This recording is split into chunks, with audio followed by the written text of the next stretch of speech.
my peaceful time to dive in and get to know myself a little bit better too. Oh, which is hard when you have little children at home, as you and I both do. It's hard to find that time for yourself to really dive in as an artist and as a human being, as I'm sure all parents know too. It's like, wait, who am I? What do I enjoy outside of like making snacks for small people? Like, I don't remember who I am anymore. Yeah.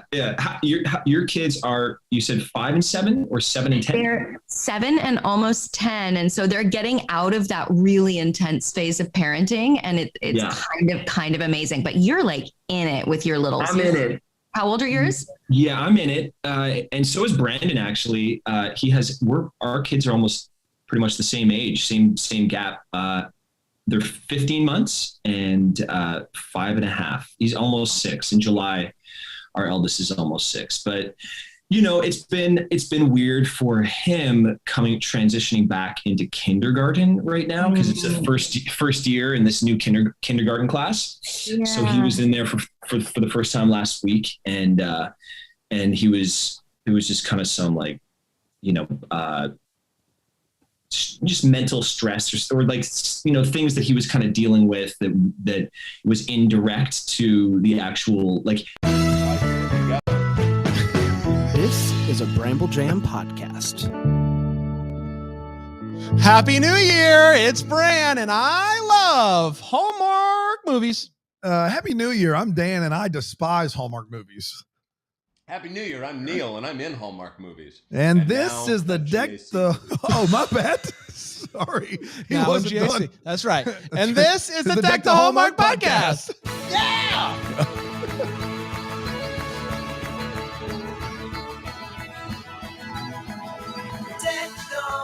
Oh my gosh, it's a new year, new us, new set. Got a new set going on here. Yeah, we do. Got rid of the Christmas tree. Actually, all we did, everybody, spoiler alert, we just shifted the Christmas tree over. It's still right there. Right behind Dan's chair when he watches the movies. He's just going to be glowing in Christmas joy. That's right. Because I'm here all the time, and so I like the Christmas tree. New year, new us, same bad intro where we somehow mess it up. And we've done 500 of these. 500. We've never done a good intro. No. And Neil helped us out by pausing in between Hallmark movies and a gag movie. You didn't help us. You weren't setting us up for success. Neil Bledsoe, first time on the podcast, a long-time listener, from what I understand. That's right. Favorite episode. What you got? This one. Yeah, that's the correct answer. Probably where you guys called me Sad Carousel Boy. That was probably my favorite. Anytime we don't know an actor personally and we do a bit like we did with Sad Carousel Boy, we're always scared to reach out because it's like if they've listened. And then we were at Christmas Con and we had one of our listeners come over and go, I just met Neil Bledsoe. He would love the Sad Carousel Boy bit and he would be great on your show. We were like, well, that's it. We got to have him on the show. That's the end of that. We discussion. Got to recreate Sad Carousel Boy. It was a great first impression. It was a moment of magic. They call in the industry a meet cute. Meet cute. That's what it was. And it was hecka cute. Hecka cute. Hecka cute. That's exactly right.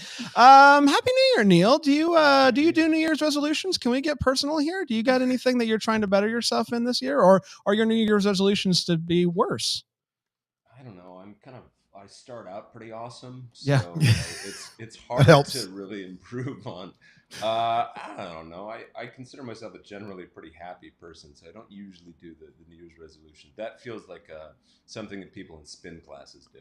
That's right. I'm with Neil on this, and I give Bran a hard time. He's a spin class boy. I don't do a lot of New Year's resolutions. I don't do a lot of don't stop it. Since I've known you. What do I do? The best one though, Neil, was one year he said, I'm giving up fried food this year. No fried food. And he said, aside from wings at the Super Bowl. Yeah. That's what he said. Aside from wings at the Super Bowl. So we got together on January 1st. This was like 2015. We got together on January 1st to watch college football bowl games. And we're sitting there and he's eating chips and salsa. And I'm like, so the resolution's already over. And he's like, no, these are tortilla chips. They're not fried. He did not know that tortilla chips were fried corn. They should put that in the name. They shouldn't. Fried corn chips? Yeah. fried corn chips. Yeah. Okay. But I, you know what? I think that was a good learning lesson because I don't do a lot of crazy ones. It was one of them learning lessons. One of them. You don't. You're right. I don't do a lot of crazy. Is what Obama calls a teachable moment. That's right. It was a teachable moment. That's right. That's right. Maybe I just shouldn't do this. Nikki DeLoach posted a really great post yesterday where she said, "New year, new me." Not having that. I've worked pretty hard to get to the me that I am now. That's what I'm talking I'm just about. going to try to get a little bit better, but same me. Like That's I'm right. not trying to start over. This is Same me. years of work here. So I'm brave. I'm free. It's who I'm supposed There's to a be. lot That's of exactly social pressure to feel like you're some sort of chrysalis turning into a butterfly each year. That's right. Yeah. No. Well, Spain is that chrysalis. Mhm. I am turning 30 on Monday. That's right. So that's I do feel like I should have some things together in my life and I don't, and that's okay. I mean, you got a wife and kids. I got a wife and but You do podcasts for a living. Yeah. And a thriving business. And I bought my third beach house. So yeah, but third beach house. But listen, really, how much money are we making that I don't know about around here? It's been a good day. It's been a good day. Well, maybe the better question was which bank is loaning to him. That's right. That's right. We don't, credit cards, guys. It's free money. Subprime. Free money. Subprime, baby. Some moron said, "Hey, here's a $20,000 limit. You moron. Have fun." Neil, let's dive into life. You are an adult now, but at one point you were not. So right. let's go back there and find out who you were as a kid, where you grew up, and when you first started to kind of tickle the idea of acting. How big of an impact? Relative quarterback Drew Bledsoe had on your life? Yeah, I would like to know that as well. Absolutely. Well, good football question. All right. So I was born in Toronto, but I spent all of 3 months of my life there and moved back to Seattle pretty quickly after. So Okay. I'm a dual citizen, which Okay. for some reason the internet thinks I'm from Canada, although I'm not. Okay.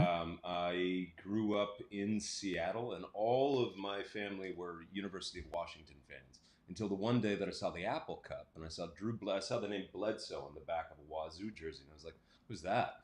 Now, the story goes that I think Drew Bledsoe was actually from the more sophisticated, wealthier side of my family. Like my side of the family, we're all like pirates and ne'er-do-wells. That part of the family, they were like senators. I mean, you look at what Drew Bledsoe's done after he retired from football. He started his own winery. I mean, it's like unreal. bougie stuff, right? Yeah.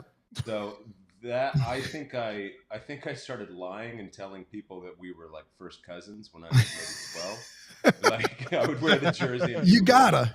he's your cousin, right? Come on. And then there was one magical day when I was about 35 that he followed me on Instagram. And I was No. like, oh yeah. Do you guys know? Did you see the movie with Candace Cameron and John Brotherton this year? Yes, the Christmas contest. John Brotherton is actually Drew Bledsoe's cousin by marriage. And he came up to me, like we were at a test in like years ago, maybe 10, 12 years ago. He was like, so I got to ask you, are you Drew Bledsoe's cousin? And I was like, all right. It was like I had finally come clean of it. I was able to get that lie off my chest. And it was, thank God I did it to him, because he was like, oh, because I'm actually his first cousin. I was like, you've lived the life I always told people I would. That's right. Thank you. But did you actually switch to being a Washington State fan instead of Washington? Because of that? I don't know. I'm kind of a free agent. I guess so, but then Okay. not really. And then there's the Mike Leach days and the Air Raid days. The Ryan Leaf days were hard for me. You know, they were really, really good, but it's hard to. A lot about Ryan Leaf has been hard for Ryan Leaf. So, and that's Yeah, right. And I'm friends with Ryan Leaf's brother, oddly enough, who's also Really? an actor here. It's a That's very unbelievable. strange, twisted life. I do want to hear more about your childhood, but I have a question. Part of Hallmark's deal is they get a tax break if one of the leads is Canadian. Oh yeah. You are American, but technically also dual citizen. Do they get that tax break with you, or do you know that information? You better believe it, baby. Yeah. Yeah, they do. Yeah, so that's Runaway Productions, which is what a lot of TV movie of the weeks are. Rely heavily on that structure, right? Yeah. So that is how they get tax breaks for everybody number 2 on down. If they're Canadian, they'll get a huge tax break for them. So it's like, you guys remember the SNL skit where they say the Canadian handsome Chris Bearstick? Of course. Well, there's a reason that he's Canadian handsome. And so I guess I'm dual handsome, maybe. So you're American but Canadian handsome. But Is what that, you're I'm saying. Canadian handsome, exactly. I love it. it Yeah, was 3 months total in Canada. Is that correct? 3 months total, and it's been nice for my Man, that's the way to do it right there. I mean, Right. man, it's yeah, exactly. I'm an anchor baby. Just that's what I was gonna say. You beat me to it. Wow. He's a Canadian handsome anchor baby. That is fantastic. It's unbelievable. Man, good on you. That's the title of your memoir, and I just gave it to you for free. Yeah, absolutely. I'm changing my bio on Instagram right now. As you should. Yeah. So back to childhood. So Yeah. where'd you go to school? You were in Seattle? Yeah, I went to school in Seattle. God, I went to probably umpteen thousand different schools. Ended up going to 4 or 5 different high schools. Wow. Did you just get kicked out a bunch? Were you throwing bows? Yeah. Yeah, you did. Yeah. I Was actually it didn't fighting? Graduate my first senior year. No.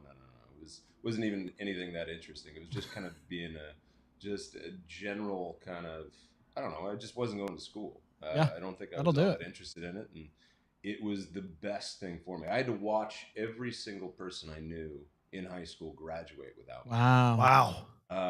Yeah, and so like I was kind of faced with this choice of whether I was gonna, I don't know, join the military or go get a GED, and so I went away to boarding school, and I got my one pet trick is I was really good at history, actually. So I was so far ahead of my history class that I was actually teaching the unit on the Eastern Front of the Second World War to my history class. Oh my gosh. Which won me no friends. And, Right. And Oh, I was able. You mean Neil, the guy that skipped school and is the delinquent, but owns us all in history? How did you not have friends, Neil?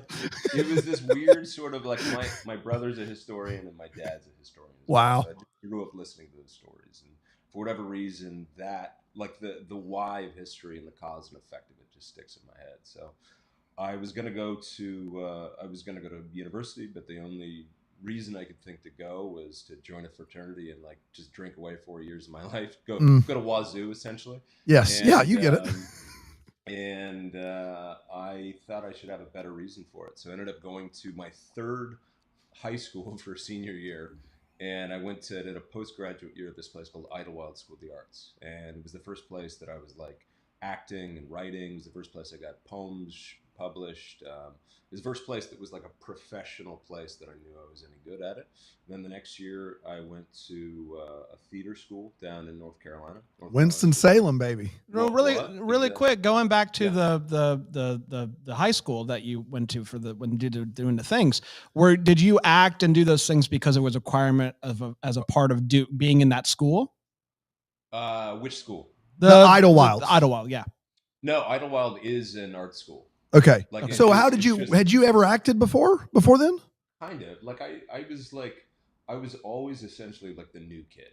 You know, I was always like in a new place, new spot. So what I would do is I'd basically watch and live in color because I didn't have much structure at home. And then I'd repeat it verbatim to my grade school class and do like Fire Marshal Bill or Caddyshack or something like that. And I think that kind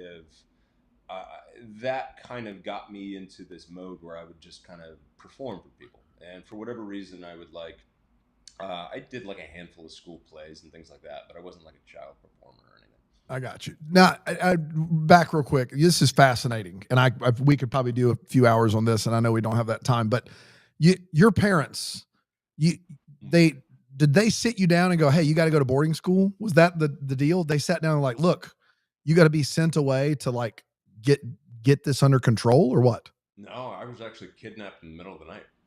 Are you serious? Yeah. Well, not the middle of the night. I mean, it was like something out of a Wes Anderson film. I was in. Was everything like a pinkish yellow hue, basically? Kind of a little bit. Everything was very neatly organized. It was very OCD friendly. Yeah. Well, maybe not like. Maybe it was more like Harold and Maude a little bit. But okay, all right. There was something about it. Like I was listening to Cat Stevens's Father and Son when I get this like knock on my door, and my mom opened the door and there's like these 2 officers from Idaho. These guys are going to take you to this place called Ascent, and I flew with them to this essentially like outward bound like camp in the middle of nowhere for like Paris Hilton went to this place. Like it was kind of like for bad kids that needed. Wow. I went and I was maybe 6 weeks shy of my 18th birthday, and everybody in high school was like, "Where did Neil go?" I was just like, basically what the CIA does to people. I was like black-sided to Idaho by my parents. What? But it was the best possible thing. This is unreal. What did your parents do for a living that they could afford something like this? My dad didn't really do much. It was hard financially, I think. Okay. It wasn't the easiest. It wasn't kind of like a financial afterthought or a rounding error. It's like, hey, let's send Neil to boarding. Where did Neil go? My God, let's send him away.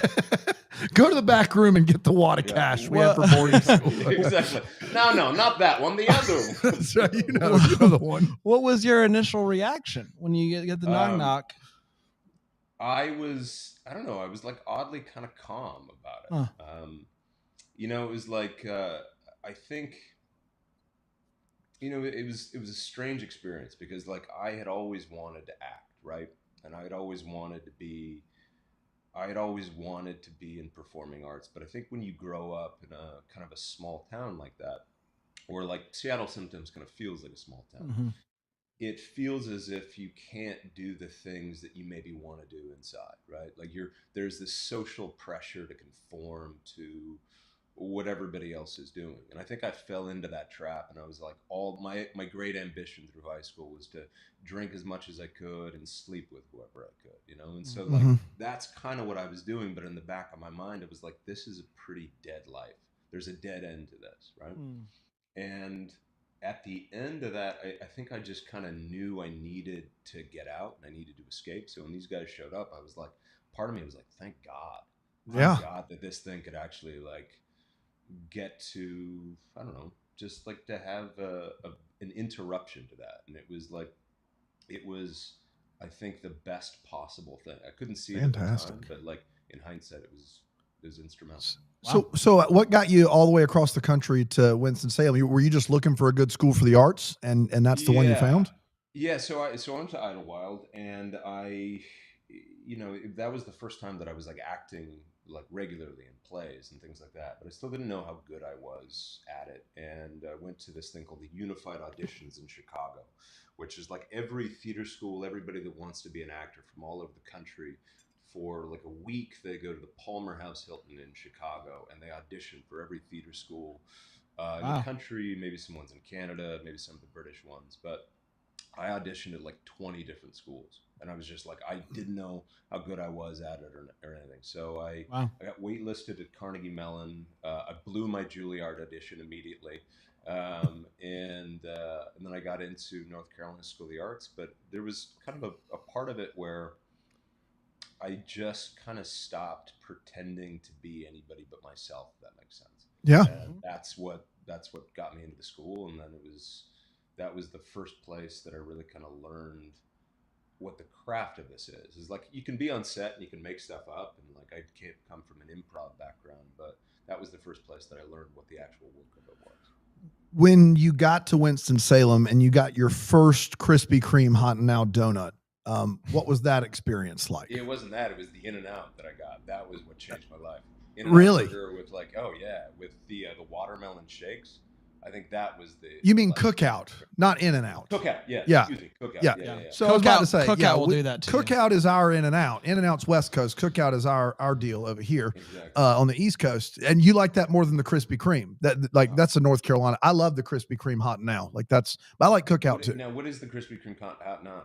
I'm not a big donut guy. So. Okay, so the Krispy Kreme's entire thing is their regular donuts are fine, but they have a conveyor belt where they make the donuts in a house, and there's a glaze waterfall, and it literally, the hot fried donut goes under the glaze, and then they pull it off the belt, and the donut literally melts in your mouth. Like if you try to pick it up, it kind of like gives. Yeah. You could, and they have a sign on the outside, and when it's glowing red and it says "Hot Now," that's when you know. That's when you know. If the Hot Now sign's not glowing, you can't get them fresh. Trash, and you can only get them Hot Now like 3 times a day. And so when you get it, what are the hours? Are the hours pretty regular for the Hot Nows?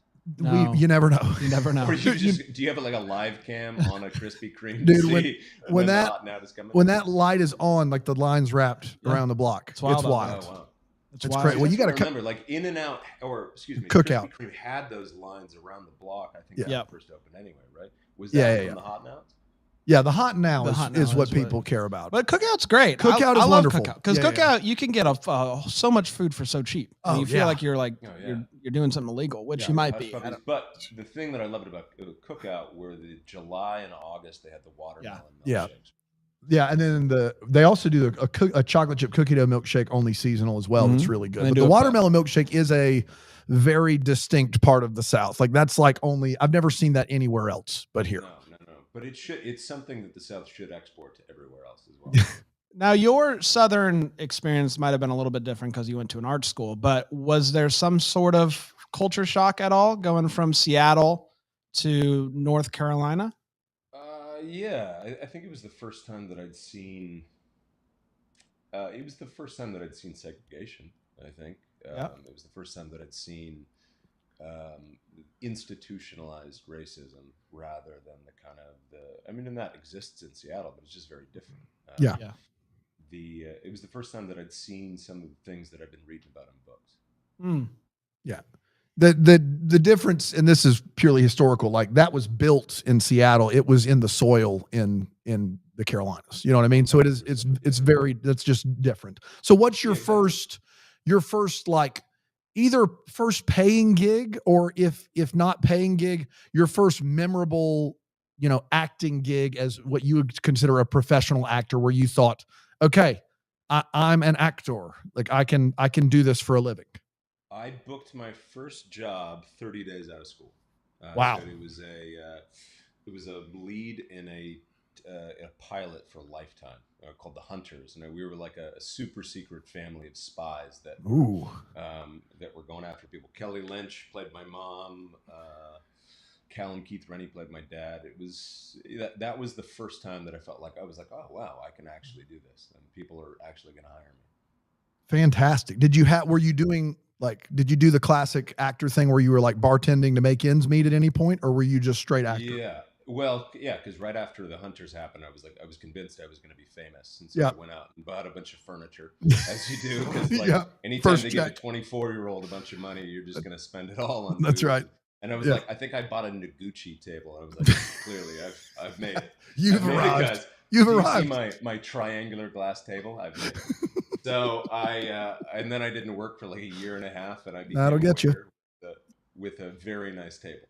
Were you? Where were you waiting? Is it a place we would have heard of? Like, is it like No. I was waiting tables at this place called Northwest, which was on 79th and Columbus, that I think was a front for mob money. Fair enough. And it was.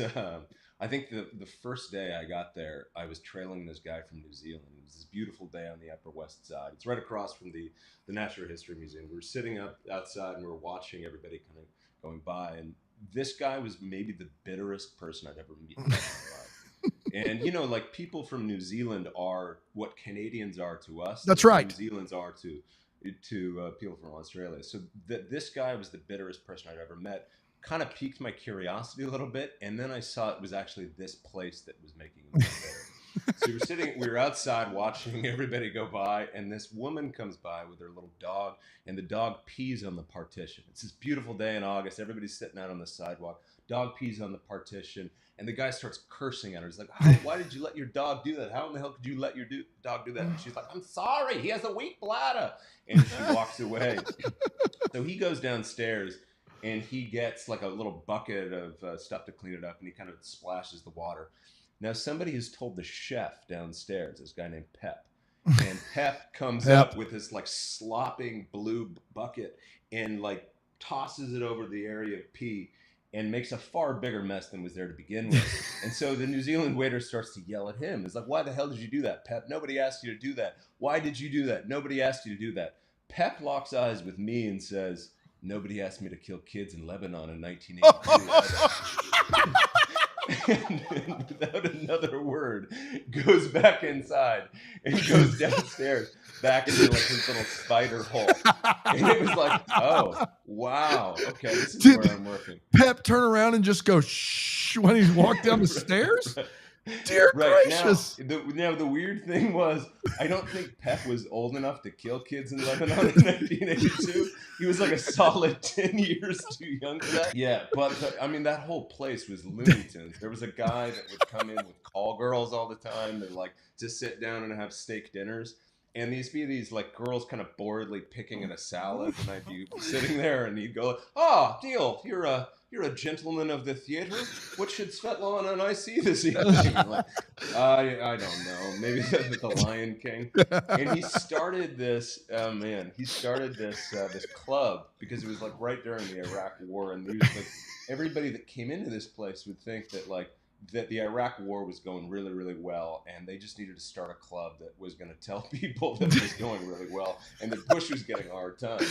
So this guy who started this, he had like a trust fund that his mom would give him money, but he was like solidly like 49 years old, and he looked a little bit like Pavarotti, and so he started this club for all of his buddies that would come in. One of the guys was a dead ringer for John Bolton, and they'd sit there and they go like, "Oh, this war is going much better than people give it credit for." But eventually, he was spending so much money, and I think his mom told him that he had to end his club at 49 years old. So he told his buddies, and they got in a silverware fight with each other in the middle of the restaurant. The guy gets banned for life, and so one day I'm back out watching the street, greeting people, saying, "Oh, check out our wine list." And I see the guy wearing a neck brace on crutches, sort of going by on the opposite side of the street, hoping that we'll see him and invite him back in and end his band life. Gracious. Yeah. What? Wow. I just want to hear just stories from Northwest is what I want to hear. You should have just kept that job like one day a week, but just for the stories. Let me ask you this. I need to know where Pep is now. Yeah, I need to know about Pep for sure. I need to know how much of Pep you use in some of your roles. Like, is that Sad Boy Prince? Was that a little Pep in there? Was a little Pep? Is Pep your inspiration? Sad Boy Prince, I think, was mostly Peter O'Toole and Hugh Grant. Of course, yeah. And a little Pep. There was a lot of Hugh Grant. I think I may have mentioned that in the podcast that had a Hugh Grant flair to it. How long? You said you had that job for a year and a half. Was there any point where you were like, "I'm not getting another job ever again. I got to sell my cool table"? I had that job for maybe 6 months. Oh, okay. I thought you said a year and a half. Okay. It was a terrible, suffocating universe, and I needed to remove myself from its orbit. So after that, I was doing catering work. And I always thought like the thing about catering work is you could essentially walk out at the end of the night with a lot of liquor bottles and champagne. It's like, oh, I guess these things were drank. And that would pay you a little bit more, and the hours were more flexible. And then I started working for this company, I think called Poshability, or maybe Model Bartenders or something like that. And I was like, it was me as an actor, and I had never modeled before until I did that Tiffany's ad. But it was me with a bunch of like out of work models like serving drinks at parties in New York City. It was a very strange life. And I think one of my gigs, I was just a handsome couple at the opening of the W Hotel in Hoboken or something. It was a very, very, very strange. You have a list of jobs here that sound like Stefan from SNL on a skit. Like that's what it sounds basically. Like. Yeah, exactly. So New did York's you? Hottest club. That's right. Is North Bartender. New York's hottest club is Northwest. There's Pep. Yes. He killed. You're gonna love Pep. He killed kids in Lebanon before he was alive. Yeah. He killed kids out of the womb. Oh my god. You're just gonna take all of it out. Just take the whole thing. So, have you been stationed in New York ever since? Are you a New York boy now? That's what you are. Yeah, I've been in and out. I was in California for, I think I moved there in 2013, convinced I could go get my own action figure. And then it was weird, man. Like I told you I booked that pilot, right? And that is like the golden ring that all these actors are trying to chase. It's like your agents are telling you, you've got to book this pilot. Because as soon as you book a pilot like that, you're on the list for every other network and everybody's trying to get you in for pilot stuff. And suddenly you go from the guy that's like going to play banker number 2 who's being arrested saying, "Call my lawyer." You go to like the lead of the show, like, Detective Handsome Pants or whatever it is. Yeah. And so But the thing was, so I kept booking pilots, and I was kind of convinced that, as soon as I book a pilot that goes to series, then I'll be George Clooney, and then I'll go do whatever movies I want to do, right? But I still wanted to write a bunch, and finally that happened. I finally booked the pilot, and I realized how much I actually didn't like the process of shooting a network show. Okay. I was like, I loved the money, but what I really loved was the research, and it was the show about cops. And I got to, you've heard of a ride along, right? Mm-hmm. Of course. So they take you on a ride. I saw the movie with the Ice Cube, Kevin Hart. Yeah. So yeah, I'm aware. It kind of feels like you're on a bit of a safari, right? You get these cops that are telling you to keep your hands and your legs inside the vehicle at all times, but they're trying to show you this they're trying to show you kind of a very curated version of what police work looks like. So I gave myself permission to just ask any idiotic question I could. And finally, I got this one detective who said, look, if you really want to know what it's like, I will take you out on a case, but you can't tell your producers. And he was this guy, he was maybe like a year or two from retirement. He was a first grade detective in the NYPD. And so he takes me on a case, and he's working on a cold case up in the Bronx. And he takes me to interview this woman that had witnessed a murder like 25 years ago. And I was seeing the way that he was interacting with his partner, crossing the street, or like in a Dominican chicken joint. There were like fascinating parts about it that when it came time to make that show, we weren't doing, right? We were just kind of doing like, there's that thin line between law and order, and it was kind of boring, right? I loved making a show, but like what we were actually telling was kind of boring. So the show gets canceled, and I was like, what do I want to do? And I had enough money in my bank account for the first time that I didn't have to go get other jobs. And I said to myself, all right, I'm going to give myself permission to be an artist this year. And I went and did 3 plays in rep at the McCarter Theater in Jersey. I wrote and directed my first short. I did this art project in Switzerland, and I started writing for Sports Illustrated. And I wrote this essay that was going to show up on Facebook, and I think I was buying booze in a Costco parking lot with my buddy, and I was like, hey, can I read this to you? And I read him this essay about the futility of belief in sports, but why that lie is beautiful. And he was like, that's great, man. What are you going to do with it? I was like, I don't know. I'll put it on Facebook. And he was like, you're dumb. Like, just send that in to ESPN or Sports Illustrated. And so I did, cleaned it up. I heard back in 2 hours, and I started writing for Sports Illustrated. And wow. I had no idea. Yeah. I actually quit acting full time in 2015 for a year to try out for the LA Kiss, which was an arena team owned by the band Kiss. And I just wanted to kind of explore some other things. Arena football? Yeah. What position? Wide receiver. Really? Yeah, 6 years ago? It was 35. Yeah. I was about to say. You never played football before? I never played football before in my life. Based upon IMDb, you're a year older than me, Neil, and you tried out in 2015. I would have broken down at 2015. Are you kidding me? I tried out for him. I ended up spending a lot of time with him. I wasn't good enough to make the team. I mean, spoiler alert. But part of it was I was fascinated by these guys that were like 26 and these guys are like, they're told that they can't do the thing that they love at 26 years. And I was like seeing all these people in LA that were doing that same thing. And yet these guys are like grinding and like they're working Uber shifts between practices and things like just sustaining this dream one more day. Mm-hmm. And I was like, but you've got a hard out at 26. You're done, right? Yeah. You're not going to make it back to the NFL. Yep. And there was something about the delusion of belief in themselves that they were all going to be Kurt Warner that felt very akin to like everybody that I was like, because every actor I know is kicking, moving the goalposts. That's right. Like, well, Paul Newman didn't make it until he was 30, until you get to like James Cromwell, where you're like, James Cromwell didn't make it until like 60.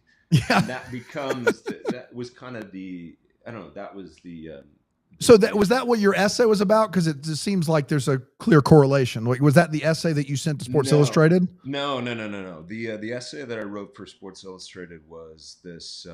It was about the Seahawks, and I grew up a Seahawks fan. There was a year we went to the Super Bowl, and it was about how your life isn't really going to change no matter what happens. On the Monday following Super Bowl Sunday, there's this illusion that your life is going to be made that much better. And it's just a lie. It's dumb, right? But it's that communal belief in that betterment that is what sports is. You know, it's the bread and circuses effect, I think. There's like, I was just watching, have you guys seen the movie Hand of God? Yeah. Sorrentino movie? So there's that moment, right, where Maradona scores, and literally all of Naples is like cheering, and that is sports. Yes. I mean, there are very few things that can kind of unite us like that in joy the way that sports can. I just want to be best friends with Neil Bledsoe. Can I say that right now? Like history, sports. This guy, he's speaking my love language. So the right LA now. Kiss. Yeah. Is an arena foot. We have gone far afield. Yeah, you just talked about like foreign film and history, and Brand just doesn't care. So Kiss, the rock and roll band has an arena league football team. When did they start? Because I remember this happening vaguely. The LA Kiss, they started. So the arena. Just a quick history lesson about the arena. Please do. Thank you. It's been around in some way, shape, or form since 1987. Wow. They went dark for 1 year, but in every year, They went dark. Where'd they go? Kiss went dark. That's classic Kiss. It was the recession actually, and they couldn't pay their players anymore. Oh gosh. So they went dark in 1 year in 2009, and I think it was 2008 or 2009, and the salaries plummeted from like $80,000 a year to play football to like $200 a game. And so Kiss came back in, and they kind of saw this opportunity, I think, to reinvent their brand, to piggyback on something else. I mean, they're like, look, Kiss will say this themselves. It's like they're kind of musicians second, and they're branding superstars first, right? It's like you look at the lunch boxes, the pinball games, and they were doing that with the LA Kiss. So I think that started like us, in 2013, 2012. And they like came out with a reality show on AMC. They thought that they were going to reinvent football, and so they wanted to have these like rock concert-like atmospheres that were happening in the middle of these arena games. But the audience for arena is pretty similar, I think, to a lot of Hallmark. It's very family friendly, right? And so a lot of the people that were coming to these games didn't really react well to the strippers being extended on the poles from the top of the Honda Center, which was, just odd. So the year I actually spent with them, Kiss blew the whole team up, and they're like they played their one and only playoff game because they lost the Honda Center to the Circus. They had to play their one and only playoff game that they lost down in San Diego, and then Kiss ended the team by telling all the people on a Facebook message that the team was going to go defunct. And then they came out with their next product, which I thought was brilliant. It was Kiss branded air guitar strings. And for $5.99, you got a paper label and an empty plastic bag. And it was just like, that is Kiss. That's how you know. That is Kiss. Man. I just watched the Kurt Warner film, and the best part of it for me was the arena football stuff because it was so fascinating. Oh, yeah. And the best part is when he scores his first touchdown in arena football, and he goes over and his coach hands him a $100 bill. He's like, I get paid per touchdown. And he's like, yeah, you didn't read your contract. And so then he went out and he proceeded to time out. I've not seen this film. The coach in the game. That's the dumbest thing. There's no way that actually happened. He did get. Time out. I don't think that. I've actually spoken to Kurt Warner. I don't think that happened. I don't think it happened like that, but but he did get some liberties were taken. He did get bonuses for the amount of touchdowns that he threw. Checks but he wasn't handing him $100 bills in the middle of the game. No. Let me put that in my pocket. Go buy you something nice. Go talk to Pep downstairs. Exactly. It's just like he's like a guy in a mink coat. It's like, hey, go buy your wife something nice, huh? Score those touchdowns. You guys know Todd Marinovich? You do not. I do. No, I don't. Todd Marinovich was like the quarterback of his generation. His dad was like he was supposed to be the golden boy. He was like left-handed. His dad was a strength coach for the Raiders. He still holds, I think, the record for most touchdowns in a game for the Arena League. It was like 10 touchdowns or 12 or something like that while he was suffering through heroin withdrawals. Yeah. It was that kind of league. So like, the fact that somebody's handing $100 bills to somebody. Oh, you want to give me money for the touchdowns? Okay. Turns out it wasn't for touchdowns. So let me ask you this. Going back real quick though, my favorite thing, because you wanted to give me the title to my memoir. Gene Simmons already gave it to me, which is when he met me, he said, "Well, you're a very attractive man of great sexual power." I was like, just flabbergasted. Like, thanks, Gene. If Gene says it, it must be true. It is true. Yeah. That guy. So that guy. You can't trust him. Did he know you were Canadian though? If he had known that, maybe there would have changed everything. I ask everybody that comes on our show this, and I feel like you might have a good one, or maybe, you always crushed your auditions. But my question is, every actor we have on here says, look, we go on hundreds of these auditions, you're hopeful to land 1 out of 100. Do you have a memorably bad audition? Like an all-timer, just like an all-timer. Yeah, absolutely. Walk out the door and just be like, what just happened? I mean, there are the countless tests that I've walked into where you're supposed to be doing a comedy test, and every Fox executive is just stone-faced, like you've just actively depressed the room. There's that. There's the fights that I've got 2. I'll give you 2.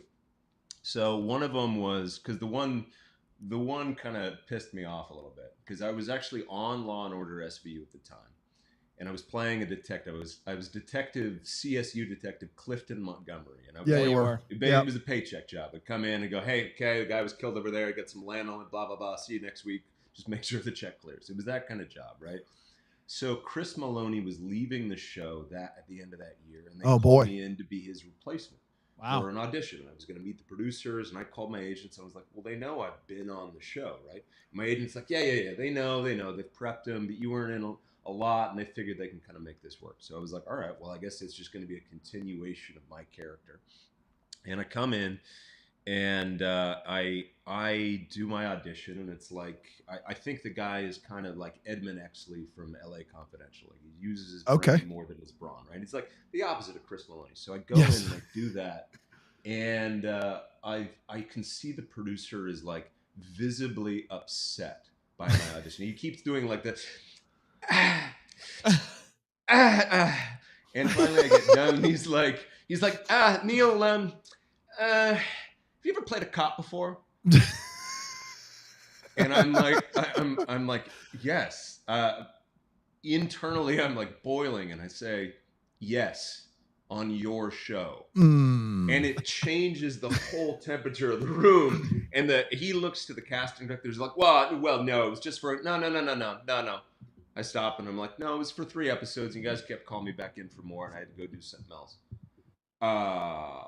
Want me to do it again? Yeah. Oh boy. I mean, I was gonna say maybe like, toughen up, but I actually love what you did. I was like, okay, just stronger, faster, better than before. Yeah. Okay, I go in, and then I do my second scene, and the producer says, now I recognize you, and I'm like, thanks very much. Good luck. Yeah. We'll see you guys. We'll see. We will never see you again, ever. Yeah. And then the other, go ahead. Well, so then the other one was I walked into this theater audition, and I couldn't wrap my mind around it. It was a Broadway play with David Hyde Pierce, and the whole thing felt like a Frank Capra movie.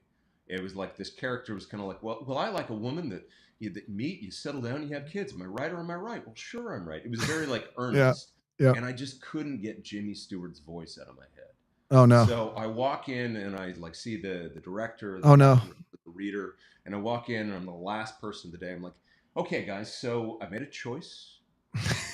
Kind of a big choice. I've chosen something bad. Just tell me and I'll choose something different. So I get in, and I'm like, what? I like a woman that you meet, you settle down, you have kids. Am I right or am I right? Well, sure, I'm right. I get done. I think for sure the director's going to stop me. I get done. He just like looks at me through his glasses and like, Jimmy Stewart, huh? And I was like, yeah, I couldn't get the voice out of my head. And the whole room laughed. I'm like, oh, I've made friends with everybody. They're going to I've got this job in my back pocket. And he says, thank you. And I look like I'm on Who Wants to Be a Millionaire. I look down the line to the casting director. I'm like, well, I got to use my lifeline here. She's like, thank you. And I look to the reader who goes like, and I do my second impression of the day, which is Axl Rose crab walking.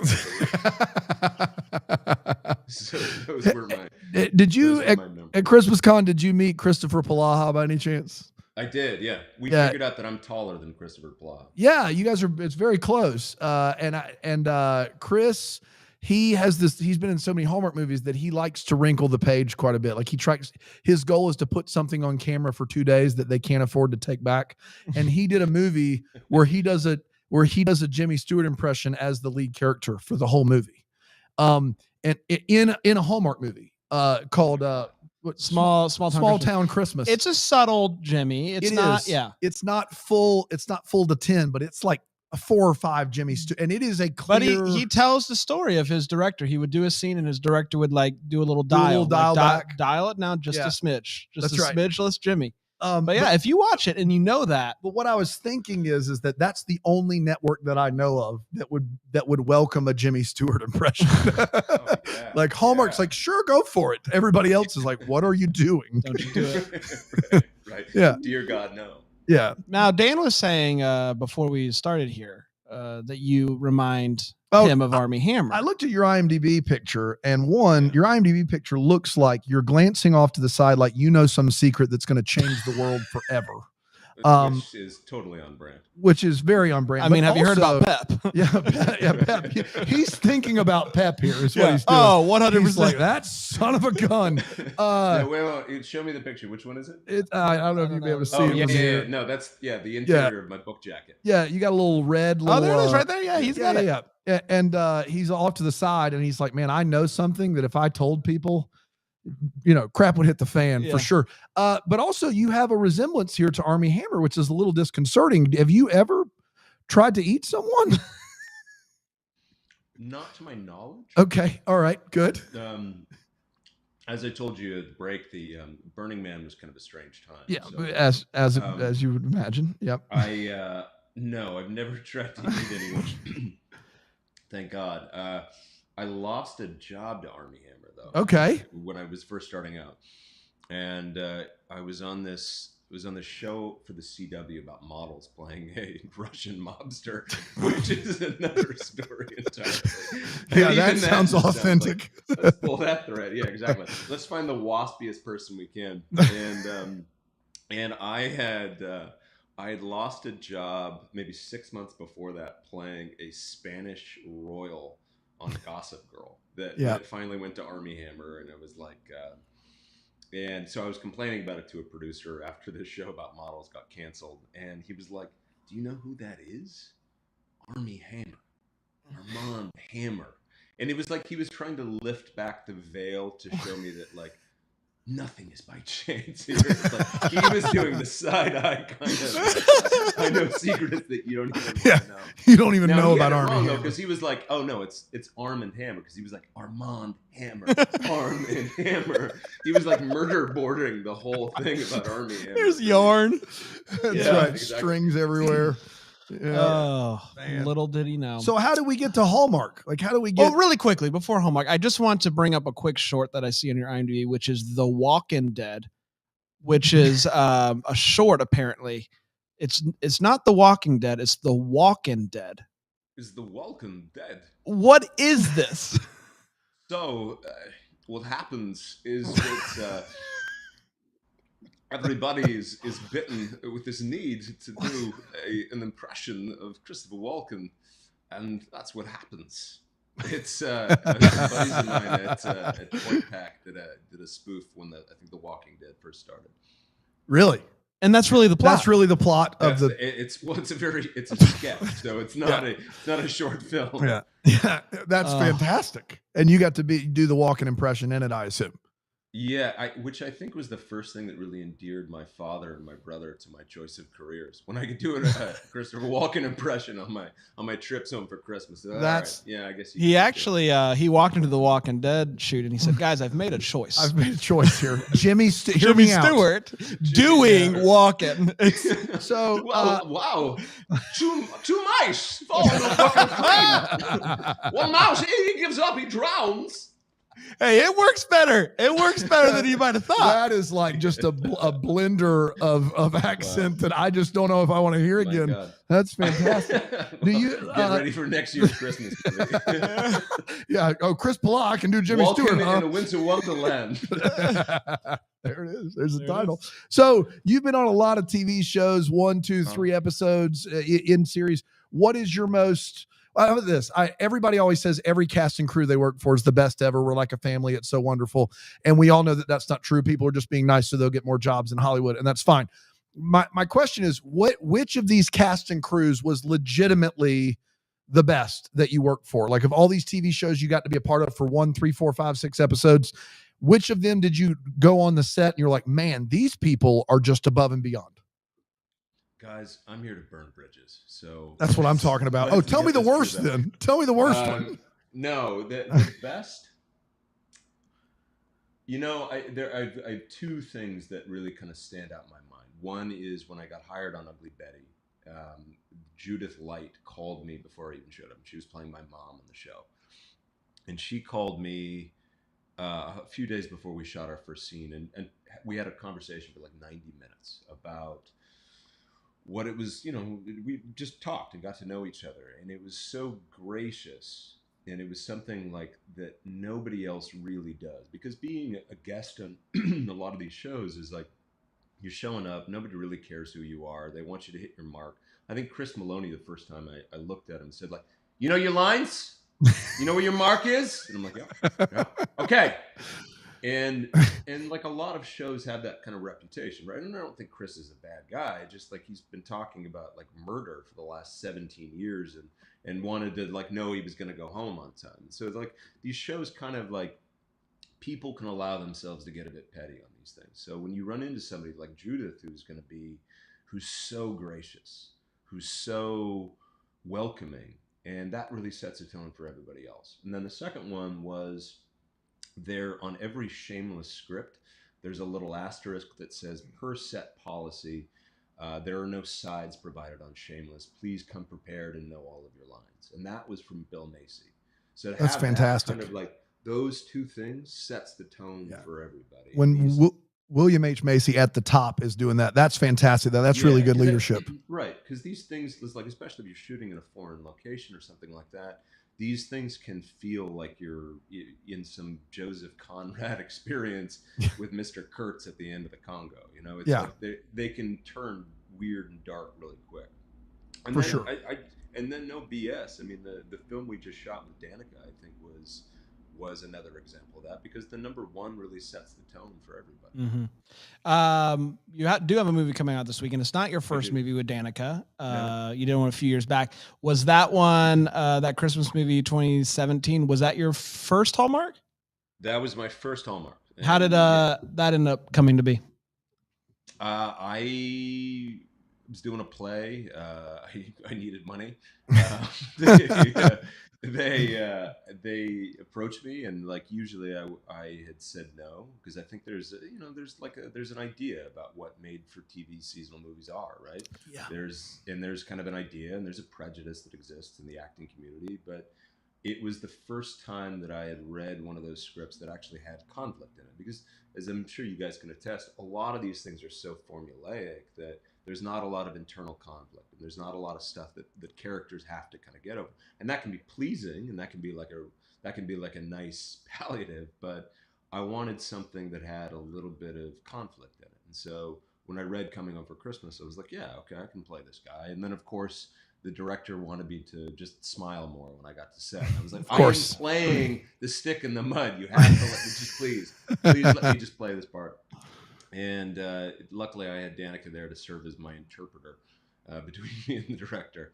But it was fun. And I think the thing that I really love about these films is that you can go to work and play, and especially being like a number 1 or number 2 on these movies, you can go and like, you can be as creative as you want to be, because you can do what Kristoffer Polaha is doing, which is like, I'm going to do a subtle Jimmy Stewart impression throughout this, because you can kind of experiment. You can get away with stuff that you might not be able to if you were shooting, like a Marvel movie or something like that. And then in 2020 did the Christmas juggernaut that is the Christmas Carousel. And I will say, you got that script and you just wrote "sad boy" at the back of it. You're all like, over. "This is my." I want to paint this picture for you. We do these preview episodes before each season of movies and talk about the movies, read the synopsis, say what we think we're going to think of the movie. Dan hates it. I love it. It's dumb. And, we're previewing Hallmark movies. Yeah, it's the way God intended it. And we get to the second week in December, and it is a Christmas movie about a carousel. And I say the title's a Christmas Carousel, and then I look down and it's not a Christmas Carousel. It's Christmas Comes Twice. Comes Twice. Yeah. And I was like, gosh, I could have sworn that it was a Christmas Carousel. And I get to the next weekend and I realize that Hallmark has made two Christmas Carousel movies, and they're playing them back-to-back weekends. Didn't see it coming. It was the year of the carousel. It was the year of the carousel. And then we get to your carousel movie and we see you do Sad Boy Prince. We're all watching it together, I believe. Are we all watching it together? We're all watching it together. And we see this guy, who just looks like Droopy the dog in like a royal outfit on the carousel, and we rewound it. We literally rewound it. We couldn't stop laughing. Oh my God. It was one of my favorite moments on the show ever. It was fantastic. Yeah. Oh, totally. I in a rented Prince costume, nonetheless. That's right. That I think they had stolen from a Gilbert and Sullivan production in Vancouver. Feeling very much like a modern Major General. What did I think when I first read it? I was like, you know what I thought? I thought, you want me to play a British prince in this because the pandemic says that you can't go to Romania to shoot this? Yes, please. Why not? I was like, and because look, part of being an American actor too is you see all the time, you see British actors coming over here and doing American accents with varying degrees of success, right? Correct. So the chance to actually do the reverse, I was like, yeah, this sounds fantastic. And I think that every other one of the Prince movies that I'd seen on Hallmark, there's a trope to these Prince movies, right? Which is the royal is sort of like, oh, I never knew I could feel feelings before. My God, Elizabeth, are you kidding me? Is this what happiness is? Is this love? And it's it's so pat and kind of boring that you're like, Dad, I just want to paint. I just want to paint carousels. Right, is that too much to ask? I wanted to do something completely different. I wanted to do I don't know. I wanted to do a prince that was just having fun all the time. That was trying to make his life about fun. And yeah, I don't know. I think some people really hated it, and some people. I thought you were British. I legit. Yep. It was akin to when the show House came on Fox and Hugh Laurie was House, and I was 21 or 2 years old, and I was like, man, that guy's a good actor. And I looked him up, and I was like, oh, he's that guy from Fawlty Towers. What just happened? He's British. I thought not to that level because he's Hugh Laurie, but I thought you were British. I honestly was like, the guys, what British guy did they get to do this? So that's impressive that you were actually a Canadian. And then you were doing a British accent at Christmas Con, and people were walking around me like, Neil's actually British. Neil's really British, right. If you can believe it. I decided to, for those who didn't come, I decided to do the entire last day at Christmas Con in character. Yeah, that's fantastic. May as well. Which is a great decision. Tell us, we got to get the rapid fire, but tell us about the new one with Danica. Give us a once over on it real quick. All right, so in this one, I'm not a British prince that likes to paint, but a British prince that likes to sculpt, and it's a fast departure for me. No, we are. I'm not buying it. I'm not buying it. You're in a. Hey, just go with me on this, Bran. All right. Okay. No, listen, it's the painting. I can see sculpting. It's the crown tilt-a-whirl, and he's got to sculpt all the tilt-a-whirls. Yes, we're from a royal family of carnies. And at the end, he's swinging around all sad. He's like, we are. So Danica is a novelist who wants to find some space to write her next book, and she ends up taking a caretaking job at a big house in Colorado that belongs to this mysterious family in Europe. She's assured that this family never shows up. We do show up with my entourage a week before I'm supposed to become king, and all hell breaks loose, and I start to order her around and ask for things like tea and crumpets. How dare you? And yeah, we fall in love. I sculpt. It's great. You'll laugh. You'll cry. Man. Now, what a reach. What a reach. Now, you went full method for this. You followed around a sculptor in Italy, from what I understand, for a full year. Yes. It's a sculpt-along. Giacomo was his name. Giacomo, yeah. Giacomo, I went to a small town in Umbria and learned how to sculpt owls in the traditional American way. But not only that, I also married into an obscure Romanian royal family. And I was there for about 5 years. It's funny, actually. I was kind of mid-transition while we were shooting Christmas Carousel, which was why I was a bit sad because I was missing my family back in Romania. You know, But I did go full method. I've heard from numerous people, but it's kind of under the radar. Neil Bledsoe is the Daniel Day-Lewis of Canadian anchor babies. Yeah. I heard that, and it turns out that's accurate. I mean, look, I am family-friendly entertainment's answer to Daniel Day-Lewis. Absolutely. That's right. Yeah. Right. You see a lot of effort in my performances. That's fantastic. I love it. So yeah, that airs this Saturday on the GAC. That's right. It's a great American country. If you say so. That's what they say. Are we ready for the rapid fire? I think we're ready for the rapid fire. I love it. Great American country. That's right.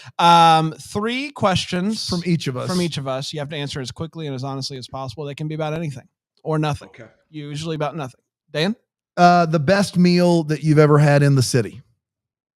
In New York City? Yep. I would say Graham Street Tavern.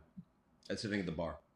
Have you ever accidentally thrown away something? And if so, what'd you do about it? Love, and I got her back, baby. That's what I'm talking about. Wow. Man, that's beautiful. That's deep. Your most memorable movie theater going experience? The time I saw my dad crying at the end of Cool Runnings. Are you serious?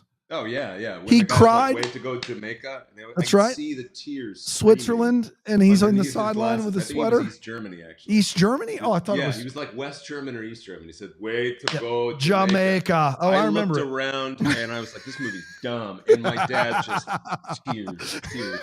But he got me back because I started crying during a Baywatch episode. Well, that's worse. That's worse because, like, Cool Runnings, how dare you say that's a bad movie? Feel the rhythm, feel the rhyme. Get on up. It's bobsled time. How dare you? Kiss my lucky Eggman. That's right. Which Mighty Ducks movie is the best? 1, 2, or 3? Number 1. Interesting. Yeah, 2 is the best. You're wrong. The best.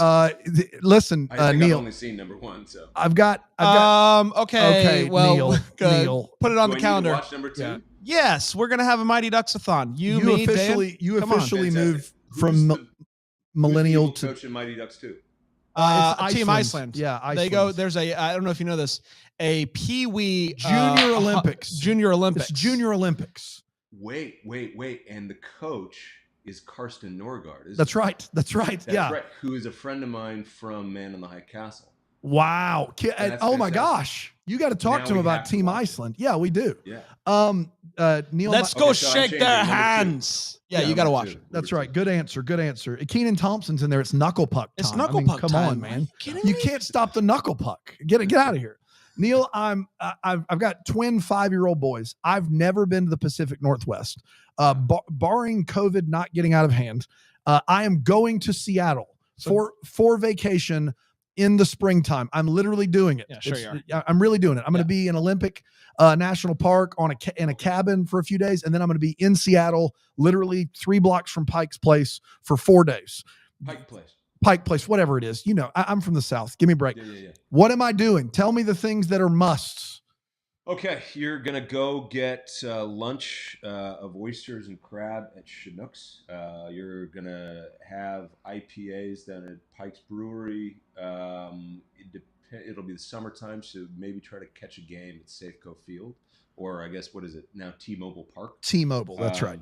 You should take the ferry to Bainbridge, which comes in and out of downtown.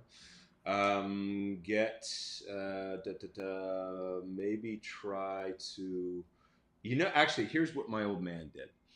And this is, I think, actually a pretty solid move. You should rent a little rental boat on Lake Union, get a bucket of fried chicken and a bottle of champagne. And it's like, I think he got like Kirkland champagne. So it's not expensive. The good stuff. Yeah. There's KFC and Kirkland champagne. I had brought a girlfriend home to meet him.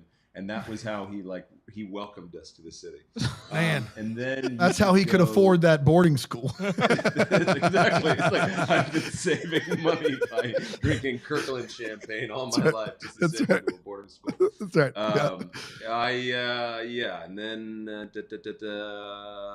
then I try to go out to Mount Rainier. Fantastic. I love it. Yeah.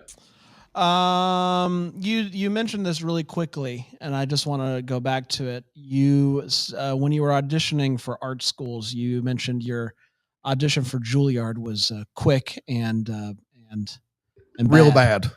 Yeah. I want to hear what happened. It's Juilliard. Well, I did my Jimmy Stewart impression. And you were like, it went bad there. Let's do it again. I don't know. I was just like, I was just tense and trying to I think I chose Shakespeare. I think I was doing Benedict from Much Ado About Nothing. And I was like, I do much wonder how one man, seeing how another man is such a fool when he dedicates his behaviors to love. And they were like, thank you very much. Come sit. And I was like, huh? I can turn BBC radio anytime I want to. Look at this. Man, I love it. Dude, fantastic. Neil, you've been unbelievable, man. This has been great. You guys were great. You have to come back and do this again. The fans in the Double Decker chat who get to watch this live before we actually put it out after we edit it and stuff, they got they're loving it as well. You're wonderful, sir. Please, you're welcome back here anytime. Thank you very much, Dan. Brent, may I make a suggestion? Please. We're only a few years into this. Let's do it. A watch along with Neil Bledsoe. Yeah. Neil, if we're not, I will invite Karsten. Oh boy, dude, I'm just telling you right now. Don't you say it if you're not going to deliver, Neil. I'm just telling you. I'll do it, got baby. Chills down the back of my spine, Neil. I don't know. I this is not. I'm not making this up. The amount of times we have tried to figure out a way to start a Mighty Ducks podcast. I'm serious, but we can't figure out a good. This There's is not it. a good angle, but this is the angle. To rewatch the movies with different cast members. I mean, come on, man. The first domino's Karsten. This is it. I gotta go because I gotta go vision board this. Neil, a movie this Saturday. Can't wait. Until then, may we be the first. Oh, here we go. May we be the first to wish you a Merry Christmas. Deck the Hallmark is a Bramble Jam podcast. It's presented by Philo TV. It's produced by Brandon Gray and recorded live in Greenville, South Carolina. Set decor is by Plum at Haywood Mall. For more information on Deck the Hallmark, you can go to deckthehallmark.com. For more information on Bramble Jam Podcast Network, you can go to bramblejampodcast.com. This is a Bramble Jam podcast. Hi, I'm Bran, and I love Hallmark movies. I'm Dan, and I despise Hallmark movies. I'm Chris, and I hope to one day do a Hallmark movie that Bran really likes. And this is the Deck the Hallmark podcast.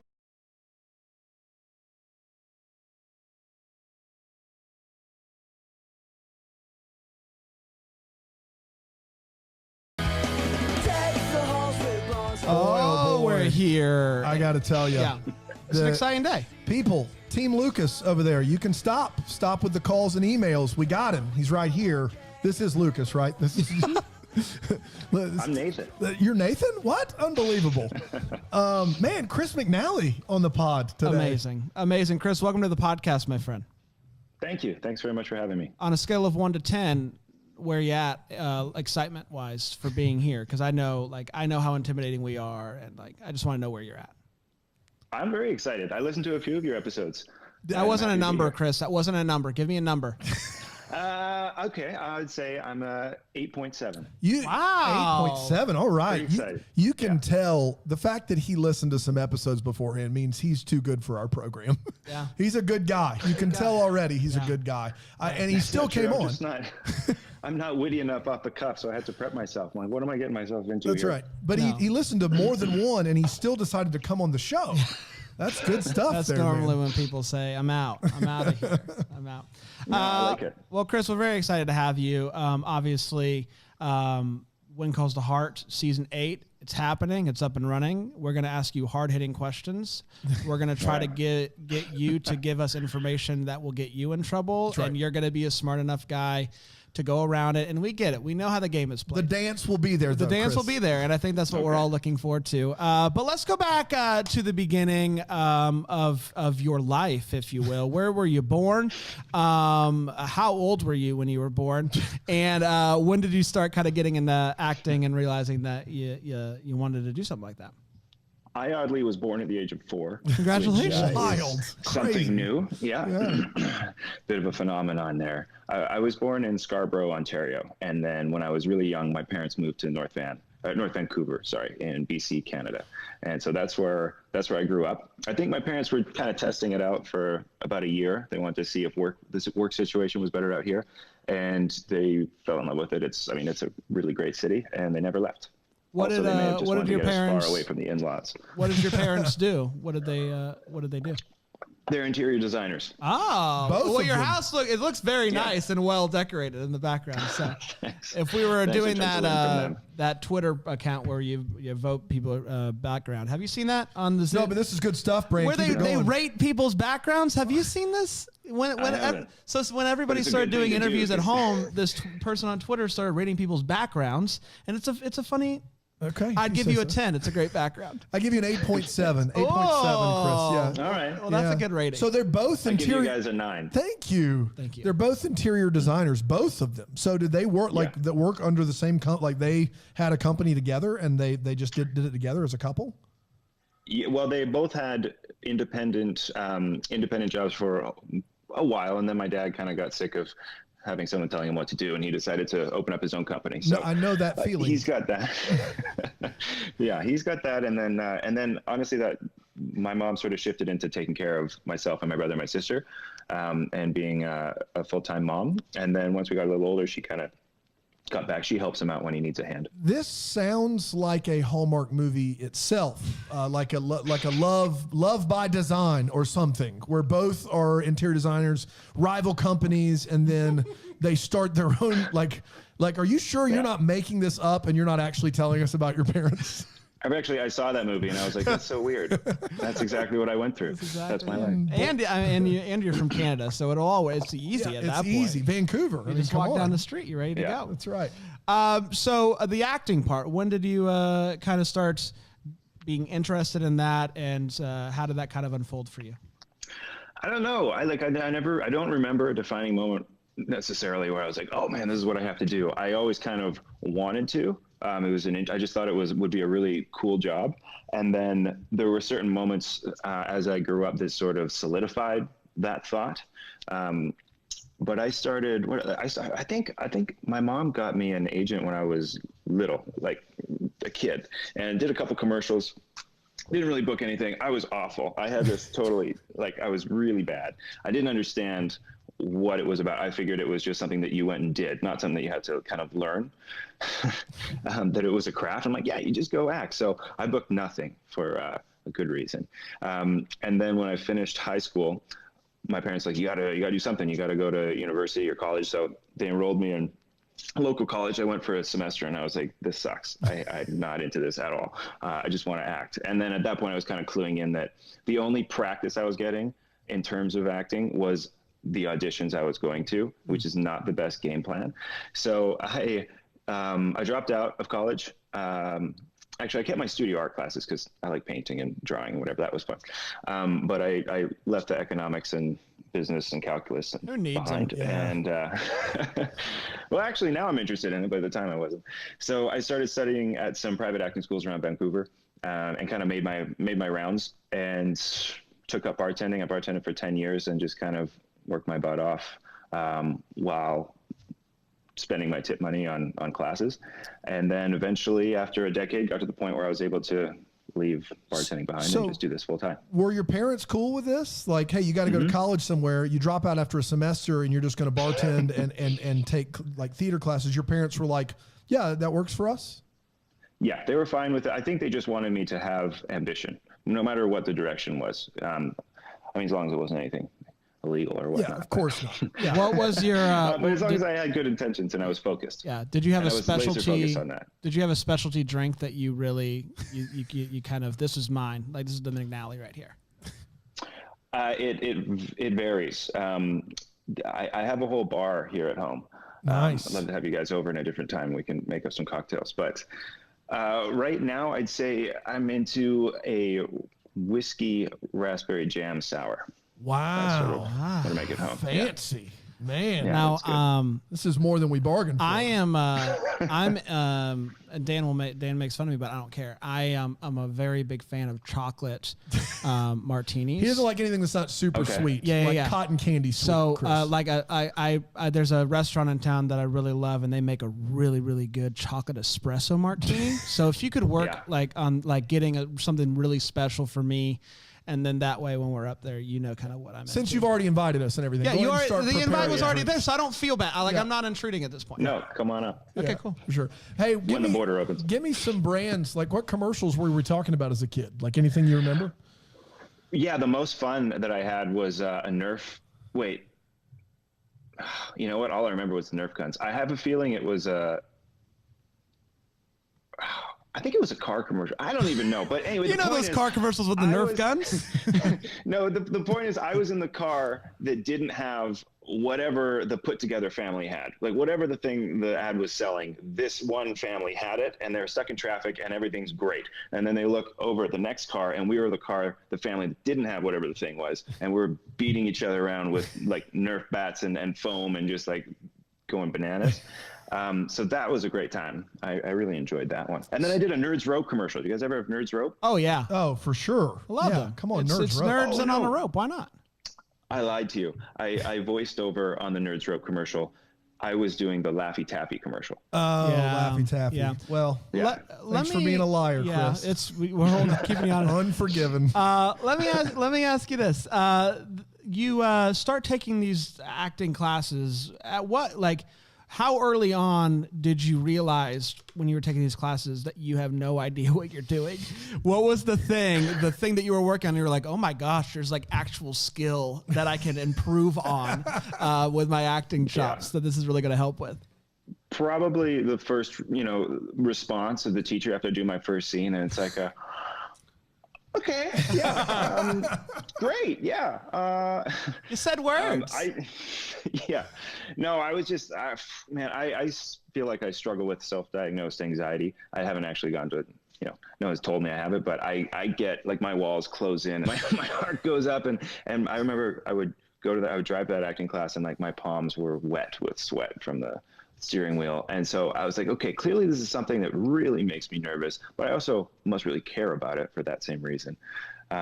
So I think a lot of it was getting over that and being able to be comfortable exploring and not worrying what maybe people thought of me or looking like an idiot or whatever was holding me back mentally. Is there a worse feeling than you finishing a scene and a director going, okay, just like that? Brings back memories, man. It's a trigger. Yeah, I bet. So 10 years of bartending that's a decade, Chris. It's a long time. Yeah. At any point, did you think this isn't happening for me? I'm gonna ditch the acting thing and go do something else? I never thought I was going to ditch it, but I definitely thought, man, this might not happen for me. And it was a roller coaster, so many ups and downs. And one of the worst parts was I have a habit of staying somewhere for a long time. So I worked at this one bar for 7.5 years, and the regulars that would come there knew me for that amount of time. And on like year 7, they're being like, so how's the acting going? When they sit down for an drink, I'm like, God, good. It's great. That's when you start acting. Habit going. It's like your parents asking if you're going to get married. Like, it's just like at some point. I ask this to everyone, so if your anxiety doesn't want you to answer it, Chris, feel no pressure. But everyone else has answered it up to this point. Do you have a memorably bad audition? An audition that in your head's like everybody has one that you can remember, just like, man, you walked out and you went, boy, that was a faceplant that you would be willing to share with us? Yeah, definitely. I mean, there's been tons, but okay, to be honest, there's 2 that stick out in my mind. One, though, I feel like I can get away with telling 2 because one of them I didn't actually even get to audition. It was so bad. I was late. I was speeding. I got pulled over. The cop was really mean to me. He's like, "What are you doing here going this fast in your mother's car?" And I was like, "I'm trying to get to an audition." He's like, "What? You're risking your life and everyone's life to get to an audition?" I was like, "But it's a good part. It's a director-producer session." And what was the movie or TV show? What was the? I think it was a show called Arctic Air that shot here in Vancouver. Okay. And by the time I got there, and I was just like shaking, quivering, getting pulled over really rattled me. And I kind of knock on the door, and the office was closed. And then casting director opened the door. She's like, "Hey, Chris, the session's like everyone's gone home. Like it's done. Are you okay?" I'm like, yeah, I'm fine.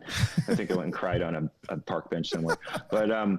But in terms of actual in-room bad experience, I had one kind of recently where a casting director was. Now that I've been working a little bit on when calls and whatnot, I find it's much friendlier in the room.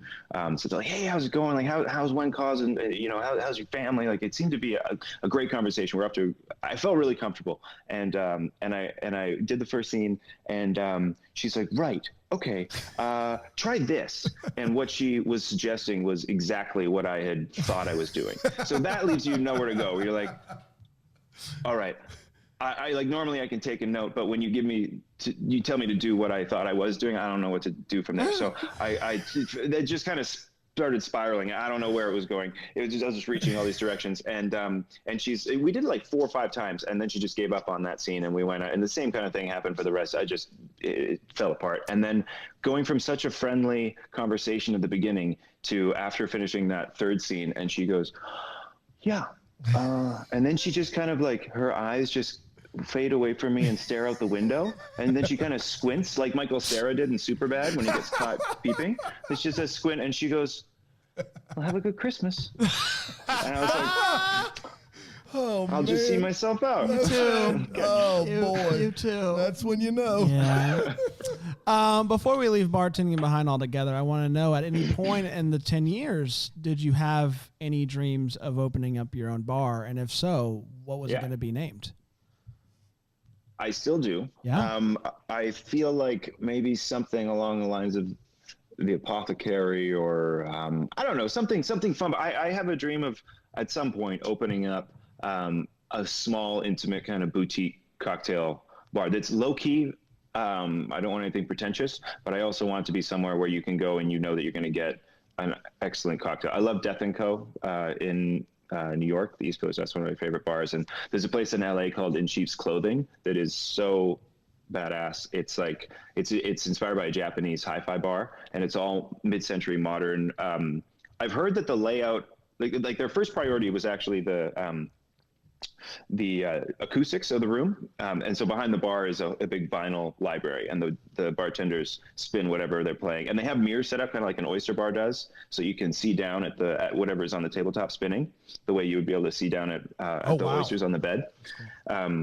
Which I like. I also bartended at an oyster bar for a while, so that was fun. But something like that, that's it's all about the music. They have these little cards on the table that say no cell phones, no photos, keep your voices down below the music. So it's just an intimate spot to go have a great cocktail, listen to good tunes, and have a nice conversation. You're speaking Brand's language right now, with everything but the cocktails that taste like cocktails. Everything else you really won him over with. As long as I can get a chocolate martini. I'll put a chocolate espresso martini on there. Call it the brand. Call it the special. Brand special. Yeah. That's all I want. Well, what's crazy is I was going to say your last name. I mean, McNally's is a great name, but for a bar, but it's not the kind of bar you're talking about. McNally's is the Irish pub. Yeah. That's where you go. You get like a snake bite and like a whatever. Yeah. So that's not what you're going for at all.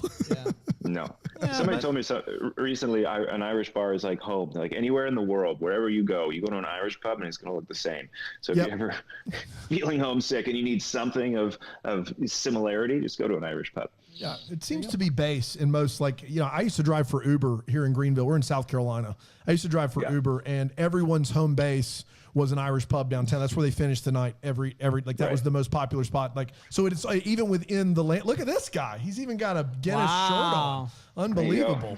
So yeah, he gets it. He understands. I love it. Yeah. During your 10 years bartending, are you saying you had no jobs, no acting jobs at all during that time? Oh, it was pretty brutal. I mean, I worked so hard in class, and I felt like I was making progress, but then I would go into an audition and I would just crumble. And I think it's anxiety. Like, I think I probably should have been on some kind of medication. I might have a different career today if I could go in there and just do what I wanted to, but I would fall apart every time. So there was years, 2-3 year spans where I feel like I didn't book anything. And even the things I did get would be like, I don't know, guy number 2, those kind of things. One line. And then, you know, what's the funny thing is I love acting so much, and I love what I was doing in class. And I don't know how to explain it. It's really important to me. It was the most important thing to me during that time. And, I lost my train of thought. So important to me. I forgot what I was saying. Oh yeah, I know what it was. So I wanted this job so bad, and then I would go and I would get a job, and it would be something like guy number 2. And you were treated terribly because they know that you're only there for one day. You've got one line. Your job is to not screw it up. Don't hold them up. Like, don't waste time. Just go and do your thing, get out. And because they knew that you were going to leave, like, nobody paid. It was very unfriendly. And so when I actually would get a job, I think, that was such a miserable experience. I'm confused. I mean, I really want to do this, but I just feel like I'm in the way the whole time when I do get it. And then it wasn't until I started getting parts with more, a more substantial role and more responsibility that I realized, oh no. This is supportive. It's just sometimes they don't have time for the little guy. Yeah, no, that makes perfect sense, especially on a show that's been running for years. Like I make a joke to Bran. We look at everyone's filmography beforehand. Everyone that's been on this show has been on Supernatural. Like everyone has an episode. Oh, it's a Vancouver rite of passage. It's a Vancouver. You have to be on the show. They're running out of people. Like they're just walking up to people and be like, I could get a role on Supernatural. You were 2 different characters on Supernatural. Yeah. That's fantastic. You got to wait at least, I think, 2 seasons, and then they can bring you back. Oh, wow. There you go. Yeah, so then, like a show like that's a well-oiled machine's got the new guy on it. What are they going to do? They're not going to give you that preferential treatment. But what was the big break? Like, what was the thing where you were like, okay, I think I can make a living doing this? Like, how about this? What was the role that when you booked it and it was a done deal, you hung up the bartending apron? Okay. I think they're maybe two different jobs for that, because I held on to the bartending, because after a decade, even though I grew to hate every second that I was there, because every minute that I was working in the bar was a minute I wasn't doing what I wanted to do. But then I started to develop this attachment with it where I'm like, I can't let it go. What happens? This has become such a familiar part of my life that I was afraid to quit. But I think what really changed for me was I booked a job on a Netflix show called Altered Carbon. And it was a 3-episode arc. And actually, at the time, I just gotten out of a pretty toxic long-term relationship where I felt like I was really held back and couldn't do what I wanted to do. So as part of the kind of me feeling liberated, I was like, I'm going to audition for theater school. I'm going to move to New York. I wanted to get into Juilliard. In hindsight, I should have maybe applied to some other schools, but in my head at the time, I was like, I'm going to go to Juilliard. It's the only school for me. So it's the only school I applied for. I went down there and I auditioned and didn't get in.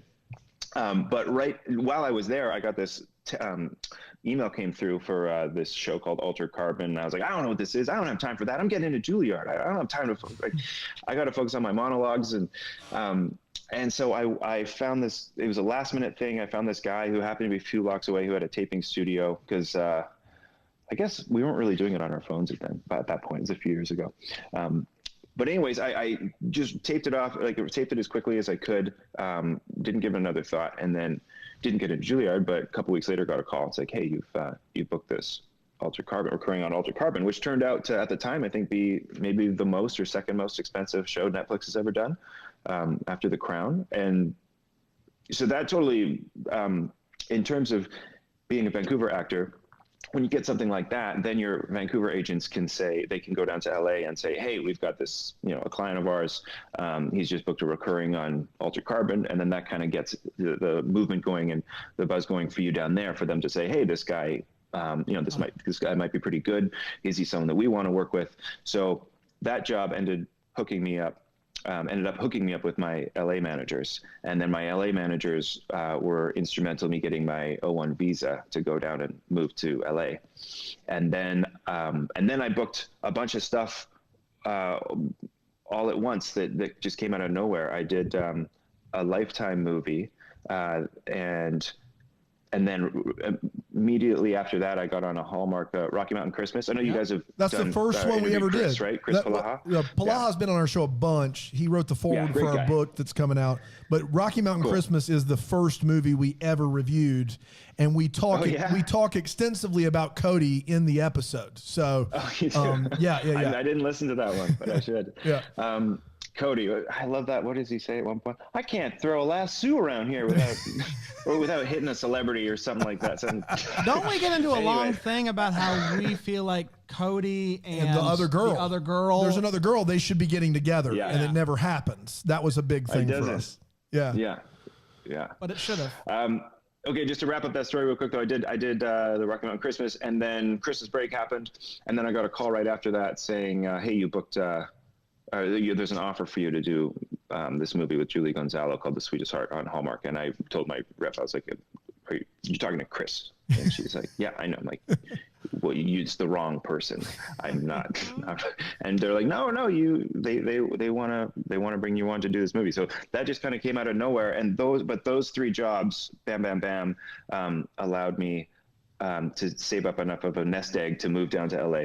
Yeah, I can see why you would think that, though, Chris. You're just not attractive. That's the problem. Is you're just not leading man material. Well,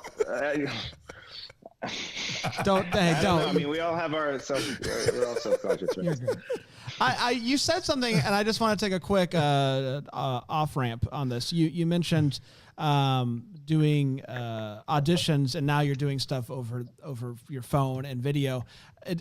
What is that easier or harder? And like you talked a little bit about anxiety and auditioning.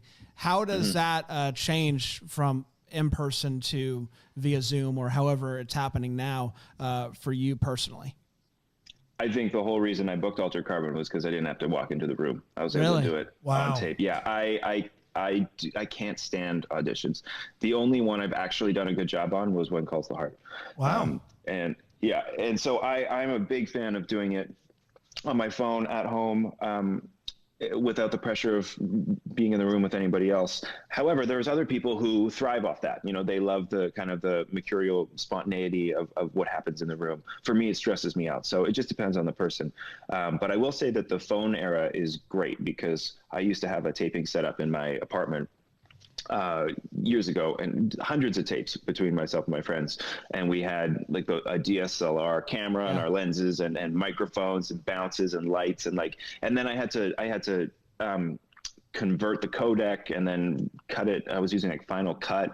I mean, it would take hours to do a single tape, and now I just record on my phone, put it into iMovie, and the whole thing's done in like 20 minutes or whatever. So I love how the direction it's gone now. Does it get any easier? I mean, now you've established yourself as a name. You've got a lot of credits on IMDb. You're leading star. You're the leading male star in these Hallmark movies. Big deal on When Calls the Heart. Does auditioning in person get easier, or is it the same jitters, nervous energy before you do it still? I thought it would get easier, and then I got wished a Merry Christmas. So I would say I went too. Squint and then Merry Christmas. Yeah. I'd say in general I have more self-confidence than I did before walking in, but that audition to me was proof that it's just as easy to fall off as it was prior. Yeah, and I think, do you have a problem watching yourself? Like, is it tough for you to watch the stuff that you've done, or is that easy? It's not my favorite thing to do, but I feel like because I've done so many tapes, and I was able to, watch the tape and try and watch it, detach myself from watching me and watch it objectively and see what's working, what's not working. So I think doing that enough has allowed me to kind of watch myself without as much pain as I used to, but it's not something I would choose to do. I wouldn't volunteer to watch myself. What was the transition like going from the Codys of the world in Rocky Mountain to the leading guy in Hallmark? Was it a hard transition? There's a lot more pages, there's a lot more time and all that, or did you find yourself kind of relishing and flourishing and being like, this is what I've wanted this whole time. This has all been worth it for me. It's easy. Yeah. I find it easier because you have more to work with. Yeah. There's more character to flesh out and just more time to play. So once I got over the shock, I was thrilled about it. And I also find it in a way easier because now for those roles, if you're fortunate enough to be in a position where they reach out to you, that's what they do. Like they just call up and say, hey, do you want to do this one? Whereas the Codys, you're auditioning for it. And most of the time they go a different direction. let's talk about did you have a question? I have really one more quick? question Yeah, before Hallmark stuff, which is you've been on, a number of TV shows, not just Supernatural and Lucifer and a few others. Which set guesting on as, crew guy number 6 or whatever you were guesting as felt like the most like family, felt like a set where you were like, man, these people really are having a blast. And I know that that's true about all the sets, but which one felt the most like that to you that you were a guest on? I think Altered Carbon, it was a massive production, but yet you still felt like you were an important part of the puzzle. And it was also, I really liked the cast, and I respected the cast a lot. I was just happy to be in the same room with some of those guys and see how they work. And they were very welcoming. Sometimes I feel like the lead actors don't necessarily want to share a green room with people who are coming in for a couple days or a couple episodes. They have their own private space to be, so they don't really want to small talk. But that one, everyone just hung out in the same area each day, and and so I felt like part of the team, even though I was just there for a bit. Fantastic. That's awesome. Yeah. Let's talk about One Calls to Heart, because you mentioned you had to audition for that. It's also, Jack died, and it was a very... Jack's dead?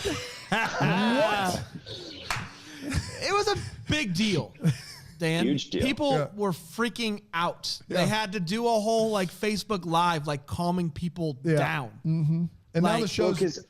now the show is more popular than ever. So I think it worked out. Maybe kill a character every now and then. Yeah. Hallmark, So I want to ask you this. This is a big audition.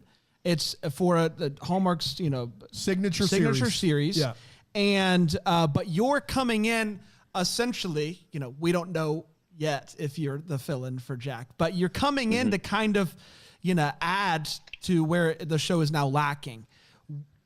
Did you feel that pressure? Did you know about the Hardys? Did you know how big of a loss it was with Jack? What was it like for you going into that room to audition? You said it was your best audition, so tell us a little about the audition process, but also kind of in the back of your mind, did you know everything that was going on with the show at the time? I didn't at the time that I auditioned. I knew that they were looking for 2 guys to come in and kind of be possible love interests for the Elizabeth character. I knew that the Hardys, that it was a big show because it shoots here in Vancouver, but I'd never auditioned for it. I had a terrible time. I couldn't get into any rooms. So I didn't, it had been shooting for 5 years in Vancouver, but I'd never had a chance to read for it prior to this. But then it didn't dawn on me until I got the job. The pressure of once I started kind of looking into the Hardys and how upset they were that Jack died. They're still figuring out how the idea of 2 new guys come in. They're trying to figure out how to bring him back from the dead still. I'm Team Ghost Jack officially, Chris, and I'm really sorry. I hope the best for Lucas, right. but I mean, that ghost storyline, I'm still holding out hope for. Yeah. I love reading the comments and people like, Team Nathan, Team Lucas, bring Jack back. And then a couple people will get at that person like, just let it go. He's dead. He left the show. But to touch on the audition process for that, I actually did have okay, 2-part. I did have a bad audition originally. I read for both characters. Oh, wow. So I originally read for, my LA manager called me up and I was in LA. I made the move down there and he said, hey, you've got an audition in the room for this Lucas character on One Calls to Heart. So I went there, I got lost, I was late, it was very hot, I was sweaty and nervous, and it was like an audition that had a lot of action, like you're on the floor and something's being robbed or something, and I don't know. Why? And I was like sitting behind a chair. I don't know, these scenes weren't actually in the show that had been written specifically for these auditions. So I don't know, but it was horrible. Like I left there and I just felt so defeated. I'm like, there goes another one. And then my Vancouver manager called and said, hey, they want Canadian casting wants you to tape for this Nathan character on One Calls to Heart. Like, oh, okay. Well, I have another shot and I can tape it, which makes me feel good. So I taped it at home and I felt really solid about that read. A couple of weeks later, I got called that I was pinned for Nathan and they wanted to do a chemistry read with Aaron. And it was I just drove down the street to Studio City and went and read with Aaron. And before that one, I was like, okay, I can't screw this up. I'm so done with screwing up auditions. So I took like an hour before that read, and I did all these kind of breathing exercises I used to do in the theater classes I took in Vancouver. And I just did everything I could to kind of mentally zen and prep myself. And then I went in and had a great read. It all clicked and worked perfectly. And I was like, oh man, it feels good to actually do what I know I can do and not crumble. And then as I was about to leave, they said, hey, wait, do you have anything today? Can you stay for an extra half hour? And I was like, well, let me check my schedule. I'm thinking I'm very busy. Yeah. And they said, we'd love for you to read for Lucas. We think you might be good for both parts. Do you have time to do that? And I was like, yes, I do. So it was the same sides. But I was in a better state of mind this time. And I just took a half hour to learn them. Really, I knew them already, but I was just going over them again. And then went back in and read Lucas, and it clicked, and it went great. And then they, I guess they called about a week later and said, you booked it. Do you know which one? And I said, is it Lucas? And they said, yeah, you got Lucas. I was like, great. That's the one I think I was leaning towards. Well, also you get to keep that beard with Lucas. I think the Mounties have to be clean shaven, if I'm not mistaken. So yes, and I look like an idiot without a beard. So I'm very happy. Sure you do, Chris. Sure you do. I feel like I do. Yeah. My friends I shave my beard and they laugh at me before even saying. Do you look really young? Do you look like you're like 10, 12 Very years young. younger? Yeah. I feel like I'll look around 23. Wow. Man. Actually, I haven't shaved it for a bit, so maybe I'll look 25 at this point. Yeah. Okay. We feel you. Yeah, here. This is very like It's if we ever had to shave, I don't know. Like what we'd do. I feel like listening to you. Like, is time kind of an enemy for you when it comes to this anxiety? Like, if you had to do an audition tomorrow, would that help you instead of having to do it in 2 weeks or getting all this time to prepare? Like, if you had to do it a lot quicker, would you just not have the time to get anxious about it as much? No, I think the lack of time is what stresses me. It makes it worse. Yeah, I think it makes it worse. Okay. For sure. Wow.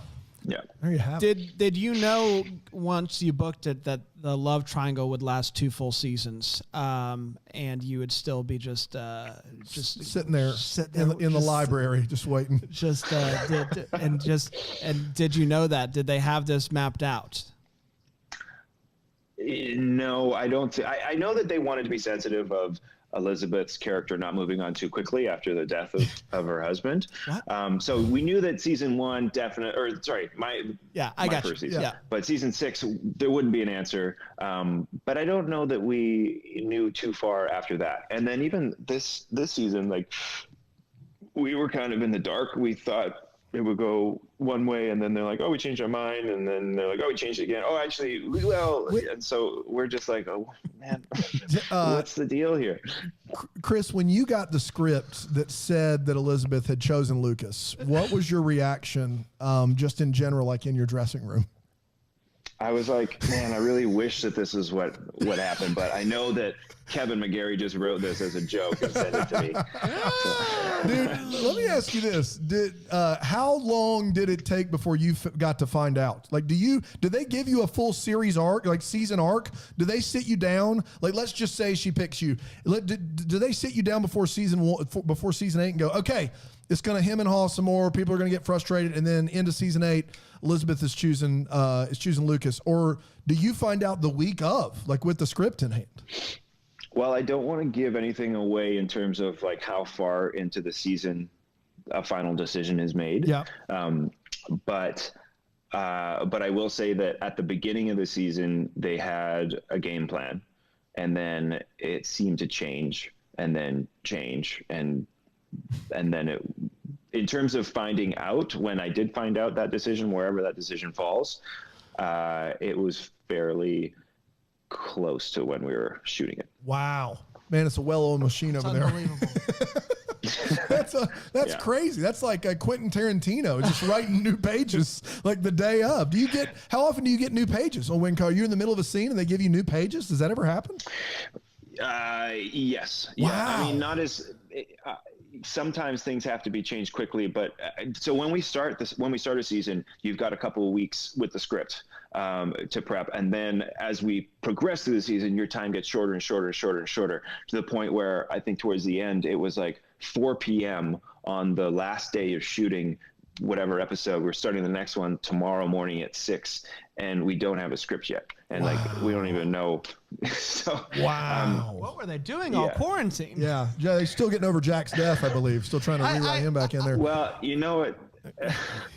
Oh wait, I'm getting my ears. Wow, time flies. I was going to say they're trying to figure out what to do with Abigail, but did you get to? Never mind. Was she still on the show with you? She was on for a year with you. Yes, a year. Yeah. Yeah, we cried season 6, and then and then I think all that hit the fan, and I guess they went back and did some reshoots. Do you think they're going to bring her back? I hope that they do. Personally, I think she's a lovely person. I really enjoyed working with her, and I think she's a great character. And I feel like this season I feel like they're setting up for it to be a possibility. Whether it'll come to fruition, I don't know. Okay, I like that answer. Yeah, but I think they're thinking about it in the back of their mind. I think it's on their radar as something that could happen. Yeah, let's just do it. Let's just stop. Let me ask you this: it seems like that's a weird to start with that much prep time and to just keep getting narrower and narrower. I know from talking to actors from Hallmark, we've been doing for 3 years, that when you're shooting a 15-day movie, there is 2 takes max. Like you're moving, you got 120 pages, you got so many locations. When you're on the set of Hope Valley, it's Hope Valley. I mean, like that's it. Like you don't have to move to a lot of different locations, right? It's pretty much all there. Is there are there more takes available for an actor that wants to get it right? Like if you're not feeling good after 2 takes, can you get 3 or 4 takes if you want it? Yeah, you can definitely do that. I'd say the only time that it gets hairy is as we start shooting into the winter and we're doing exterior scenes, because the light is the daylight is just so short in the winter. So at that point, when you're fighting the sun, there's not much you can do.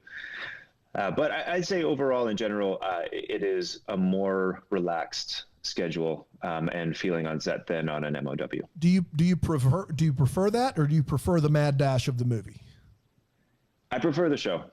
Yeah, I just you're exhausted by the end of an MOW, working every day all day, and it's like you've already put in 14 hours or whatever it is, and then you got to go and learn. You have to have time to, catch up with your loved ones, call your partner, walk the dog or dogs, feed yourself, and then you got to learn everything that you got to do tomorrow. And then with those things, there's often changes last minute. So it's super chaotic. I prefer the series. A complete non sequitur, but you said dogs. I read on your Wikipedia page, you're home wherever your dogs are. How many dogs do you have? What kind of dogs do you have? Because I'm a big dog guy.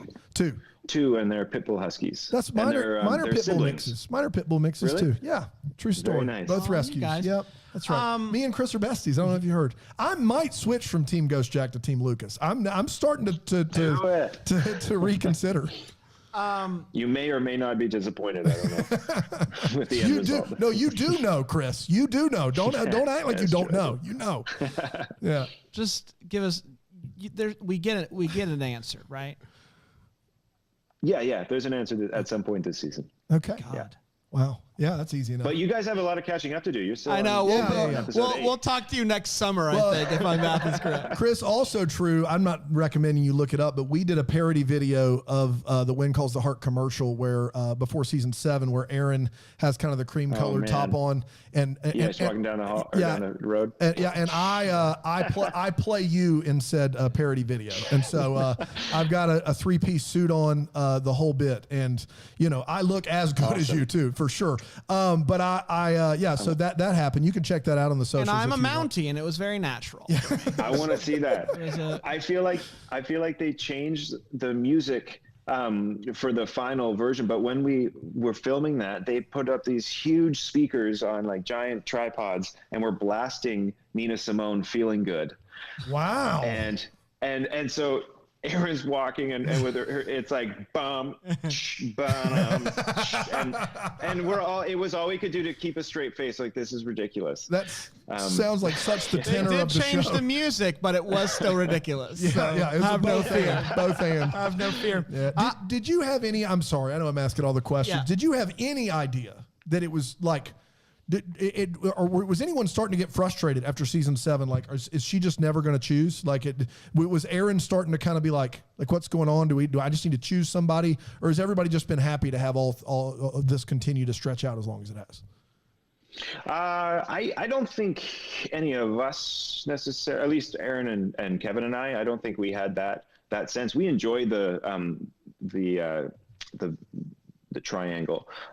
It's fun for us in terms of extracurricular activities, not so much this year because of the pandemic, but prior, like the three of us got to travel. Like we would go to Denver, or we would, and so we're like, once one person is chosen, this little tripod is not going to get to hang out and do these fun adventures anymore. So we were happy to stretch that out. I think we sense the fans' frustration and don't want to test their patience too much. So maybe a little bit in that regard. What are you going to do with all of your free time not traveling? I'm going to work on my, I'm going to meditate and work on my anxiety. Let me ask you this. Yeah, that's a good answer. Let me ask you this. This may already be known and I just don't know and I'm a doofus, but the character that doesn't get chosen, they're still going to be on the show, or correct? do they die? No, the showrunner made a point to call Kevin and I, and he's like, just so you know, no one is leaving. Okay. Doesn't matter which way it goes. There's still a community. Hope Valley's a community, and both characters are kind of well established in the town, and they don't want to take that away. You got the heavy hitters all over the place on that show. I mean, just everywhere you look. Paul Green, Aaron Krako, you, Kevin McGarry, Jack Wagner. I mean, there's so many people in this world that exist. Yeah. It's turning into kind of an all-star club. Yeah. On the Hallmark Channel. And so it's crazy to me knowing that every year a series budget already goes up for them to continue to add Hall stars and keep them on. That's a commitment there. I mean, that does not go unnoticed. Yeah. It's a fun group. I love everybody on that show. Have you thought about, whenever it is that you want to leave the show, how you want to die? Because they kill now. I don't know. It's a kill situation. So, yeah. Have you thought about how you'd go down? I would like to stay away from natural disasters because I feel like it's like no one's to blame and that's no fun. So I feel like it should be maybe hand-to-hand combat of some sort. Yeah, well, I mean, I think it should involve another person. Let me ask you this, Chris. If you could pick another actor from the Hall Star universe to show up in Hope Valley and kill you, who would it be? Ben Ayers. That would be a great one. We've had Ben on the show. He would do that. He would do you proud there, I feel like. He's a great guy. He's hilarious. Well, let's do rapid fire. Yeah, rapid fire. Well, we each get to ask you 3 questions. You have to answer as quickly and as honestly as possible. More emphasis on the honesty and less on the quickness. Dan? The most memorable experience you had going to a movie theater growing up. What movie was it?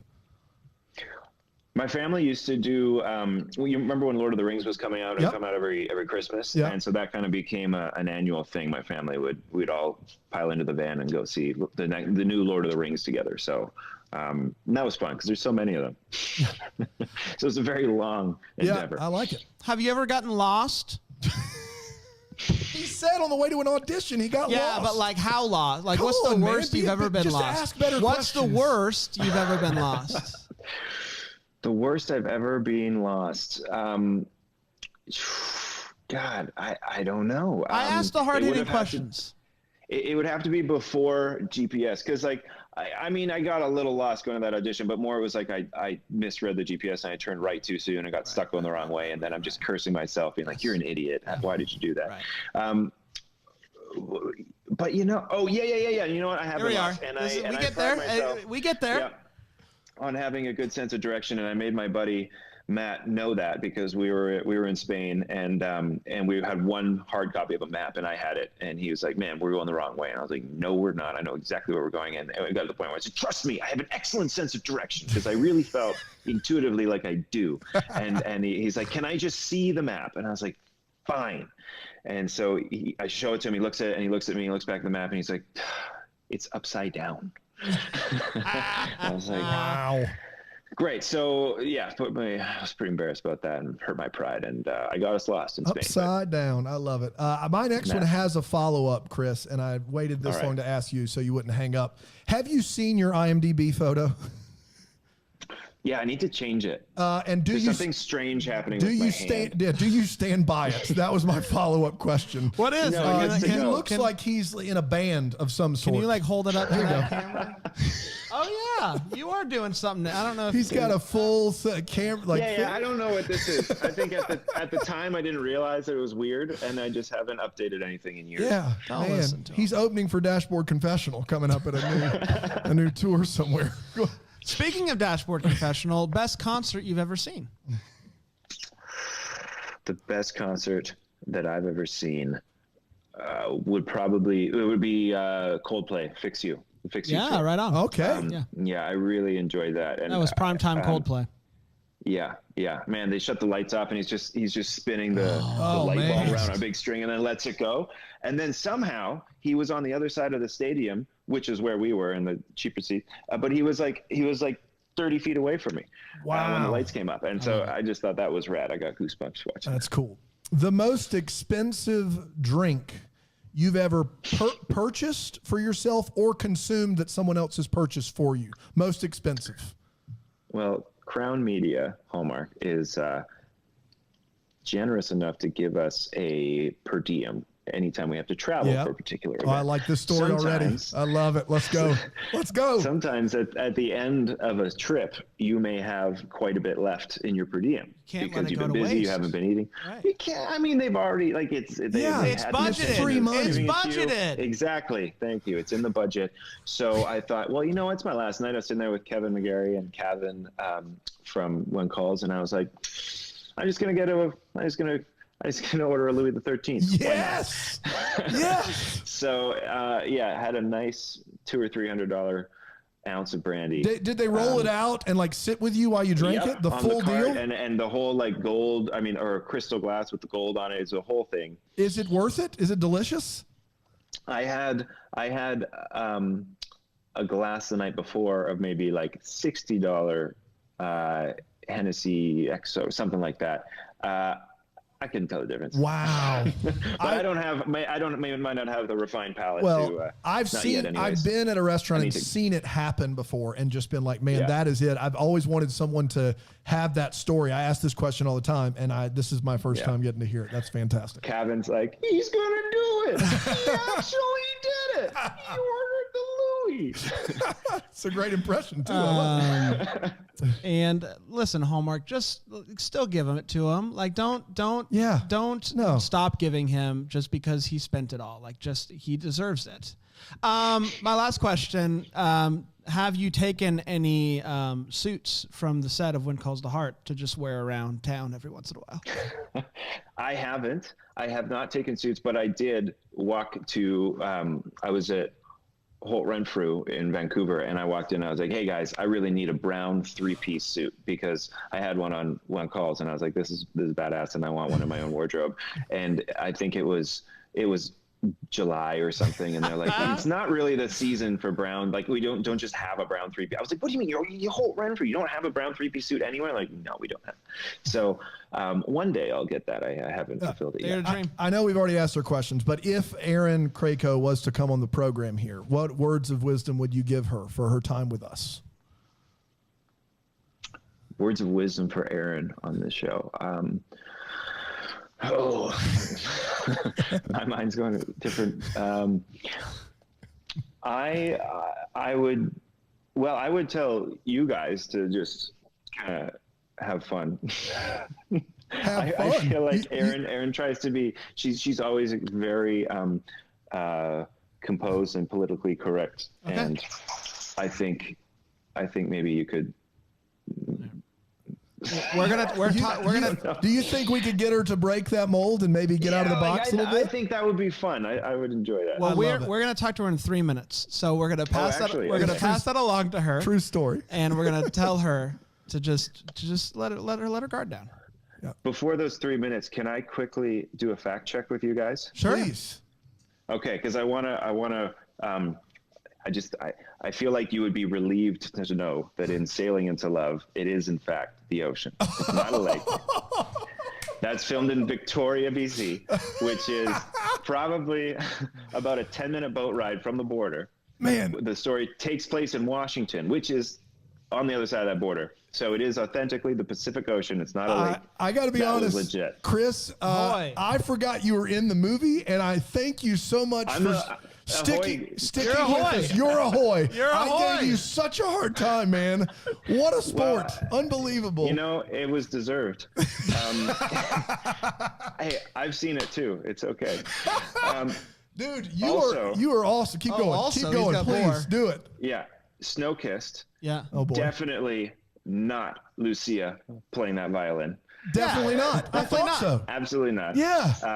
The woman's name is Momo. I don't know her last name, but her name's Momo. I love Momo. And that's why I say in the camera. In IMDb, it said it was Lucia, and it's like just can't be Lucia. I looked it up after listening, and I checked. And I'm like, yeah, it is in fact not that person. Man, he did his homework. This guy. Anymore, or is that it? Well, I really love the comment on the hip check in New York. Yeah. On Jen Lilly. It's a good one. Take it down a notch. I think all the points were awesome. I laughed hysterically last night listening to that. Well, you're a gentleman and a scholar and a champion for coming on this show, man. Thank God you for bless joining you. us. Seriously. Ahoy to you. Ahoy. Ahoy. Everybody go follow him on the socials. You're on social media, I'm sure. Yeah. Yeah, Instagram's my name, Chris McNally. Twitter's the same, but there's a little underscore. What's it called? Not a underscore at the end, because apparently someone got there first. Hate that person. Chris McNally on Twitter. Give it to him. Give it to him right now. What are we doing here? Why are you holding That's this? the least you can do. Thank you so much, man. We'll talk to you soon. And until then, may we be the first to wish you a Merry Christmas. Thank you, guys.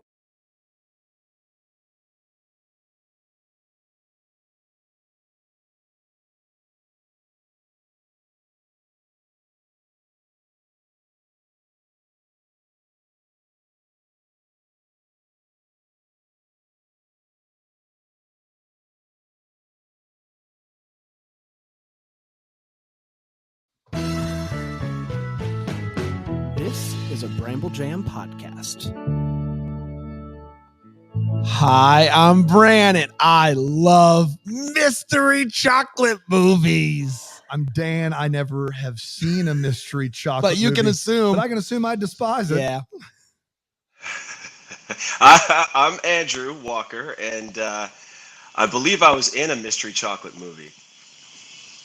I'm Nikki DeLoach, and I can confirm, Andrew, that you were in a mystery chocolate movie. I was. This Yes. is the Deck the Hallmark Podcast.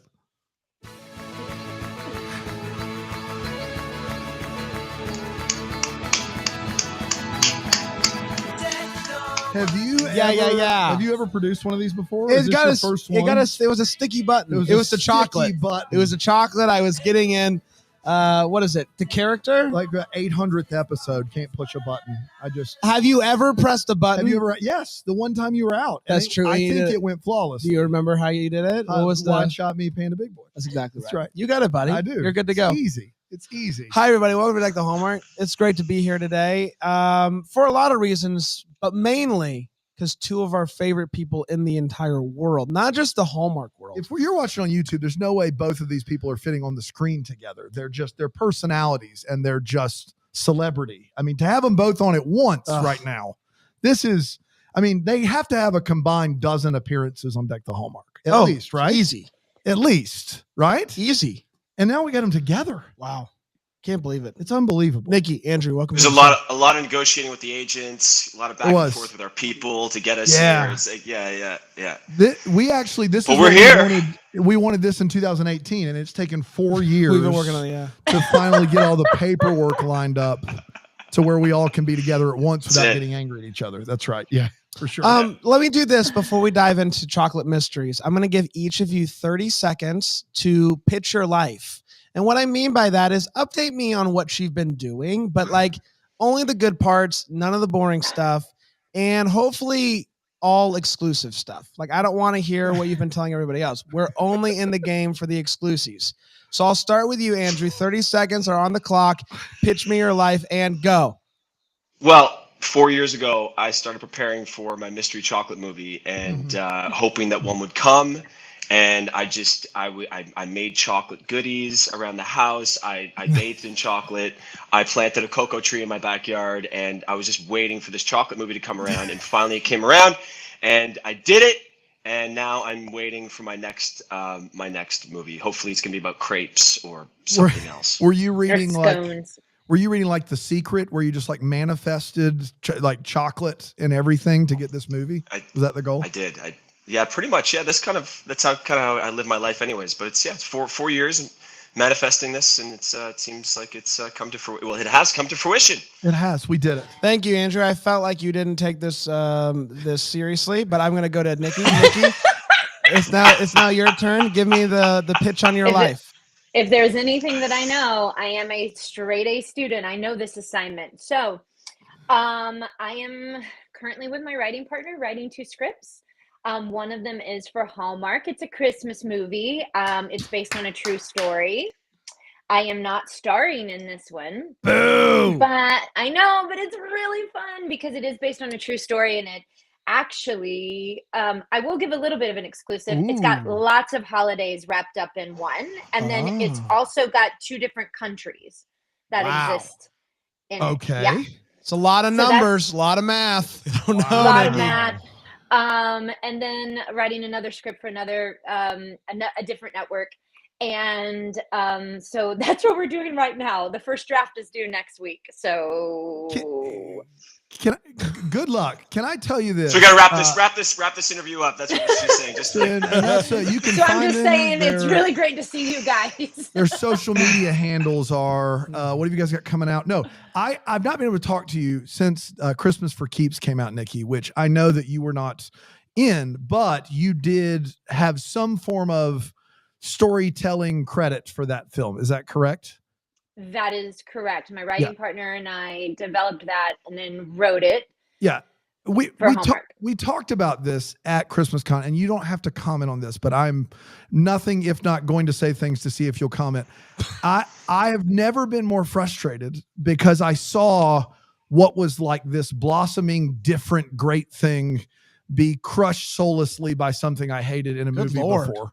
And welcome so to the show. It wasn't like just a standard run of the mill. This is about Hallmark movie. This was this crazy crash of like, oh my gosh, this is awesome with what are they doing in one movie? And I just wanted to let you know that those were my feelings toward the movie. You can comment or not. Yeah, I feel like here's the hard thing that with writing that I learned in that moment is that you have this idea for something, right? And it's this beautiful script that we delivered that even in the first draft, the network was like, it's great. And we were like, no, it's the first draft. And they put it into production because we really did a lot of work. We worked really hard on it. It was in a beautiful script. And it's one of those things where you hand something over and you have zero control on how it's brought to life, which can sometimes be very frustrating, right?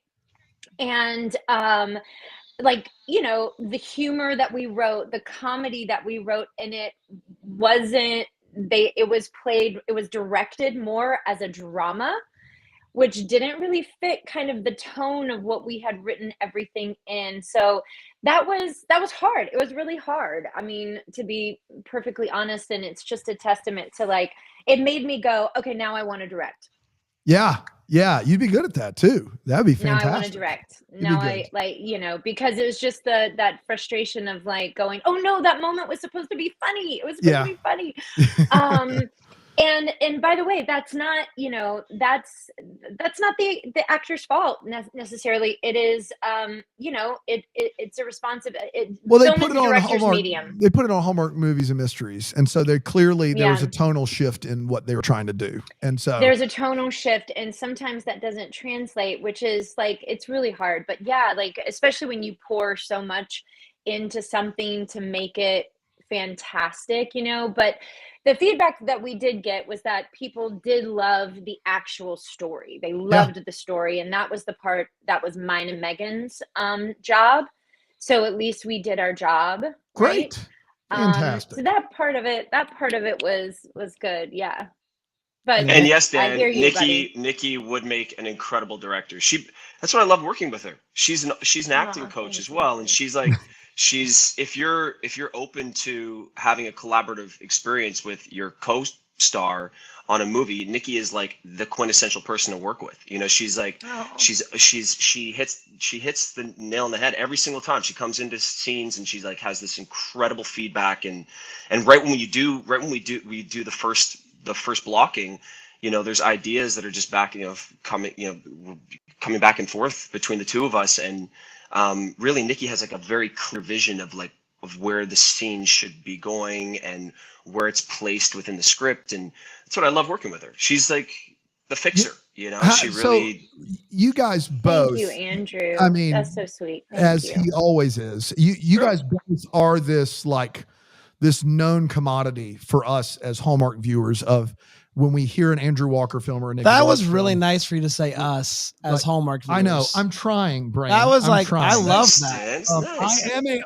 I am a Hallmark viewer. I know. It's just good to hear you say it. It was just really nice. It was really nice to hear that.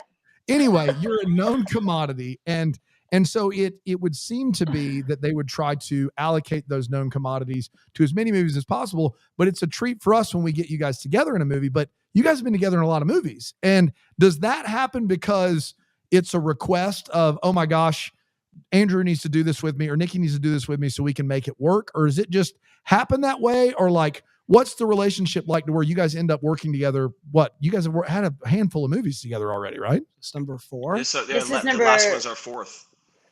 This is number 4. Well, the first one was Happenstance, Dream of Christmas. And then we got super lucky on A Perfect Catch because we had just worked together. Actually, you, me, and Lisa DeRue did A Dream of Christmas. And then all 3 of us were put back together like 2 months later or something like that for The Perfect Catch, which was, again, we were like, oh my God, the network must have missed that. like, how do we get so lucky? And then we didn't work together again in Sweet Autumn, and that was me.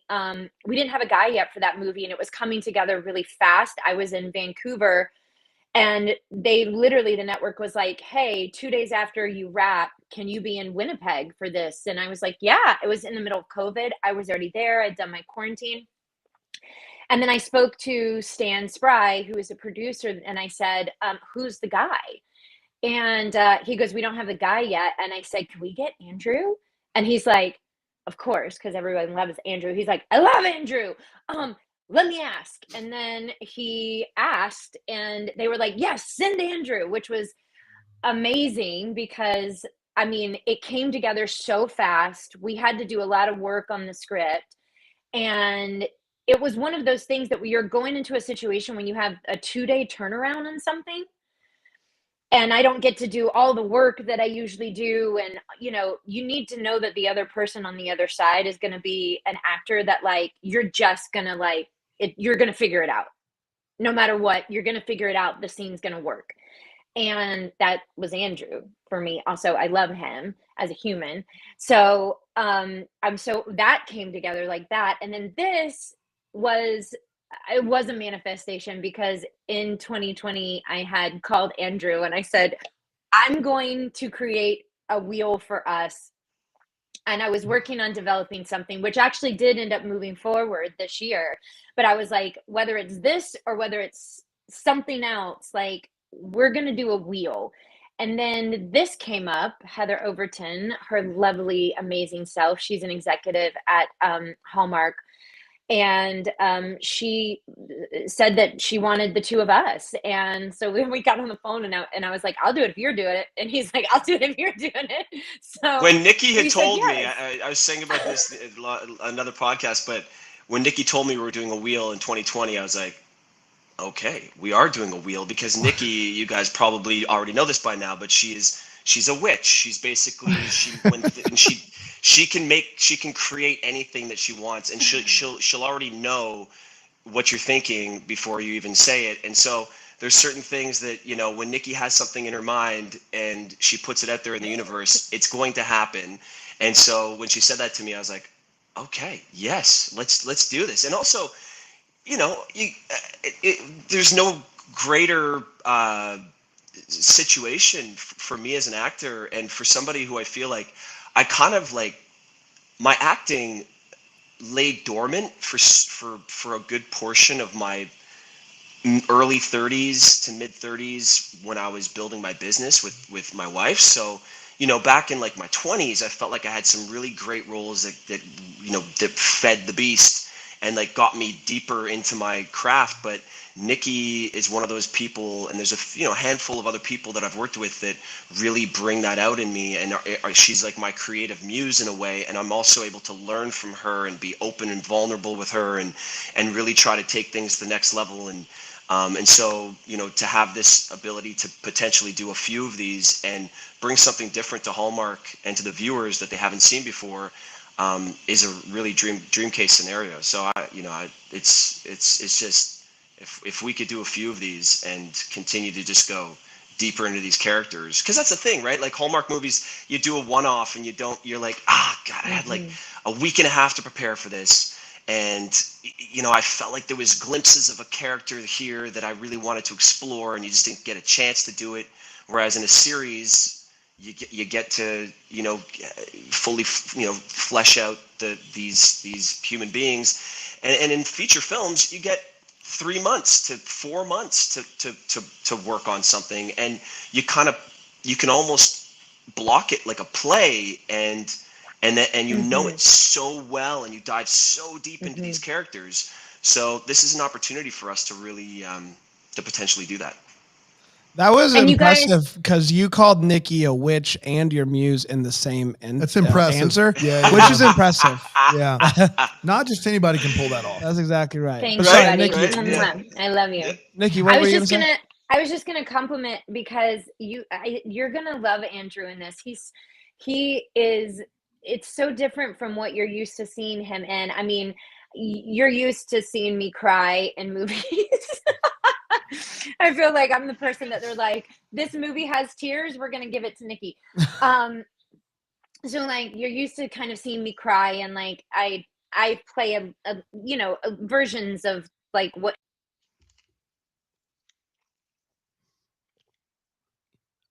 Nikki, your audio we just can't disappeared. Hear you. Your audio cut out, Nikki. Oh, she doesn't know that she can't hear us. Yeah. She's really doing a whole thing. Yeah, she is. We can't hear you. Not even a little bit. Yeah, Did I cut off? Yeah, you did. Yeah, you're you back. cut off You're there. back now. Ah, poop. It was very animated. You were doing a little dance. It was a lot of hand gestures and yeah. That was our censor. She went very off book there, very profane. Now she's gone. Now she's gone. Yeah. Oh, she's coming back. She's coming back. I'm back. By the way, I hate that I cut out right at the time I was complimenting you. I was just saying that you're gonna love his, like, he's stripped down, like all of the things that you see, the charming. He's still charming, but like you just see him in a totally different way in this movie, and I think that people are gonna love it. That was one of my questions. Was Andrew, you have a legendary smile and charm in these movies. Are we going to see some of that like dark smolder, like detective smolder? Are we going to get that? You are. Like playing against everything, and even there's days where we were like, I was instructed potentially to kind of give something, give something for the network, just to say we have it in the bag. And Nikki and I would talk and be like, no, we're not gonna do that. That's what I'm talking about. Let's stay on track here. And the whole thing too is that like Nikki and I, we've having our 3 movies before, something we talked about beforehand. We're like, we already have the trust of the viewers. What are we going to do? We're going to turn out another regular mystery movie. We're going to turn out like another just mystery movie for Hallmark, which is fine. But we didn't want to do that. We were like, we already have viewers. They're already going to watch this movie. Do they just want to see another Nikki DeLoach and Andrew movie where we fall in love and it's just no, let's just play against everything that would be the natural place where we were going to take it in a normal movie.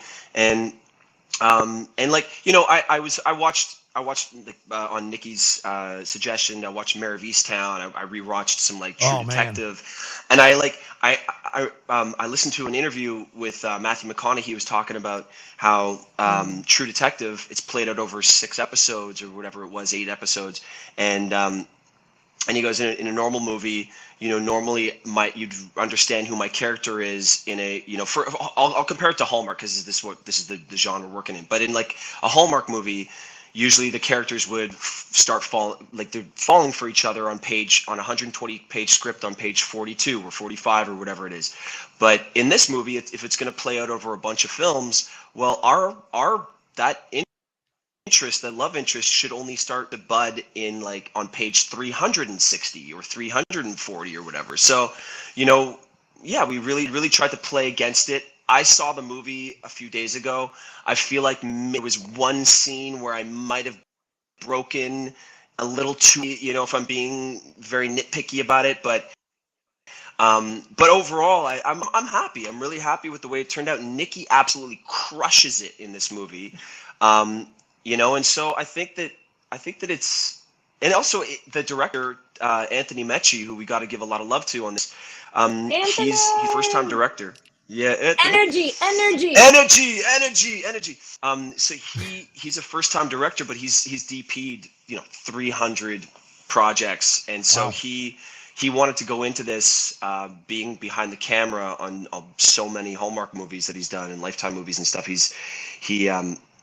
was like, I wanted to give it a bit of a feature film vibe to it, and he did. You watch this movie, it doesn't feel like you're watching an MOW for Hallmark. You've got to stop selling. You've said Mare of Easttown, True Detective, and feature film.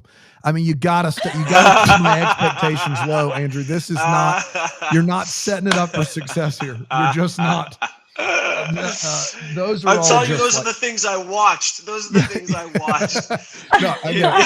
Well, let me ask you this on that point. Like, we've watched a fair share of mysteries here. Typically, we watch one or two of a series. If it's friends of the show, we're very excited for this. I told you that before we started, and like we watched Kristoffer Polaha's, and aside from one of those Mystery 101s, all of the mysteries that we've seen, they vary in quality, but they all kind of come down to the fact that Hallmark in an hour and 20 minutes wants to tell a murder mystery where everyone just kind of talks through it, right? It's just like we have a scene and it's like everyone explains everyone's motivation and background, and then we move to the next scene and we get so many things, and you just have to determine which of the things that were said were real and which were red herrings. Was there a fight against that in this film or in this script to try to make something that is still narrative based and not just filled with exposition, or did you guys lean into the exposition side of it? Well, I think that's always a fight with these movies. That's a thing that happens where, writers necessarily, there's a lot of repetition of things or a lot of exposition of things or and like for me, not just as an actor, but for a writer as well, it's like, can we just, that's number one, show, not tell, like, so I think for us, let's abide by the formula, right? Like they're trying to abide by the formula, and like the people coming back after commercial break, they want to make sure those people are caught up. There's like a method to the madness in a way, but yeah, sorry to cut you off, Nikki, but yeah. No, it is really true. And I think, actually Paul Thomas Anderson was talking about this on a podcast not long ago, how frustrating it is to write for television. And he was saying why he would never probably write for television is because you're writing for act breaks. You're writing to keep people tuned in instead of writing for the story or writing for the characters. And that is a real thing. There is a formula to this, and people do lose attention. So like part of it is just the medium, right, of television and people being able to easily click to something else. You do have to kind of write towards that. And so then as actors, you're forced to play at that as well in those moments. But we really did try to, I will also say this writer did a really good job of not giving away who done it. Like when I read the script, I never guessed that was the person. When I read it, I didn't figure it out actually until the very end. And from what I've told watching the movie, you don't really know until the end either, which I think is, like that's something that's also a little different. But we really did try to strip down some of that exposition and try to say like, hey, do we have to say this whole paragraph, or can we just add this, or can we just do it in a look, Or can we just do it in, in action rather than words? Because, and also the other thing, my least favorite thing in the world, I have to say, is like planting yourself in a scene and it just being like one person here, camera, let's just talk. That is my least favorite thing as an actor. It's my least favorite thing to watch. Because also you don't earn the moments when you need to be still in a scene and have an intense moment, or you don't earn that if that's what you're doing in every single scene. And luckily, so I love movement. I love directors that love movement. Linda Lisa Hayter works like that, where she loves, in every scene when I work with her, it's like, how are we moving? How is the camera moving? What's primary, secondary focus can I do? Am I eating? Am I messing with an ornament? Am I doing this? Am I doing that? Because that's how we are in life. We're not just standing still and talking to people all the time. We're doing something, and it's far more interesting to watch. So luckily, Tony is a big fan of movement with the camera. So we got to utilize that in scenes of like, what choreography can we use, instead of just like, because you're also pinched for time in this. Like, that's one thing people don't realize is like, you do a movie in 15 days, which is extraordinarily hard to do. It's unbelievable. And so sometimes you actually, just because you don't have a lot of time, you do have to sit two people at a desk and put a camera here and a camera here and just have them do double coverage at one time, because you only have an hour to get the scene if you want the scene in the movie. So sometimes you're hamstrung by time, or you're losing a location, or you're losing a location or something. But like in this movie, we really worked our butts off. And Tony, man, he especially just like brought it every day and really was trying to fight for those shots where we got to keep it active and interesting. And it meant we had a lot of 16, 17-hour days, but hopefully that shows in the movie. Andrew, I remember you posted. Sorry, guys. Really quickly, we would show up on set and he wouldn't have the cameras for blocking. He would just be like, "Okay, Nikki, Andrew, play it out. Where would you be? How would it go?" And so we would just do it, a couple times, and be like, "That feels good. Wow, that feels really good." Then they bring cameras in, and we would start, cleaning it up a little bit, and by the time we would hit camera, we would know, we'd have a great scene with action. And I remember, Andrew, when you were shooting, you posted a video on Instagram of you guys in the woods or something like that, shooting something at night in the woods. Was the times that you guys were shooting this mystery movie, were they different than a regular Hallmark movie? More nighttime. It's nighttime spookies. Yeah, more nights. By Wednesdays. So usually you try to in movies, like for example, like now we're writing one, right? And you have a certain budget. And it's like, okay, we need to avoid doing too many nights. You have to pick and choose what scenes you want at night, right? So but for this, so much of it takes place at night. So by Wednesday night, we were rolling over into the wee hours. And by Friday, a lot of Fridays, like I got home at 5 a.m. Wow. On Saturday morning, which is, listen, I didn't have my kids. It was just me. So it actually was, it was doable and easier. But it also, and then she'd get picked up again at 4:30 in the morning on Monday. Yeah, on Monday. She'd get picked up at 4:30 a.m. on Monday, get dropped off at 5 a.m. on Saturday. Man. That's so true. It was worth it because it's the tone of the movie. It's a darker situation. So like the night lends itself to, how the movie looks and feels. Have you guys had the opportunity to see it already? Andrew did. You got to see it already, because typically that's not typically my first time. You guys are like, man, I can't wait to watch with everybody to see what made the cut, but you've already seen it. Yep. Tyler Hynes gets to see all his movies before they air. I was like, you know what? I want to. That guy. I want to see my movie. That guy.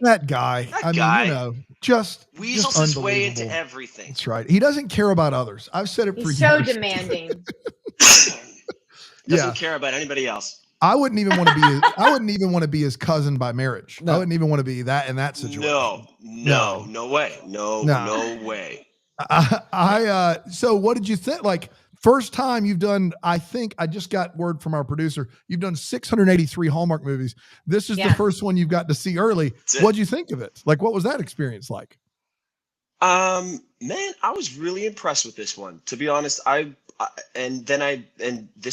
score wasn't even locked. Color correction.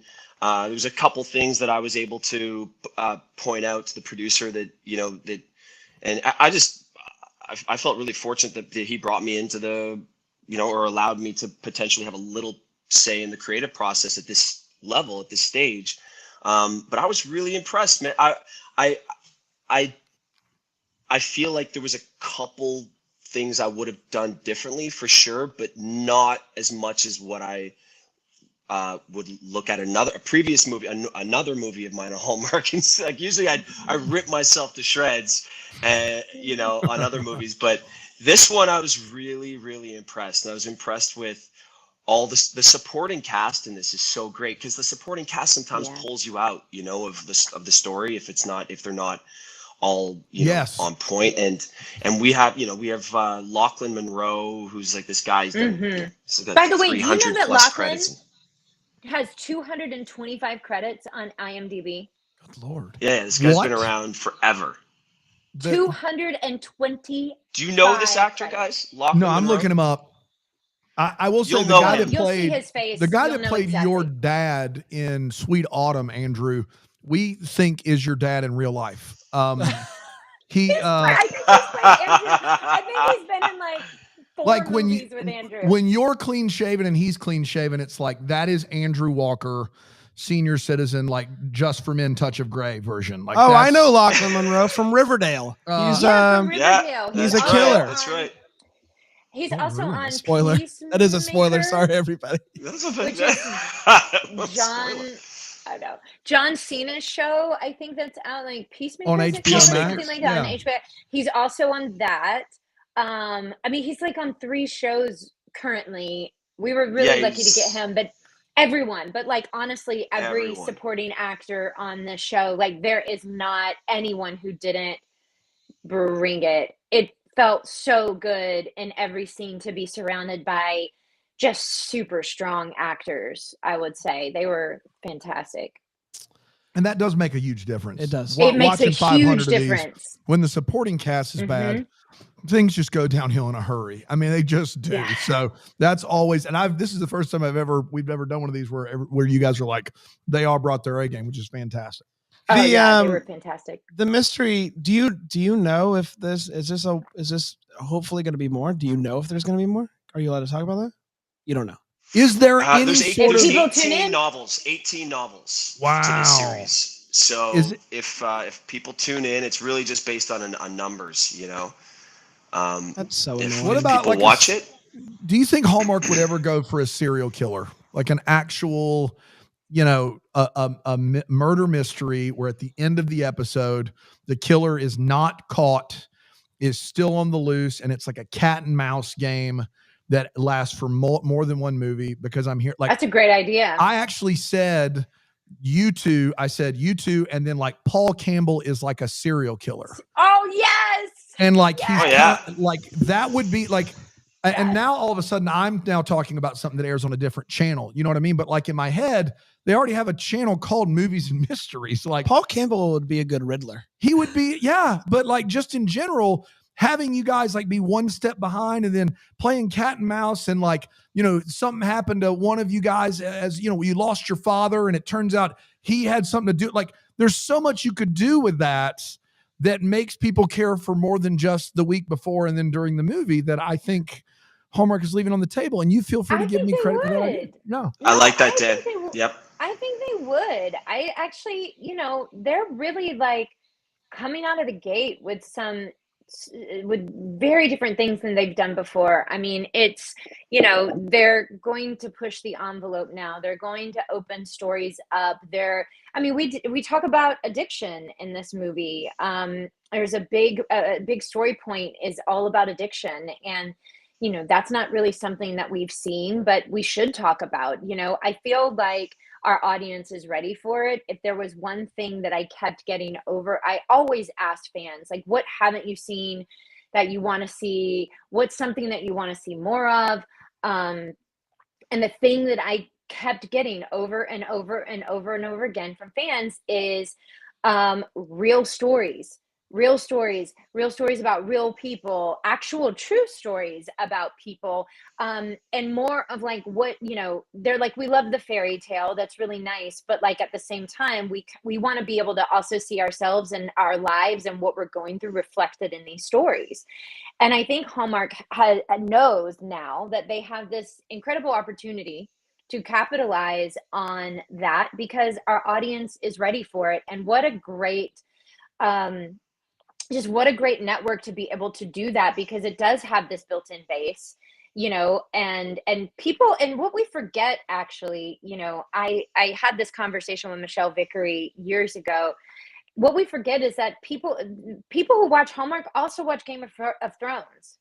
It's not just people who only want to see a happy ending, right? They do come to Hallmark for that, but it's not the only thing that they want to see. So like, the audience is hungry for something more, and I think the network is like ready to give it to them. So I wouldn't like put that aside. I think that like they might do something with a serial killer, and I hope it's on our stuff, because I want to do something. Paul Kimmel as a serial killer would be amazing. It'd be so great. I mean, it just would be. Ben would be great. Oh, Benjamin Ayers would be really good. Michael Rady. Benjamin Ayers would be great. Yeah. Michael Rady could play serial killer. Like he would be just like, he'd be really good at it. I think Michael Rady can play anything. Yeah, that would be fantastic. But like, I guess, and this is maybe it lends itself to this. The exposition question is similar to this one, but Hallmark movies, Christmas movies, love stories have an arc that we all know, right? And like, not just the two meet and the two kiss. In between, we know about all 9 of those acts. We know how they're supposed to go, all the moments. We think things are misunderstanding, everything. The mysteries, and some of the problem inherent with the mysteries, unless the characters are great, is we know the first act and the last act. How do we make the middle of that matter on Hallmark? Because it gets lost sometimes in the weeds. Was there a consistent effort to be like, how do we make this moment matter and not people just be waiting for the last 8 minutes of this thing? Yeah, there was. I think it was going back to each individual co-star bringing their agenda to that's basically it's very Clue-like, this movie. It's very similar to Clue. Like it is. Yeah. And even the poster, like everybody's a suspect. So there's never a moment where somebody's on camera and you're not like, wait, is that the killer? Is that the killer? So it's always a question. You're constantly questioning whether or not that's the, and seeing it as well. And even my wife, who's my biggest critic and big, she's my Dan, everybody needs a Dan. She's ripped these things apart sometimes. I'm like, damn it, but she really enjoyed this. And she was like, wow, I don't want to miss a minute here. I'm really engaged, and I'm like, I don't know who it is. There's one piece to this that I'm looking forward to hearing your feedback on it, Dan, and Bran. But there's one piece that's like, I feel like could have just, and Nikki and I knew from the beginning that it could have been better, and you can see it in the movie that it could have been a little stronger, but throughout I would say like 89% of this movie is just bang on. And talk about the middle part of the movie. You're constantly trying to play detective. Like the viewers they will be very engaged in trying to figure this, the whodunit out with us. I'm excited. And I think that's a testament to, I will say, Heather Overton and Brett and the writer really like doing their due diligence on that and delivering a script that where truly like every single person could have been a suspect and keeping you on your toes, and that they did a really great job with that. I feel like it has to be tough not knowing though when you're making it if there's going to be other ones, because that like you said with the movies, it's page 45. We know they're going to be in love, but we're probably not getting a kiss in this one. So that we're probably heading there, but it's like, how much do we like? How many to give away the who did it, guys? Who did it? Who did it? Who's murdered it? So those moments, those little sparks of moments they're just softer. And like the way that Heather described it was like, these are two adults. Like these are two adults in the world. Like, whereas I think sometimes in Hallmark land, because of the magical realism that goes on with just the actual tone of everything, it's like, you feel like it's a little more childlike, right? Like we kind of suspend like belief a little bit that these are like actually adults moving. Because I mean, in reality, if you're two adults dating, you're probably going to kiss on the second date. You're probably going to, like all of that stuff is going to happen much earlier than it actually does in a Hallmark movie. But in this, it's like, these are two adults, and he's getting, your character, Andrew, has just gone through a rough divorce. I've gone through a divorce. I'm a mother, not focused on meeting anyone. There's no, there's not those conversations of like, you need to get out there and date and all. There's none of that. It's you don't like, have that best friend who's like, oh, he's cute. You don't have that going on in this movie? I do have a friend. Well, we all need that friend. Right. Who is kind of pushing me, who does kind of push me to go on a date with someone. But again, it's like, it's a little different. It's more adult, I would say. And that person is played by Antonio, who is amazing. He did another, I don't remember what his... is it Antonio Keon? We had Keon on the podcast. I love Antonio. Dude, Keon's great. We're big fans of his. He's great. He's awesome. So he plays Brad. He's an insane restaurateur, right? He has like three restaurants. Three of the best restaurants in Vancouver. And he undersold them. We're talking to him, and he mentions it like in the last 3 minutes of the podcast. We're like, "What are you talking about, man?" So we love that guy. He's great. He's fantastic and such a good dude. And a lot of those characters, like his character, would live in the world should this continue, right? They would be a part of the world and live in the world. And JC, who plays Marla, is fantastic. She's funny. Fantastic actor. She's a bit of the friend as well. That's like trying to push you, like who's this? Who's that cute guy or whatever? But but there's none of that with us. There's only little tiny. No, there's a murder. We're also processing a murder. So it'd be weird to. You're a detective, Andrew. What is your occupation and your character's occupation in the film, Nikki? Is it chocolate? I'm a chef. Okay. A chocolatier or just chef? No. Does the person die eating chocolate? Like, what's the deal with the chocolate? Well, you're gonna have to watch it, dude. Watch it, Brand. Come on. I'm gonna tell you how the person Silly dies. questions, Brand. Silly questions. Gosh, I'm sorry. I'll call you when we get off and tell you. That's right.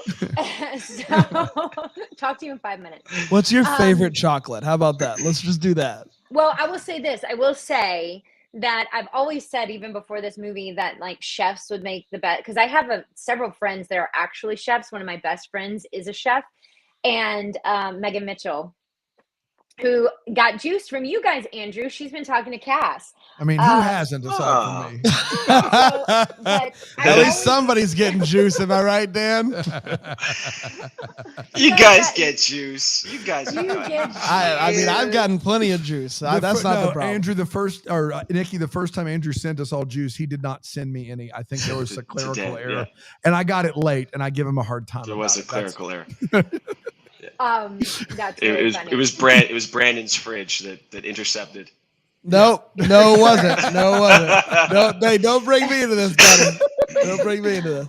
Well, I've always said that chefs would make incredible detectives because of their attention to detail. Like, they are such detail-oriented humans and very type A people in general. So it's that attention to every single little detail. So I'm a chef. I used to have a restaurant, and I pulled away to kind of do catering and do my own events in the movie. Really quickly, you mentioned that there's like, there's a soft spark like in this one. Like it's not like soft, yes. So let's really quick. I'm going to count to 3. You guys give me your soft spark face, and then we'll do it again, and we'll do a hard spark face. All right? Is everybody ready for this activity? Right. No. You got it. This is what you were made for. This is it. Soft spark, hard spark. And I'll do it too. Soft spot, Andrew. Soft spot spark. You got it. Oh, that's soft. That's your soft spark, Brain? No, hold on. Dan, you count us off. No, I don't get to be in this. Okay, we're gonna do it together. Okay, ready?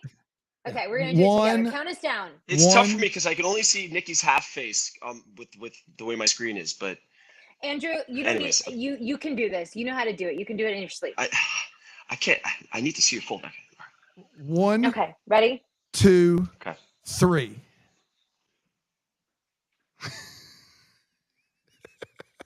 Brent, you look like you were trying not to crap yourself. Is that not a soft spark? Did I not understand the assignment? Nikki and Andrew looked like they had practiced this together before. That was unbelievable. If you're not watching on YouTube, that's what we do for 2 weeks before we start these movies. Soft spark. That's right. Hard spark. We just work in the you mirror. both put your heads down. You're like, soft spark, go. Soft spark. Hard spark. Soft spark. Everybody in the chat's making fun of my soft spark. So as they should. Well, I'm not an actor. Someone in the chat also said that John Christian Plummer helped write this. Is that correct? Yes. Yeah. So we've had him on the show. Yes, we love him. Love John. He's wonderful. Yeah, he did a pass. So Erin Dobson wrote the original script, and then she also writes on something else, so she couldn't do the revisions. I think that's what happened. So he came in and he did the rewrite and the polish. I think. Yeah. Fantastic. Yeah. Love no, that two guy. He's a good great guy. writers on it. I don't know. We don't know John. I don't know John personally at all. So he was a good guy. Well, before this, he had done one pass on one other thing, but he would only do Mystery 101, and then he writes for not Hallmark. And Mystery 101's the best. So. We have, in our opinion, Mystery 101 is of these. We've done Crossword and Martha's Vineyard and Aurora Tea Garden and all like Mystery 101, and we we love Chris, but like that one has been the closest to something that you would kind of see not on Hallmark, in our opinion. I agree. They've not all been great, but there's been times where you're like, oh man, like, and their last one hung on, like, actually was a cliffhanger, like a legit, we don't know what's going to, they did catch the murderer, but there is a cliffhanger aspect to the characters, which you never see in these movies. And so he is kind Are we ever going to get to see that next movie? We don't know. Who knows? But he's kind of was the brainchild behind all that. And he's like, it's kind of his baby, which has been, so we had him on after the cliffhanger. People were very upset because they actually, the two characters get together and then they spoiler alert to anyone who's not seen those movies, turn it mute now. At the end of the last episode, they flash forward to him showing up at a murder scene, and she is there, Jill is there, and he says, that's my ex-girlfriend or something. Like they're no longer together, or that's her fiance or something. Yeah. That's what the guy who got killed is her fiance. Yeah. So like literally, interesting. It ends. This is 6 movies in. They've gotten together, and then in the future they're apart. It was pretty controversial. Which is, people were upset about this, and I loved it. Like I was like, this is. So it took 5 movies for them to get together. Eventually, it was 5 movies in. Yeah, they started like 3 or 4. Yeah, they started like, I think they kissed in 3 or 4. They kissed in 3 or 4, but like going on dates, really being like a couple. I think it was 4. Yes. Yeah. Andrew's like, I'm not going to be able to kiss somebody for 3 movies. By the time they kiss, it's going to have to be on another network. I don't know what we're going to do. Yeah. All right. Here's what we'll do to wrap up. Let's do a couple questions from the chat. So if somebody in the chat, Bramble Jam Plus, wants to throw in a couple questions, we'll ask those to end. They can be about anything. It's like a rapid fire replacement. But tell people the name of the movie and when it's coming, because I honestly I couldn't tell you because I'm bad at my job. Wow. I mean, it is okay. Hold on. Unbelievable. Oh my gosh. He doesn't care about you guys at all. He's just here for a paycheck. The guy that despises the movies. I'm all in here. Do you know the name of it? Chocolate for All. No. I know it airs on April 10th. It airs on April 10th. You got that part of it. The name right? of the movie is Love. Actually, it's a okay. Hold on. The name of the movie is What's the Deal with Chocolate? The Chocolate Murder Mystery Series. All right. What's the deal with chocolate? It's called, well, the books actually, my gosh, the books are actually called the Goldie Berry series.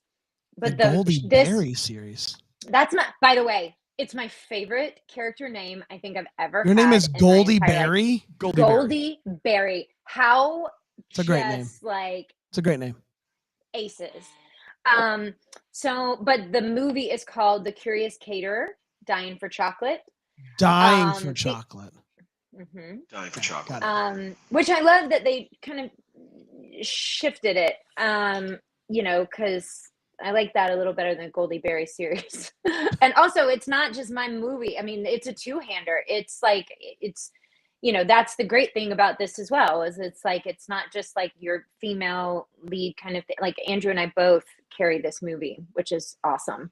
The poster turned out pretty great too. I'm actually really happy with the poster. It's a great poster. But am I like, if I eat chocolate while watching this, is it going to turn me off to chocolate, or are we good there? It's not like. No, I think you'll like it even more. Right. Wow. I love that. Like so, really, some questions for the chat. Nikki, who directed the movie? Oh, okay. Yeah. Who directed the movie? Tony Michi. Is it Michi or Mechie? Mechie. Tony Mechie, of course. Yeah. Nikki, what's your favorite vacation spot? Oh my gosh. I don't know. That's funny. I don't know if I've been to my favorite. I Winnipeg. will say, yeah, Winnipeg, hands down. I have a really soft place in my heart for Hawaii. I did a show there with Kristoffer Polaha. We were there for a year together, and I mean, there's just like something really special and magical about Hawaii. I love being there. I'm happy when I'm there. It's truly a happy place for me. So while I love to travel everywhere, I think if I was to pick like right now, I would say Hawaii. There you go. I want to go with Kristoffer for a year. Yeah, I mean, who doesn't? Nikki, you said you guys filmed a movie and you were pregnant, and Andrew was talking about this restaurant he wanted to take you to, and you went downstairs, and then it took forever to get there. Are you over it yet, or is this still something that you remind him of regularly? I will never let him forget it. I love it. That's the correct answer. Anytime. And by the way, the funny thing is too, is he is so time conscientious now, only because he wants to be like he's like, see, look at me being here first. I'm not late. I'm here first. I'm not late. Andrew was here first today, but then he had to duck out, and Nikki popped in. But Andrew, you do get points. You were here first. Andrew has never. I just feel like he always goes above and beyond, and always does and says the right thing. So when he does something like this, you just gotta hold his feet to the fire on it, right? Like you gotta make sure he just knows that even the great 100. Andrew Walker time. Really quick, a couple of most recent concerts you went to. Most recent concert. Yeah. I mean, I haven't been to a concert since before COVID. Andrew, have you? Yeah. I was at the most recent concert was the Rolling Stones in LA. Nice. I went to go see them just before the holidays. Fantastic. How about that? Love that. The most important question, when can we purchase cotton candy grape juice from Little West? That is in the chat. It's in the chat. That's in the chat. That is not me bringing this back up. That is in the chat. We had a whole conversation about this before we went live here. It's so Kendra and I had real talks about it, and it is something that we're interested in. We're just we got to figure out the other ingredients. So maybe fans can send in some other ingredients to make it health and not just. So far, all Andrew has is fennel. Is that all Andrew has? It's fennel and cotton candy grapes. It's got to have a cocktail. You got to go well with a cocktail. Got to go with That's important too. I think you got to cut it with cucumber. Ooh, cucumber. And maybe some like. Basil? Yeah, no. Maybe a little Yeah, I said basil. It's got to be super, like, very minimal. Very minimal. Just a hint.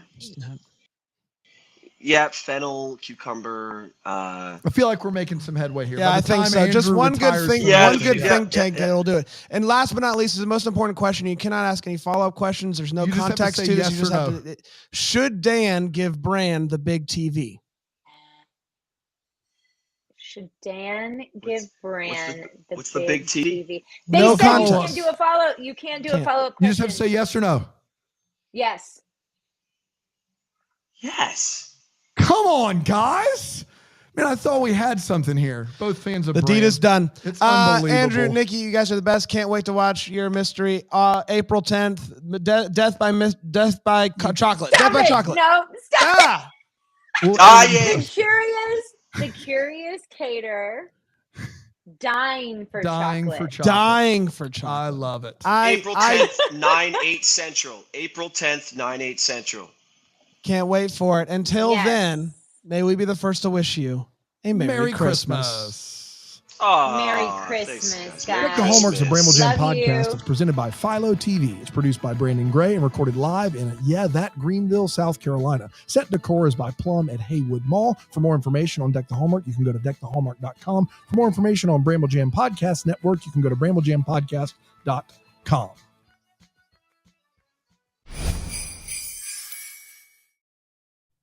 Hi, I'm Bran, and I love Hallmark movies. I'm Dan, and I despise Hallmark movies. And I'm Ben Ayers, and I like them. And this is the Deck the Hallmark Podcast. Deck the Hallmark is his podcast. Brandon and friends host this podcast. We hope you like this jolly podcast. Oh man, it's a good day, buddy. It is a good day. It's a good day. Fresh. We've all just graduated from Hallmark University, and it feels year, right. New us, new degree. New degree. Hallmark. What'd you get your University. degree in? I think it was in Meet Cutes. I got my degree as a major in Meet Cutes. I really like that. A minor in hot chocolate dispensary. Oh, I like that. Hot chocolate dispensary. I'm a whipped cream boy with a little bit of white chocolate and peppermint. I know that about you. And I learned that through Hallmark University. That's exactly right. We just made that course available. Actually, the speed at which you completed it blew our tops up. We had to make it going right away. How many people do you have going through the course right now? It's considering it's only been open for a week. It's been very impressive how many people graduated at the speed at which they're graduating. It's the University of Phoenix of TV universities. And I say that having a degree from there. I'm going to tell you this. This isn't anybody who's receiving these are alumni. They've already gone. That's right. The work has already been done. Yeah. These are alumni swag. This isn't about charity. This is about repping your university. That's your exactly swag. right. Correct. Ben Ayers, it's a pleasure to have you on the show, sir. We got to meet in person at ChristmasCon in New Jersey, and Brandon met you before I did, and I went up to Brandon when I got there because I was running late, and he goes, "Benjamin Ayers, this dude looks a lot like he in person. This dude is just crazy attractive." That's what I said. That's true. And I want to ask you, Ben, how does it feel for Brand to think you're ugly on TV? I think that feels really good, and that's sort of the way I like to go. Most people say you look lighter and better on camera. I like to look better in person, which is why. Because that's the thing. Like on camera, you have a whole crew like working on you. Like their whole thing is like we're supposed to like amplify. Hard pass. Give me Ben Ayers in person via hug all day long and twice on Sunday. The amount of times I have to spend, and it's probably at least an hour before every time action is called to just try to make it look worse. Really kind of do their job. Yeah. Can I tell you what it is I actually agree with Brand. You look great both. But in person, I was like, man, this guy, it's because you're tall. Oh. And most of the Hallmark actors, love them dearly, aren't tall. Little fellas. And I think it's a camera angle situation is what I think it is. That's my working theory on this. I think also it was nice to meet you guys in person. And I believe I said the same thing. You are way taller than I thought, and you're shorter than I thought. your head belies everybody's was I thought you were 6'7". That's what I thought I was going to be. You got the head of a 6'7". I have a head of it. That is actually accurate. I will say I got a hat for Christmas, and it's the first time I've ever received a hat that fit me. That's right. So it was a pretty big Christmas for me. That's how big my head is. I also have a weird torso, but that's neither We'll get to here. it later, That's neither here nor there. Yeah, Thank you so much for joining us. It's a lot to talk about since the last time we talked to you. You've done some movies and you've done some other things. You've started a college and whatnot. We'll get to that. I want to talk really quickly about the Lifetime movie that I saw you in, because it's something I've never seen you in before, which was a little demon daughter lighting the house on fire. That was different for you, right? Like that had to be a fun change of pace. What was that called? Like the Bride of Chucky? What was it? Bad Seed 2. So they made the original 2. Bad Seed in the 50s. She was nominated and won an Oscar for that. Then they did a reboot of it with McKenna Grace, who plays the child in that. And she's fantastic. She's fantastic. And she's, been doing a lot lately. And during the pandemic, her and her father, who's an orthopedic surgeon, decided that they needed to, in the downtime, try to write something. And they looked at all the projects she'd done, and they're the ones who wrote the sequel to Bad Seed. And they did it more as a theatrical release originally, so it was very gory and quite intense. And then because Lifetime did the original one, they were like, well, we would be willing to do it if you could kind of change it up a bit. And I got a call quite last minute to fly to Vancouver to shoot that. And it was a very nice change of pace, compared to what I've been doing at Hallmark. And at that point, I had just finished the Christmas movie. I think I had just done You, Me, and the Christmas Trees. Yeah. And I was like, all right, I'm kind of done for the year. And then like last minute kind of got that call, and to get to go out and play in that world. But the funny thing was, it was a lot of the same crew from You, Me, and the Christmas Trees. So, so it was like all the same camera crew, but everything was just darker. They're like, we'll just turn everything down. So it was really fun to get to kind of bring her vision to life, and work with a director I hadn't worked with before out of Montreal. It was cool to have that change. Well, there is a car problems in both of those movies, so you got those similarities. So one car is a crash, one crashes on top of you. When we say last minute, like how many days before shooting did you get that call? Okay, so this is funny. The character was actually supposed to be a Cuban actor. So I get a call and they're like, they want you to come play this. He's Cuban. I'm like, I'm not Cuban. They're aware of that, and I'm happy to play it. Like I'll play any character. However, do they know that I'm not? They're like, they do. And I was like, okay, so moving forward, I just want to. Can he just maybe be, if he's a professor as he was, not? And they turn him into a Cubophile. He just loves Cuban culture. Okay, great. Loves the cars of the thing. And that's kind of what they ended up changing it into. And I found out right before I got there, the reason it all happened so quickly and he was Cuban was because the role was written for and supposed to be played by Ricky Martin. What? Oh my gosh. Man. So here's the deal. They're lucky to have you. When you don't get Ricky Martin, we all know who you call. That's right. I have said Ben for Ayers years, here ASAP. If I can't live La Vida Loca, I'm going to live La Vida Ayers. Oh, that's good. That's really good. You have Ricky Martin type on your your you play a Ricky Martin type. That's what you do. I've got the two things. It's like can play Billy Zane type and Ricky Martin type. That call was literally like Friday. I flew out Sunday and started shooting Tuesday. That was the fast one. And then I just did one. So when I met you guys at the convention, I had flown from Vancouver. I just wrapped a Fall Harvest movie, flew out on the Thursday, and then saw you guys on the Friday. So I had, and that one, because I'd already shot the Christmas movie, I did Long Lost Christmas with Taylor, and then got a call, coming back to Vancouver to shoot a movie. And I was like, usually we get one Christmas movie of the year if you're lucky. And I was like, well, what would we be shooting right now? It's going to be a Christmas movie. Like, no, it's Fall Harvest because there's still leaves on the tree. So that one I got a call on a Thursday, left on a Sunday, started shooting on the Wednesday.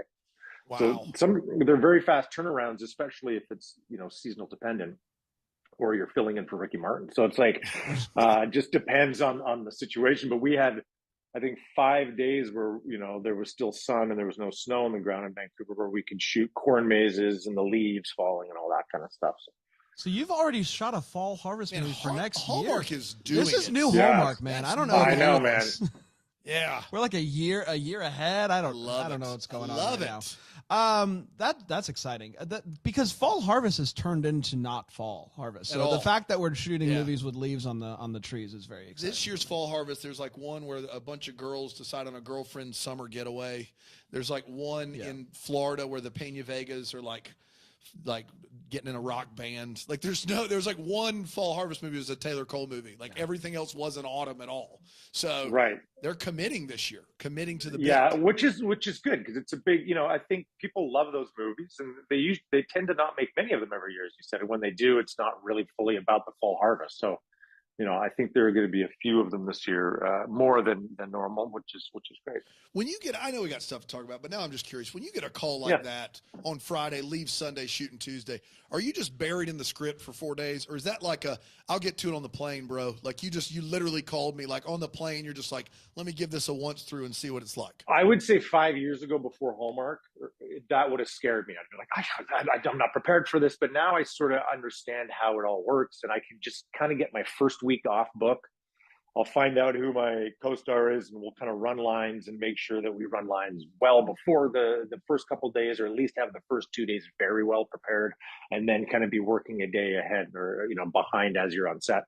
The real chaos happens at home. So I went from I'd already shot 2 movies. I shot a TV series. I was very busy in Vancouver this year. And I kind of was like, I was done for the year. I was ready to be home and do the things. And it kind of threw a real wrench in the plan to be gone for a month and then go right to the convention. So it was more chaos in that capacity. And then, once I'm kind of at the airport going like, oh, wait, I start filming soon. I got to get this down. You guys want to send me a PDF of that script? Just something I can get chewing on real quick. And then they're like, we'll send it to you, but just so you know, there's a full rewrite happening. Right. So don't memorize it too well. But get the gist. Be prepared to be Cuban, and you need to know that up front. What's the quickest that you've had that a movie of yours has been actually turned around from shooting to premiering on television?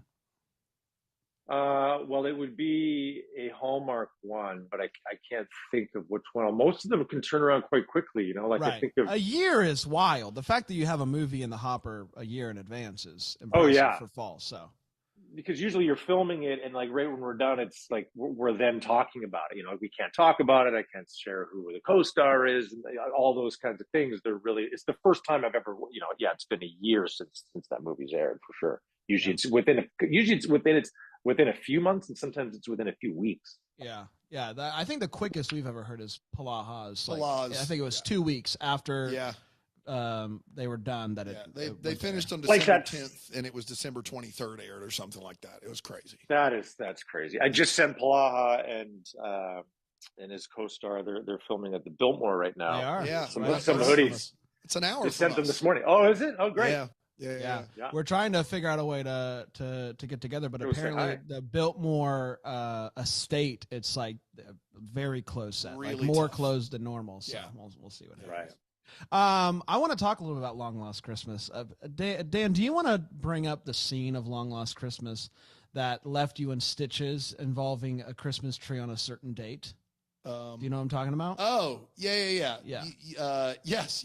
So there's a scene in Long Lost Christmas where you and Taylor, it's almost like you're stuck in a loop. You're at the Christmas tree lot, and one of you is like, I can't believe you don't have a Christmas tree. And the other one's like, well, that's why we're here. And then the other one's like, it's December 6th. It's 7th day. It's 7 days. So it's December 7th. How do you not have one? And then the other one's like, well, that's why we're here. And I'm watching it and I'm like, we've got to move. Like we can't. You're like walking, and it felt as if you guys started the conversation and you're just kind of looping it, and they were supposed to cut it. It felt like one of these 3 takes would have been sufficient, but it just kept looping.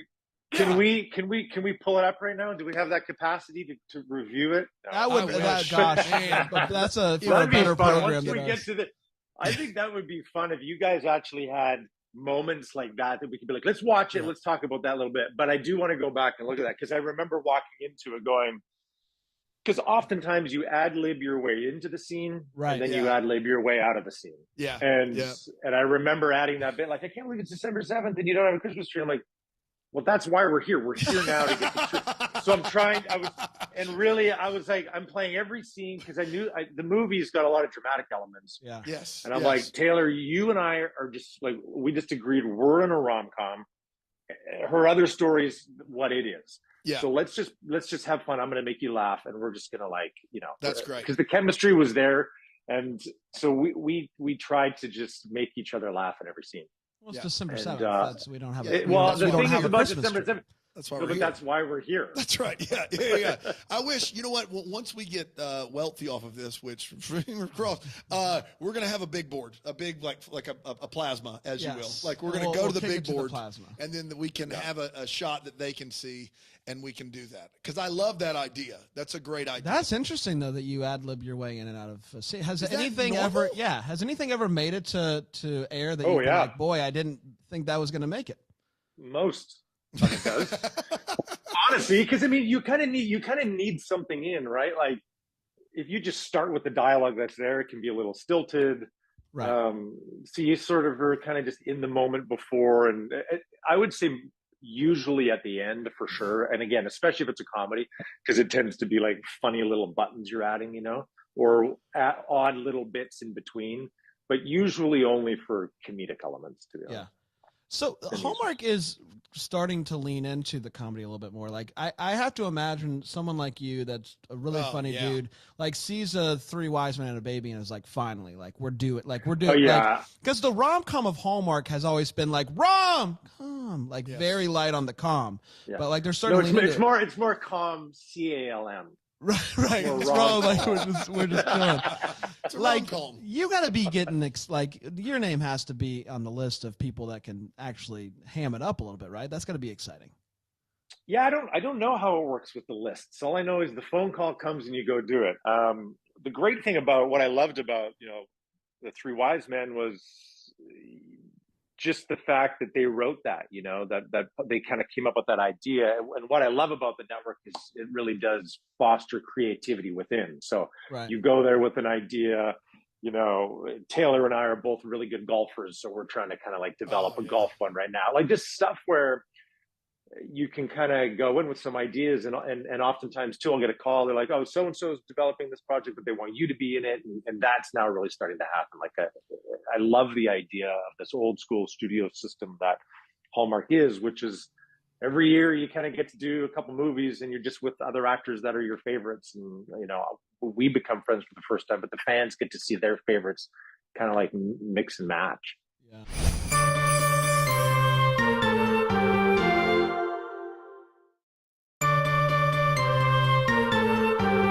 Have you done a lot of developing ideas before this has become more of a thing?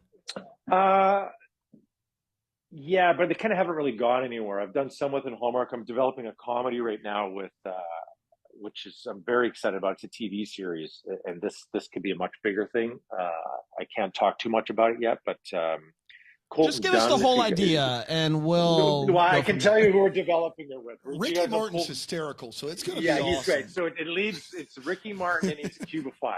Yeah. He's not Cuban. Anyway, so we got a fun show, a comedy outside of Hallmark that I'm developing right now.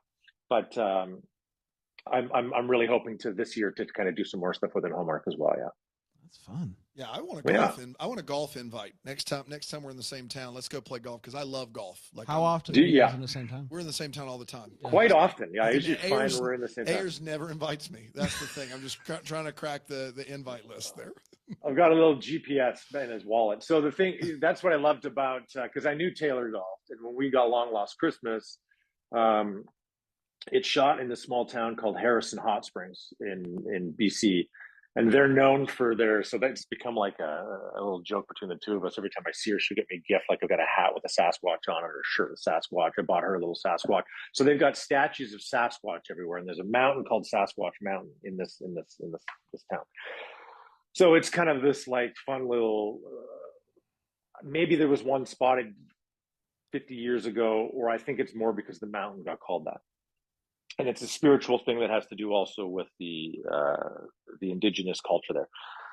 But while in the morning, I saw it twice. You're waiting for your Starbucks coffee, and there were 3 guys in full army regalia with like lasers and things. And I'm like, no, gentlemen, what's going on? Where are you going? And they're like, we're heading out to find Sasquatch. I'm like, man, what? Just getting your latte and off you're going. Like, this is crazy that and there were people do believe, and they'll come from all over the world and go out there, look for them. So anyway, we were there for 3 weeks, and we were at this resort, natural hot springs. And her husband Cameron was there, and he and I golfed every day that I wasn't shooting. It was wonderful. And on the weekends, we would all go play golf. So, yeah, it was a cool experience. That's working right there, man. It was great work. We rented boats on the weekends. Like, oftentimes we're all in the city, and we kind of on the weekends kind of have different lives. But this was cast and crew were all together for 3 weeks. It was a much different experience I've had than on shooting any of the Hallmark movies. Did they find Sasquatch? Did you get an update on that? They actually did. There. It was actually kind of interesting, yeah. And I saw Sasquatch the next day. Oh, that's really cool. Yeah. It was, he was just walking in. Just didn't make the news. Didn't no. quite. It was in a past life, I had a podcast where I interviewed people that were into paranormal stuff, and I interviewed a guy who believed that he was the one person that could communicate with Bigfoot. And his whole thing was Bigfoot wants us to be a peaceful people, wants us to lay down our guns, etc. So that's his whole thing. Right. Like, I'm like, that's awesome. So don't you think, this is my question, and I wasn't trying to be a doink about this, but I was like, don't you think it would be more effective for Bigfoot to come out of hiding and just say that himself? Like, don't you think that would maybe and he got very upset about that. He was like, no, I'm the chosen person from Bigfoot. How dare you think that? And that podcast didn't last long. Believe it or not. Didn't last long. But everybody lay down your guns. Bigfoot, per Bigfoot's request. That's the one guy. Thank God that's the one guy. Yeah. Imagine if it was like, take up your arms guy. I know. Be like, come on. Like, at least he's a peaceful could be worse. Liaison of Bigfoot. I've always said that. Let's talk about Hallmark University. We're wearing our swag. If you're watching Ayers it, has got him a slick shirt on there, and I want to man, that is. Those Deck the Hallmarks you can just get at the. That's right. For the people that are wearing, for the people that are watching on Philo TV, philo.tv/DTH, you are getting a show right now of swag. It is looking great. Great. Tell me about this. How it got started originally and what it has kind of snowballed into over the last few weeks. So my wife went to Queen's University, got her MBA there, and it's good. It's an Ivy League university in Kingston, Ontario. And she was wearing her hoodie the other day, and it just had the crest on it, or a couple months ago. And I just remember thinking, like, it's this cool crest. And then I was in Vancouver, and I was up to dinner with some friends, and one of my friends went to Harvard, and she had her Harvard hoodie on, and I was like, it almost looks like Hallmark, kind of from the side. And I was like, that's actually a really smart idea. And then I started thinking, I wonder if I could turn the crest into some kind of something that celebrates the rom-com world that we all kind of exist in, because in a way we've all gone to this university. And then I was like, well, how would I even get that made? And the cast driver of Long Lost Christmas, no, sorry, not Long Lost. The cast driver of the movie I just did, the fall harvest one, I get to talking to him, and he goes, yeah, when I'm not doing this, I'm a graphic designer. Oh, wow. And I was like, get out of town. I said, so I have this idea. Can I send it to you? And he goes, yeah. We went back and forth. Harvard says Veritas. And I was like, well, what can I put in the middle of mine? So originally it was Christmas. And I was like, it doesn't quite work. And then I was playing around with logos. And then I was like, we'll encapsulate it all with a snowflake, a heart, and the leaves, which is the falling of the changing of the seasons. But it's a maple leaf, right? Which is also like because Canada. It looks like Canada. Yeah. Well, because it shoots in Canada. So right. I was like, it shoots in Canada. The number 2s are always men, so it's like this little inside joke. And then the joke even goes further. The crest itself, part of it is pulling from the Sutton Place Hotel, which is where most of the actors stay when they're shooting the Hallmark movies. So it's got all these like fun inside jokes. And all I did it for originally was to make some buttons for on set and to give a couple hoodies to some of the cast that I knew were some of my leading ladies that were in Vancouver at the time. And then I was like, oh, it'd actually be a smart idea to bring them to the convention. So I printed like 600 of them and brought them to the convention, and they, it was like a fun little collectible item and everybody wanted one. And then because I was wearing my hoodie and I gave one to Taylor, everybody said, well, how do I get a hoodie? And I was like, oh, I don't know. So like the original ones I made were from this shop in Vancouver. The hoodie itself is $160, and then to get the print on it was another $30. So like these are over $200 hoodies. And I was like, well, I don't know how to mass produce out of Vancouver and ship these all over. So I then went online and tried to figure out how I can kind of get hoodies and T-shirts into people's hands so that they can, they can also support and get involved with this. And then I was like, well, what I want to do also is donate all the money to a really good cause. And my neighbor here is a social worker. She works with a bunch of different women's shelters in Toronto. So once I started to get all these kind of ideas kind of percolating and kind of in line, I decided to open it all, because I kind of finally got it all done on December 31st. So it's been a week and 2 days. And I believe I've raised $3,000. Wow. That's fantastic. And I honestly, I was like, if I can raise $1,000 or $800, and it just blew up. And now, now we're working on, I've got 3 other designs for future ones. I've got a Valentine's one's coming out. So cool. I'll continue to do adjustments on it. And, I want to do some for specific movies and stuff like that. And I did one for you guys that I'm going to send you. So it's been a lot of fun creatively, and it feels nice to be able to donate these proceeds to a really good cause. And, like I say, online, it blew up way bigger than I thought. But I think deep down knew that it was going to catch on because people were really into it right away. It's a great design, man. It's a good idea, and it's a great cause. Like, come on, you're just nailing it. How much? So this is I think it was a $40 hoodie. Is that right? Which is not bad for a quality hoodie. Well, how much of that goes to the cause? So what's the profit margin there? You're asking for spreadsheets? No, I'll tell you right now. So, because I got to cover my costs of doing the whole thing. Yeah. So the way it works right now, because I've never done drop shipping, which is essentially what it is, I get charged on my credit card every time somebody buys something. I get charged. Right. And then, which is great. And then it takes a while to process, because it's got to go through PayPal, which I've never used before. It's got to go through Shopify, which I've never set up before.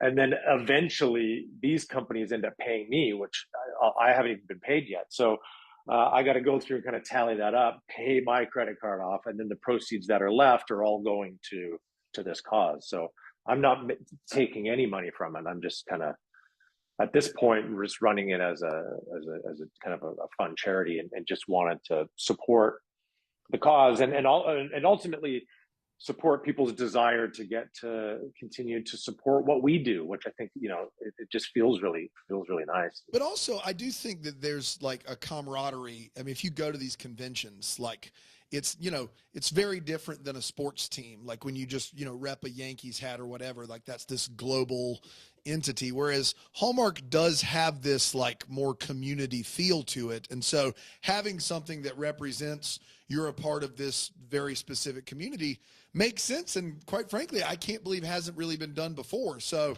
kudos to you, man, for having the idea and doing something good with it, because it's a great idea, and it represents a lot of the culture that's kind of being built at Hallmark really, really well. Yeah, no, I think I don't think I really appreciated the community until I went to that convention. It's hard to describe what that was like. I'm still kind of coming down off immensely. Taylor and I remember that morning, we were like, we're going to do this together. We kind of had our, booths next to one another. Right. I was sandwiched between her and Danica, which was awesome. My last 2 Christmas movies with my 2 leading ladies. And I remember that morning, we were a little late. Neither of us had done this convention before. So we didn't have a moment to kind of look out and see kind of how many people were out there. We got there late. They were like, we're ready for you to get to your booth. We dropped off our bags. We walked right out there. When that door opened, it was very overwhelming, the amount of people.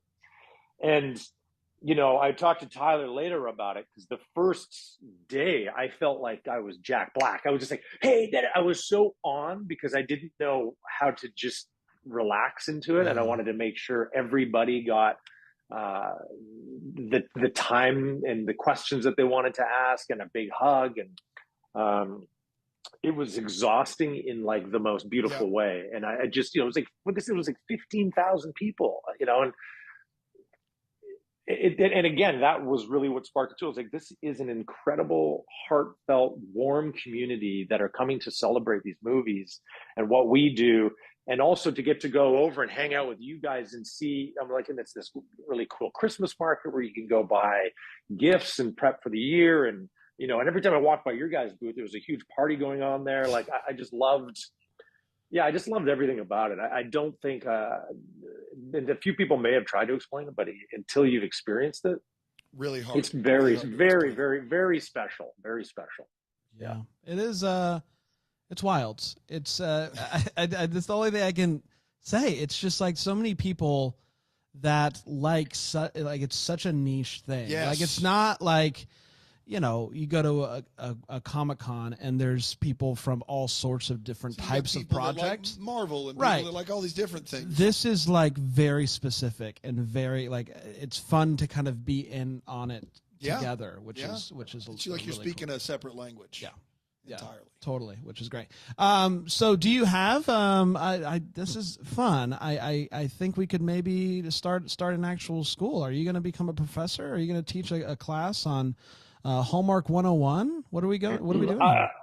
I mean, I think really all you got to do is watch the movies and you're going to get all the knowledge you need. But I mean, let's be honest, maybe we can start something up. I was actually just thinking as you said that, I think you're about to say, do you have more? But like, so I did a huge draw with my youngest daughter the other day. I was like, okay, I want to give away some stuff. So everybody who buys an item gets their name put into, I've got this ongoing bowl of names now.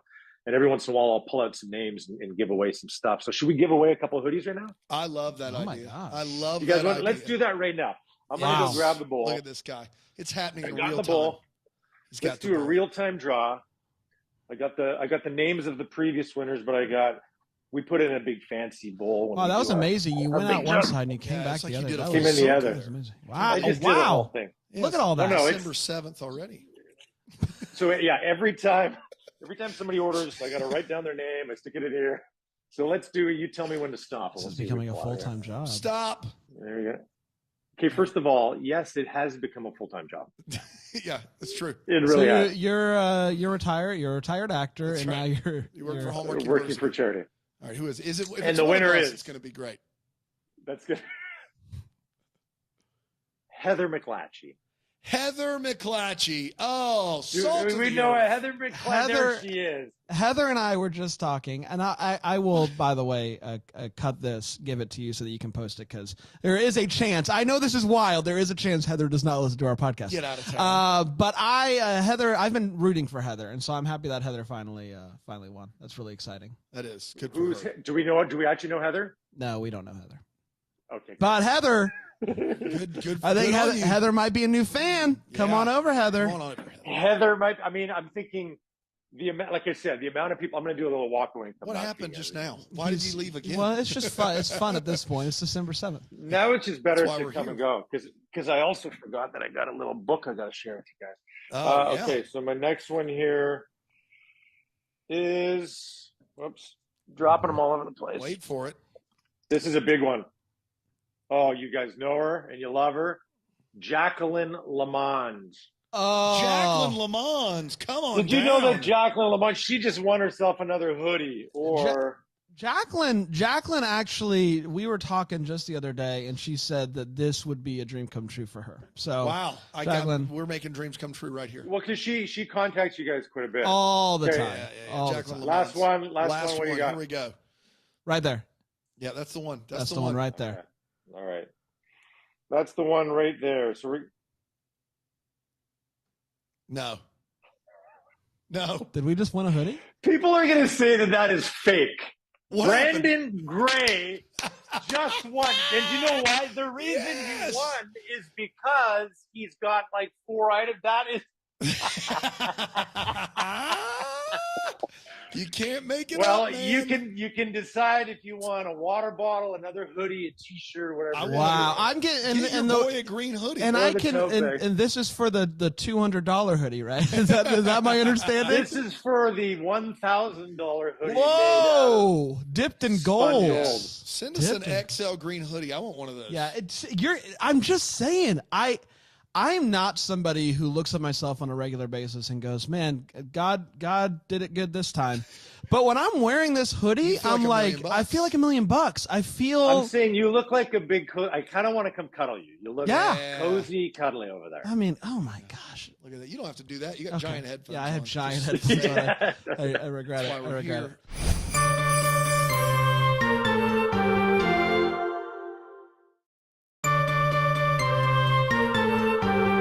Man, we appreciate it, man. We couldn't have planned that better. Did you say something about a book? Did you say something about a book?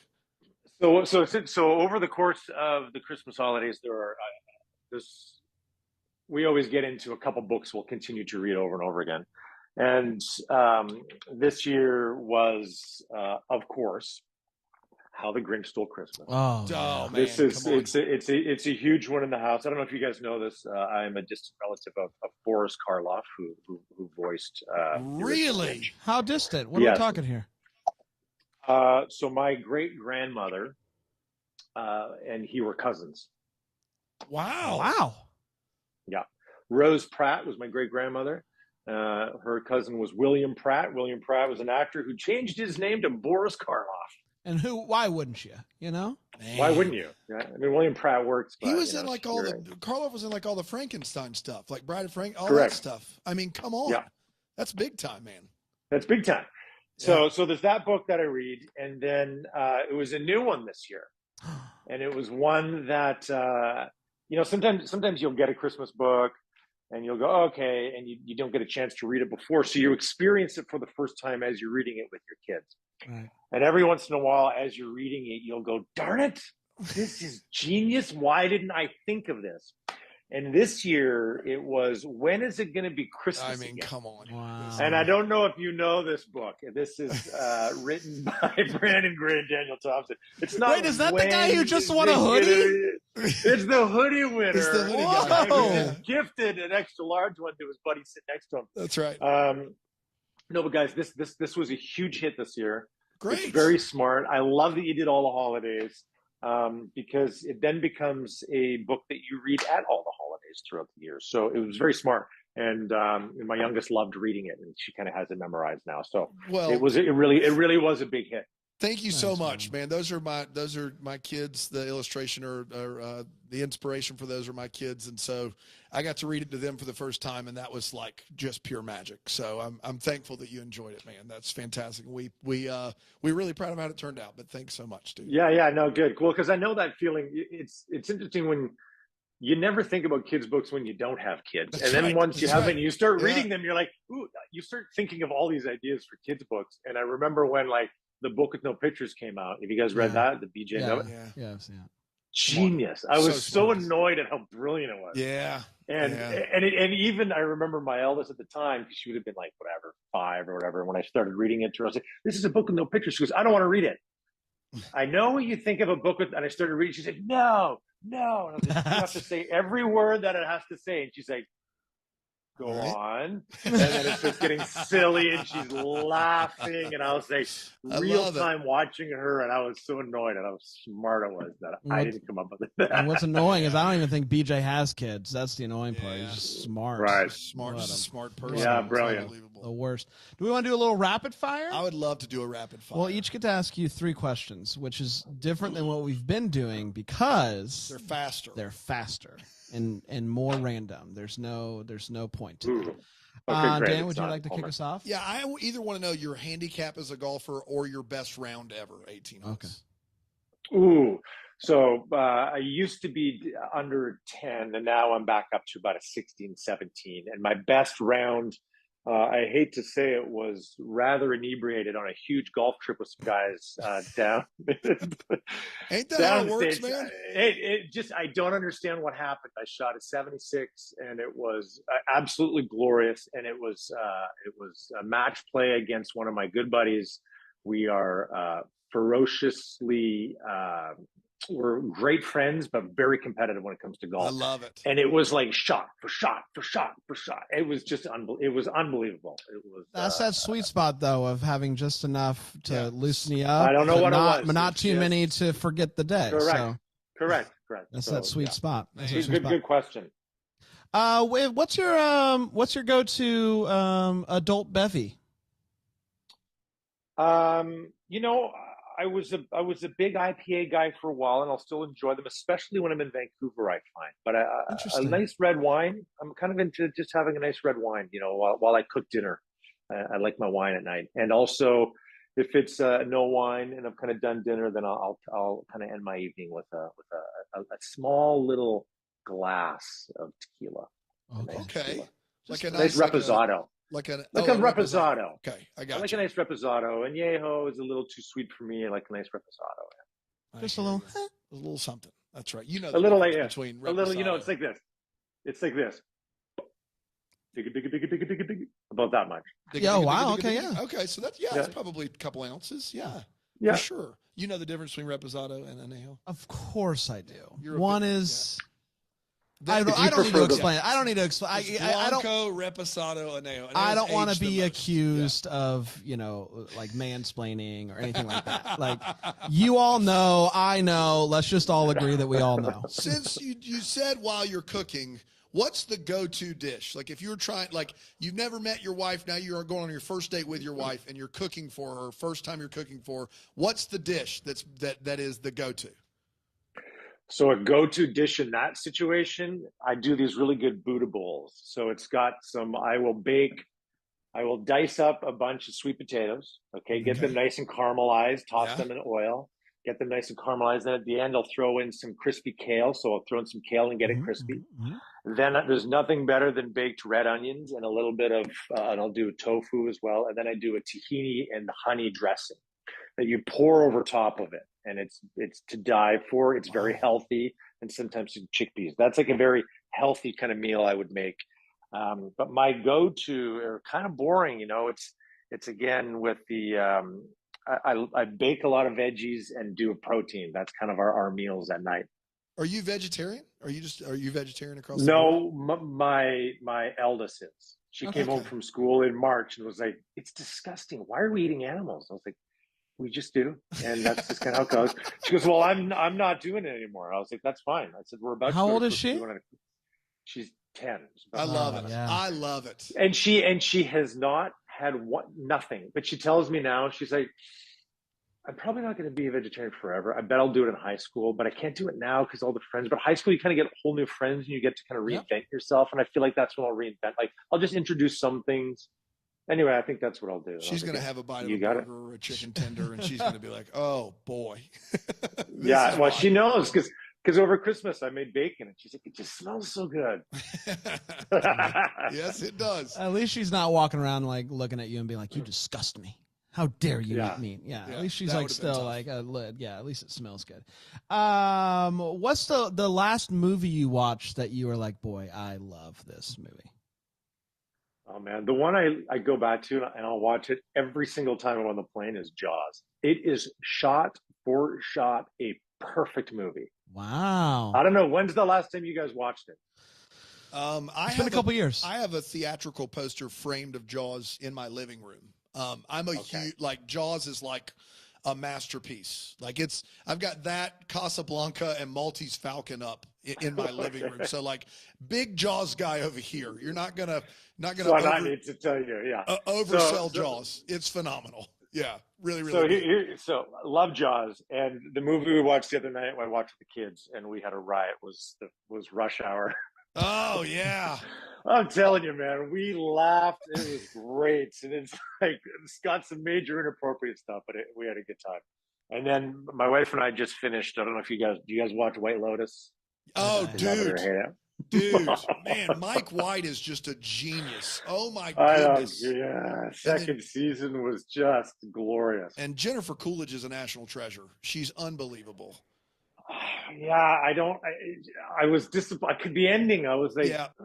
I don't want to ruin anything, but That stung. It stung, and I only have one. There better be a twin sister that comes back, or I don't know if I can come back. That's right. I'm with you. My last question. So you get invited by one of these big directors to do the next Mission Impossible movie with Tom Cruise. Oh, wow. But the only way you can do it is you've got to do your own stunts. So you see Cruise out there and he's skydiving and he's riding he's riding these motorcycles and he's F-18 and Tommy Boy's like, hey, you're going to have to learn, like, pick one. You're going to have to learn how to skydive. Like, you have to learn it, and then we're going to rep it for 30 straight days. But you're going to it's Tom Cruise, Ben Ayers in Mission Impossible 9: Day of Reckoning. But you've got to do your own stunts. What's the play? Are you doing it? I would love that mine is skydiving. All I have to do is jump and then just figure out how to look cool once I'm in the air. I don't even want to have to run as fast as I can towards the camera. He is just like, my limbs are too long. It doesn't look good. You need to be short and just little things to move that. But combat, when you're the longer you get, the harder it is. I'm like a long man. That's what everybody kept coming up and said, like, you're so tall. So, and I thought about that the other day, having to do stunts like he does. Like, good on him, but he's jumping from building, like, that's what I'm thinking about. He doesn't have building to building.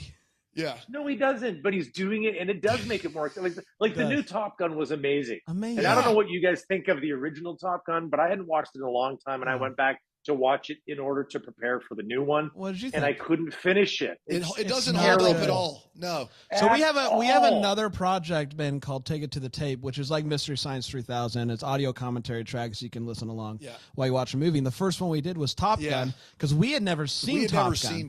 And the new Top Gun was coming out, and we were like, let's do it for the first like, let's experiment with this. And it was a blast. It's a fun movie to make poke fun of, but it's not a good movie. Yeah. But the new one is I was like, what's all the hubbub about this? No, I know. And you know what happens so many times when you go for a walk in the house? This is all of the dramatic scenes in that movie. Near the blinds. Yeah. Looking out. I'm like, why are we always through the blinds? But you gotta douse yourself. You got to douse yourself with sweat. So much sweat. You got to be beads of sweat. So, well, and of course, Val Kilmer's amazing in the small thing he does. Yeah, so I ended up the first time, I think I got through 40 minutes of it. I turned it off, and then I was like, what happened to Val? And I had to go back. I had to go watch that documentary on him. And I was like, God, like that. I don't know if you guys have watched his documentary. I have not, it's dude, it's tough. It's tough. It's hard. Yeah. But it's also beautiful to watch, but it's tough to watch. And that's why it's even more impactful when you see the new Top Gun, and his scene in it was choked me up more than it would have if I didn't know his story. It's the best 100%. Scene in the movie. Yeah. So, but what I thought was the original Top Gun, I'm just like, get in the jet and shut up, And the new one now is why I love it so much, because they're in it, and they're actually in it. They're actually flying it. And there's actual stakes. It's not like, hey, we got to go do this thing against for Top Gun. For Top Gun. That's right. No, we're not doing it. That's right. We're doing it for the Top Gun. Yeah. And then the relationship also takes a bit of that. I'm in 100% in if I'm just jumping out of planes. Okay. So, yeah, if that's the Don't make me jump from building to building. I got you. You might crack a rib like Tom Cruise. And almost that's right. He broke his ankle. I thought it was he literally breaks his ankle and then limps off and calls cut and shuts the production down. Have you heard that, Ayers? Yeah, He broke the ankle, and like, he's producing the movie. It's all his money. So he calls cut and he's like, shut it down. And everybody goes home for 3 months. It's crazy. I mean, Hear me out. That guy's wild. Don't do your own stunts. But I also love that he does his own stunts. Yeah. That's why I go. I go to every Mission Impossible movie knowing I'm about to see someone actually do the craziest stuff in the world. That's why I go. Yeah. And he's doing those videos now on social media too. Which one? Oh, yeah. The fake like one? Where he's like, hey, thanks for going to the movies. I'm going to skydive now. Yeah. But I mean, what's nice is, and then as a director, like, you don't have to cut away and do the lame, moment where it's not the person and you can tell from the side or whatever. Like, you get to really stay on them, and it's exhilarating, and especially with the filmmaking nowadays. You need to see the 9-minute thing of the new one that he's going to do. He's done the biggest stunt in the history of the world or whatever for the new one, and they have a 9-minute video on it. But I learned this, and it makes perfect sense because it is his money. No one else will pay the liability insurance on it. Like, he has to write the liability check for himself to do it. They start every Mission Impossible movie with the hardest stunt. So day one of filming is the hardest stunt, because if something goes wrong, they've not wasted, literally, if Tom Cruise dies, they've not wasted 3 months filming the movie. That's just forward thinking. How crazy is that? Okay, well, so on Bad Seed 2, when they have to crush me in the car, it's very similar. They, of course, shot that at the very end, so that if they killed me, they at least got all the stuff they need. That's right. That's right. So usually they film the dangerous stuff at the end. Yeah. That's why Ricky left. He felt offended. That's by exactly that. right. That's what That's exactly right. Well, that brings me this made me think about this, which is, do you have any near-death experiences? Well, yes, I was in a slight concussion coma when I was younger, actually, in a bad fight. A bad fight? That left me. Yes. Fight? Yeah, I mean, anyway, it was such. Yeah, so that affected me for a while afterwards, and it was right before I was like 19, and I was taking off to Thailand. I was like, I'm just getting out of this small town, British Columbia, Kamloops, and I wanted to go travel, and then got this unfortunate incident, and I woke up in a hospital, and I would like put my head down like this and get these shivers all throughout my body. That happened for quite some time. And my mom was like, all these stitches in the back of my head, are not going away to Southeast Asia by yourself. I'm like, I have the ticket. I feel fine. And I went away. You did it. I did. Ben, it was a little bit, but something happened in that whole incident that sort of changed my entire path. My commitment to continue down leaving, and also in some ways it actually led me to become an actor, because it was once I went away and once I realized how easily it can all end, there weren't a lot of examples and role models for me in Kamloops to do what I'm doing. Right. But it sort of opened up my eyes to, like, you kind of only get one kick at this can, and what is it that I really love to do? And what do I want to try to do with my life? And, it's like, at some point, it kind of led me to be like, I want to be an actor. Man, I got to be honest. I feel like you're a good dude, and I feel like we're friends, and the friend in me just like wants to end it. And then the guy that hosts this show in me wants to be like, I want a blow-by-blow, play-by-play of that fight. Who started it? What was the beef about? But that was the last question of rapid fire. That was the last question. Rules. We'll end it there. I'll tell you guys off. I'll the get record you some next time Reposado tequila, and we'll have that conversation. Oh my That's what we'll do. gosh. All right. Man, what a way to end it. But we're ending it. Yeah, That's exactly right. Rules are rules. Tell people how they can get the swag, support the good cause. Oh, yeah. And all that good stuff. It is romanceuniversity.com, and link in my bio. Go to the link in my bio, my Instagram, and I'm sending you what have I got? An extra large for you? XL green hoodie. Yeah, man. Green hoodie. All right. Did Aaron get one? I heard there's a new. Aaron got one. Aaron got a shirt. Brian got a shirt. We're supporting at as much as we can support it. We're going to continue to do so. Awesome. Boom. Thank you, brother. Thanks, dude. You're the best. No, I appreciate it, and I appreciate everybody jumping on board and really supporting this, because it's been really cool to get to see the positivity.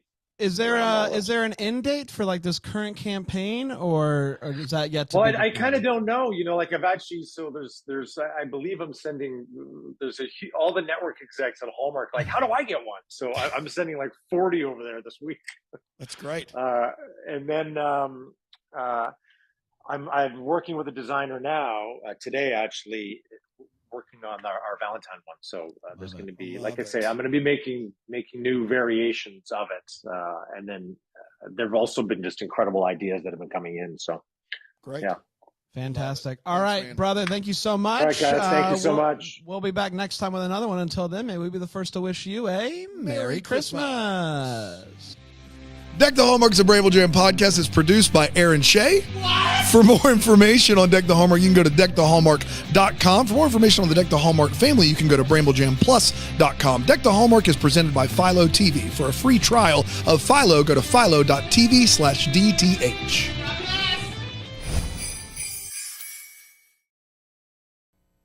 Hi, you're about to watch a Deck the Hallmark episode. Thanks for doing that. We want to let you know that today's episode is sponsored by Philo. You can get 25% off your Philo membership and watch all of the movies we're talking about by going to philo.tv/DTH. Unlimited DVR, all your favorite channels in one place. Go to philo.tv/DTH. Philo is for everyone. Enjoy the episode. This is a Bramble Jam podcast. Hi, I'm Bran, and I love Christmas. Hi, I'm Tyler, and I love that Bran loves Christmas. And this is the Deck the Hallmark Podcast.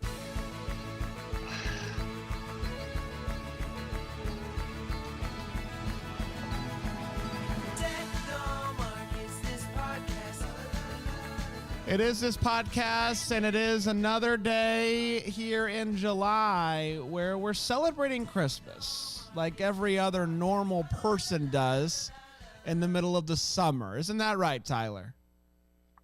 This is absolutely right. There's never a better time to bundle up as warm as you can during the heat of July. That's right. Before, this isn't one of your questions, but before you got started in Hallmark, did you know that Christmas in July was a thing? Until about 10 seconds ago, I didn't know Christmas in July was a thing. Stop it. You didn't know that you have like Christmas movies that air in July? No. What do you mean? Like before I started doing Hallmark movies? Well, no, like now, like you had to have known like at least like last year that It's Christmas Eve is airing in July, right? To be honest, I think the first time that this Christmas in July thing is registered in my small little brain as it's probably this year. Probably, yeah. 10 seconds ago when you brought it up. I'm honored that I could open your eyes, and you're going to be a reformed man now from now on. We're doing a thing on Wednesdays here in July called Christmas Cues with Bran, where I bring on one of my favorite people, and I ask them 10 Christmas-related questions that are specialized for them. I sat down, I thought about Tyler, I had a picture of him up on my computer, and I was looking at him, I was like, what do I want to ask in a Christmassy manner to this guy right here? So I have 10 questions, and I think they're going to make you think, Tyler. They're going to make you just process through life in a way that you've never done before. And I think at the end of it, people are not only going to get to know you better, but they're also going to be in the Christmas spirit. I think if we can accomplish those two things, we did a job well done today. Are you up for the task? It's 10 in the morning, and that sounded intense as ever. So yes, let's get into it. I only know one speed, Tyler, and that's all the way speed. Here's your first question. Dan, why are you looking at me shaking your head? All the way speed. Just back off. You're wearing your black shirt like a monster. Is Dan there? Dan's there. Dan's just staring. Dan's just staring. He doesn't. Hold on. What do you want to say? Hey Tyler, how's it going? I'm not a part of this Christmas Cues with Bran just out of just pure protest of the name, but you know I'll still be here to make fun of Bran in the background and cheer you on off screen. I promise. Great, as long as somebody's taking care of that. Wait, you don't like Christmas Cues with Bran? You don't like that name? So Bran. That is everything that Bran should like. You came up with it. God bless you. You did it. Everything about it. You got your llama sweater on. Yeah. It's just for you. It's just this is just like I'm not going to miss out on a chance to hear my boy Tyler tell some stories, but I don't have to be here. Like I can just listen. I got my ears in. I'm good. So, Brand, this llama sweater that you're wearing, first of all, is this something that is custom designed by yourself? Did you sew that llama? Why did we buy it, Dan? We bought it for the photo shoot. For a photo, we had to do a photo shoot for our book that's coming out in September. Yeah, that's exactly right. So we bought. I bought this one. Panda got a Christmas sweater with a panda on it, of course. And Dan was just. I had a Christmas. You had a Christmas. They sweater. made me put one on. Yeah, you didn't like it, but you did it. Yeah, you did it. What did you have on yours, Dan? It was black and red, and then there was like a white silhouette of like some reindeer or something. It was very, very muted, you know. Right. You did what you had to do, and I did what I had to do. That's right. I also, Tyler, I told you to come festive, and this is what you came with. So I think you and Dan. I'm wearing Christmas underwear. Okay. Tyler owns one cardigan. He just wears it every day. Exactly. That's what he does. I don't know if you noticed, I've worn the same hat every time we speak, so there's not a lot of wardrobe thought that goes into anything. Are you a minimalist? Do you only have like a few things? I don't know. I think I stopped trying to be cool a very long time ago, and once I discovered that I like a thing, or honestly, a lot of the stuff is like this. This is ridiculous. This hat is from a movie. This cardigan is from one of the Christmas movies, I think, and then this Henley is from It Was Always You. So this is how much I spend shopping. This is how much time I put into this stuff. I want to tell you really quickly before I dive into the questions. I grew up in a conservative Christian home, and we listened to Christian music, of course. And there was a song by an artist named Scott Crepane. And I want to quote these lyrics to you, and you can use them. You can tuck it away. This is a real song that was played on on radio on a regular basis, and it said this: "I'm not cool. That's okay. My God loves me anyways. I'm not cool. That's all right. I'm still precious in His sight." So I'll send it over to you, and I think you can just kind of meditate on that. I think it's going to be your new anthem. Oh, that touched me deep. Yeah, I'm so glad it touched you deep. Cut to the core of me. Yes, thank you. Scott Crepane. All right. But hold on, back to your sweater. So you purchased a sweater. Somebody made a llama onto a Christmas sweater. Yeah. Is that correct? That's exactly. This is a sweater that anyone can purchase, not just me. It's a beautiful thing. Okay. I'll send it to you. I'll send it to you. I'll send it to you as a gift. Yours? I'm not ready to part with it. No, but I'll send you one that's just for you. Huh? We can get I'll get you one. Yeah, we'll get you one. Send me one with your musk on it, and you can get the new one. Get the one that's been worn and probably sweated in quite a bit. You want to? I'll tell you a story off air, but there is a musk for sure. All right, we're gonna start very just like sentimental, and I want to know your favorite childhood Christmas memory. When you think about Christmas, the childhood memory that comes to mind, what do you got? Let's see here. Hopefully there's no children listening to this podcast. You know what? Maybe we shouldn't actually. Really. Do you have children listening to this podcast, or is it? Sometimes children listen, but like we can tell them to skip forward 2 minutes. Like, tell the story. Okay, so children step out of the room. One of my favorite Christmas moments was I grew up in downtown Toronto, and there was a convenience store that was through an alleyway at the back door of my house. And in my family, my mom is French, so we would celebrate Christmas Eve. We would sleep, nap, so that Santa could come and do his thing. And one Christmas, one fateful Christmas that changed everything, we came downstairs and there was nothing in our stockings. They were empty. And once one of us pointed this out, my mom yelled at us to return to our bedroom and sleep for another 15 minutes, at which point she jammed everything she could find from our convenience store, which we're very familiar with, into our stocking stuffers. And it was at that moment that I realized that perhaps Mr. Santa Claus was not coming to deliver my presents anymore. It's a really sad favorite memory, but I think it's fair. And I want you to know also that Dan, for the last 3 years, has been telling children Santa doesn't exist on our podcast with no warning. So I appreciate that you're at least giving a warning, unlike this monster. Yeah.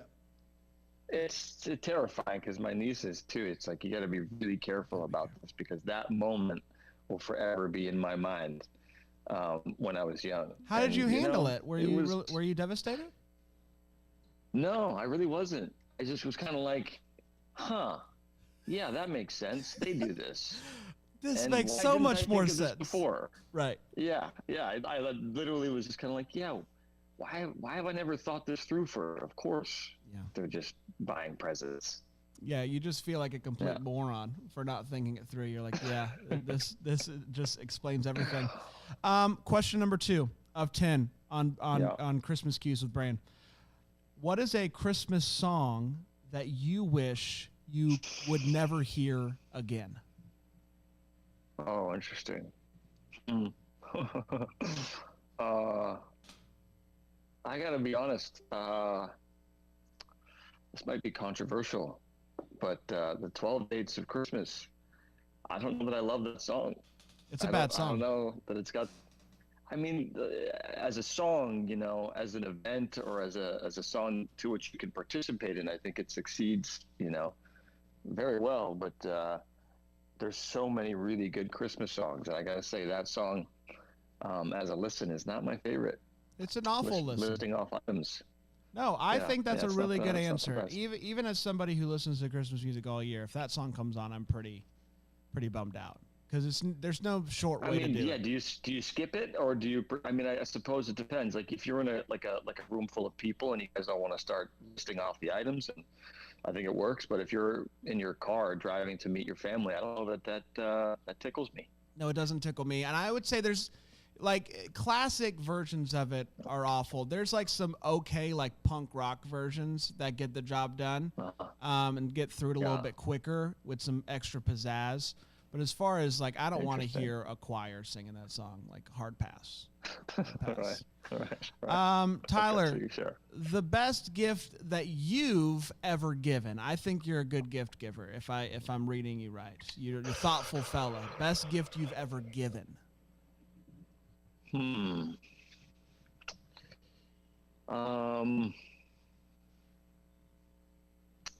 think there's 2 answers to that at least that come to mind. Maybe I'm overlooking things. These are thoughtful questions, and I don't want to sit here silently thinking about them. But I'm thinking about when we did Veil, the Winter in Veil movie. We had these little booths. This restaurant that we all ate at. The sort of the cast and director and producer, and that was a nice memory. And I ended up buying a bunch of these little boots where you take a shot out of them at the end of your meal. And I started the tradition amongst myself and some people close to me to take the boots, tie a string, hang it on your tree, and then Christmas Eve we all take shots and send photos of ourselves taking shots to each other. And it helps us all feel a little bit connected as we disperse to our families. And this started, just before the pandemic, and was nice to sort of have this last year. I think hopefully becomes a tradition. It's the first tradition that I think I've kind of started. I love that. Yeah, I like it. It's like, and it's sort of gone from like I have a few of it with some of the executives of that movie, and Lacey's got one, and some of my friends in LA have some, and my family has them, and I just sort of, I gotta get more of them, to be honest, but I'm trying to grow that circle so that everybody feels at that moment that they're a part of something that connects us all, even though we're all in different parts of the world. I thought that would be nice. Yeah. I will send you a sweater if you send me a boot, Tyler. How about that? Yes. Yeah. You want to join the tradition? I would love to join that tradition. I would love to. I love it. Should I get one for you, Panda and Dan, or do you want to just be exclusive and keep those guys out of it? If I'm not in on this, we're gonna have a problem. I guess you gotta send multiple boots. It's the least you could do. Okay. It's the least. It's on my list. Yeah, it's on my list to get more of them. So I literally called the restaurant in Vail, and they're just gonna ship me out a bunch of them. I just gotta pull the trigger. Oh wow, how about that? That's great. Did you say you had another one, or was that the one that came to mind? That story I think went on long enough. No, I think you did it. It was a great job. It was a great job. Where do you land on the is Die Hard a Christmas movie argument? Absolutely is. Yes. What's your thought process? My personal opinion. My thought process is this one of the questions?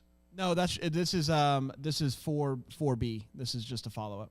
This is a good aside. This is a strong question. I think it absolutely is a Christmas movie, and my feeling is anything that becomes your movie during Christmas becomes a Christmas movie, because for some reason they play a lot of random movies over Christmas, and I don't have cable where I am, but my parents do. And so for some reason, Lord of the Rings has become my Christmas movie. Interesting. Like, they just always play Lord of the Rings, and so I watched Lord of the Rings. For a while, they were playing this NHL HBO documentary called 24/7. It started to become my Christmas. Like, I would look forward to that going home for Christmas, like the rerun of 24/7, this documentary series about hockey and hockey players, which I'm not like the huge hockey fan per se, but this gets me very excited.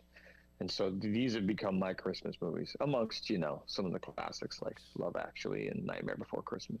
Of course. I love that answer. That's really you're such a thoughtful fella. You're such a thoughtful fella. Thanks, buddy. When you think of Christmas, what's the first food that comes to mind and why? Rappy pie, which I think we mentioned in your book. I think we talked about this. Yeah. Or maybe I'm completely wrong on something else. Did I? Rappy pie is a dish that is a East Coast Canada dish that they serve out in like Nova Scotia. And my family, my mom's side is from there.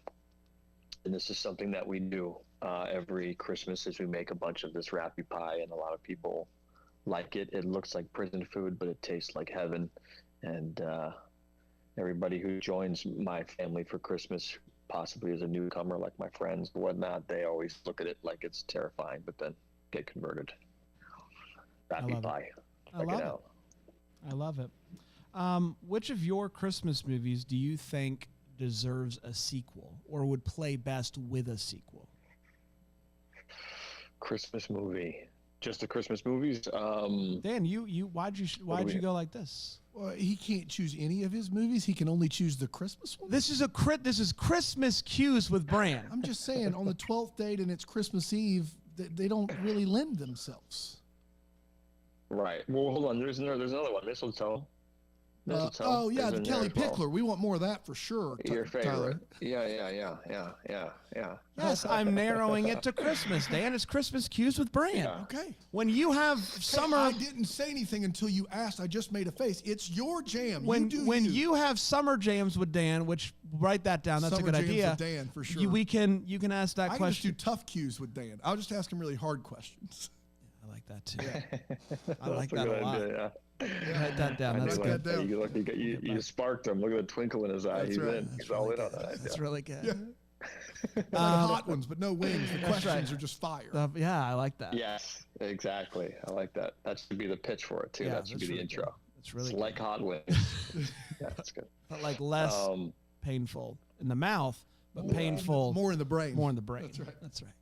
I mean, you could do something like that with cookies or something, like different Christmas cookies. You make people eat. We don't talk about cookies around here anymore. Do not. Oh yeah, sorry. We don't talk about them. Trigger warnings. Sorry about that. So you got it's Christmas Eve. You got mistletoe, and you got 12 dates. Well, here's the thing. So all of those, I find it difficult to do sequels in the sense that these movies get tied up pretty well, and those are all pretty tied up, those movies. I will say this, however. Here's how I'll answer this. When we were doing It Was Always You, me and Aaron joked about a thing called Christmas in a Room. I was exhausted one night, and Aaron was deciding to interview me with her phone about something, and I started rambling about Christmas in a Room as a title of a movie. And then I thought about it afterwards, and I have a movie for Christmas in the Room, which I think could be really interesting and could be a little bit genre bending, a little groundbreaking and fun, and it could be something that that me and Aaron could do together. So it would be sort of like a sequel to us working together, at least. That's my answer. I know that you're not going to give us that info because you want to sell that idea, but I wouldn't be a journalist, Tyler.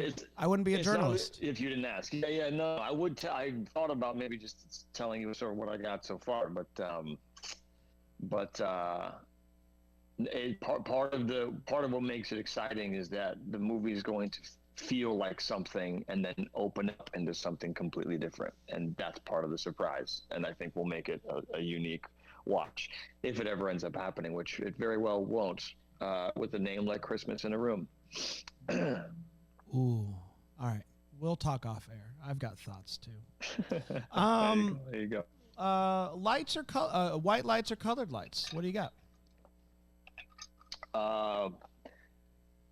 There's something classic about the colored, but aesthetically, like my tree is all kind of sort of monochromatic. Like it's all this sort of pale colors and white lights. The tree that I got from Balsam Hill Christmas tree. Did you get it? Did you get it? Did they send you a free tree, or were you just so impressed with the quality you bought one? Well, I was impressed. We were doing, I forget what movie it was, but they had provided us with the trees and the thing, and there were some reps that were there on set, and I was talking to them, and they were, very, very kind to send me one of their trees, which was beautiful. It's like, it's got the white snow on it, which falls all over my house every time I pull it out. And it's the right size. It's beautiful. It's like a really, really nice tree. And it's got the twinkly lights already in there. And it's all white, which I like. And then I put like a bunch of, colored things that are kind of in that paler color spectrum. And I aesthetically like the way that looks. So I didn't go the route of the multicolored lights. So I would be a fraud if I claimed that. But you do see them and you're like, that's a classic. But just for you personally, there's something about it. Well, whenever I go home to my parents, they have the multicolored, and I'm grateful that they do because I like that vibe. It reminds me of home and growing up because that's the way it used to be. I've been trying to get a hold of Balsam Hill for 3 years about a sponsorship, and they never respond. So I'm going to need you to get on that for me. Be our rep to their reps. Yes, let me do that. I'll kick down the door. We talked about Santa, but I want to get your thoughts on this. There's lots of theories about, how Santa does what he does. If he did do what he did, how does he do it? So I want to know. Of course he does. Yes. Of course, I want to know in your mind and your what is your theory on how Santa gets around the world in one night, does what he does? There's lots of different thoughts out there, but I imagine that you've given this a lot of thoughts, and you have written theses. So tell us what Tyler Hynes' theory on Santa is. In a word, magic. What about in like 5 words? I haven't put a lot of thought into this, and I would have to say, there really isn't a logical explanation that you can come up with. I don't think there would be an apparatus quick enough or a man slim enough to really pull this off. So I think what it comes down to, if we've learned anything from the movie Elf, which I think we all have, of course, that it's magic and the Christmas spirit and Will Ferrell. Yeah, that's exactly right. Will Ferrell does it. That's how it works. Hot chocolate or hot apple cider? Ooh, that's a good question. Thank you. That is a good question because I've sort of, they both have their time and their place. I think, hot apple cider, make it a hot toddy, put a little whiskey in there. Yes. You're onto something. And then you can't go wrong with hot chocolate and marshmallows. I mean, you can throw some Baileys in there too. If you want to, spice them both up. But gun to head, Tyler, gun to head. I got 2. I would never put a gun to your head, but like if I did, and it also had like a third hand to hold 2 beverages in front of you. So gun one, gun, hot chocolate, cider. Which are you picking? I think I'm gonna go I think I'm gonna go cider. I'm thinking about when I'm like at these Christmas, festival things, and if I'm walking around, it's cold. What do I want to go with? I think hot cider has the longevity that perhaps hot chocolate doesn't. I feel like hot chocolate, you go ham on it as soon as it gets in your hand, and hot cider you can sip on. I like that you're going with a longevity approach. That's not an approach, Dan, that I think we think of a lot when it comes to that argument, but I think it's a valid one. You're a hot cocoa boy. I'm a hot cocoa boy, extra whipped cream. That's right. But the longevity, like you can only keep that up so long. Yeah, you knock that cocoa out with the whipped cream in 30 seconds. But if you want to have something that keeps you warm for a couple hours, right? Tyler's just playing 40 chess over here. You sip cider and you gulp hot chocolate. Correct. Yeah, I think that's right. All right, my final question for you, and I think it's a good one. Okay. We just Christmas Cues with Brand flies by like no other interview you've ever been part of. This was fast and intense and beautiful. I know, thank you. Just what my ex-wife said. I mean, he didn't actually answer the sequel question with an answer, so I do want to say that he didn't. He did the best he could. Well, I gave you a hard time, and you were like, no, I'm going to make him answer it. And then he didn't answer it, and you were like, yeah, he did the best he could. What's going on there? Yeah. Because he's Tyler, you're you. I'm not going to rake the guy over the head. Well, what's the other one? 12 dates. I mean, 12 dates could be fun. That was like a scavenger hunt. You guys seem to enjoy the scavenger hunt aspect of it. Maybe, there's another, hunt in there, I think, yes, of course. I would like to see another It's Christmas Eve. Just because I want, okay. just because that I would want. Be fitting. That was the first. I want Leanne to sing into your eyes more. Yeah, that hurts when that happens. I also want more Leanne. That. Like she hasn't been back since, and it bums me out. Like I liked her. Well, she's not. Yeah, she's great, but she's not like she's got other things going on, and when was the last one she did before that? It was like 10 years or something before that one, or whatever it was. But it just wasn't nice. Like we get one Leanne Rhymes, but then we get 10 Kellys in a row, and it's not fair. It's not nice, is all I'm saying. And I won't. We just by the time this comes out, we will have just celebrated the 4th of July here in America, and it's a great holiday, isn't it, right, Dan? Absolutely. You barbecue, you watch fireworks, hot dogs. It's the American way, and there's lots of other great holidays that I love. But I want to know if you were to rank your top 3 holidays, actually top 5 holidays for you that you enjoy. Rank them for me from 5 to 1, 1 being the best. And I will do mine quickly. 1, Christmas. 2, Thanksgiving. 3, New Year's Eve, I think. I really like New Year's Eve. I like the food. I like watching the bad performances on TV. Yeah. I love that. Yeah. 4. Do you do the ball drop and the whole thing? Yeah, I watch it every year. Okay. I love it. I think it's a blast. 4. I think I'll go with the 4th of July. I really like it. Just from the food standpoint, and fireworks are neat. But now that I have kids, you know what? Dogs. I'm bumping that down maybe I think to 5. I'll go 4. Halloween. That's what I got. That's what I got. What do you got, Tyler? I mean, I'm glad that you named. I don't even know that I can name 5 holidays. I am terrible at dates and events of that sort. Christmas is, of course, number 1. There is something about Christmas that is somehow unmatched. Everything stops. Family, friends. You go to the hometown. There's just a lot of stuff going on at Christmas. I don't think the other ones have quite the commitment that Christmas does. So Christmas takes number 1, of course. Let's see. I mean, Halloween I enjoy a lot. Yeah. I love seeing kids trick or treat. I love messing with them if I can. Sure. Tormenting them if at all possible. Why wouldn't you? Why not, right? It's one day you can kind of get away with that. So that's maybe number 2. Let's go with that number 2. 3, Thanksgiving. Yeah. I mean, usually it's hard because I'm gone a lot. I don't usually get to participate in all of the holidays. I end up missing them. Sure. And so like I just sort of take them wherever I can get them. Thanksgiving, it's been hard to sort of be home for that, but when I have, it's been nice. And usually when I come home later, we just do a little like half version of it where we, get some turkey going and do our thing. So I think Thanksgiving's up there. Name some other holidays for me, because we're at what, 3? What does Canada have to offer? There's like a Boxing Day. Yeah. What do you guys got? Like I'm naming 4th of July and stuff, but like what's Canada got going on up there? Is there any special Canadian we got Canada Day, which is coming up tomorrow, I think. Canada Day? Yeah. What do you? What is it? What do you do? It's the most Canadian. That's not real, Tyler. Canada Day. Get out of here. Yeah. What do you do with it's a it? real country, and we do celebrate it. Yeah.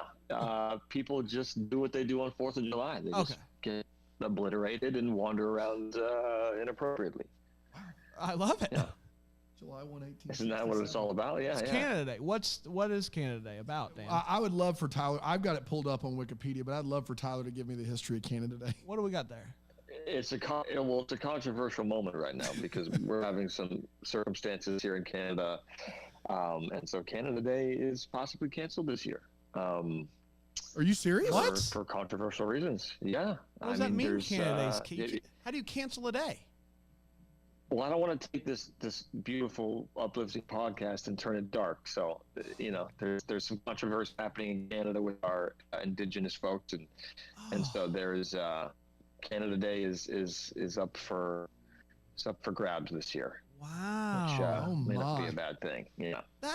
I know. Canada usually very tame, but controversial. I just didn't see it. When I think of Canada, I think of magic. I think there's nothing wrong going on there. Like, sure, like Toronto had a mayor who loved cocaine, but like who doesn't? So it's like that might be magical for some. Yeah. Right. When I think of Canada, it's just heaven.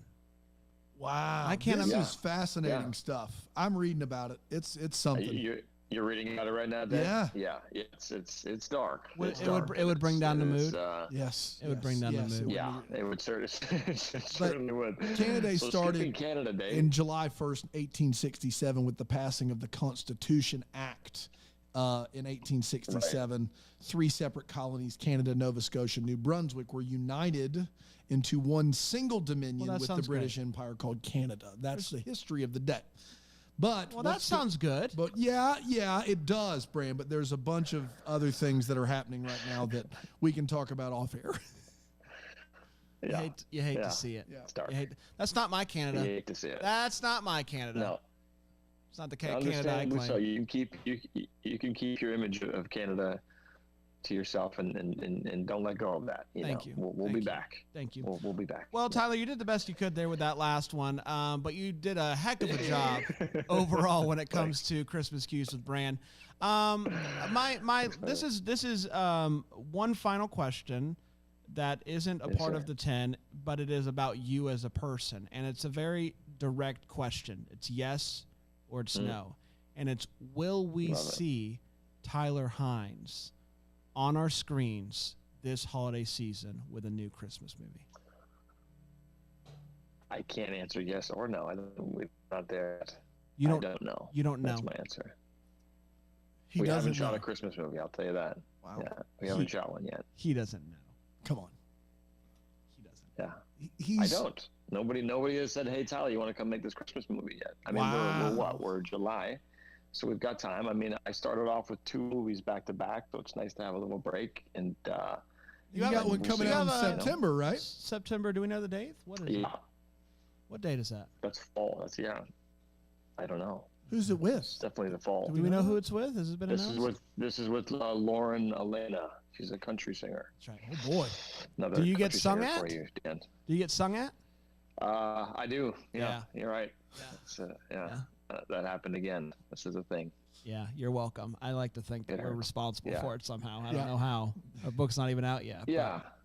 They know. When you watch it, you can just drink that in. You can look into my eyes and see that despite how much acting I'm doing, what's happening deep inside of me. Yeah. Inside of you, it's dying. A beautiful voice, incredible singer, and all of them are. It's just my own private nightmare, my own trauma. No, I think that's fair. That's fair. Tyler, this is wonderful. It brought me so much Christmas cheer to listen to you talk about Christmas. It meant so much to me. Not sure that that's true, but no, it's 100% true. It's 100% true. Yeah. I'm never let down by you. I might be let down by Canada, and I don't want to. You would be, but the United States isn't in this issue isn't any better, and I want to be very clear about that. So before we start casting stones, we're still leading the way in this regard, unfortunately. I mean, the world is a controversial place, and Canada will have to right its wrongs. Let's say that. Tyler, I love you. This was so much fun. I'm sure I'll talk to you again soon. But I want to wish you, and I think all of our listeners do as well, a very Merry Christmas. Thanks, buddy. Deck the Hallmark is a Bramble Jam podcast. It's presented by Philo TV. It's produced by Brandon Gray and recorded live in, Greenville, South Carolina. Set decor is by Plum at Haywood Mall. For more information on Deck the Hallmark, you can go to deckthehallmark.com. For more information on Bramble Jam Podcast Network, you can go to bramblejampodcast.com.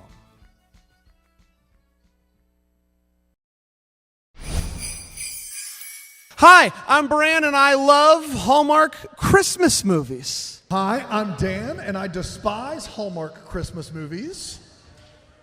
And I'm Tyler, and I just love these two gentlemen on this hot red couch over here. Give it up for them one time. This is the Deck the Hallmark Podcast! Deck the Hallmark, it's his podcast.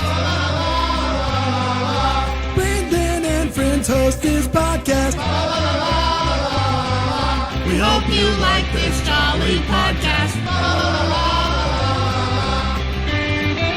Oh, man, the millions of people that are in this room right now, it's overwhelming. The Convocation Center of the University of North Georgia has never seen so many people. It is a lot. The fire marshal's coming in right now, Brandon. He's saying, give us 15 minutes, Jerry. We're good. We're good. Hi, Tyler. Jerry. We're good. Jerry. Tyler Hynes, everybody. Hey. Yeah. Straight from the F1 track where you race for Italy, it appears. Yes, I'm one of the Run DMCs. Run DMC, got it. Oh, that's nice. So who are you? I'm the other guy on the podcast. Yeah, that's right. Who's auditioning to be on your podcast. Yes. Tyler, we didn't get to have you on last year. You were busy. I don't know if you know this. I think 1,000 movies you were on. 1,000 movies. 6 movies in 6 months. You did a whole punch card for Hallmark there. Some people thought that you were mad at us. It's true. We got some messages. People were like, is Tyler mad at you guys for something that you said? True story. Which, yes, but we've worked it out. We worked through. Yeah, we worked it out. I want you to name 5 Chiefs players in 10 seconds. Go. McCole Hardman, he's changed to Green Bay, but in my heart, he's still a Chief. Clyde. We got Travis. And Tom. Patrick. 3 was very good. It was That's really not good. bad. That's not bad. Pretty impressive. Pretty good. McCole Hardman was that was a big pull. I thought you were going to get there after McCole Hardman. That's my boy. I have a filmmaking question for you. It was announced 3 wisest men. Is that correct? 3 wisest men. That's very exciting. A trilogy, which is exciting, and a trilogy that's come out over the span of many years, which is different than how you did the Groomsmen movie, which was also a trilogy in a sense where it kind of tells. What's the difference for you between filming a trilogy like Groomsmen that's back to back to back, and then 3 Wise Men, which is coming back over the span of a year or so to get back together, to get the band back together? How does that change the way that you approach a project? Very deep question, Brent. Thank you. Really good job, Bram. I'm curious to know why Groomsmen doesn't quite qualify as a trilogy. It's like an anthology. You seemed great like about you're telling. There's some stories that overlap Right. there, and you filmed it all at once. Well, I think that in lies the answer. I think the fact that we filmed it all at once lent itself to a certain kind of storytelling that we could do. Like, when I was having conversations in the development of it, I thought, okay, if we're going to do them all at the same time, we can do something that no one else really gets to do. Like, what other movies shoot as one movie, 3 movies? I don't know that it really exists. Like, Lord of the Rings was kind of separated. I think 1 and then 2 and 3 happened together. And so I thought, well, look, this is an opportunity to do something actually unique in the whole pantheon of filmmaking. So let's try to do that with things like revisiting the same locations, having the full cast for the whole run of show. There was a montage originally in the final movie that really kind of punched in the way that like Deadpool 3 punched in their montage. Yeah, I was thinking Deadpool 3 the whole time I was watching Grimsman. It Same. was very similar. The whole time I was making it, really. But we had to cut the montage out. Yeah, it was devastating, believe me. But there was a feeling, and I think an atmosphere that you can achieve differently than something like Wiseman. Wiseman, there's a bunch of pressure on Paul and Kim, bless their hearts, and now Russell, the poor man who's been roped into it. They've got to come in with the knowledge that everybody's looking forward to this. So many people come and see them face to face and tell them if they destroy it, then they'll murder them, and that's daunting. So it's different in that regard. It just changes the way you make it, I suppose. But both are very, very fun. They looked fun. They Thanks. did. You posted something with a friend of our show and friend of yours, Aaron Krako. You guys are, I believe, in the cockpit in an airplane, and you're making eyes at each other, and then together you push that thing full throttle. Full throttle, baby. I mean, so my question is, I mean, it was always you, where you swoop in and steal this poor man's fiance. And my brother, no less. Your brother, it's your brother. My God, it's dark. And who hasn't in a situation? Who hasn't been? We've all been there before, gang. But you do that, and you guys, the chemistry in that movie is crazy. Is the plane in this movie a hint as to what this movie is going to be about? Like, is the have you guys announced this and I've missed it? Are you guys okay? We just announced it. Okay, good. Can you announce it again for me since I'm behind? Me and Aaron are in a plane. In a plane. Yeah. Is the movie called like a plane love? Like, what's it called? Take a shot. Love in the air. Love in the air. Close. Getting warmer. Flying by the seat of your pants. Warmer. Okay. Keep going. It was always you two in the air. No, not way far now. Go back to the plane. Plane. Planes, trains, and automobiles. Sarah Plain and Tall. It's a reboot of Sarah Plain and Tall, but it's plain like Plane. Around the world in 60 days. In 2 fiancés. Pretty good. It's called Christmas Above the Clouds. Christmas Above the Clouds. That's what it is. And have we already filmed that particular film? We filmed it, yeah. Okay. Is there anything else you can give me about that movie since we're here, just between us? Us girls, 10 to 15,000 folks in the Convocation Center. Right. Jerry, just 5 minutes. No one will get hurt. We promise, Jerry. Yeah, what to share? I mean, it's a lovely movie for Erin. I think for me personally, I really wanted to see her make this movie. It's a very sort of dynamic movie. It's a Christmas Carol. It's a retelling of A Christmas Carol in a modern setting. We're on a plane. That actually hasn't been done before. A retelling of A Christmas Carol. That's correct? Crazy. That's awesome. It's about time. How many movies have been done? You might know the answer to this. A lot. Okay. I'm going to go with 190-ish. Thousand, yes. Give or take, yes. That was my guess when I first saw it, but it was really well written. I had never seen a movie Who like wrote this. it? Who wrote it? I can't Shout remember out. their names. There's two writers, 2 female writers who at this moment it escapes me. My phone's not on me, so I can't even look it up. But they're because they're female that you don't. Oh my God! There you go.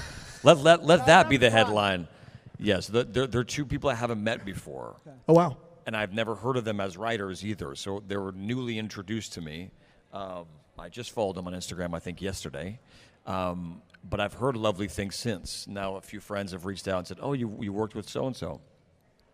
But they did a tremendous job. They did a really, really lovely job of telling what is sort of a complicated story in a way that felt fresh. At least I had never seen it that way. And it was just such a dynamic movie that I was like, I want to see Aaron in that circumstance doing it. You mentioned writers and Russ Hainline earlier. Yes. We talked to Russ Hainline, and the idea of him coming and writing the second Three Wise Men movie with Paul and Kim, and you talk about pressure. When you heard, I don't know how this all works or when he got involved, but the idea of someone who has to come alongside a script that, for years Hallmark movies were made and the script is very much secondary to these 2 particular actors. And then screenwriting in Hallmark has become a real art, of how specifically to nail this genre while also making it different.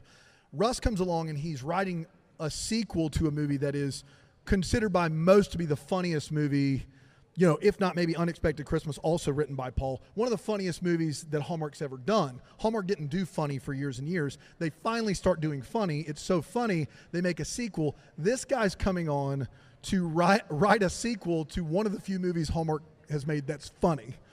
When you read the script and meet this guy, how impressive is it for you as someone who wants to see the through line and consistency of a guy that can just hop alongside Paul and Kim and write in the way that they write? Yeah, I mean, it's a challenge. Like, Russell, I've gotten to know more and more. There's actually another project that we're collaborating on, just him and I. And I think for Kim and Paul and Russell, all of them working together is a new experience for all three of them. And I think they're learning from each other, which is really beautiful.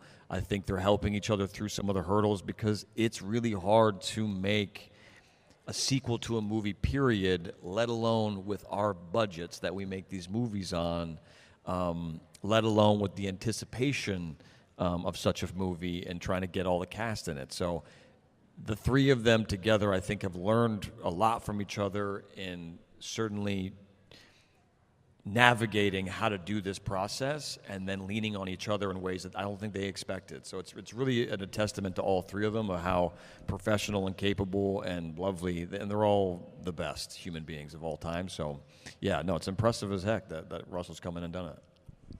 I know you've danced on a screen before a couple of times, and we're going to ask you to do the dance by yourself. No. I'm kidding. We're not doing that. You dance in the Three Wise Men. You dance in the Groomsmen. We get to see that.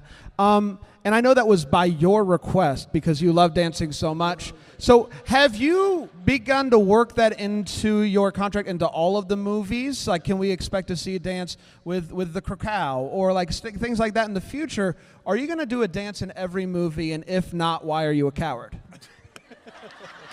You could call it a dance in the clouds or something. You get it. Like, just make the whole movie about dancing. You and Will Kemp. Yeah, Will Kemp's a big dancer. Yeah. Well, there's nothing to answer to that question. You got your point across, sir. Answer the question.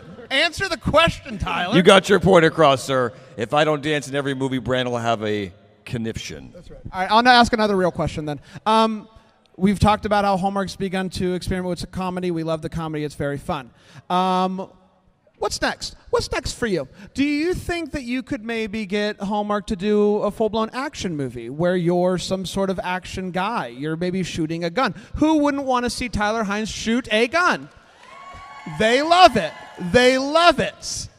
I love how you accelerated from action to straight shooting guns. Yeah. You just made it about guns really quickly. Georgia, baby, let's go. Fire marshal's already here. Yeah. And they have guns trained on you. That's right, yeah. I'm trying to find ways to continue to move this thing and evolve it however I can. Punching somebody or shooting them, sure. Let's get on with it. You want to be the guy that gets shot? Yeah, of course he does. Okay. Of course he does. So, Tyler, we said you did 6 movies last year in the year. Is that correct? I think it was 6. Honestly couldn't tell you. At some point, I was like, there's so many movies coming out with Tyler. Did you feel that, like you were filming them all at once, or were they filmed more spread out so where it didn't feel that and then they just got released all within a few months? They were all at once. It was crazy. How do you recover from something like that? Honestly, it's taken me a minute. Yeah, it's been, during the Chiefs, it was a challenge. But I did do them. I did Wise Men directly to Bulgaria and Europe, and we shot the Groomsmen trilogy back to back. And then I went straight from there. They actually shot me out early, which was a challenge on our production. And as a producer, it was a challenge. And I flew straight to Kansas City and started that. And so it was all of the movies kind of back to back at one time. And it was interesting. It allowed me no time to sort of adjust or anything, which didn't bother me one bit. It taught me that I can work in any circumstance, and honestly, I feel like I'm very grateful for it because I know that nothing can really be that much harder than that circumstance, and it was not bad.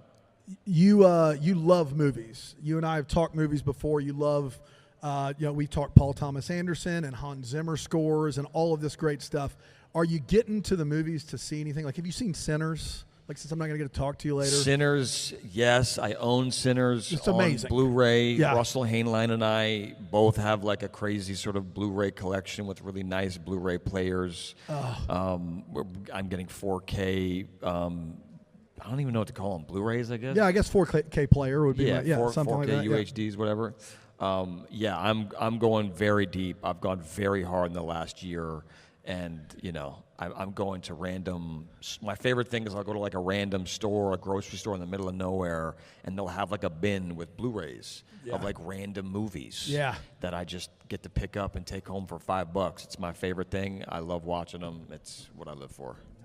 This has been a lot of fun. I'm getting the wrap-up sign. We're getting the wrap-up sign. So I will end with this. You have 10 more seconds, 5 more Chief players. Go.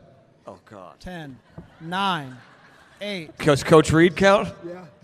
Coach Reed? Okay, great. Shoot. I know the other coach, 3, too. 2, Yeah, that's all of our time. Thank you, everybody. Deck the Hallmark is a Bramble Jam podcast. It's produced by Aaron Shea. For more information on Deck the Hallmark, you can go to deckthehallmark.com. For more information on the Deck the Hallmark family, you can go to bramblejamplus.com. Deck the Hallmark is presented by Philo TV. For a free trial of Philo, go to philo.tv/DTH.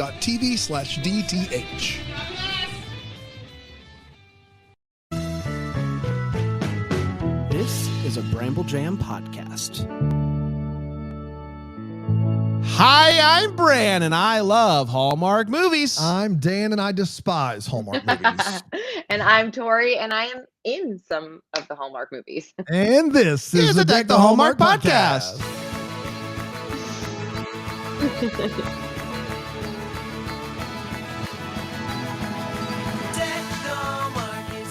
Oh, what an boy. exciting day. Boy, oh boy. What an exciting day. I think Tori just realized what the podcast is about, and she's like, I'm out of here. I'm out of here. Guys, I think I have a previous obligation I have to run. Yeah. I got a thing My going on. manager just in my ear, I'm really sorry, but there's nothing I can do. Tori DeVito, yeah. welcome to the show. Thank you so much for joining us. Thank you for having me. Tori DeVito of Christmas Promise fame. Christmas Promise. Boy, that movie caused a lot of argument within our little community. Within our little community, a lot of argument. Did it? I'm Yeah, so yeah. curious why. Someone here loved the movie. Okay.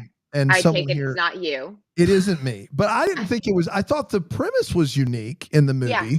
I just had a hard time with this woman whose husband dies and he's gone for ice for 3 hours, and she's just like washing dishes and going, "You think we should check on Darren?" or whatever his name is. Like, I know ice typically takes 2 to 3 hours, but let's check on him to make sure. But Yeah, I get that. It's so funny that you say that, because one of the reasons I wanted to do that movie was because I was like, I've never seen grief done in a Christmas Hallmark movie. That's right. I was like, that's so interesting. And then, if I'm being completely candid, one of the biggest challenges I had when I got there was, I wanted to play the grief very, the way I would handle grief. And they were like, no, you have to make it grief, but make it Hallmark. And I was like, what is that?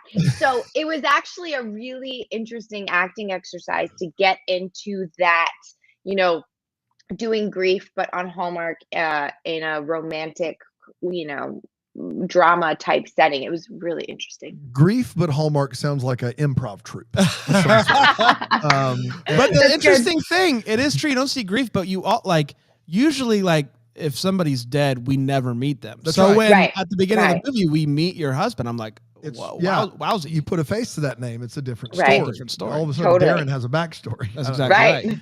The only movie I've seen that you guys did a good job with it, but then there's a movie called Two Turtle Doves with you. Michael Rady was on Chicago Med, so I assume you've maybe have met. No, he went on the show after I already left the show. He came on this last seventh season, and I left. That's on me for thinking that 120 episodes was the whole show. I thought you were just on it stem to stern. I guess that's on me. No, I was there from the beginning until the end of season 6. I left. But I did do a movie with Michael years ago called It Had to Be You. I was in my mid-20s, I think. Wow. It had to be you. Had to be you. But your point was that Two Turtle Doves does it well. Two Turtle Doves, Michael Rady, Nikki DeLoach. That's the one that I think they do they don't. Now, it's not a situation where you meet the husband or fiance and then they kill him. Like that is a tightrope. You're on a Hallmark tightrope unlike any other at that point. Yeah. For sure. Yeah. For sure. We don't typically start with Hallmark, but here we are. Was there a discussion about whether or not we should meet the husband? Like, cause that's just so rare. Like, I know. Was it? I assume that the script was already greenlit, but were you privy to any of those conversations about we're gonna meet this guy? I wasn't. So by the time I got it, it was just in there that we were going to meet him, and I was like, well, I kind of like that because I've not seen that before. So I was like, yeah, I'm in. It's one, like we've seen 400 of these movies. So many of them we forget. We'll never forget that one. Never forget. There's just no way to forget it because it is distinct and it stands out. There you go. Well, let's go pre-Hallmark. Let's go back to childhood, if we will, and we will. Yeah. Where were you born? What were you like as a kid? How'd you kind of get into acting? Was it something you loved as a kid or something you figured out later? So I was born in Long Island, New York. I lived there till I was 11. I was I liked dressing up a lot. I was very dramatic as a child. I loved like playing make-believe and very girly. I wish I could say I was like a really cool tomboy. I just love that. Like I did like getting my hands dirty, but I loved like all the dresses and, coming down the stairway in the very dramatic way. I was definitely that kid. So I do think that I attribute that to kind of falling into acting. I loved all that kind of drama stuff. And when I saw Les Miserables when I was about 7, I think it was what really put the acting bud in my head. Although I was playing violin, started when I was 6. And so I did that professionally all throughout high school until I got into an acting class when I was 15. And that you kind did of violin professionally as a teenager. I need to back up. Did. So you just would book gigs as a 14-year-old? Sort of, yeah. So I would play weddings around town. I was playing with the Florida Symphony Youth Orchestra, and we traveled to Germany and Austria. Wow. So yeah, it was what I thought I was definitely going to do. But then I realized I didn't get to the level where I felt like I was good enough to be a professional soloist in that way. And I just did not want to be in an orchestra my entire life. And as funny as this is, I remember in middle school going up to my parents and being like, it just kind of hurts my back. And they're like, what? I was like, just like sitting like this for so long, it just really hurts my back. They're like, get over it. Yeah. Was there any burnout though? Was there any burnout in like, I could do this my whole life, or I could play all these fun different roles? Like, was there any like, was it like, I just can't play violin anymore? Or were you just like, it's not for me? No, I think I just realized, because I when I got into acting and I was like in high school and I started working and I switched to a like professional children's high school to accommodate the fact that I was out of school so much. And my father, who's a musician, he sat me down and was like, look, like I see you're still trying to focus on violin, but you're really trying to focus here. He's like, don't be a jack of all trades, just pick one and try to be really great at it. You can still do everything else, but like focus on one. And I was like, okay. And that's when I chose acting. I think I just realized I had more of a chance of having a really solid career with acting than I did violin. Like I said, I just didn't feel like I was quite good enough to be that like incredible, like I wasn't going to be the next Isak Perlman. You know what I mean? So there's like I feel like a handful of violinist is correct. Violinist, that are like that are like Lindsey Sterling, that's like violin but like with pop music. Do you see that and you're like, I could have done that? Like, or does it I look at it and I'm like, that doesn't seem as hard as like when Yellow Card Ocean Avenue came out. Was every violinist like, what have I been doing my whole life? Yeah. I actually thought to myself, I was like, with bands like that, or like Dave Matthews or the Dixie Chicks or Yellow Card, like I was like, yeah, I could have, but I don't think I had the confidence when I was that young to take the pop route, to be honest with you. And I wish I had. I was so trained classically that sometimes when you're that trained classically, like improv is a sin in classical music. So I didn't have the confidence to quote unquote jam with people. And so I got really nervous in situations like that. And then when I was in my 20s, I met this actor, Tommy Davidson. Not my 20s, actually, I was 18 when I first moved to LA. Tommy Davidson's hysterical. Yeah, amazing. So I was waitressing at this restaurant and the wife of Christoph St. John. Her name was Alana St. John. She ran the restaurant, and Christoph was on a soap for a really long time. He's since passed, but he was friends with Tommy Davidson and all these other guys that would come into the restaurant. And he had told me, he's like, "Oh, Tori plays violin. She's, aspiring to be an actor." And Tommy Davidson was like, "Well, I'm going to do this comedy and music show at the Sunset Room," which I don't think exists anymore in LA. But he was like, "Do you want to play a song? I really want a violinist to play a jazz song. This song called Night Song by Noel Pointer." And I was like, sure. I mean, it terrified the crap out of me, but I was like, yeah, let's do it. And I actually did it on stage and had Brian McKnight's band backing me up. And then from there, I met Raphael Sadiq and I played a song on his album. And then I played a song on Stevie Nicks' album. So I did some stuff, but haven't in a very long time. Played some stuff on. Did you say Stevie Nicks' album? I did. Yeah. Unbelievable. You still got a violin around the house? You still pick it up and just like, let me give it a whirl? I do. I actually, this is the longest I've gone without playing. I actually went through this shoulder injury, unfortunately. And so I'm in a lot of pain on this left side. So it's kind of inhibited it, but I do still play. And when I was on Chicago Med, they let me play twice, which was great on the show. And that was the first time I had married those two worlds together. So. Do your parents think you're lying about the shoulder injury after the back? You know what? Maybe. My dad's been playing drums his whole life, and he's like 71 and still like playing harder than any 20-year-old. And I'm like, I don't know, the violin kind of hurts my shoulder. He's like, get out of here. So your parents clearly, art background, clearly were supportive of this move to acting, even as a teenager. So like, did they just trek you around all these auditions everywhere? Like when you were a teenager?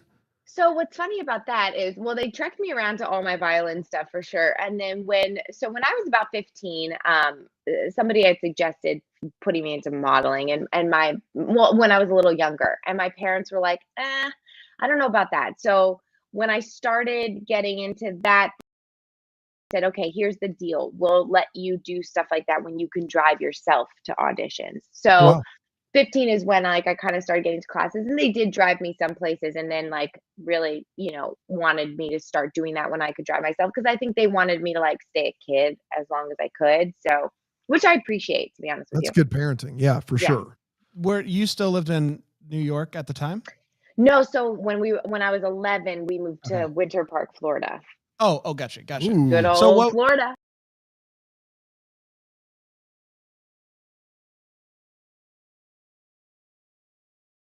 So were you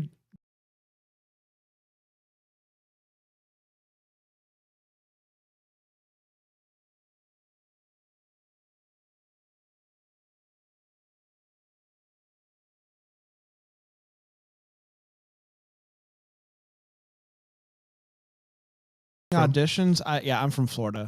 Where? Born in Orlando. I lived in Titusville. That was where I grew up. Oh, great. So Winter Park. Yeah, I do. Yeah. He's not a big fan of Florida anymore. I'm not a big fan of, aside from. Nor am I. No, it's hot. It's just spin a wheel of like criminals, bad traffic, and weather. Yeah, just spin the wheel. But I'm I'm a diehard Orlando Magic fan too, and so that's also pain. So it's just a lot of pain when it comes to Florida.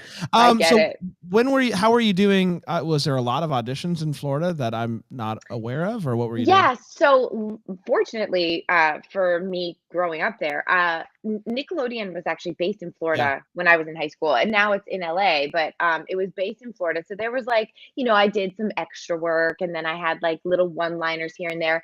And then there was like some WB shows before it was the CW that filmed in like Jacksonville and places like that. And then there were some movie auditions in Miami, and I didn't book them obviously, but I remember being able to drive them and, kind of getting my feet wet with big auditions. The first audition I had was Mel Gibson's daughter for What Women Want. Oh, wow. Yeah. And I remember being like, I'm going to get it. And I was like, what? I don't think I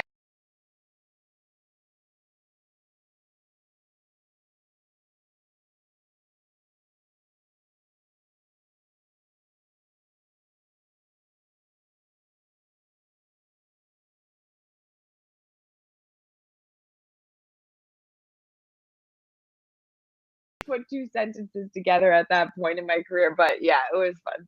Do you have a memorably bad audition? One that just is like, God. man, what Yes. happened just now? Yes. So, there was, what was that movie? The Wayans brothers did like a spoof on all those dance movies. You know how they would do those? I know movies? exactly what you're talking about. What was Yeah, that? it wasn't. It was after White Chicks. What was the next one? What was I don't remember, but it was like all the dance movies combined, and it was just like spoofing all of them. So I had auditioned, and then I got a call back, and then I went to producers, and then I was going to screen test, and I was going to screen test for the Wayans brothers, and I was like playing the kind of like mean girl, whatever. So I have this scene where I'm like being rude to the lead character who's like dancing, and I'm like, oh yeah, and then I do like really bad dance moves, and I like come up, and in the middle of the screen test, I blacked out. Like I literally blacked out. And when I went to do my bad dancing, I was like flailing like a fish out of water. I don't even know what my body was doing. It's like my body was possessed. It wasn't mine anymore. And I start flailing, and I come up, and they're all just like this. Oh no. No laughter, no sympathy laugh. And I literally think I said, I'm gonna go. And I just like, oh, it was so embarrassing and so bad. Gosh. And I'm like, that's on tape somewhere, because that's when they used to tape auditions before like Gotta digital. find that and I'm like, tape. Where's that burn tape it, at? burn it to the ground. Well, we actually have it right now. Can you cue that?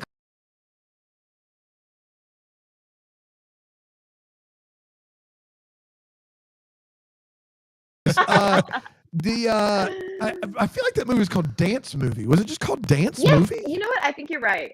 Right. What a great title. You know, really what a right? title. The Wayans were shooting for the stars there. So how do you get to, were you waitressing in New York, you said? No, so that's when I moved to LA. LA. So do you moved out to the LA and you're like, I'm going to do these auditions and get a waitressing job and just make a, when was that? When was that decision made to be like, I'm doing this? So I went to this for my junior and senior year of high school. I went to a professional children's school because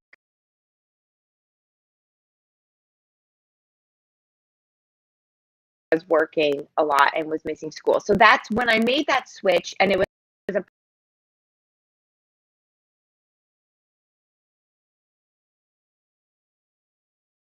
school, so I did have to pay for it. My parents paid for it, but but when I made that switch, I think they were like, look, if we're gonna do this, like, you have to be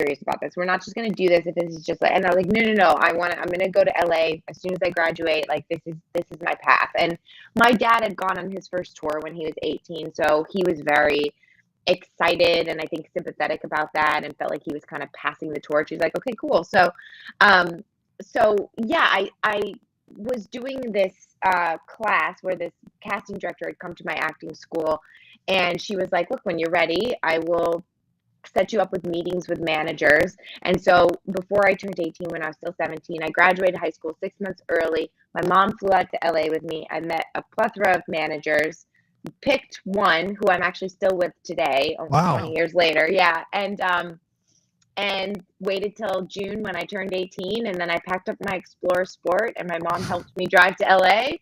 And I immediately got jobs. I think I worked like 4 different jobs at which I was working for a catering company. I was working as an assistant for a plastic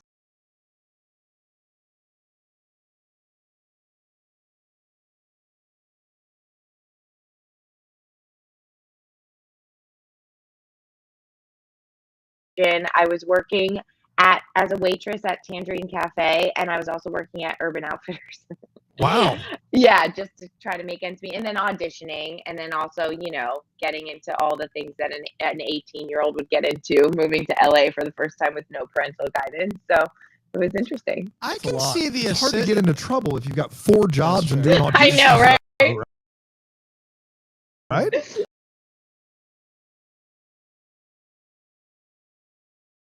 I can see being an assistant to a plastic surgeon in LA as being potentially really beneficial. Yeah. Because you slip a tape into somebody,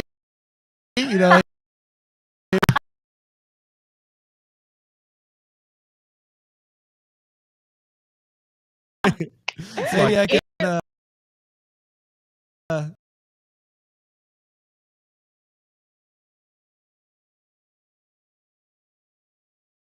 It was wild. Well, you know what's so funny? I actually had to quit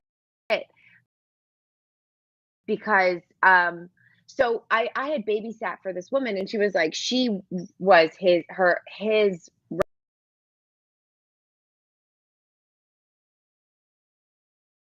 woman, and she was like, look, we're looking for an assistant. Do you need an extra job? I was like, yeah.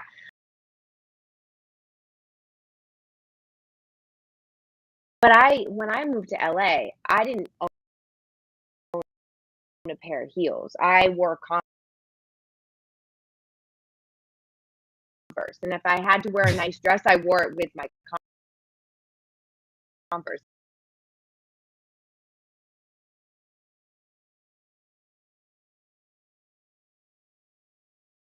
I didn't have, and when you work in a plastic surgeon's office, you have to wear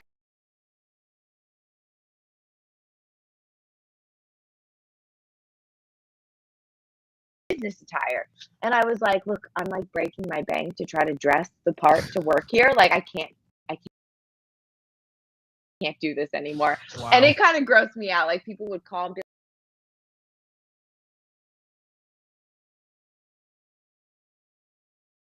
I opened my eyes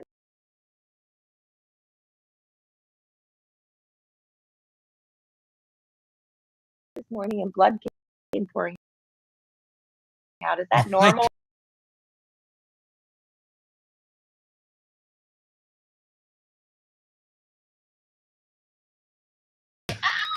Oh my. Yeah, it was wild. Tori and I are roughly the same age. I wore Chuck Taylors. I wore Converse every day to school in high school. Oh yeah. Like that was it.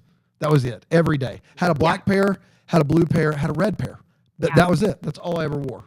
So you know what's really, I have these vintage Converse that were my mom's, because when I was a kid, my dad was sponsored by Converse, so we used to get these really cool Converse that you couldn't really find, and they gave us Christmas Converse ones. Stop! And I have these high top Christmas Converse that actually have bells on the back. I've never seen them before. I bet you they're worth I have no idea. Oh, Brandon is losing his mind right now. They're oh my goodness! Awesome. They're awesome.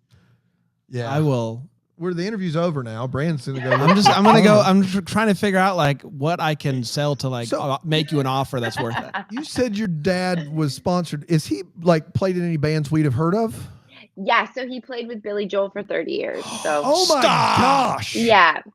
So all those. Are you serious? You keep telling us things that it's just not the answer. I saw Billy Joel live 15 years ago. It's my favorite concert I've ever been to. It's unbelievable. Yeah. Just unbelievable.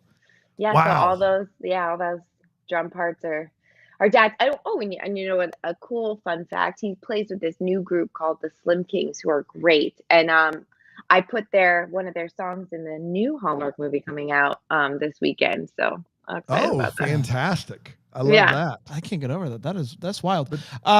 So you're working and you're doing stuff and you're booking things. 3 episodes of Drake and Josh, and I think that's of note for Brandon. I'm sure I saw you. Yeah, I've never seen the show, but Brand is a fan. It's a great show. Yeah. Yeah. It holds up.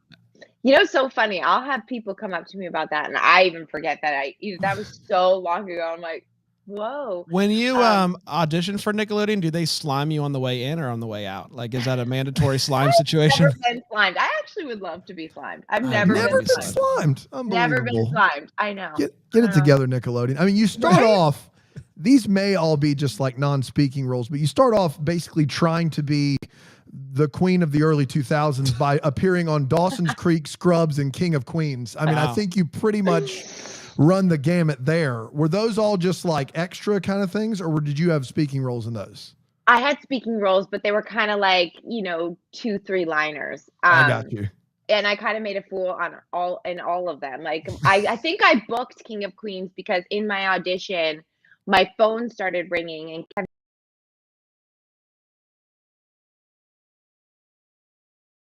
was in the audition, and my phone started ringing, and I was mortified. And I looked at him. I was like, "I'm so sorry.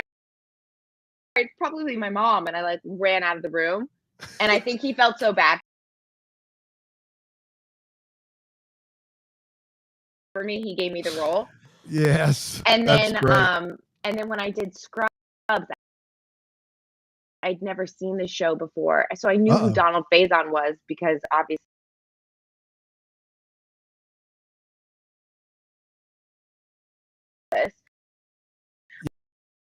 I no idea who Zach Braff was, and I thought he was one of the crew, and so I asked him like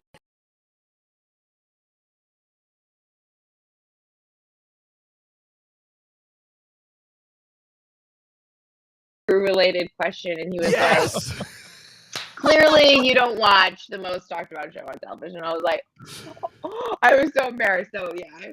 Oh my gosh, she thought Zach Braff was crew. Zach, could you give me a water? Zach like a coffee, just black. I know. You just anything. I feel like in the beginning of my career, I had those moments where if you put him in a movie, you'd be like, "Oh, that's so typical that this actress is like fumbling around like an idiot everywhere." But like literally, that was my life for the first 10 years in LA. What's the role that you were like, "This is it. I'm an actor. No more waiting tables." What was that? When I was 20, I booked my first series as a series regular, and it was called Beautiful People. And it was ABC Family's first scripted series. And Daphne Zuniga, I don't know if you know her, she played Princess Vespa in Spaceballs, and she was on Melrose Place.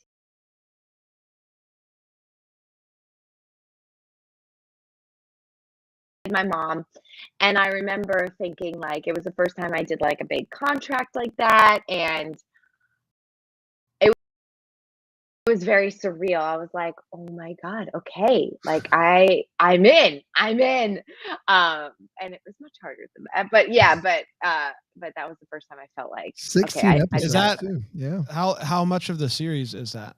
Is 16 episodes? Well, it's only one season, but they broke it up into 2 parts. So they did like season 1A, then we took a hiatus, and then we did season 1B. But it was so fun because they actually, I think because ABC Family had never done a scripted series before, it was that and Wildfire that came out at the same time. And like they put billboards like all over New York, on buses everywhere, and in LA, and I'd never seen that before either. And I was like, oh my god, this is so cool.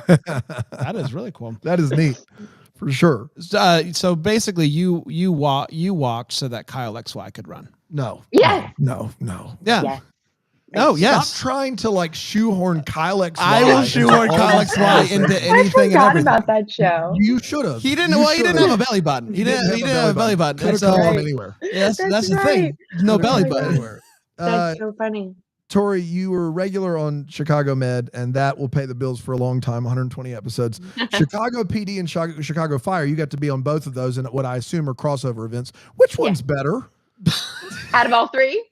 No, you got to say Chicago Med. You were on 120 episodes. Of the other 2, which one's better? Oh, wow. All the way around. Like you had to choose one. Or to watch? Give me both.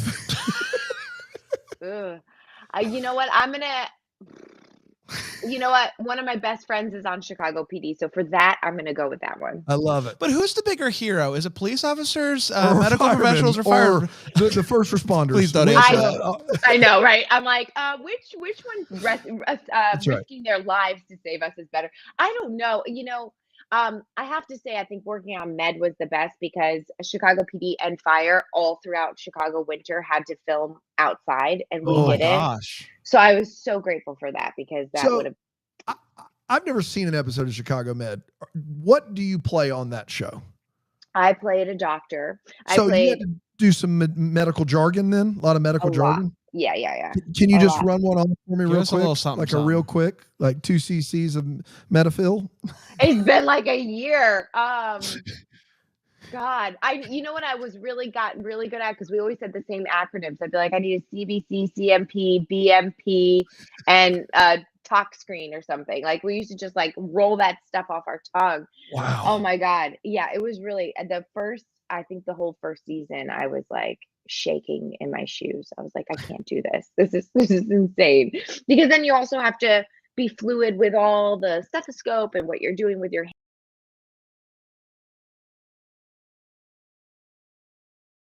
and have these big words just like roll off your tongue like you've been saying them for years and years. That's right. And oh my God, I wish we had a gag reel on that show. It would have been Oh my genius, goodness. but It's we pretty didn't. like medically accurate, right? Isn't it? Like, don't they have an advisor on there that's like, yeah, this is how you would do it?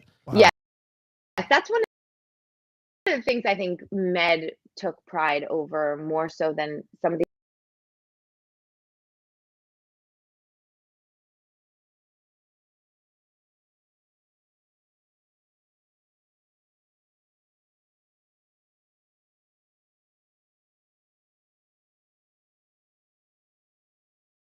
medical shows out there is we really tried to be very true. And you know, Dick Wolf's whole thing is he loves to rip from the headline. So our stories were real. So yeah. Wow. What was harder, filming that show or doing your first Hallmark movie in 15 days? You know what? It's a different beast. That's for sure. There's I loved going to do Hallmark movies because I was like, you know, the first 3 seasons, I started off Chicago Med pregnant with a husband who was passed. So my character cried a lot in the first season. And by the end of it, I think I did my first Hallmark movie after the first or second season of Med. And I was like, oh my God, I get 3 weeks of no crying. I was like, this is awesome. I get to just like have fun. But then, you know, you're trying to cram a whole movie in 15 days. And when you're the lead of the movie, you're working every scene all day. And I was like, I'm exhausted. You know, because Med, we had 9 regulars. So you're number one on the call sheet. We're crazy. And and Hallmark, you're like, you're one on the call sheet. You're there start to finish every day. And that is got to be something. Yeah, but the and dialogue, normally their locations are like 30-minute to an hour and a half drive from the hotel too. So you're like sleeping. Oh man. Yeah. Just trying. Was it like, I imagine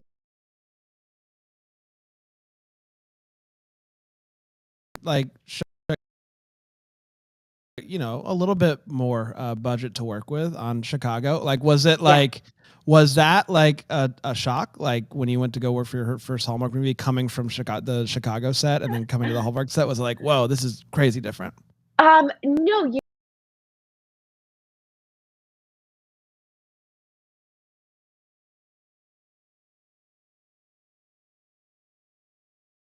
so fun about Hallmark movies. They really like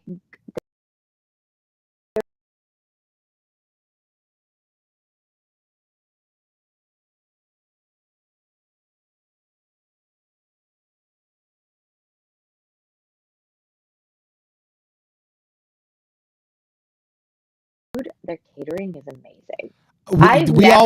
We went on Home and Family and we've done other shows. We've done Home and Family, Good Morning America, Kelly Clarkson. Nothing wrong with those 2 shows. Home and Family's craft services was the best craft services. Top.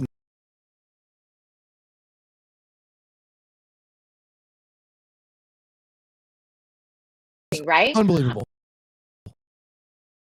I know. And I'm always like, and then I come back to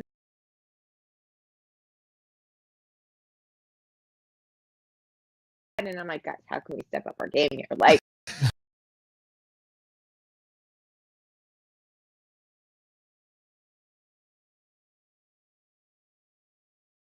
food is out of this world. And so I always felt like, and they treat you really well.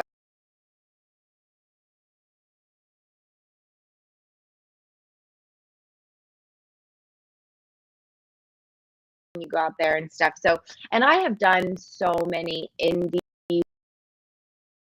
movies.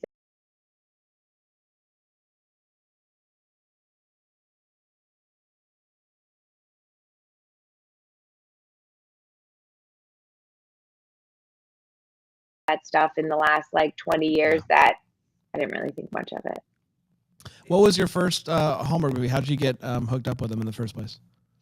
I don't know. They reached out to my manager and they offered me a film. And I remember I was on break. I think I did my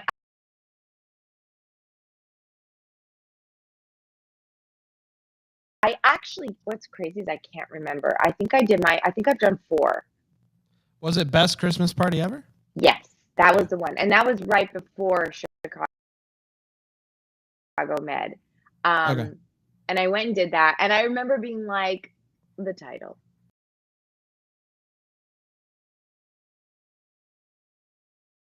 Can we talk about the title? I was like, I don't know. Best Christmas party ever. Like, and so I thought it was a working title. And then I realized, no,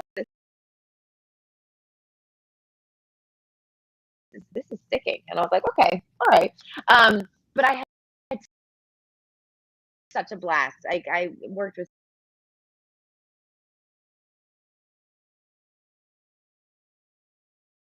Stephen Lund.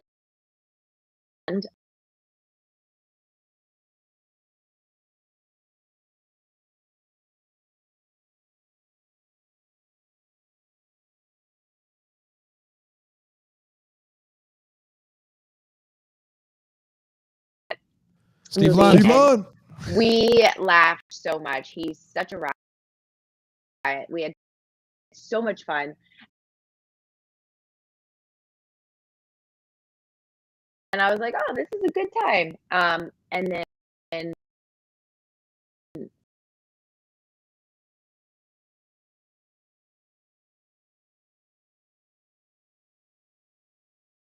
yeah, I think I've done 3 more since then, I think.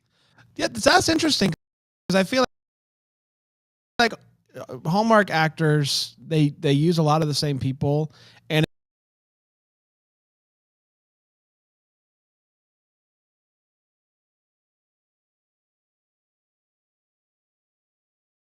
if you've been in 3, you've probably been in 10, but Right. like in your case, they're pretty spread out. And Well, you had Chicago Med going on. You were also on 40 episodes of Pretty Little Liars. Was Yeah. that during all of that? Like, is that all in like the same time span? I think the Pretty Little Liars, yeah. So I was kind of bouncing back between, I'd done One Tree Hill, and then that went into Pretty Little Liars, and I was doing Pretty Little Liars and Vampire Diaries at the same time. And then I think the first Hallmark movie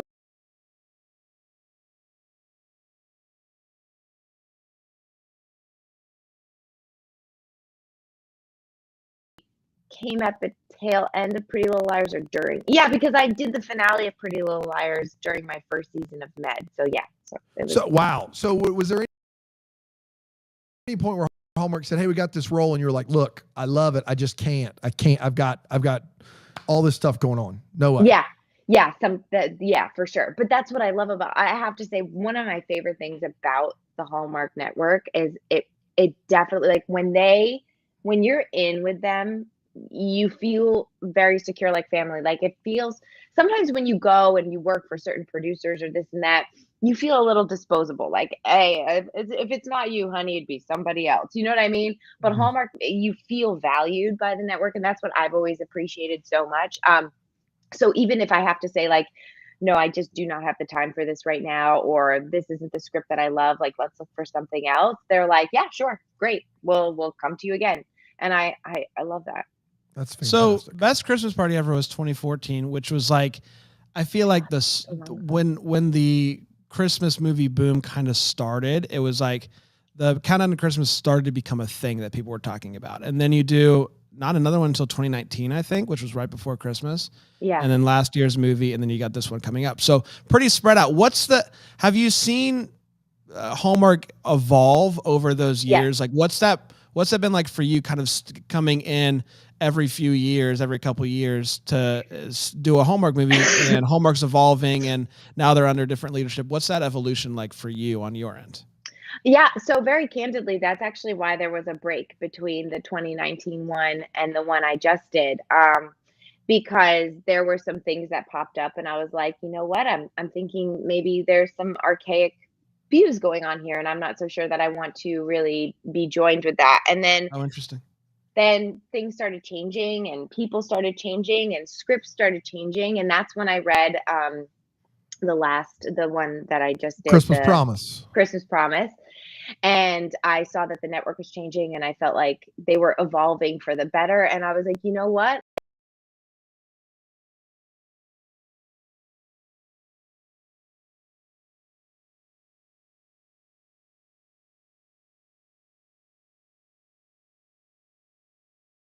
I've been with my manager for 20 years. I love sticking with people and being loyal. And I was like, if they are evolving, like I want to be on that train to evolve with them. But I didn't know if that would happen. And so I was kind of like, I don't know if I'm going to do more because, I wanted to make sure that everything was kind of moving in the right direction. And it looks like it is. So I was like, great, I'm here. Let's do it. I love that. How about that? Yeah. So you did Christmas Promise last year, which I loved. And it's, I think, there's, what was it? 42 of them. Is 41, 42, something like that. It was in my, I don't think it broke I think it just missed my top 5, but I was very high on it. And I was like, we rank them all every year, Tori. I promise. Like it's a thing. That's awesome. high praise. I love that. And like in interviews, I would be like, you gotta be on the lookout, Christmas Promise. So I was very high on the movie. We talked a little bit about it, but you do that one. And then I feel like this is obviously the soonest you've done another one. So clearly you had a good time and you're ready to jump back in. This is your first non-Christmas Hallmark movie, Rippin' Time. So talk a little bit about this project, how you got roped up in it, and if you missed Christmas. Roped up in it. How you got roped up in it. Yeah, roped up in it. How you got tangled up. Tangled up. No, you got roped up in it, Tori. I stand by it. It's a good question, and I can't wait to hear your answer. I love it.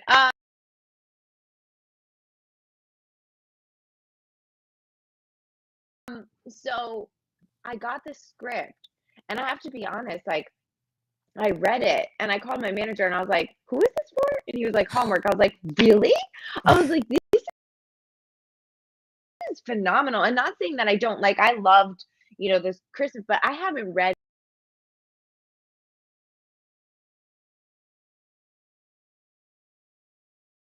their non-Christmas scripts. I think actually that was the first time I ever read one of their non-Christmas scripts. And I was like, I love this script. And it had so many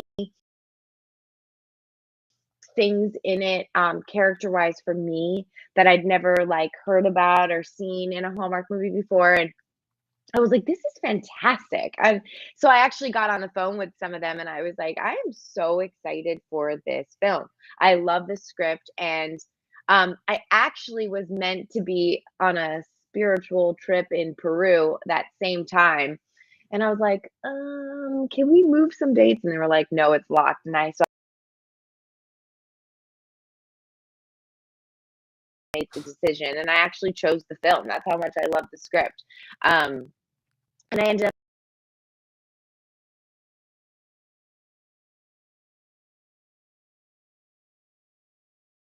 it was so fun. And I don't watch a lot of the things that I do. It makes me a little nervous and skittish, whatever. And sometimes I'm like, but I'm actually very excited to see this. Have you seen your other Hallmark movies? Oh, have you seen the other ones? I've seen bits and pieces. I watched the last one because I was excited about that one too, because I wanted to see how the grief turned out.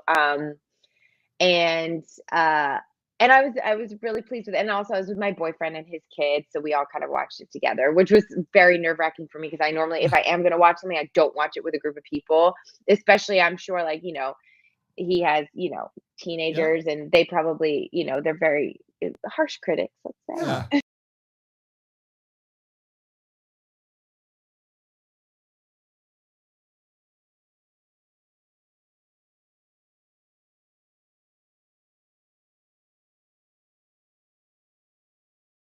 They didn't boo though, I'm sure. No, they were so supportive. It was so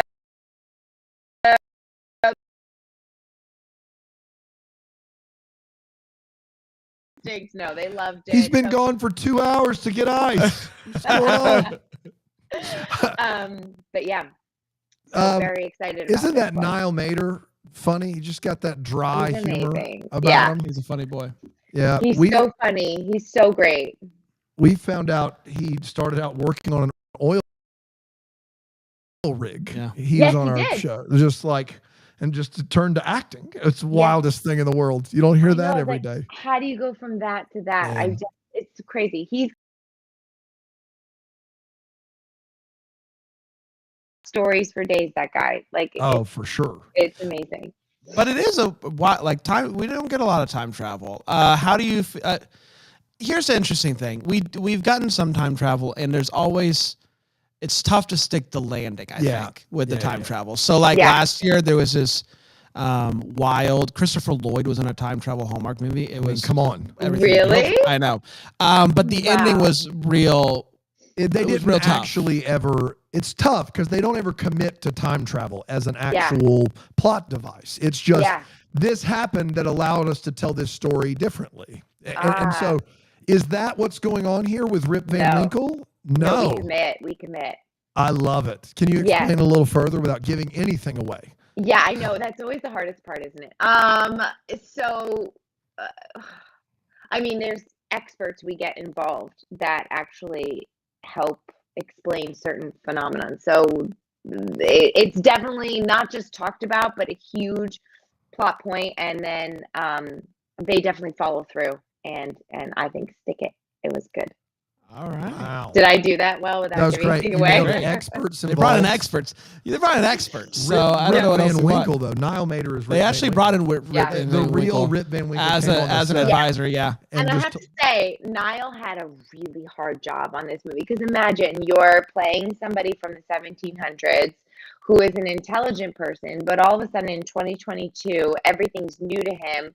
So it's almost very childlike, but you're also still trying to make him a intelligent man. He's not Will Ferrell and Elf all of a sudden. And it's like this really fine balance. And I remember reading it and being like, I'm glad I'm not playing that part. That's really hard. And he did such a perfect job with it. Like I couldn't have been happier. It was so great. The tough thing about throwing the time travel and throwing somebody into modern day is like, how long do we do the bit where they're like constantly seeing things that they're amazed by?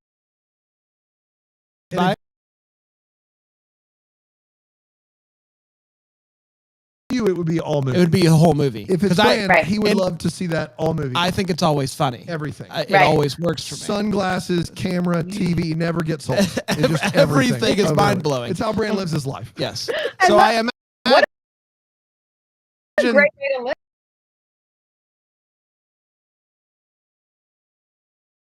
I know. I'm just listen. The childlike wonder is what my username is. It's weird, weird username. I love that. It's not. That's I amazing. lied. But so I imagine very gullible. Okay. Yeah, I imagine there's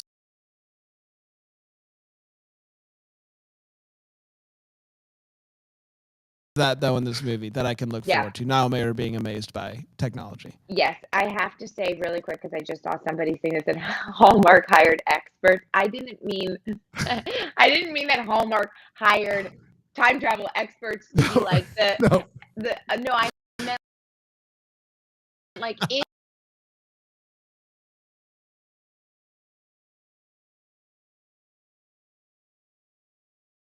the movie, the characters seek out experts to help this. But I was like, that would be amazing. I was the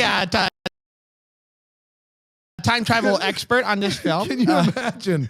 This is the new Hallmark. Get me 4 science time travel nerds. Hey, Johnny, is this how this would happen? Is this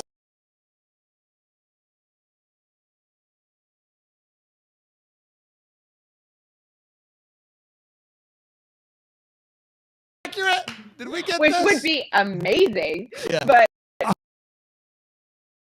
no, Listen. unfortunately.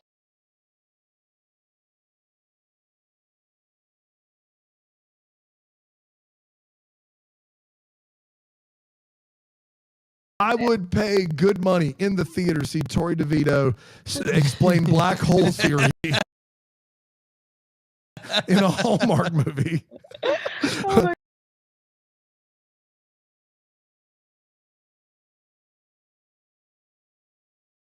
Like Niall steps out of the 84-minute movie of the week to do a Chris Nolan explanation of how you see this paper. What if we fold it over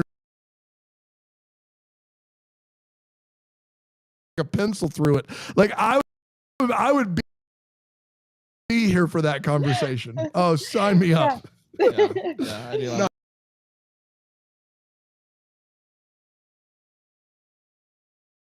So you do have Ribbon Time coming out. Is there anything else that you're excited about that you're involved with that you're allowed to talk about?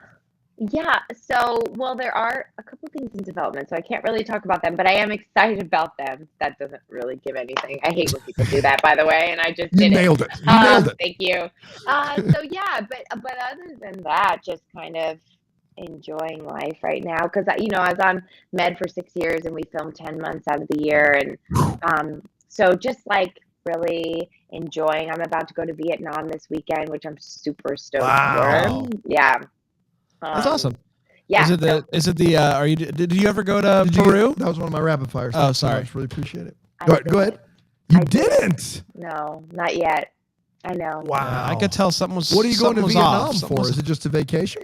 No, so I've been working with this organization, Animals Asia, and we're breaking ground on a new moon bear sanctuary because they help end bear viling in Vietnam.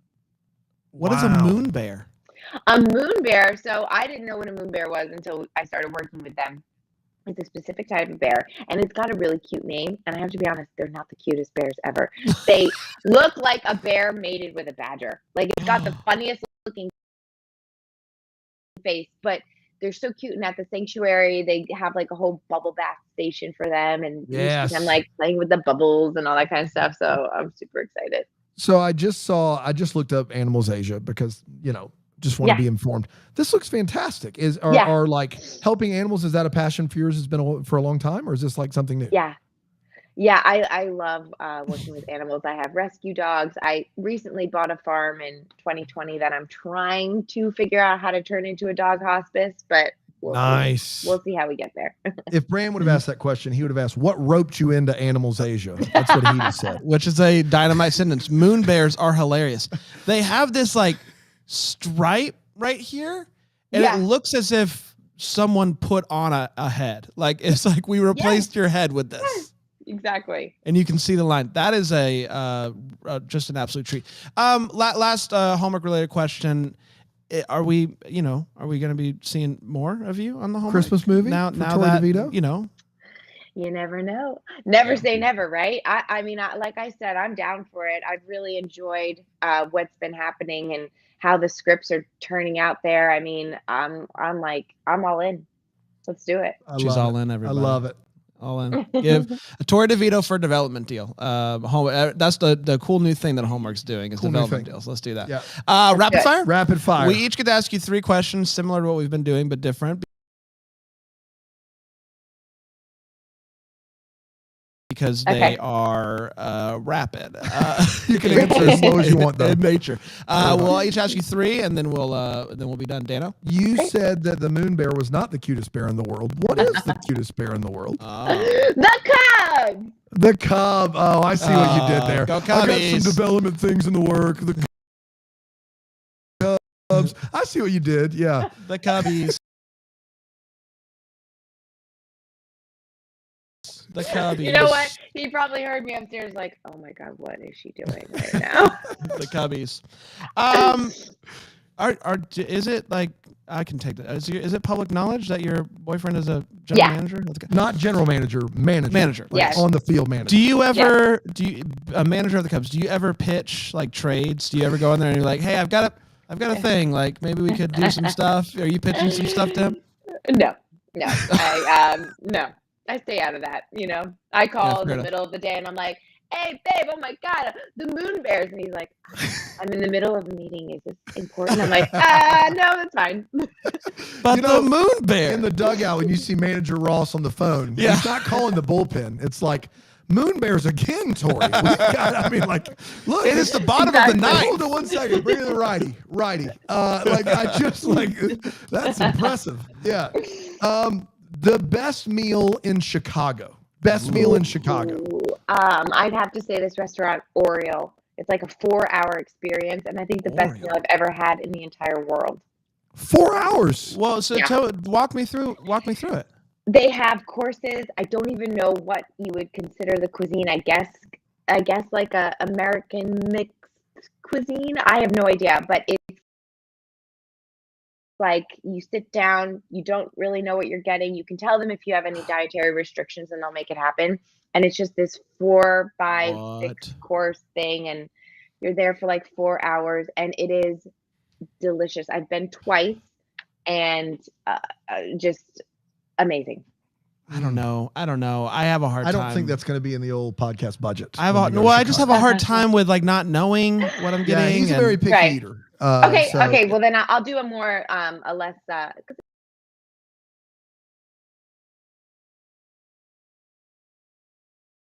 It sounds fancy, but it's not like fancy.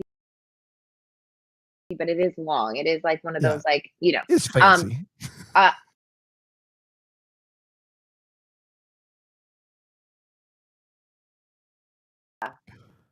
Abba. What's Abba? It's so good. It's like a Mediterranean restaurant, but it's the best pita bread I've ever had. All right. Stop selling. You got it. So you live in Chicago now. You have spent some time in New York as a kid. Yeah. And in LA. What pizza are you picking? If you have to pick a pizza, what pizza are you picking? New York. Oh, hands down. Yeah, I'm with you on that. Man. Yeah. I the Chicago's just it's a whole thing. I'm eating a lasagna at that point. Am I not? Yes. Yeah.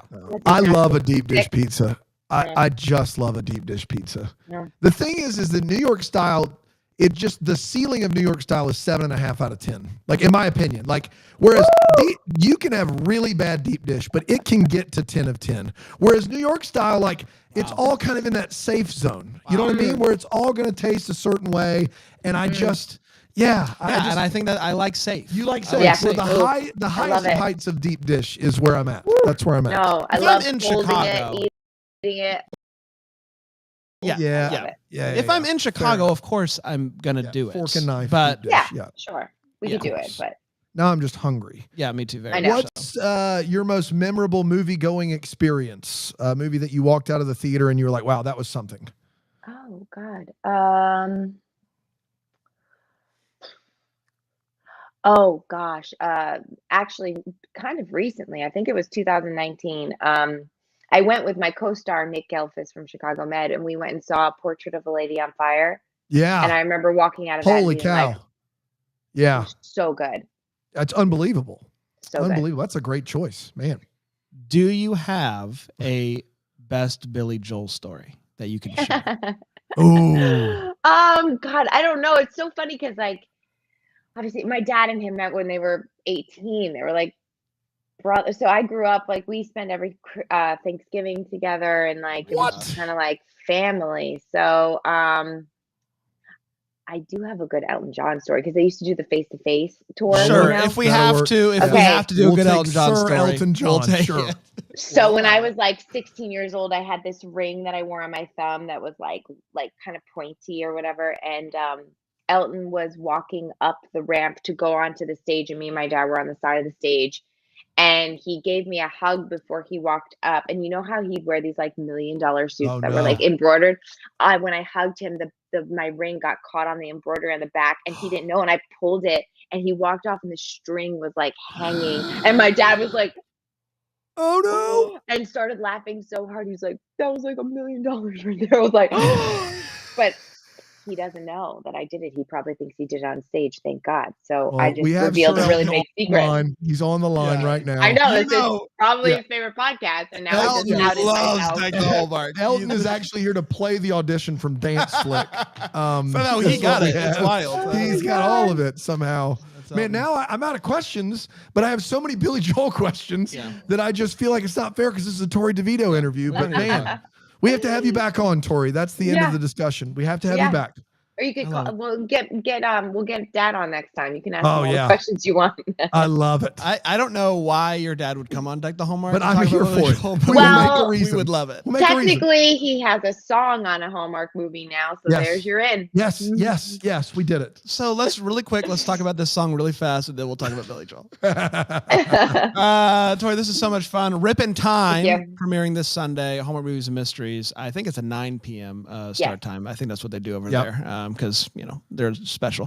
Tori, this has been so much fun. Thank you so much for joining us.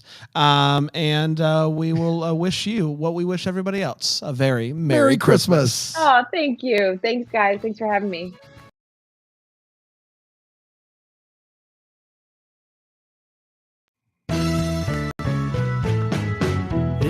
is a Bramble Jam podcast. Hello, world. I'm Bran. I love Hallmark movies. I'm Dan, and I despise Hallmark movies. And I am Marcus Rosner, and I act in them. And this is the Deck the Hallmark Podcast.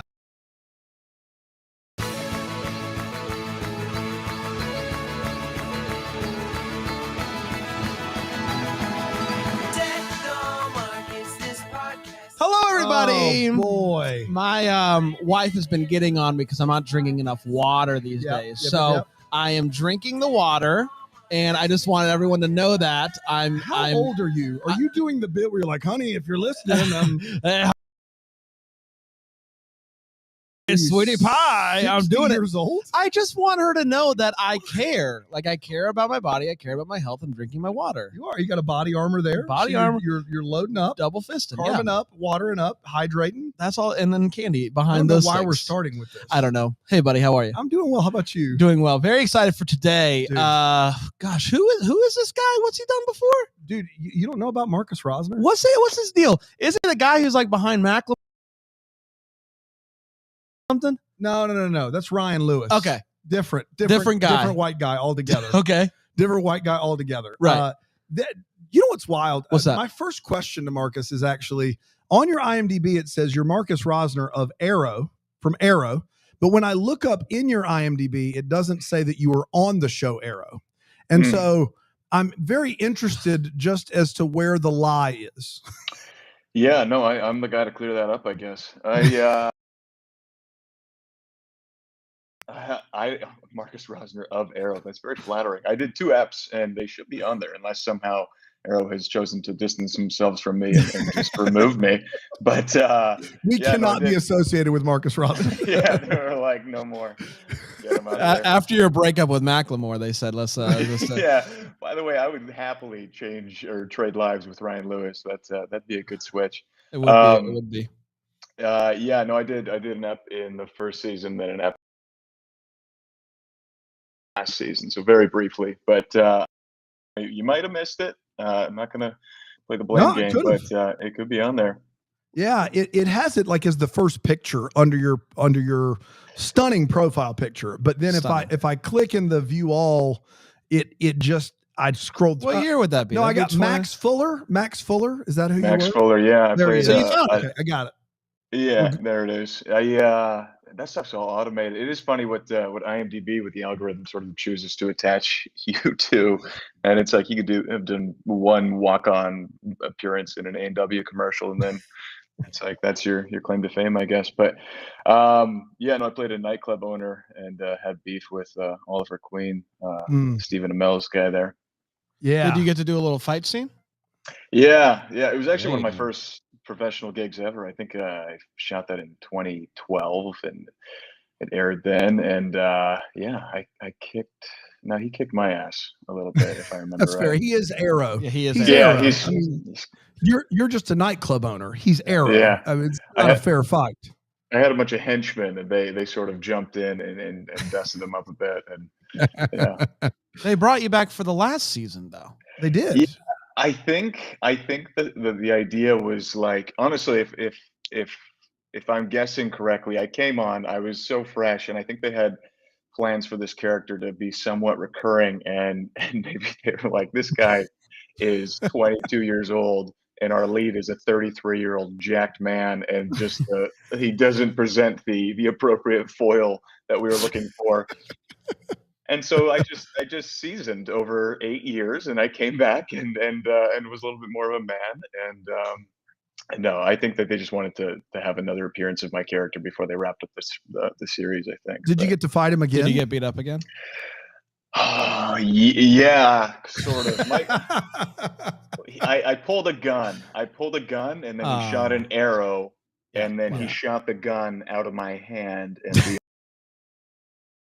process by which that was accomplished was and then they CGI'd in an arrow in the show. But I was kind of a sniveling character. It wasn't very brawny, But wasn't becoming. I watched Arrow for a minute. For I a watched. few seasons. I watched the first couple of seasons, Yeah. like everyone else did, and then Yes. stopped halfway through. There was a weird storyline on one of the Yeah, seasons. yeah. I was They like, just this kept is- everybody was alive all the time. Like you could never kill anybody on that show. So I read the pilot for that show. I actually auditioned for Oliver Queen. It was like one of the first big things Oh, I auditioned wow. for. Yeah, and I remember reading being like, oh, this is so anti-CW, and like it was very much in the Christopher Nolan vein of like sort of trying to ground it. And so I was in the third ever app before the entire thing aired, and I was like, oh, this is going to be like actually a cool show. And then by the time I got there for the 8th season, they were like going through different multiverses, and there was magic and stuff, and so it seemed like a bit of a change. But they CW'd it up. Don't worry. they made it a CW. The CW won over Nolan there for sure. And I want to hear about where you're from and how you got into acting. Assuming you're from Canada because you were in an episode of Supernatural, and so that does narrow that down for me a little bit. yeah, it's funny. You can always tell where an actor's from by like all their credits. So which city has all these particular shows. I have very much a Vancouver resume up to the last couple of years. Yeah, I'm from a small town in northern Alberta, Canada, called Sherwood Park, Alberta. It's just outside of Edmonton, home of the Edmonton Oilers. I guess is our biggest claim to fame. Are you an Oilers fan? Massive. And Massive Oilers fan. Playoffs start tonight at 10 p.m. Eastern. Yeah. Wow. 10 p.m. Yeah. Eastern. That's okay though. He got his rest. He's ready That's to go. right. That's why you slept in today. I know. I'm in Let's Toronto plan these ahead. days. Honestly, that was part of it. I was like, I'm gonna stay up a little late tonight because I'm gonna be up late tomorrow. That's right. In the head. Yeah, it'll get interesting once we start shooting that movie. I got to pull it up on set and be a jerk, but gotta watch. Yeah, no, I'm from that little town, and honestly, our biggest claim to fame there's the Oilers and oil itself, and so there's a lot of trades and stuff. Nobody I knew was ever in this sort of business. And then when I graduated from high school, I had a single mother for the first 10 years of my life. By the time I graduated, she had gotten married, but one of our long-term dreams was to like go to New York City and see this big flashy town that we had seen in movies growing up and stuff. And so we went there, and we were walking down Broadway Boulevard, and I saw this New York Film Academy, and we ducked in there, and I kind of was asking some questions like, what do you do here? I didn't take drama or anything in high school. I was a big jock, and then when I got back to my hometown, I just Googled like the closest film school because my interest had been piqued. And then I saw Vancouver Film School, went out there, took their acting essentials program, and then went traveling for the next couple of years to Australia and Fiji and all these different parts of the world with a temporary girlfriend. And then Not a permanent one. no, it was a good learning process relationship for both of us. Happily married now to someone else. Man, you really must not like this girl. I No, want that man, story. no, I hope she doesn't see. It was complicated. We won't dive into it. Hey, Trust you me. made it complicated, man. I didn't say a word. You said temporary girlfriend. Well, to be fair, she made it complicated, but Oh, look out. You hear that, Janice? I'm calling her Janice. That's Marcus classic said that. Janice, though. That's classic Janice. Janice from Alberta. Oh. So then I got back to Vancouver in my early 20s and was bartending for a few years, and then various networks like Hallmark found me, and the rest is history. So you didn't do any sort of this in high school where you were like in all the plays and your parents were dragging you around to commercial auditions. You're playing like hockey and stuff, and then all of a sudden you're 18 and you're like, yeah, theater sounds cool. Yeah, it's so weird, right? I was just such a big jock. I was playing hockey. I did the requisite like 7 years of hockey as a Canadian youth, and then I was captain of the rugby team, and I played volleyball and did a little bit of football, all these different sports. And I never, honestly, our school divided down the middle. All the drama nerds were on one side, and all the jocks were on one side, and I just thought they were weird. And it's like one of my biggest regrets to this day, because now I go back and I actually produce these films and I make them in Edmonton, and I'm trying to bring more film and television there, these particular types of films and starring them in them as well. But we go back, and I talk to the drama students now, and I tell them this exact story, and I'm like, I wish I had taken this. Like, I didn't even know this theater room in our school existed at the time. Wow. And, yeah, so we get some of them walk-on roles in our movies and stuff to sort of try to energize their spirit towards the entertainment industry. So did you and Janice, did you meet in high school? We met on a I don't know who's going to be more crawl. upset, Janice or Marcus's wife, after listening to this. Go My ahead. wife is going to get a biggest kick out of it. We met on a pub crawl post high school. You can drink very early in Alberta and go to the bars very early. 18 is when we were going to the bars, and so I think I was like just turned 18, and we met on a pub crawl. And All right, well, more on that later.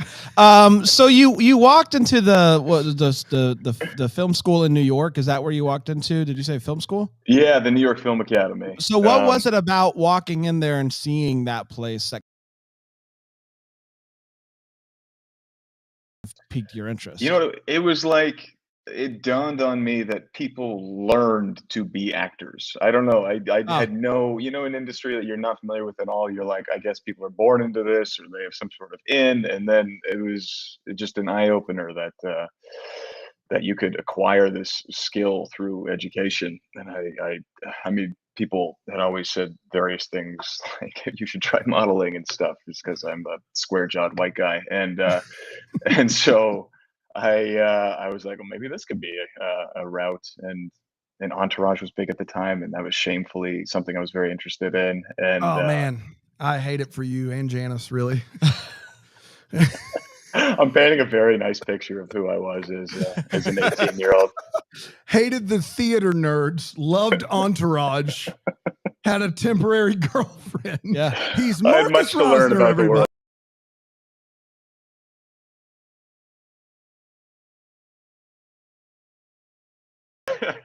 Likeable guy. So this is very different for us, which is great. So you travel the world, Australia, Fiji with Janice, not important, but you get back from that and you start bartending. Were you bartending to support your acting habits? Like, was this I'm going to be an actor and I'm meet until I can be an actor? Or were you bartending? You were like, not like, I'll just do whatever. I love Edmonton, whatever. When I left my hometown, my dream was to be a part-time bartender, part-time actor. I was like, this is the coolest life I could imagine. And I got 3 or 4 years deep on that and just wanted to shoot myself because I hated bartending so much. Yeah, that was, for me, that was a dead end road. So no, I was very much doing that temporarily and as little as I could, and saving all my shekels to pay for acting classes and equipment for self-tapes and stuff like that. So I did 2 years of university too, and then dropped out. But yeah, I mean, you want to be an actor. I mean, come on, you got to get serious at some point. What was the first big booking? The first thing you booked that you were like, oh my goodness, was it Arrow? Was Arrow the thing? Arrow was like the second or third, but the biggest thing, the first professional gig I had was a phone dating commercial. Yeah, you were. Yeah, it was called Live Links, and Janice was not having it. She said, "It's either the commercial or me, baby." I think we were still together at the time, and I think she was elated for me. Like, for us in our hometown, I had made it with this phone dating commercial. Live Links. The fact that this thing was appearing on TV at 3 a.m., I was like, oh yeah, boom. I was flexing. Were you? Do you remember a line? Do you remember a line from it? Yeah, it's all about. It's actually a scene between a boyfriend and a girlfriend, and the boyfriend's watching the football game, and the girlfriend is like, "Don't forget, we got dinner with so and so, and we got plans with this person." And and I'm just dialed in on the game, and then she goes, "Have you heard anything I've said?" And then I recite it all back to her really quickly, and then the tagline is "Women like a guy who listens. Call Live Links to find a listener." And yeah. So this was like an above board company. They're not. You're not talking the dirty. This No, is I just for wasn't. connection. Yeah, I wasn't like looking into the camera like, "Hey, I'll talk to you late at night" or anything. So it was a little bit of acting. So it felt it felt like I had made it. Well, a memorably bad audition, Marcus. Like one that you just left and you went, "How did that just happen? They're never going to call. No one's ever going to call." I mean, so many, so many. Every once in a while, still. Yeah, there was one for. Oh, you know what? I got to audition for based off of the Arrow audition. They really liked my tape, but I was just way too young, and so they sent it to the people who make Die Hard. I can't remember what studio that is or was at the time, but it was Fox, maybe. Yeah, oh yeah, it was Fox. It was Fox, and they were like, "Hey, we need somebody that looks." I guess they needed somebody that looked like Bruce Willis to play his son, and I guess I must have, and so they sent that tape there, and then the executives that were gearing up to make a new movie with his son. The role eventually went to Jai Courtney. And so they sent this script, and I was the only one in Vancouver that got to audition for it, and I was just so nervous. I had literally been auditioning for like 4 or 5 months, and then everybody around me was like, "This could be it. This is it, man. Like this is your big break." Like some people just launch out of the cannon immediately, and I just like prepared myself so much for this audition, and I did too much, and I went in. I just was so nervous. Well, what really happened is I showed up at the audition. They had sent me dummy sides, and I learned the audition. I didn't know what it was for, and then I showed up to do the audition, and they were like, "Oh, here's the script if you want to take a quick look at it." And I looked at it, and it was like "Live Free or Die Hard," and I realized this was for friggin' Die Hard, and you didn't know it was for Die Hard until you got in the room. Like as I'm walking into the room. Oh, like they no. Were like, "Here's the script if you want to provide any context for the scene that we sent you," because all the names had been changed and everything. Yeah, got it. Yeah. And so immediately I was gone because like I grew up on Die Hard. I love Die Hard. Are you kidding me? Trying to keep it hush hush. So you think it's just some Fox action movie? And what do you think it changes? Like if they don't ever tell you it's Die Hard, do you think you really go in there and crush it?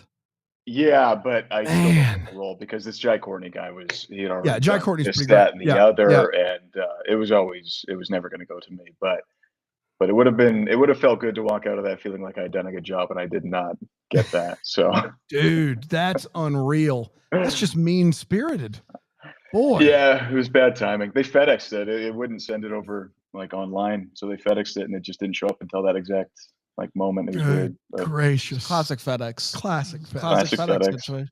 So you're acting here and there. You're doing some things. What was some stuff early on? Like I imagine you're kind of learning on the fly because you didn't go to school. You're doing some classes here and there. Was there some roles that you got that you felt were really transformational for you as an actor, where you really felt like I learned to be a better actor here? Like I can learn from the people around me or whatever it may be. Oh yeah, definitely. There's certain people you run into. There's certain jobs. Honestly, a lot of the short films that I've done over the years, those have been like the most fulfilling, Really? the best opportunity to go for depth in stuff, because a lot of network television is very it's a little formulaic. I mean, and so that's the stuff that's really fulfilling. In class stuff, anybody that takes class regularly as an actor, I think will tell you like their best work probably happened inside an acting class, and that's definitely the case for me. But yeah, so those kinds of things. There's certain people you run into. Andrew Walker, actually. It's so funny you mentioned him before. One of my first Hallmark movies, I was playing like the guy who he steals the girl from, basically. Mm-hmm. And that dude was just so cool and like nice and like had his shit together and was like managing this business on the side, and the juice company that he has. The with his juice, family. Little West juice. We know all about it. Don't worry. About the juice. Yeah, and so that was one of the people I looked at for sure in the Hallmark universe and thought like, okay, this guy's got this sort of dialed in. Warren Christie is an actor that I ran into at one point, and he was just delightful. So yeah, you see the Supernatural guys, actually. they're the best dudes in the whole business. I think they are the nicest people, the most fun, the coolest guys. They had been doing the show for like 15 years by the time I got there. And everyone says the same thing. They're like the nicest humans. I feel like you have to be, because at some point you're just playing with house money. You're just goofing off. It's not even right? fun, serious. Like, you're just in purgatory, right? Like 15 years. I know every actor's like, listen, I dream to be on a serial, but after 8 or 9 seasons, when you know you're going to be syndicated, that's like, you really have to love it. You have to love what you do and be kind to people at that point, right? I mean, you'd think, but those paychecks just keep coming. And so I've seen a lot of actors that just keep showing up because the paychecks are there, and you show up on these sets and they don't want to talk to anybody, don't want to look at anybody, learn their lines the moment before the camera rolls, leave as soon as they can. But it was the opposite of those guys. They created like an environment that was fun for everybody to be there. They had fun, and then at the end of the week they would get on their private jet and fly back to Austin, Texas, and fantastic. Spend the weekend with their family and then fly back on Monday morning. Like, I was like, these guys have figured it out. That is how to do it right there. No kidding. For sure. How'd you ultimately get hooked up with Hallmark? Obviously you're Canadian, so that helps a little bit, because they're all made up there, and that helps. But what was the first initial role contact that you had there? Yeah, I mean, Hallmark is a big spinning vortex that sucks in every actor in Vancouver, definitely, and sucked me in. What was the first thing I did? It might have been that movie I did with Andrew called Dash of Love, Dash for Love. No, that wasn't it. Okay, this is bad. I should remember, but I basically started. Is it Appetite for Love with Andrew Walker and Taylor Cole? Well done. Big save. Yeah, that was it. And so I think that was one of the very first ones. I basically played like the number 3, which is the guy who hates Christmas and wears a suit, and you've seen him get dumped a million times. That was Dan in real life. So I did that for like 2 years, and I can't even remember how many of those I did, but I did a lot, and they still air. And yeah, every time I get the girl now, everyone's like, "Oh, he's getting the girl." It's like I stuffed all those movies into like an 18-month span, but it was with me. So yeah, that was how. Wow. You got to be in the show that is really the bane of my existence, which is When Calls the Heart. You got to be in 7 episodes of that television program as the foil to Jack and Elizabeth. Like, Jack thinks there's a chance, Elizabeth's off in the big city of Hamilton. We review the show, Marcus, once a week. Oh, Marcus is from Hamilton. Yeah, Marcus is from Hamilton. Sorry, I blocked out Hamilton. Yeah, we all try to. And it's not because of Marcus. No, Marcus. Sure. No, I've heard. But I'm sure the Hardys have let you know that that's the worst part of the show. Not you, but Hamilton. How'd you get roped in there? And did you think you were going to get longer than the 7 or 8 episodes, or did you know that it was just like a 1-season arc? Oh no, definitely. I mean, especially the way it ends at the end of the 2nd season, this is major cliffhanger where I proposed to her, and then it's like, what's she gonna say?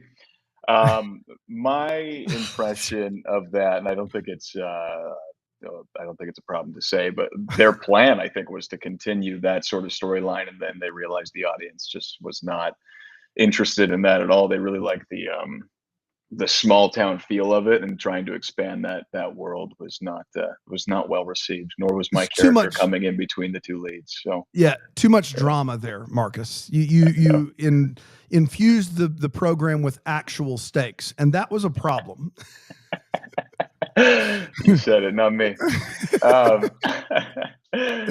Yeah. The irony is I'm shooting this next movie in Hamilton on Wednesday. That's funny. The actual Hamilton. There's a real Hamilton. Yeah. I didn't know that. Yeah. Come to Canada sometime. Wow. I've been to Ontario, Kingston once, which across the border. Yeah. That's it. And so that's pretty much all of Canada to me. So I feel like I got it covered. Pretty much. It looks like every other part. That's right. Yeah. Of course. That's I totally forgot that you proposed, season ends, and then it's just nothing. The next season starts, and she's like, "Oh no, I said no to him." Yeah. And that's it.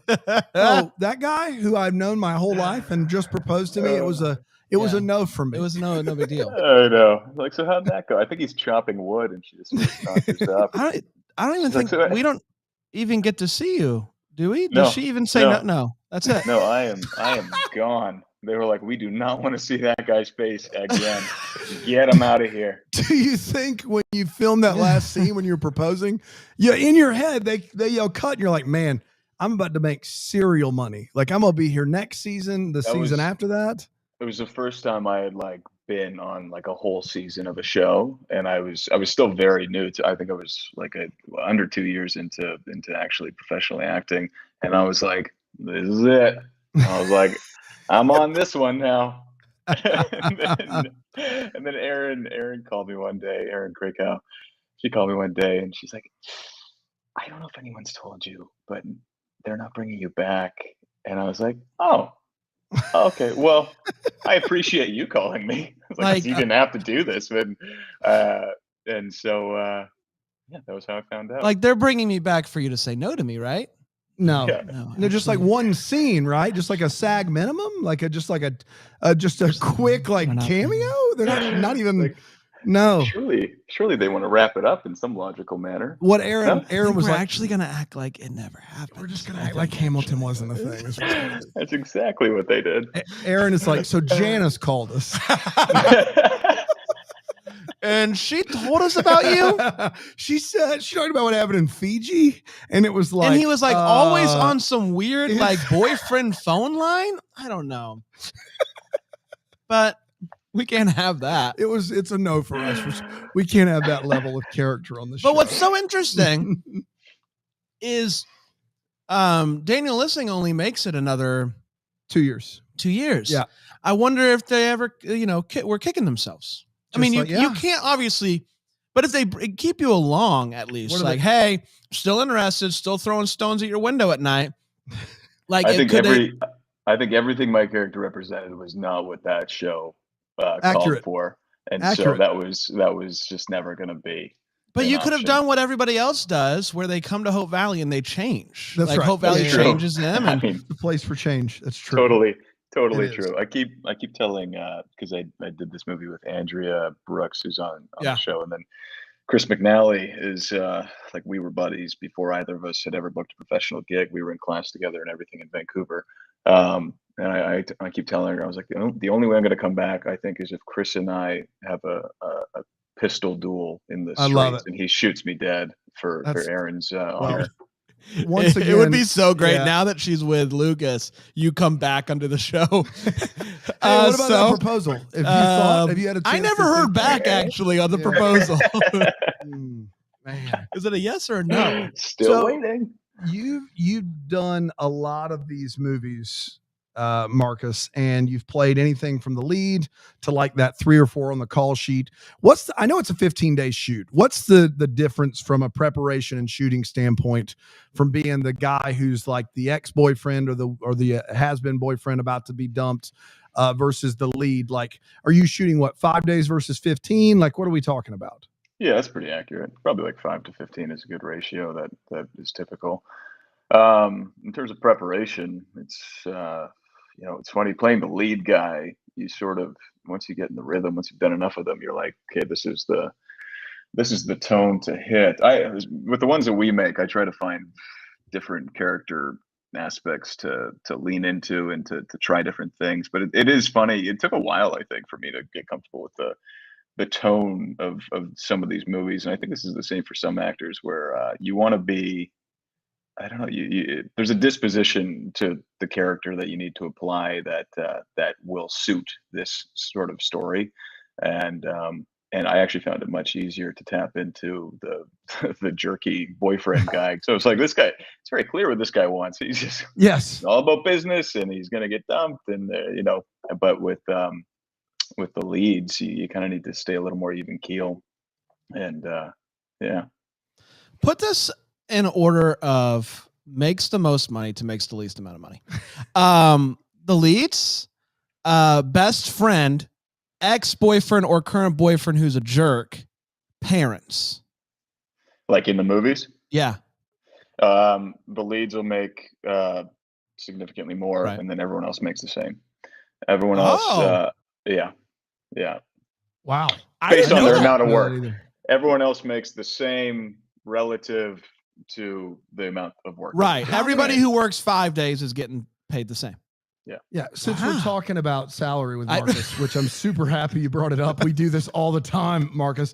How many episodes of When Calls the Heart equal the salary of like a movie, a lead? Episodes of When Calls the Heart equal the salary of a movie. I mean, it's going to vary for so many actors based on what their rates are and stuff. Generalizing, if I had to generalize, I'd say 2.5 to 3 eps of one of those standard salaries would equal a movie. So that's why, man, you can be on a season of 10 episodes. You do your 3 movies in the bank and you do all your filming at once, and then you get syndicated stuff if it goes to Netflix and everything. Yeah, I mean, get on a come series is the key if you're doing our job. Yeah, then you can get back to bartending. The real stuff. That's right. Get back to Fiji. That's right. Yeah. How did you get to Fiji? Real talk. Like, how do you don't just wind up? From in what Fiji. I understand, you left Janice there. Is that right? I left her there emotionally. What did we do? We landed in Sydney, Australia. Actually, you know what's funny is I was talking to Dan Lissing when we were doing the show, and we figured out that he was playing in the house band of a hostel that I stayed in when I first arrived in Sydney, Australia. And I was there a night that he was playing, and I didn't realize, we would have never realized this unless we really talked about it. But yeah, that was a baffling revelation. Did you just decide to go down there to vacation or what? I had just graduated from high school in a tiny little town in the tundra of northern Canada, and I was like, I need to see the world. And so we just hopped on a plane and decided to do the backpacking. There's a pretty standard backpacking route from Sydney, Australia up to Cairns, which is the East Coast. And so we just hopped on a bus and did that and saw the beaches and kangaroos and stuff. And then when we got to Cairns, one of the nearest places was Fiji. And so we just hopped on another flight and went over to Fiji and bumped around those islands. Unbelievable.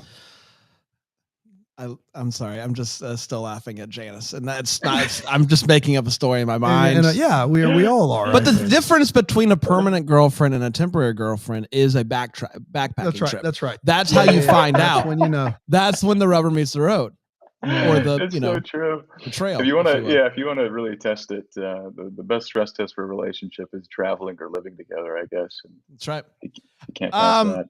So you mentioned that you're now like a part of making these movies, bringing them to Edmonton. What kind of was that evolution like for you from just being in them to maybe being more part of the creative process and all that stuff? Yeah, I mean, once I was able to quit the bartending in my early 20s there, I was finally this actor guy who was making enough to get by, and in my mind I had made it. But then suddenly I had all this free time in between projects that I really assumed I would love, and I hated it. I just felt so unfulfilled. It'd be a month or two between gigs, and I'd do nothing but, I don't know, go to the gym and then putz around Vancouver. And so I just never been much of a hobbyist, and I always felt like I was sort of underutilizing, my potential. And so then right before the pandemic, I got the call to do a movie in Edmonton, very serendipitous, being directed and produced by my now producing partner, Dylan Pierce. And he didn't even know I was from Edmonton. And so I came and he offered me an executive producing credit, and I really took it and ran. I showed up for pre-production, learned all the ropes, and then stuck around after and was learning how the editing is done and just all the processes.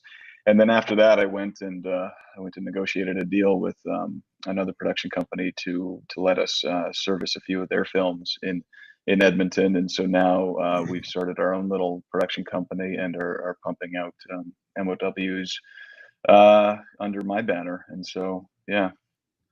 Is it with Johnson? No, I do a lot with Tim Johnson's, but no, I've just acted in his projects before, not Gotcha. not servicing for them. Which of these MOWs are you the proudest of? Like, not necessarily that you've produced, but the one that you've been in that you would say, they're all great. Oh, the cast and crew's always great, blah, blah, blah. We hear that a bunch, but like, which one is the one that you were like, either this was the most fun, or this one I'm proud of my work, or I just really am proud of how it turned out? Which one sticks out to you?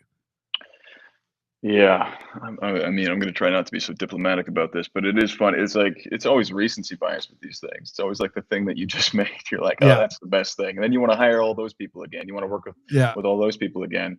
But we just finished one in Edmonton that I acted in and produced. So it's not just something I produced, but that was my favorite one so far, just because we had I literally hired my mom to do our COVID supervising, and my producing partner's wife was one of our producers, and we hired a student from my old high school to do a walk-on role. We had all the like people from our town coming to fill in scenes as extras and stuff, and so those are the most fun by far. What was that one called? Like, is it out yet?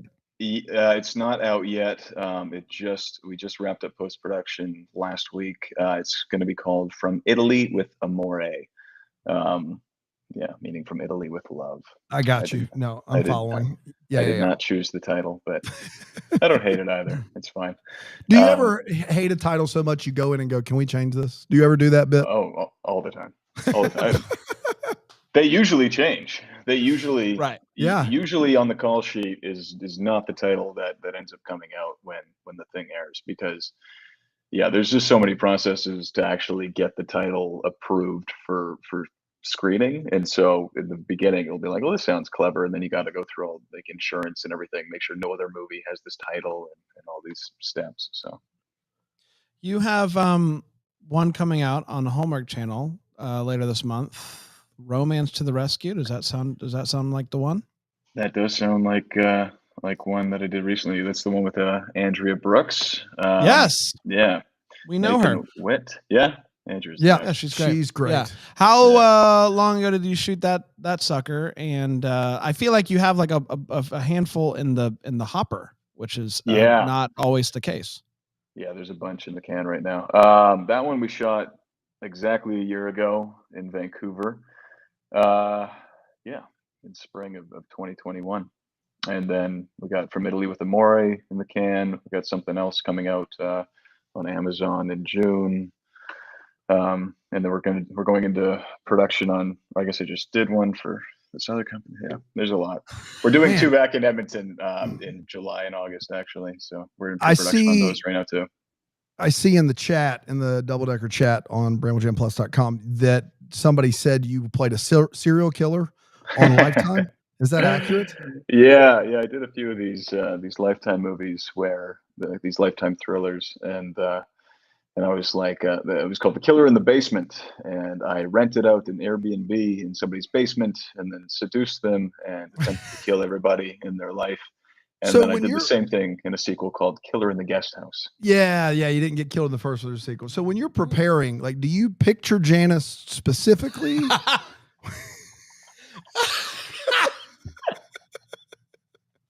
I'm not touching that one. She's wonderful. We were very young. She has a family. We both learned a lot in life. I wish her nothing but the best. Oh man! Shout out! Got him. But so you, at this point though, you're on the production side of things. You're on the creative side, but what you seem to like doing is more of these family friendly ones. Maybe not the Lifetime thriller. Is that accurate, or would you be interested in spicing up the movie of the week type of movie you're making? Yeah, we've considered doing some thrillers under our banner, but it really comes down to what can you do with the budgets provided for these movies, and it's always been my opinion that it's much easier to make a rom-com look good and an acceptable level of production quality than it is to make a thriller look good under the same money. That's fair. Is there something you've not gotten to do as an actor that you would like? I'm sure there's a lot you want to do, but like something that you love, like a particular genre or type of film or TV show that you'd really love to do that you've never really gotten to be a part of? Yeah, more comedy. Definitely more comedy. I'm in something that's coming out in June. It's a full on comedy. It stars Sarah Hyland from Modern Family and Dylan Sprouse, one half of the Sprouse twins, I love the Sprouse twins. Yeah, and and so I'm in that, and that was a total departure from any of this Hallmark stuff, which was nice because it's nice to just have both things. But I would love to do more full on comedy. Fantastic. Is that the Amazon thing? Yeah. What's it called? It's called My Fake Boyfriend. And okay. Yeah. I've never seen one that sells his stuff less than Marcus. Marcus, like, I've got one here and one there. You don't need to know the titles. It's it's fine. Whatever. If you see it, watch great. them. If Don't not, watch no them. big deal. It's up to you. Like I'm not gonna tell you. That's the Canadian in me. I'm like, That's right. Yeah. Don't talk about yourself too much. I'm sure you have other stuff. about I'm sure you have other yourself. stuff to do. You have other stuff. We're all busy. We're all busy. Yeah. I've got one here, one there, one everywhere. If you turn on the TV, you'll probably see me, but I don't want to really give you any more details. It's really than up that. to That would be. It's up to you. This is a common gripe with people in my life. They're like, it's okay to just inform people. I'm like, nah, I don't want to push it. It sounds corny. I feel the same way. Yeah. Self promotion's hard for me. For sure. Yeah. It's just a weird bit. It is. But you got to do it these days. Am I right? You got to. You want to rapid fire? Let's rapid fire. We each get to ask you 3 random questions. It's very different than what we've been doing. And you get to answer it as quickly and honestly as you would like to. Really, it's up to you. Whatever you want to do. Whatever you want to do is fine here. Dan? The best meal in Edmonton. Boston pizza. Boston you know what that pizza? is? Oh, maybe No. you don't know. No, that's so Canadian. That's so Canadian. Everybody rips on me for liking Boston pizza. It's a chain restaurant across Canada. Called Boston Pizza? Boston Pizza. Yeah. There's a guy on the original Shark Tank show. Kevin O'Leary. Nah, one of the other guys. The other guy with the Mark tag. Cuban. Yeah. Nope. Yeah. One of the other guys owns Boston. Anyway, it's anybody in Canada. It's like the Applebee's of like Italian restaurants, basically. Is that your real answer? That's the answer you're going with. The best meal in Edmonton is Boston Look, pizza. I love Edmonton and I love all of Alberta, but in terms of interesting cultural cuisine, it's not a hot spot. Fair. Yeah. Boston pizza. You never did It's see just it coming. It's just what it's called. Yeah. It's just Boston pizza. You know how Boston's famous for their pizza. Yeah, why did they do that? Yeah. Good I'm going to point. go to Kansas Lobster, if you don't mind. Kansas lobster. What are you watching these days? What's tickling your fancy? What are you watching late at night? Oh man, Drive to Survive on repeat. The Drive to Netflix Survive. F1 show. Have you? Oh, I've heard you seen about it? this. Yeah, no, I know what you're talking about, but I've not seen it yet. But I hear it's like just so It's- addictive. It's so niche and hipster right now, but like. But even if you don't like F1, you would like it. Tyler Hynes was That's going the on thing. about it the other day. Yeah. It's incredible, and I've just gotten like totally absorbed with the entire sport because of it, and it's so good. Outer Range just premiered. I had auditioned for that a couple of years back and read that pilot, and it was one of the best pilots I've ever read. The show's great. It's different than what I imagined, but it's really good. Josh Brolin's incredible. Oh wow. Those things. How often do you watch things? This is not my second question. This is B part. How often do you watch things that you auditioned for that you didn't get? Not a lot. Definitely, yeah, not a lot. There is a little stink on it after that, to be honest. Yeah, I'm sure. There's, if it's something like really good, that I'm like, this is just fantastic, and I had no chance of being in it anyway. Like Outer Range, I'm like, I got to watch this. But there are some things that I'm like, that was mine for the taking. If if a few things fell in the right place, and then I can't really watch it. But that's just vanity. Well, thank God you got that phone line commercial, because now you can watch it. That's for right. Anytime every you day, want. every That's day, right. every night. No problem. Nobody can take that away from me. That's right. That's exactly right. All right, Oilers Kings. I need you just a quick breakdown, like a 1 minute breakdown of what's going to be the decisive factor in the Oilers beating the Kings, and what's the run to the cup. Like, what are you worried about getting to the cup? Okay. Well, defense is why we're going to win the first round against the Kings. It's been our Achilles heel for many, many years now. And I mean, we have the two best players in the league, in my opinion, definitely the one best player in the league, Connor McDavid. But now we finally have some defensive efforts. Mike Smith, our goalie, is getting hot at the right time, even though he's about to keel over and die any minute because he's a million years old. Everybody loves him in Edmonton. He's such a good old boy. But that's why we're going to get past the first round. What scares me in terms of winning the cup is Calgary, because they are so hot right now, and we're going to face them in the second round most likely. And that'll be epic though to play them in the second round. Andrew Walker's a huge Toronto Maple Leafs fan, and so if it's somehow Oilers Maple Leafs, we need to have them both on at the same time just to argue about it. Because it would be a very kind argument, I feel like, between the two of you. And I would love that. Hey, when it comes to sports, the gloves come off. So Andrew better be ready to bring it then. I love that. Do you still get out on the ice ever? Do you still go play hockey with the boys? Yeah, it's pretty hard not to when you live up here, to be honest, because anytime I'm home and there's snow on the ground, everyone's like, they want to get out to the ODR, play shinny. And so I do a lot of that. Yeah.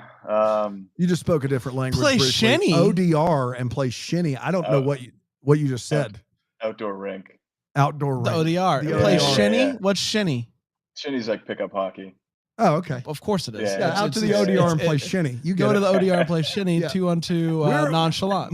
Marcus, we're in South Carolina.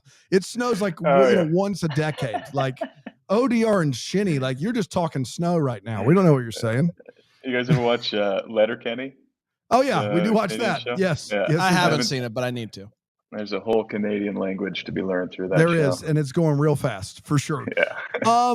Last one for me. Like, what's a movie you saw in the theater, either as a child, teenager, whatever, that really made an impact? Like you left the theater and you went, "Oh my goodness, that was amazing. I want to do this," or "I just can't believe I saw that." A little construction here, guys. Sorry about that. You're fine. Yeah, Jerry Maguire is the reason why I started acting. To be honest, Wow. Yeah, I had an absentee father, and I had a few pictures of him around the house, and that my mom would just hang on to, and he looked so much like Tom Cruise that I swear in my like tiny little child brain I conflated the two people. And when I saw Jerry Maguire and just how fast he talked and how much like charisma he had, and the fact that it was involved with sports, which I was already becoming a big fan of, I was like, this guy is amazing. And for many years I thought I wanted to be a sports agent, but it turns out I just wanted to play one on TV. So Dude, that is such a great story, but also breaks my heart as a father. Like, like both of those things are true. That was way more heartwarming and sentimental than I was expecting. Nicely done, but also, man, that's brutal. I'll close with this and we'll keep it heartwarming. I'll give you, you can look right at the camera and you can make amends with Janice. I'll make you full screen. This is your time. That's right. To finally just put this thing to bed. Marcus, speak right to the camera. Speak to the Janice. Share your heart. Janice, as you'll be known for these purposes, it worked out for both of us in the way that it was always meant to, and I wish you and your family nothing but the best. And I hope it doesn't hurt when you see me on TV. Beautiful. Fantastic. Thank you, Marcus. I love it. Marcus, that I think is going to go a long way. It's going to go a long way. Dude, you are just the best, man. You're a scholar and a gentleman, and we appreciate you spending some time with us today. Thank you so much for doing it, man. Yeah, thanks, guys. It was a lot of fun. And we end every one of these by wishing our guests a very Merry Christmas. This is a Bramble Jam podcast. Hi, I'm Bran, and I love Hallmark movies. I'm Dan, and I despise Hallmark movies. And I'm Natalie Hall, and I agreed to talk to two dudes who love and hate Hallmark movies. And this is the Deck the Hallmark Podcast.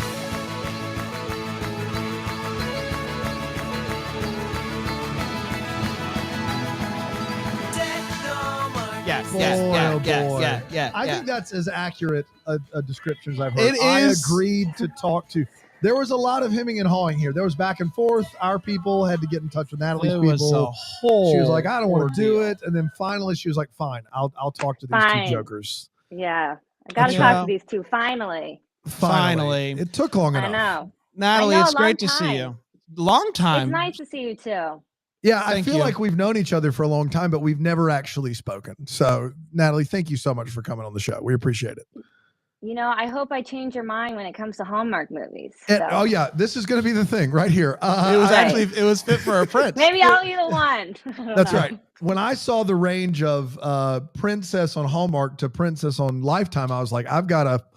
Did that happen? Oh no, stalked by a prince on Lifetime. No, That's right. she was not a were princess. Stalked by royalty. Then the same prince, right? The same prince falls in love with you in Hallmark and tries to kill you in Lifetime. Is that accurate? Yeah, the same dude who loved me in a Hallmark movie decided to stalk me and try and kill me. So That's the best. That's the best story. We've all been there. Haven't we? We've all been there. Yeah, I know. That's I true. have. I know. I have. That's true. Natalie, let's go back before movies, before you were a princess, before you were being stalked by a prince. Before Simpler times, really. Before even the simple times. That's right. Before you were even behind or in front of a camera. I don't know if you've been behind a camera. We'll talk about that. Let's talk about childhood. Where were you born? What were you into as a kid? How'd you get into acting? All that stuff. Oh, wow. Okay, so I was born in Vancouver, Canada, where Vancouver. where all the Hallmark movies are shot. That's right. But I didn't know that growing up. And I was into sports and dancing and singing and basically everything. That's my life. That's it. Just into everything. Are you still into all that stuff? You big like sports, music, dancing? No, not at all. Can't do any of that stuff. Do you guys have kids? We do. Yeah. Yes. I have twin boys Can't who are do 5. Yeah. You have twin boys? That are 5. Yes, that's exactly right. Mm-hmm. Bless you both. That must have been so much work. Oh yeah, twins are something, man. Like every time anybody is like, oh, my one child is so difficult, I just want to be like, you don't even get it. Yeah, you don't get it at all. But instead, I'm kind and I'm like, yeah, it's tough out there. So I try my best. Everybody's journey is Everybody's different. journey is different. And it's what That's your right. difficult is different from someone else's difficult. That's right. Nicely done. Just like that sentence was hard for me. I think once we were going to have you on, and weren't you like going into labor or something? Did that happen? Yeah. Yeah, you guys messaged me. You're like, do you want to come talk? And I was like, absolutely. And then I was like, wait a second, I give birth in 2 days. I can't talk to you two. So no. Yeah, it was my first. It was like my first experience. So I think I thought, like I'd give birth and everything would be fine. But no, those, as you guys know, like those first few months, and I don't even want to know what it's like with twins, but it's like so much work and you're not sleeping and ugh. Man. It's the worst. I don't know why people have kids. Like I have two. Yeah. We did it once and we were like, that was fun. Sign us up for another. It doesn't make sense. It's not a thing that is fun or anyone should do. The payoff is later on. Like I don't know. Is it? The people that say to me like, oh, listen, really enjoy this time because you're going to wish it was that time at some point. I never, ever want my kids to be 3 in potty training ever again. I'm sorry. I don't like, I know some things about them being very little, like babies. 3 in potty training, never again. I'm sorry. There's not a world where I'll miss it. But you have fun. You go for that. You're gonna it's gonna be great for you. Yeah, I know. I'm looking forward to it. Right now, he's still, in diapers. He's only 1. So, he's not peeing or going to the bathroom everywhere. Though I do let him run free sometimes. Yeah. He's got a diaper in the house, and then he just pees on the floor. Yeah, classic. And it's clean enough. But I was like, I like him running free a little bit in the house, What did he get you for Mother's Day? Did he get you anything? Did he get you anything for Mother's Day? No, he's not there yet. What a jerk. Already just doesn't Maybe he care. doesn't like me. I don't know. When they wake up, they like talk to themselves. I'm always like, what is he talking about? It's like he's doing affirmations in the morning. Is he like preparing himself to spend the day with me? Like he's like, oh, here comes this blonde lady again. Yeah. I don't know, Another maybe he day doesn't with like mom. me. Yeah. I know, another day with that lady. Just trying to get through it. Yeah, I always say I have a 4 and a 2-year-old, both boys as well. And I always say that like parenthood is like 90% the worst. But then that 10% that's great is like really great. It's so good. And it like tricks you into thinking that it's better than it is. The ratios change once they get a little bit more self-sustaining. Like my kids, twins when they were really little bad were just tough. But now that they have a best friend to play out in the yard with, like it's easier. So there is a trade-off there for sure. Yeah. Yeah, I guess they have each other to play with. That's why people do it again. They're like, I'm just gonna get them a playmate. That's right. Yeah. Yeah, but then like in my case, I have a 4 and a 2-year-old, and it's like, well, at some point they will like each other, but currently they just annoy each other. So it's gonna be fine. So you were doing all this stuff as a kid. When did you get into acting? When was the first thing that made you go, I like to do things and say things and have people watch it? Yeah, so I guess so in Canada, I remember watching, so I did musicals first. Okay. So that's like, I moved to New York when I was 18. I didn't know anyone in the United States, like no one in the business. You just said, I'm doing this. I'm going, I'm going like, to make a life for myself. Yeah, I'm going to make a life for myself in New York City. And I was in shock, living there and being in New York coming from like a small town, Vancouver. And it was pretty shocking. But yeah, where did you live in New York? So I lived on the Upper West Side. So my first place, I had like cement floors. I had mice everywhere. I like leakage from like the toilet pipes.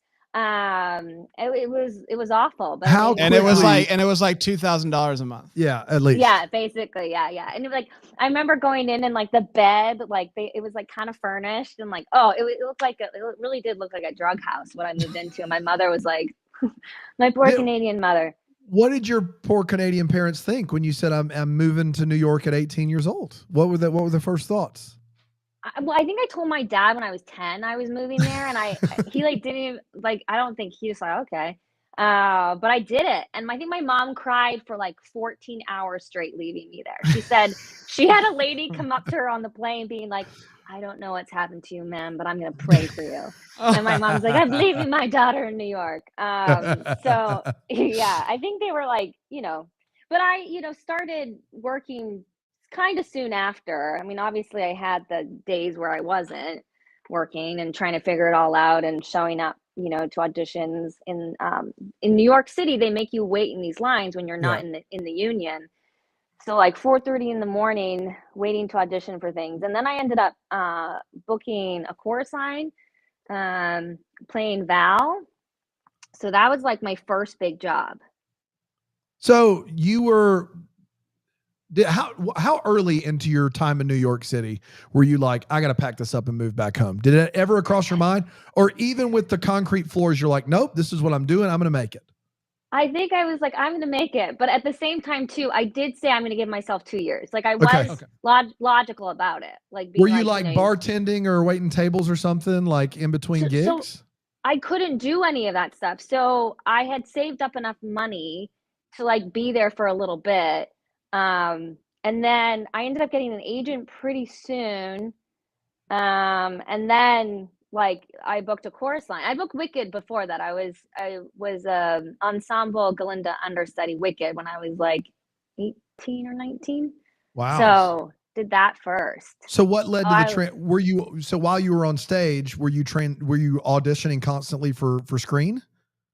No. So some producers and people came to the show and they were like, you should look into film and TV.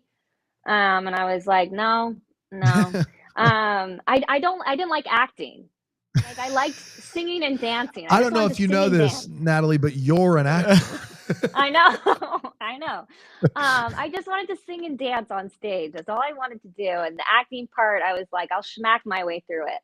And then so then I ended up on a soap opera of all things. Yeah, for like a lot of episodes. I want to get to that in a second, but you didn't want to act, you just want to sing it. What's your favorite musical of all time? It probably has to be A Chorus Line because that's the musical that I did. And then, after that I went into film and TV, but probably A Chorus Line just because it's about dancers and what do you do when you can't dance anymore or perform anymore. So I think it's a beautiful musical. I like that musical. So you get on Law and Order Special Victims Unit. This is like your first job, right? On TV? Okay. It was my very first. Yeah. And that's like a machine. I mean, it's been on the air 10 years when you get a guest role on there. What was your job on that? I've obviously never seen the episode. Were you the person that, like, were you the victim? Were you the person that was the murderer? What was your, like, do you remember your character on that show? I was a dead lady. So I just laid there dead. That's the best acting job. I don't want to I know. act. I was like, For someone that doesn't want to act, the best possible case is to be dead. That's right. You just lay there dead. I was like, oh, this is great. And I remember I was so can you hear my chair squeaking? No, we're good. Oh, okay, great. Okay, awesome. I'm at my husband's parents' house because they've got my little one. So I'm like, with the internet and this squeaky chair, Anyways, so I was a dead lady. That's what I did. I just laid there dead, and it was awesome. I love that. You know whose room I was in? Is it Ice-T? No, Ice-T. I was in his room. Oh, wow. Like his dressing room. They put me in his dressing room, of all things. And there's like photos of Coco, his wife Coco everywhere. Yeah, that's it. Like I was like, oh my God. Yeah. Like nasty photos of her everywhere. I was like, he loves her. At least he loves her. Of course. But I'm sorry. So they use Ice-T's dressing room for just random dead people? No, I don't know. Maybe I don't think they would do this now, but for some reason they were like, let's just put the dead girl in there. She'll be fine. That's unbelievable. Yeah, so I was in his dressing room of all things. I know. Was Ice-T wasn't there, I'm assuming. No, he wasn't there, so they just threw me in there with Coco. Coco. Do you have a memorably bad audition? You should have replaced a picture of Coco with you and just see what happens. Just like, yeah. Sorry, go back. Enjoy it. Go back to us. Do you have a memorably bad audition? Like one where you were like, man, that could not have gone worse. Why did I show up? And they do that full thanks, we'll be in touch thing. Do you have one of those? Oh, all the time. I mean, still all the time, constantly. Definitely a lot in the beginning. I have moments where I forget my lines. I think sometimes people forget, casting directors, that we're human and we have lives. And I'm trying to think though. I'm sure I have some terrible. I do have a story that I was at a table read. I booked a big movie and I was at a table read. And I said a couple words wrong because they made me read everybody else's roles because it was these huge stars at a table and me. What movie is this? Do you remember? Going the Distance. Okay. Yeah. Yeah. That's got Drew. Is that Drew Barrymore? Who's in that? Yeah, Drew Barrymore. Yeah. Like Justin Long, Charlie Day, Jason Sudeikis, Christina Applegate, and me. Man. And it was like my first thing. I just booked that after I was a dead lady. And wow. For some reason, I was reading all these other people's lines in the movie, and I said some word wrong, and then they basically axed me from the movie after that. What? So, that's a big story. Yeah. Oh my gosh. I was so young. Yeah, I so know. but you're in this big feature film, and you're trying to read parts that aren't yours, and they're like, "Yeah, did they just tell you on the spot?" Like maybe they just felt like I wasn't right for the role. I don't know, but that's also that's a story. I mean, I've had so many experiences. I'm sure every actor does. But if you can lose a job for saying words wrong, you would have lost all your jobs. Yeah. I would have gotten fired from every job I've ever done, including this one. That's right. On a daily basis. And you and I own the company, and you still would have been fired. I would have fired myself. I didn't know that was a thing that you could do. Wow, man, that's crazy. That's wild. So you're playing dead people.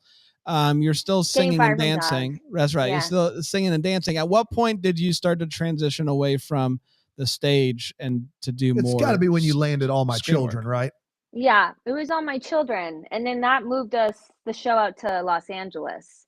So that's how I started getting into that world. So how'd you get on All My Children? How'd you get that gig? So I auditioned for that. I didn't say my words wrong. So good. I was auditioning for a reoccurring role, and then they offered me a contract, like to be a character on the show. Wow. So that's how I got that. And then I started working on that.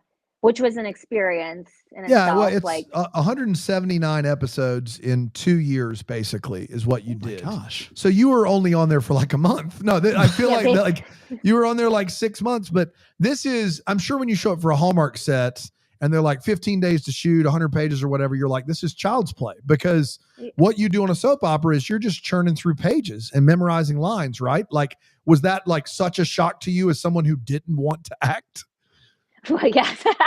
It made me learn to say my words right. So Good. that was great training. I mean, I enjoyed doing it.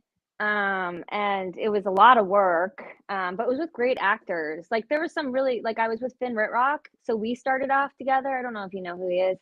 He's got a great name. I know Finn that. Ritrock, that's a great Silence. Yeah. He's been nominated for Emmys and all that. He's Good for Finn. We love Finn. Cool dude. Did you see the Judy Garland movie? The one with Renee Zellweger? Oh, yeah. Yeah, he was in that. I mean, he's a great actor. But American Horror Story, he's on that a lot.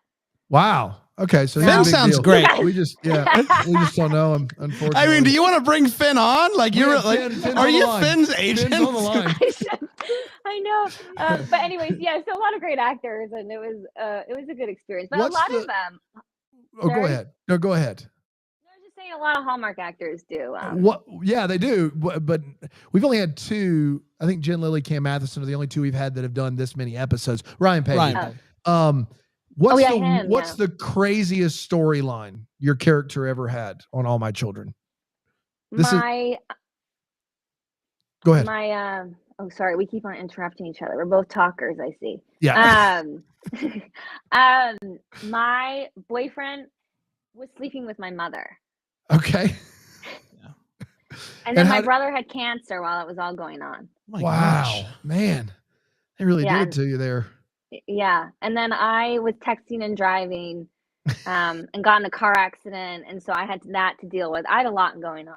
A lot going kidding. on. Any But- amnesia from the car accident, or you're good there? No, I just had a brace. Okay, So, great. So I had to find out my brother was, and I also was tied to a chair a couple weeks later by my father's 8th wife. She tied me to a chair and I couldn't get out. So I was spent many episodes tied to a chair. And so silly. Oh, at least is it Cameron Matheson who had a relationship with a ghost? That may have been Pavey. Someone had a relationship with a ghost. Had a full on that was Matheson. That has to be Matheson. One of them did. Had a relationship. Matheson was on All My Children with me. Yeah. Oh, okay. He was on for forever. So forever. Long. Yeah. He's back. Yeah. Oh, he's back He's on back? it. Yeah. Wow. He's back on one of those shows. Yeah. Doing that. So good on him. Amazing. Hey, you gotta. Did you I assume you enjoy acting now. Now I do. So what was the trajectory where you're like, you know what? I think I like this now. Well, actually, even my first Hallmark movie, I was it was those Love Comes Softly books. Is that what? Do you guys know those? You guys don't know those books. It was the first Hallmark. Did Finn write those ones or? Finn starred in it with me. Yeah. I kind of started really enjoying acting while I was on All My Children. Actually enjoying getting better at it. I was terrible to start with. My mom said she would just be in silence while watching me. She said the first 6 months she was so nervous to watch me all the time. Wow, but I got that's better from on that mom. show. That is a lot. If mom says she's nervous to watch you, then that's when you know. Yeah. Man, and then you had 5 episodes of Pretty Little Liars. You seem to do longer stints on these shows. 11 on a show called Starcrossed, which I've never heard of. Let me ask you this. I saw it. You're in 3 episodes of True Blood, which I did watch True Blood when it was on. Did you have to do a Southern accent? Because we're from South Carolina. Can I hear it, please? I'd love to hear it to see. Just I don't know. I can't quite remember. Wait, hang on. You gotta talk to me in a Southern accent so I can kind of do it. I don't know if this is good or not. I can't remember. There's Louisiana. Yeah, that's not bad. Louisiana, is a different brand too. Because aren't they in Louisiana in that show? I can't remember. I think I was from Houston. Okay. I was Anna Kemp's sister. Okay. Yeah, Anna Kemp. So I was in the final season. Yep. And I get killed again. Third Fantastic. episode. Third People episode. want to kill me all the time. That's right. Did you get killed in Pretty by- Little Liars or something? Did you get killed there? No, Pretty Little Liars, they just kind of pushed me off. They were like, we're done with her. She can leave. What I thank you love for your is you time. don't take you. It seems like you were just thrilled to be in the business and don't really take any of this personally. Like you just are No. like, this is great. This is the job. This is the gig. You get roles. You don't get others. And if they kick you off the show, whatever, they killed you. No big deal. Yeah, I think you kind of have to be because story-wise, the writers need to keep it moving, and they probably think I look like a good person to die. So, you know. Was there ever a role that you were so excited that you might get? Like you were like, screen testing or something that you were just like so invested in, and then it did really crush you. You didn't get it. So I would say it's a show. It was a pilot. I did for ABC. Mark Cherry. Yeah, Desperate Housewives. Yeah, I know that. Yeah. I know that name. Yes. Yeah. So he wrote it, and it was with Reba McEntire. Oh. And it was such a good he had such a good idea, and it was a great pilot. But it didn't get picked up to series, so that kind of crushed. Oh man. me. There was It a was a show great with cast. Reba that didn't get picked up. Like, what are we doing By Mark here? Cherry? Yeah, I know. Mark Cherry kind of said it was like the Titanic, like everything needed to go wrong, and then it, so What was the show called? Now I'm very curious. It's called. I think it was called Red Blooded. Red Blooded. Red Blooded. Maybe. There, it's just you the know name. what there should be. Did you shoot a pilot and then did it get shopped around or it just So we shot the pilot. It was ABC. Okay. And then I think the head of Disney didn't like it or something. I'm not totally sure. I mean, there should be like a streaming, like an interactive streaming service. I'm just spitballing here.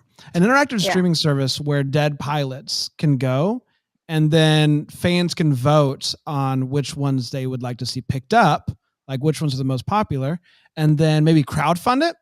I don't know, guys. I'm just spitballing ideas. I love it. And if we want to go into Fund business Reba. together, that's fine. That's fine. We'll talk to Reba and see if she's. Yeah. she's They do a thing where they show the episode in like Las Vegas to an audience to see how people react.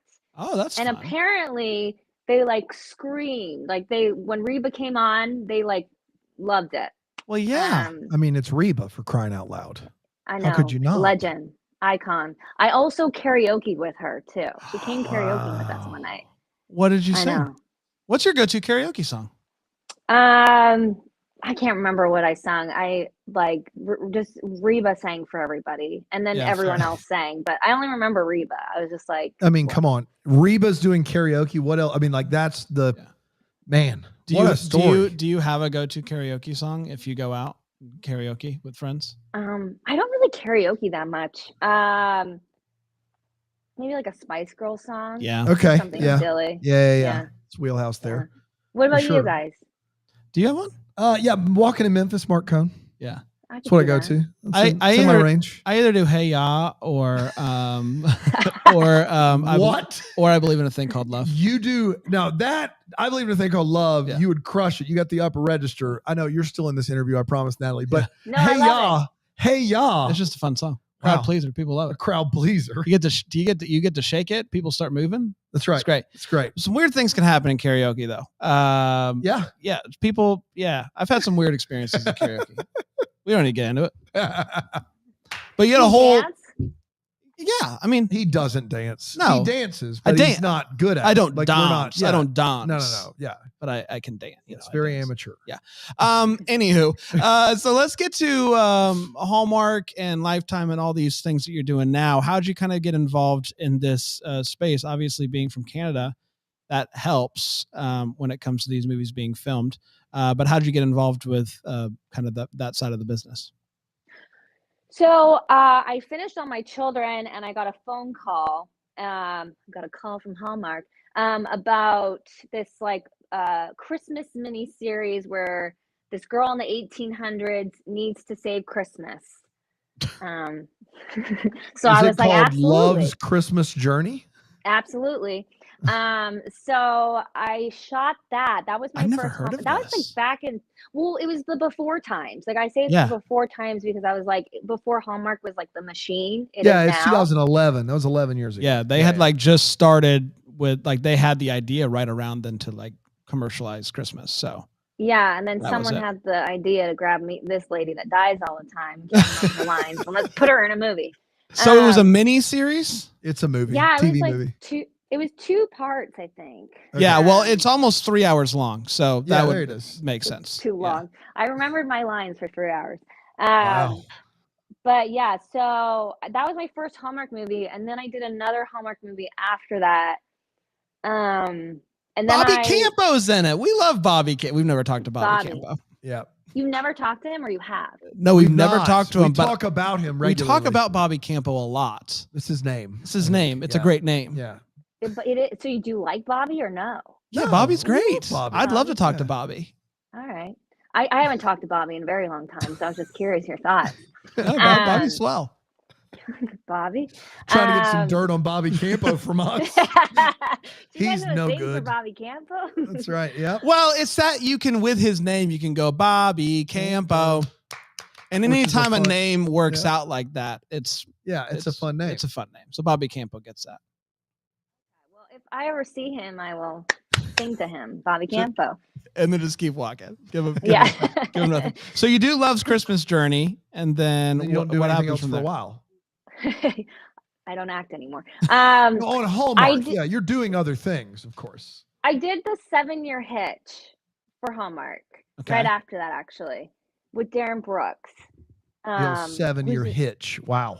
What a name. 7-year hitch. Yeah, it was actually a cute movie. And then I got busy doing other things.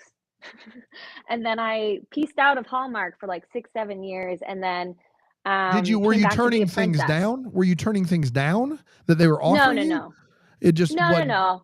I got you. No, I moved back to New York, and I was on doing other stuff, and just, I don't know, just fell out of touch with the people at Hallmark. And then I got back into it like 7 years later, I think. And I moved back to California, and then they offered me to be a princess, and I was like, absolutely. I mean, come on. Do you prefer New York or LA? So obviously the weather's really nice in California. I don't live in LA. I live outside, 2 hours. So, but I love New York. New York Yeah. is like my people. It's That's like, right. I love New York. Great answer. That's a great answer. That's the correct answer. And then you did You're Baking Me Crazy with our boy Michael Rady. We do know Michael Rady, and we love Michael. Michael's been on our show several times. We love Michael. Big fans of Michael. Oh, he's amazing, right? Yeah, He he's is. the best. Is You're Baking Me Crazy the best title of anything you've ever done? Absolutely. When I saw that title, I was like, I have to be in this movie. I have to make bacon and be crazy. So yeah. It was so funny when I saw the title. I was like, but it's such a cute little movie, and I actually listened to your guys' podcast when you reviewed it, and I think that's how we got in touch, because you were talking to Michael, and I heard it, and I was like, these guys are so funny, and I messaged you, and I was like, you're so funny, and then you were like, I hope I wasn't too hard on you, and I was like, no, Yeah, you guys. that's are what I hilarious. said. Yeah, I said that. Yeah, well, I liked the movie. I have said that you are wonderful in every Hallmark movie I've seen you in. The movies have not fared as well for me, but I've said that I've enjoyed you in the movies. So best- kind. The best thing about You're Baking Me Crazy is someone did a screenshot of like your food trucks, You're Baking Me Crazy, the menu, and it's like very not a lot of bacon, like with like on the menu. That's Michael's truck, Mo Bacon. Oh, okay. Whichever one, Mo Bacon. Where That's they right. play the wrestling music when he comes. Yeah, not a lot of bacon on the old bacon truck. That's crazy. And you hate to see that. He was telling me, did he complain about this? He doesn't sound like somebody who would complain, but I now have to know. He's a vegan, and he was like, man, you could just smell the bacon on the truck, and it was driving me nuts. Did he complain about that too? I just remember him watching him cook, and like him being like, not really wanting to touch the bacon, but doing his absolute best. That's great. Yeah, but yeah, there was quite a few vegans. I'm not a vegan, so I was fine. God bless you. You're like, this is my date and this is my dream job. That You're Making Me Crazy came out before Fit for a Prince. Are you saying that the princess movie was filmed first?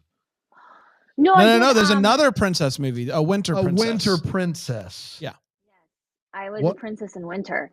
Have we seen that one?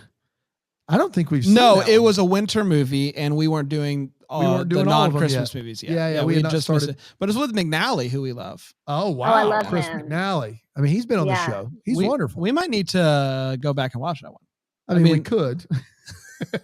Do you want to? I do. Yeah. I like both of you, and so I would watch that. Chris is a great dude. Fantastic. Yeah. So can you explain to me how this happens that you are in 2 royal movies back to back with Jonathan Keltz, one of which he's a prince that loves you, and the other one he's a prince that tries to kill you, and they air back to back. Natalie, that back to back. There was like but those are the last 2 TV movies she's done back to back. I know. If I watch the latest 2 Natalie Hall Christmas TV movies, they would be both royal movies where Jonathan Keltz is a prince. It does seem like something where it's like flip the disc over. That's right. Yeah. How did that happen? So, I did Fit for a Prince, and then obviously you guys know, and then they were going to do a sequel to that. Fit for a Really? Prince. That's very exciting for this guy who loved that movie. I love that movie. Can you, before you go any further, the giant poster with you in a giant pink shoe on it, did you see that before it went out and went, yeah, that's a good idea? I was like, why am I in a shoe? And it has nothing to do with shoes. It has nothing to do with shoes. Nothing at all. No, I was like, I don't know. I mean, it's very creative. People tuned in, even though we were in shoes, giant shoes. I know it's like the little people and things. Tell me how those 2 movies came about where Jonathan Keltz killing you in one and loving you in the other one. Okay, so it was supposed to be a sequel to Fit for a Prince. So they sent us like the plot of the next movie, which is like I meet his royal family, and then my family's from like, I don't know, the sticks, who knows. I'm sorry, quick timeout. The movies, I think they're going to make a change. I think there's going to be a pivot. When you guys had it on the schedule, was going to be Fit for a Prince 2? Yeah, it was going to be Fit for a Prince 2. Oh my gosh. And so I was like, okay, cool. Like, I'm going to go do this movie. And then all of a sudden, like 2 minutes before we started, I got a script that said Stalked by a Prince. And I was like, is this for Hallmark Murder and Mystery? Like, what is this? And I opened it and it was like different characters. And then he's trying to kill me. So not for, but I was like, this is also genius to take a Hallmark-esque story and do the murder and the, horror version of it. Wow. So they didn't like run it by you. It was like, we've switched. We're doing. Yeah. They kind of just said, switch. Do you want to do this still? And I was like, sure. Yeah, absolutely. Is this with Johnson? Yes, them. Yeah. Were you ever in between takes with old Keltz? I don't know him, and just go like in that second movie and just look at each other and go, can you believe this? Can you believe this is life, that we're getting a paycheck for this? Like, we showed up for Fit for a Prince 2 and now you're trying to kill me. Like, did you ever do that? No, I mean, we laughed about it. I mean, we were texting about it all. We were like, I was like, because I got the script before him and I was like, okay, you're a murderer now and your name is Prince something and my name is Lisa, and like, you're going to kill me now. And he's like, what? So yeah, I mean, that's the story behind it all. But I thought it was kind of fun. I wish I was the murderer. Like, I wish I got to kill someone, but apparently they don't make ingenues sort of the killers very often. Interesting. Always the killed, never the killer. I know. Although actually, do you kill him? No. No, I mean, I think you don't really know by the end of it, but I had an idea that I told the director that I was like, what if the last shot, it's like I have a knife or something, his knife in like shoe or in my pants or something, so that I'm actually the crazy one. a crazy publicist. Wow. Double twist. I love it. Double twist. What which of the type of TV movies was more fun to shoot? Like the romantic being swept up by a prince, or the I'm being stalked by a prince? Well, what one did you guys enjoy more?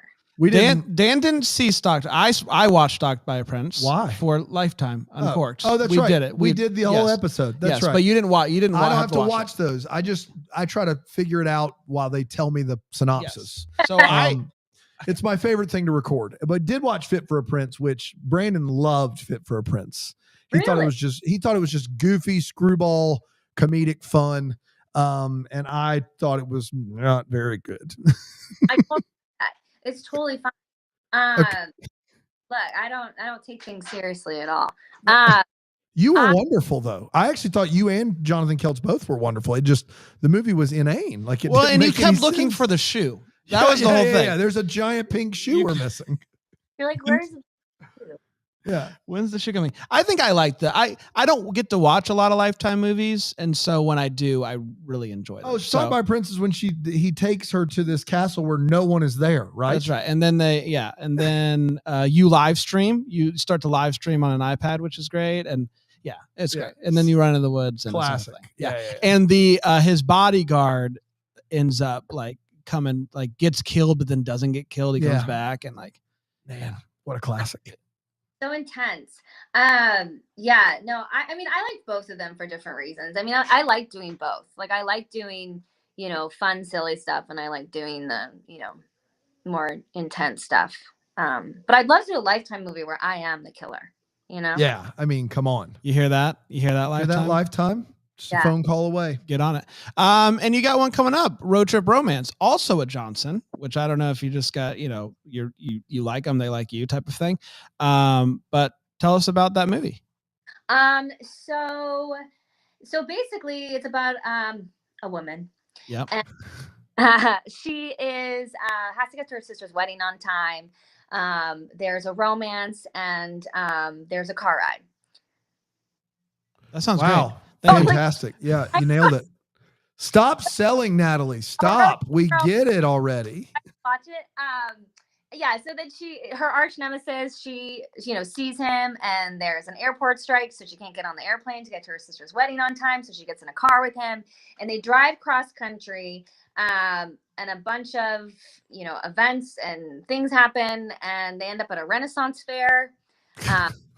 And maybe some love happens. Love ensues. Got it. How much actual driving or riding did you have to do for this film? I actually had to do a lot of driving. I actually had to drive a huge tow truck myself. It was like this 20-30-year-old truck that wouldn't start. So in the film, you'll see there's moments where I'm having trouble starting the truck, and I can't start it. But I had to do a lot of driving actually. How about that? I assumed that it was just sitting in front of green screen or something. Yeah. There is that too. But I mean, I just remember the days where I had to drive actually. I would have just imagined that they sit you in the vehicle, and then when they need to move it, you get out and someone else does. You actually drove though. I drove. Yeah, I drove. Wow. She does her own stunts. That's exactly right. She does her own stunts, everybody. I do. Yeah. I love it. I'm excited for it. Yeah. I do love a good road trip movie. So does Panda. Does Panda. Yeah. And so does. No, I mean, we'll see. We'll see what happens. I have no promises. I'm excited to see Natalie in a movie, though. That's for sure. Fairs or no? Have you ever been to one? I've never been to a Renaissance fair. That's shocking to me. Is it really? No. I was about to say, wait a minute. I mean, I do teach history, but a Renaissance fair sounds like I'll pass. I teach high school history, Natalie. True story.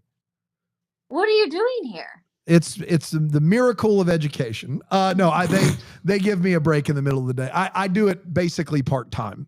So I used to do it full-time. I used to be a high school principal, if you can believe it. And now I do this, and then I go in and I teach AP United States history. So, I know it's wild out there, right? Wait, you were a principal? I bet you were. Were you strict? I I mean, I definitely no. I don't know. That's a tough one. I mean, compared to me, I wasn't the buddy principal that just wanted to be your friend. I can tell you that. But I don't think I would have come across as like rigid either. I think I was, I was someone that approachable.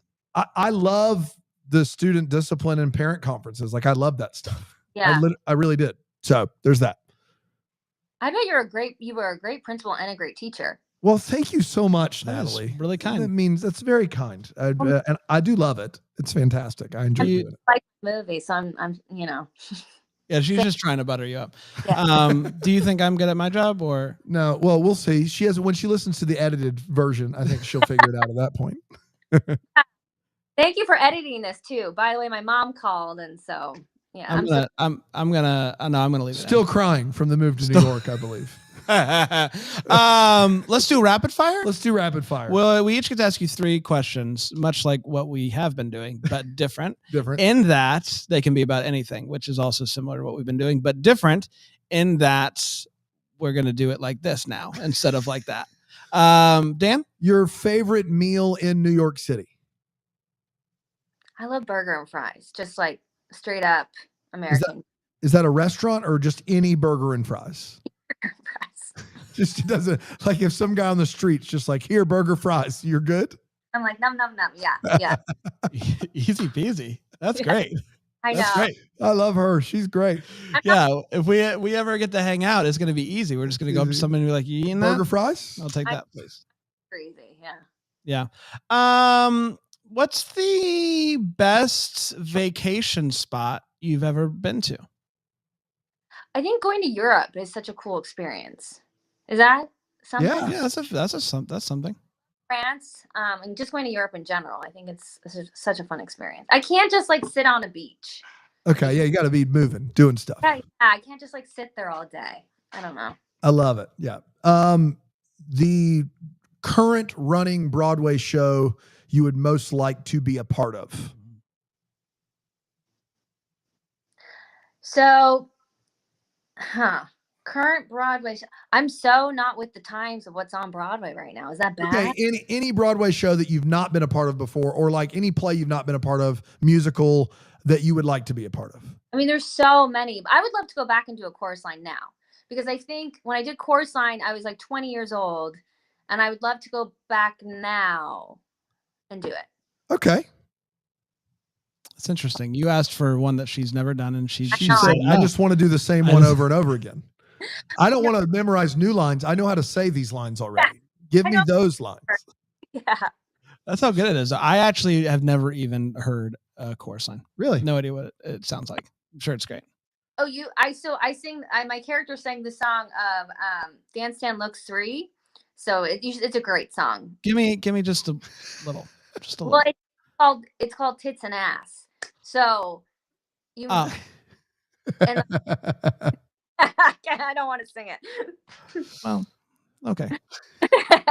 I can imagine. Yeah. You can imagine it. What did your mom think of that one? Good. I mean, how do you think it is? When people know a chorus line, they'll understand what it is. Okay. Yeah. I know what I'm doing later. Yeah. Gonna go. You guys go. Yeah, you get what I'm saying. Whoa. What's your guilty pleasure thing to watch? Housewives on Bravo. People love the Bravo. Which city or year is the best one? I've never seen it, but they're in all these different cities, right? Like Real Housewives of Orange County and all these different cities, right? New York. I like New York's the best one. Yeah. Your favorite or most memorable movie going experience? So you left the theater and you were like, oh my gosh, that movie was so amazing. Like from when you were a kid or from now, doesn't matter. I think I loved Titanic because I was in love with Leonardo DiCaprio when I was little. So that was like my first. And actually, my very first movie, this is probably not, but Braveheart. Wow. Yeah. So like that was my first movie that I ever watched. Did you go to the theater to see Braveheart? No. It was just at home. I was about to say. I'm sorry. Braveheart was the first movie you ever watched? I think it was the first movie that I mean, my first movie was probably like Little Mermaid or something. Right. But like it was like the first movie that I was like, whoa. I grew up with brothers, so you know, we had different movies and stuff on TV. Based on IMDb, you were like 4 when Braveheart came out. So that would have been a very young Braveheart. That would have been a very young viewing experience. Yeah. I mean, I don't know if I was 4. I was probably like 7. Okay. Yeah. People when Still early. Yeah. So, yeah. I can't imagine being 7 and watching that, but man, God bless you. How old are you waiting to show Braveheart to your 1-year-old? Yeah. Has he watched it yet? Watch Braveheart yet? Yeah. Come on, kid. Oh, probably doesn't. No, I don't think I'll let him watch Braveheart until he asks. But no, he doesn't. He watches Coco Melon. Do you guys watch Coco Melon? I try not to. Yeah, it's just all day, every day. Coco Melon. Well, so I was going to ask you. My last question was going to be, what's one thing that you've shown your child that you just were like, this is awful, I hate it? But it could be Coco Melon. Coco Melon. Yeah. It's the worst. How did I miss out on that? I've never even heard of Coco Melon. Dude, Coco Melon's like #1 on Netflix every day. Really? It's ridiculous. It's just this little animated family that sings songs. But I don't get how it happened. Like why it's such a thing, but it's a thing. Yeah, we never watched it. Colors and like the movements and the songs and like they're like shoes. I love to tie my shoes. And my son's just like this. Like just locked in. Something while he's doing that. But you should look into Coco Melon. Your 5-year-old boys might like it. Oh man, I think they've got plenty. I think we're good. It sounds like you guys hate it, so I think I'm going to pass. Yeah, it's not for me. Natalie, we did it. Thank you so much. How can people find you on the social media and all that stuff to follow along with what you're doing? I am on the Instagram under the Natalie __ Hall, and then on Twitter the Natalie Hall. And I'm not on TikTok or any of that stuff. I can barely function. Yeah, I love it. Us too. Don't blame me. Road Trip Romance is the title of the movie. It comes out this week, and I believe on Saturday at 8 p.m. Eastern Hallmark Standard channel. Time on the Hallmark Channel. That's right. And we'll be reviewing it next week. That's right. Can't wait.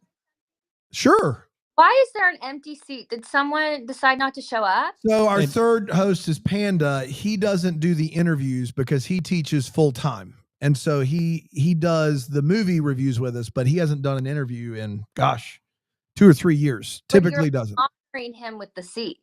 We does look sad. It does look like we're trying to like pour one out for our homie here. I wish we could alive. He's alive. I promise. We could put like a dim, like somehow make this spot like a really spotlight dim. or something. Or like one of those lights that shine up from the bottom just to be like, Panda's here in spirit. R.I.P. I was like, does this guy not like me? He's like, I'm not talking to Natalie. I'm like, yeah. Oh, Natalie's on the show? No, forget it. It's No, more him than you, but like a little bit you. Still like this. Yeah. We did it, everybody. Congratulations. We end every single one of these, so don't feel weird about it by wishing everybody a Merry Christmas. Christmas.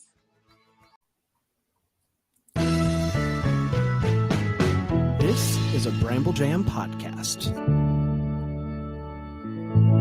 Hi, I'm Bran, and I love Hallmark movies. I'm Dan, and I despise Hallmark movies. And hi, I'm Andrea Brooks, and I'm falling somewhere in between. And this is the Deck the Hallmark Podcast.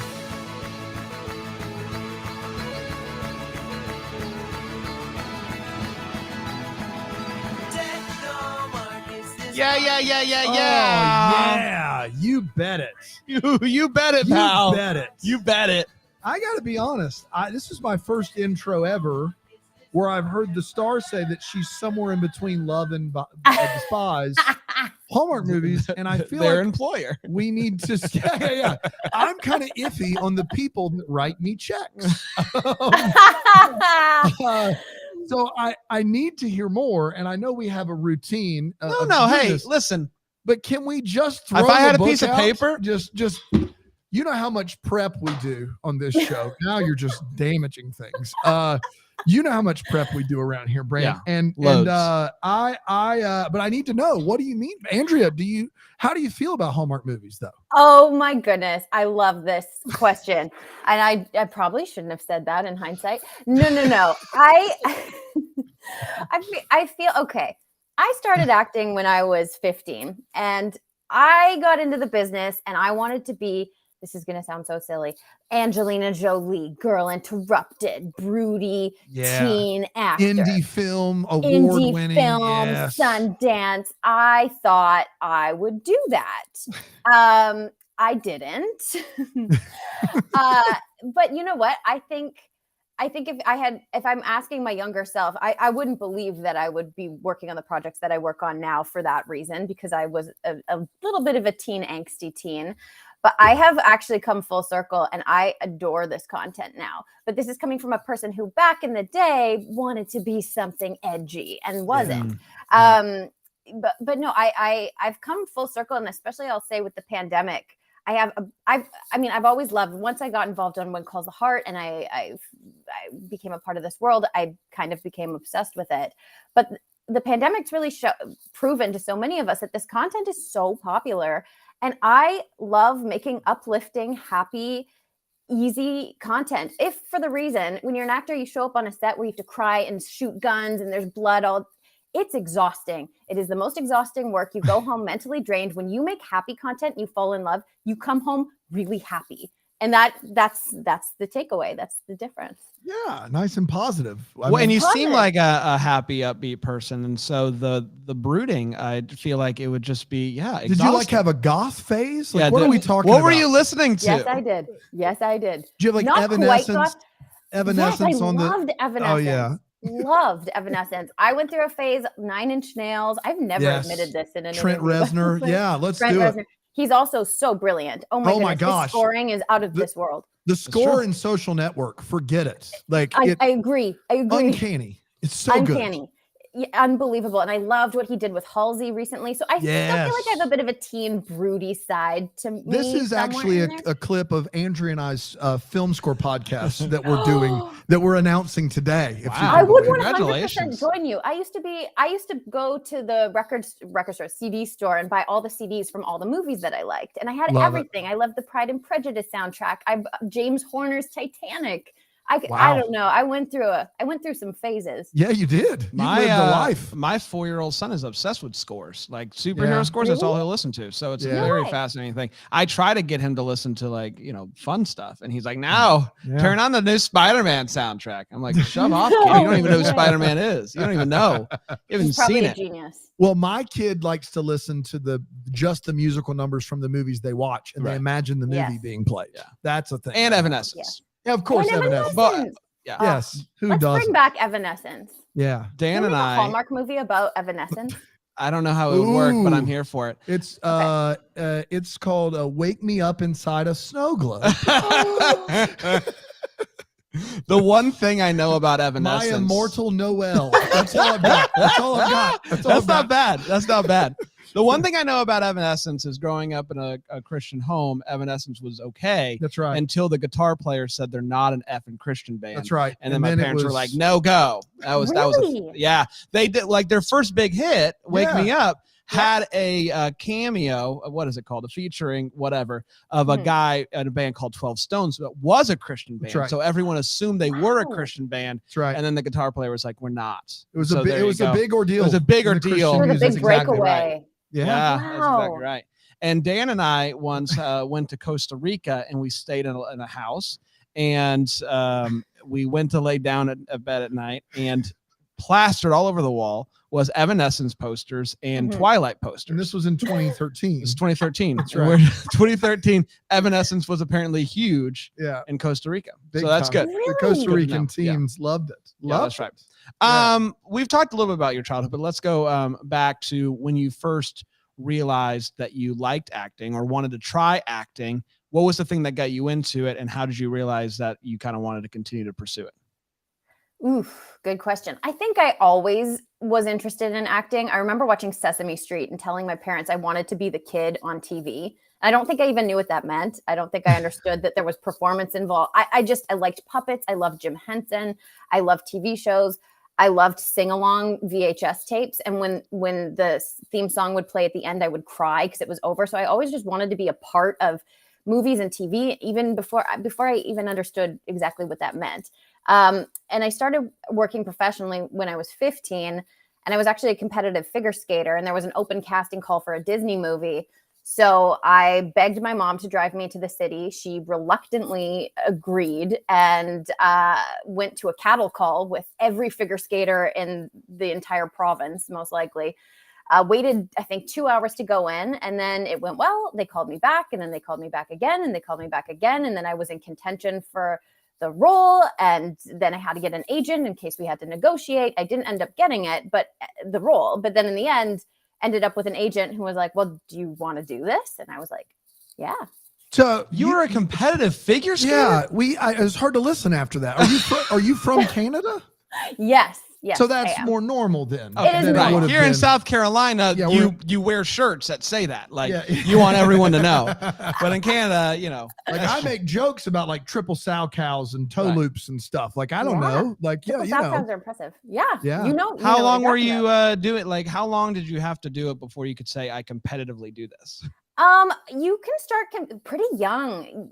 Really? People get competitive in the sport, especially now when you watch the Olympics. It's all 14-year-olds. It's crazy. It's wild. But yeah, you become competitive quite young, and I missed a lot of school to compete. I would train. It wasn't uncommon to get up before school 3 times a week. You'd wake up at 5 and then go spend the whole morning at the rink and then go to school and then go back after school. So there was a lot of discipline involved, and that was my life. That was my mom's life too. She was a figure skating coach, and then she was president of my figure skating club, and that was my existence. So I was going to ask if your parents were supportive of the acting thing, driving kids around to auditions. That's not something every parent's like, big on, but it sounds like from the figure skating side of things, this would not have seemed super uncommon. Yeah, it wasn't super uncommon. I don't think my mom was thrilled about it. At first, she didn't know anything about the industry. Nobody in my family had ever acted before. And in her mind, she was like, you're such a busy kid. Because I was in a little theater troupe, and I was figure skating, and I was dancing, and I was busy. So she was like, how on earth are you going to hit auditions, and are you expecting me to drive you? The answer was yes, please. So yeah, she had to make some sacrifices, and I had to hit auditions. I missed a lot of school. And the first day I was able to drive on my own with my own license, she was off the clock. She wanted me to get that license more than anything, so I could take myself to my audition. I got to be honest, and I know we're jumping all around at this point, but Andrea, I've seen every Hallmark Christmas movie since 2018. There are so many bad ice skaters out there that are actors that they can't do it, and we get this close up, this mid shot, and then the shot of the feet. How have we not gotten Andrea Brooks as the lead in a Hallmark Christmas movie where you get to skate? How is that? I'm not trying to be your agent, Andrea. I'm just saying this doesn't seem right. Like you could just do that in your sleep, right? You're right. You know what?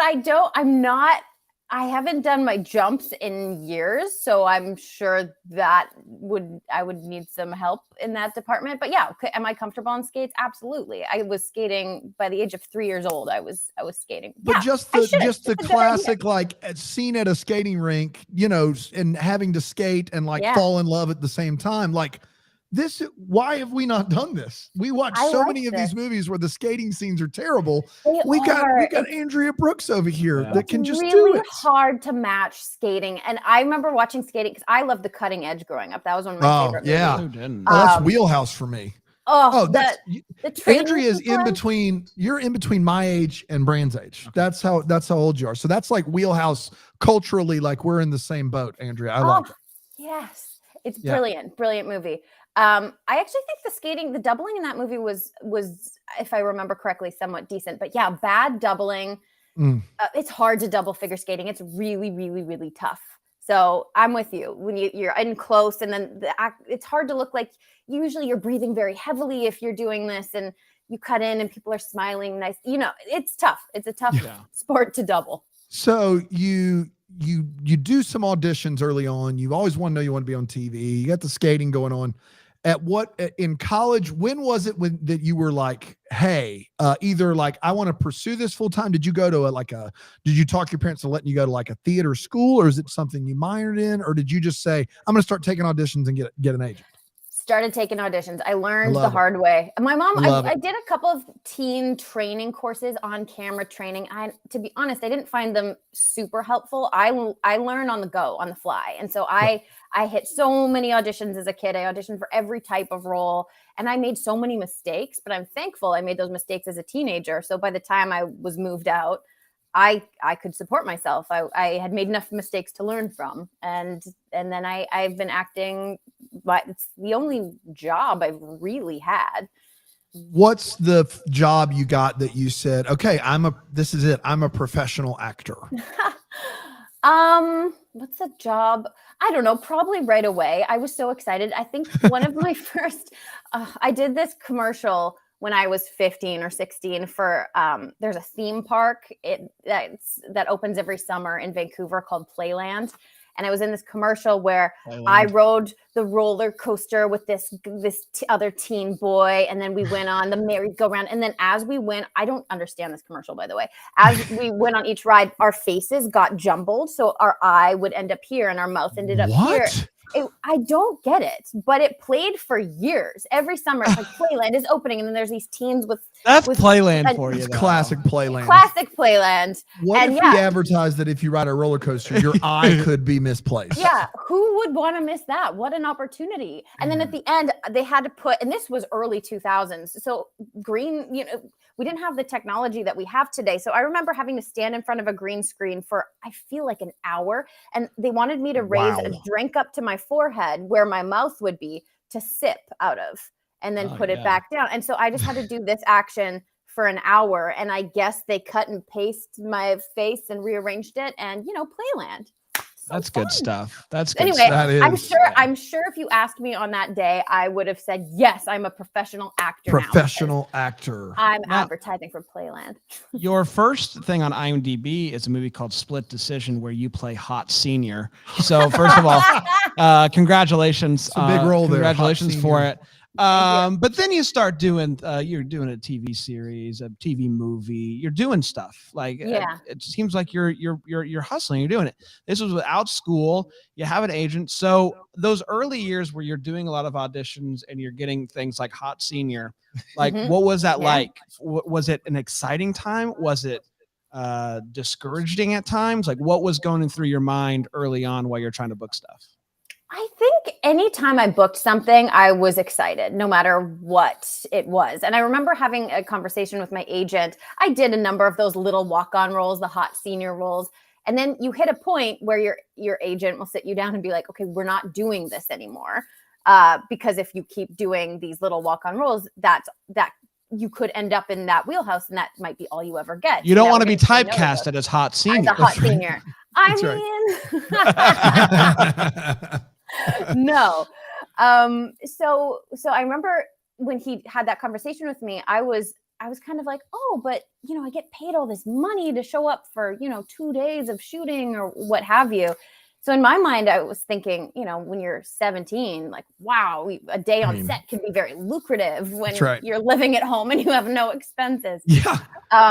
But you have to kind of make decisions, and you have to learn when to say no. And yeah, I had good experiences. I had bad experiences. I saw a lot of bad behavior on set. I kind of learned what I didn't want to be if I ever had the chance to book a bigger role. And it was just so much trial and error. And I don't know. I just kept going. And I think I also thoroughly like auditioning. I know that might be Do you weird, have a but- memorably bad audition? Yes. Where you were like, oh my goodness, what just happened to me? Yes. I have a few. Well, I don't even, okay. Yeah. I was auditioning for, I think it was a TV series, and they were casting, I was maybe 20, maybe I was 19. They were casting a bunch of, teen girl roles, and, it was standard. I think there were 3 scenes, and it was a director producer session. And, it takes 10 minutes. Each girl was in there for 10 minutes or so. And I went in, and I don't think I did a great job, but I don't remember really screwing up. And I read my first scene. The director looks at me and he's like, thank you, Andrea. I think we understand what you can do. Oh my. And I remember looking at the casting director, and she was like, I'm sorry. And And then I walked out, and I was in there for 2 minutes. So all the girls were like, oh, what happened? And I just walked out kind of shell shocked. I'm like, oh, I guess you really didn't like me. And you didn't get any sort of clarification on that. No. Man, that no, is but brutal. I also it was brutal. That was one of the ones that really sticks out to me as being like, oh, that was, I learned my lines and I went in. I didn't screw up. If I completely screwed up and was wasting their time, I would understand. But it was just sort of shocking. But I feel like generally I'm pretty good about that stuff. I don't hold on to that. If I did, I'd be in as trouble. an actor, you got to just keep moving forward. Yeah, and whatever. You can't. You're not always going to be everybody's cup of tea, and I'm cool with that. But that was a surprise. That was one of the shocking auditions that sticks out in my memory. I never do this. What was it like working with question? But you were in, and I've not seen this movie. You were in The Company You Keep. Yeah. And that has Stanley Tucci and Robert Redford in it. Yes. Did you get to and Britt Marling, who is wonderful. Yes. Did you get to act opposite any of those three? And what was that experience like? The Company You Keep, it was a small role. I think I was on set for 2 days and I played Susan Sarandon's daughter. Oh my gosh. Which is crazy because I am the biggest fan of Susan Sarandon. I just read the first 3 cast members. I didn't even know Sarandon that was in was it. a crazy movie. And Robert Redford was directing. Oh my gosh. And yeah, that was one of those surreal moments. And he was like, call me Bob. And goodness. He's just such a legend. We were shooting on film, which was pretty rare at that point because people had already really switched over. And I remember at one point we were shooting a scene and then Bob just took off and went to the bathroom, didn't tell anybody. And everyone's like, where is he? Where is he? Where is he? What's wrong? Did something happen? And he just comes out and he's just so chill and wonderful. And he had such amazing direction. I think he told me to do something. And he's like, because you know what? That's like life. I don't know. It was a small role, but it was insane getting to work with Susan and Robert Redford. Weird, crazy. One of those crazy moments in life where you're like, where am I? What is happening? That's legend stuff there. That's unbelievable. You mentioned that you like auditioning, which is rare. Like, I feel like a lot of people are trying to do, they do auditions for a season and I just can't do this anymore. And obviously you're trying to get a job that allows you not to have to audition. That's the goal. Yes. But what is it about auditioning that you actually like? Is it the anticipation of, did I get it? Did I not? Is it the prep work that's just fun as an actor? What is it for you? I don't think I love the prep. I think I try to look at everything glass half full in this business, because if you don't, you can spiral pretty quickly. But I like looking at each role as just an opportunity to experiment, to try something, to play a role a way that maybe you wouldn't typically do. I don't know. I find it exciting, and I also try to really just trash it at the end. I go in, I try something. If it doesn't work, that's okay, and then it's done. It's out of my brain, and it's just an exercise. It keeps you I feel like when I'm not auditioning, I get a little bit stale, a little bit stagnant. It's kind of fun to be like, okay, I got this. I'm going to get right to this. I'm going to shoot this today. I'm going to memorize these. Got it. Let's go. So there's that hustle aspect that I think I really like. But you can also burn out, because I auditioned for years, and when I was younger, I would have sometimes 5-6 auditions a week. So wow. it's a weird lifestyle, but you have to try to find ways to thrive off of it, because if you don't find something you enjoy about auditioning, you're going to have a really hard time as an actor. Yeah. Is there a type of role that you either haven't gotten to do at all, or maybe you got to experiment with a little bit that you hope that you get to do more of in the future? Yeah, I'm still waiting for my Angelina Jolie Girl Interrupted moment. Yeah, I don't know why that hasn't happened yet. I'm kidding. I mean, come on. Is there a role? No, I don't know. I don't think about that stuff too much, because the things that come your way, they come your way, and you can say yes or no. But I don't know. I'm grateful for anything. I genuinely just love working. I love being on set. I love working with other creative people. I love the collaboration. And I'm just thankful to work, to do anything. I'll play a monster. I'll play anything. Usually that's not what they ask me to do, but I just love this business. Do you know a single Canadian that has not appeared on Supernatural, the television show? Very few. I have a question, and I want to see if you remember. You play the following roles on Supernatural: Maria, Galandria the Wicked, and Katie Burns. Yes. Is that one person? Or did you come back as a different character later on? I came back as a different character because after 5 seasons, you were permitted to come back as someone else. I love it. Did you wear a wig, or you just They came back literally and it was just they like ran out of Canadians, so they just had to start recycling us. of the Canadian actors? I want to we've had know on the show- how they came up with the 5-year rule. They were like, guys, we can't keep doing this. Like, we got to do like a 5-year rule, and then we can. Like, something has to be done. We're running out of people. Running out of Canadians. It's like 1,000 episodes of television. What are you I doing? know. crazy. I know. I didn't wear a wig. I just came back as somebody else. No big. I think I got murdered. That's it. I got murdered I was in high school when I did my first episode of Supernatural. I got murdered and then came back 5 years later as a LARPer. Nice. As one does. As you do. Yeah, of course. What was the LARP name? What was the name? Galandria. Galandria the Wicked. That's right. And I wore armor. And I remember I booked this role and I didn't bother to Google what a LARPer was, which I really should have done. So I went into the audition. I think I wore all black because I was like, oh, I'm like a computer nerd. And I remember when I got the role and then I went in for my fitting and they were fitting me for armor. And I remember going, why? Like, did I miss something? Did they make a mistake? I'm a tech girl. And then I went home and I looked it up. I'm like, oh, LARPing. I don't know what this is. So I had to brush up. Yeah. I love that you auditioned for a role that you didn't know what it was and you got it. And you got it. That's fantastic. Boss move. That is a boss move. Probably not very professional, but. Oh, get out of here. How do we get to Hallmark? What is the thing that gets you into the Crown Media world? Trying to remember if When Calls the Heart. No, When Calls the Heart wasn't first. I did some of their movies and there was a 2-part series on Hallmark called The Bridge.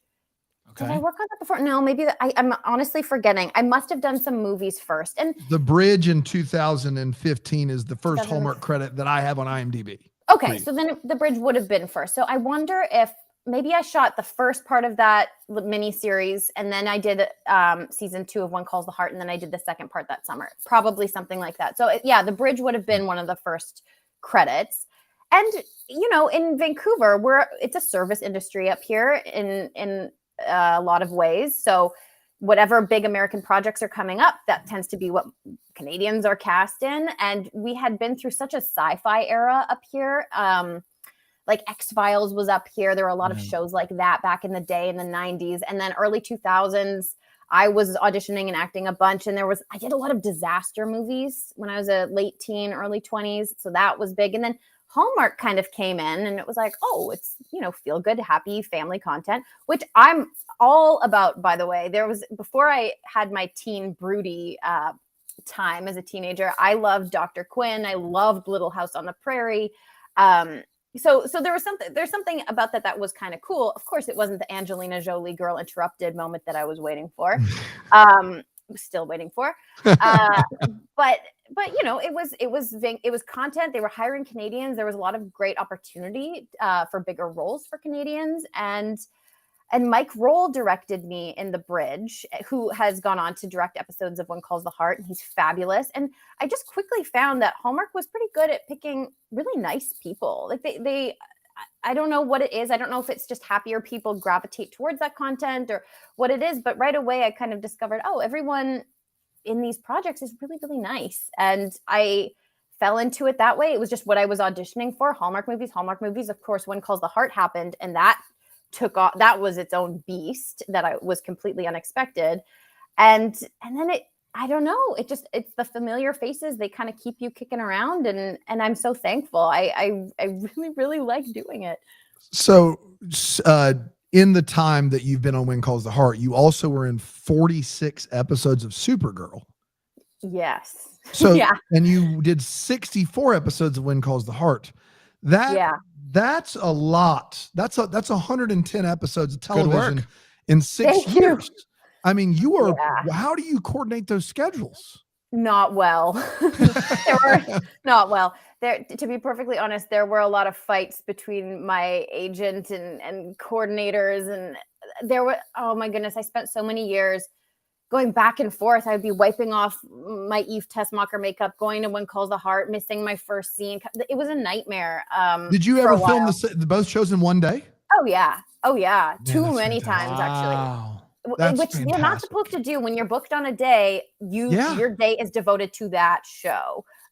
So I feel like I angered people and I tiptoed in. I'm like, I'm sorry. That was me for a number of years. Wow. But it changed because my first position would change as well, because I was first position at Supergirl, and then I was a regular on Supergirl, and then When Calls the Heart. So it was just a balancing act, and it was just a nightmare. I remember I still have a physical calendar, and I'd split days, and as you became a regular on both shows, I mean, who'd have that you've got to be that's a great position and a tough position at the same time. You're a regular on two television shows that are both filming in your town. Like that's crazy. Yes, it is.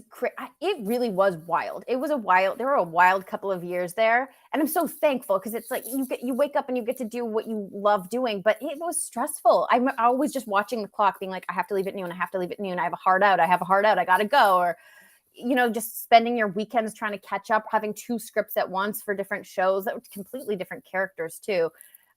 It was super fun, but it was pretty wild.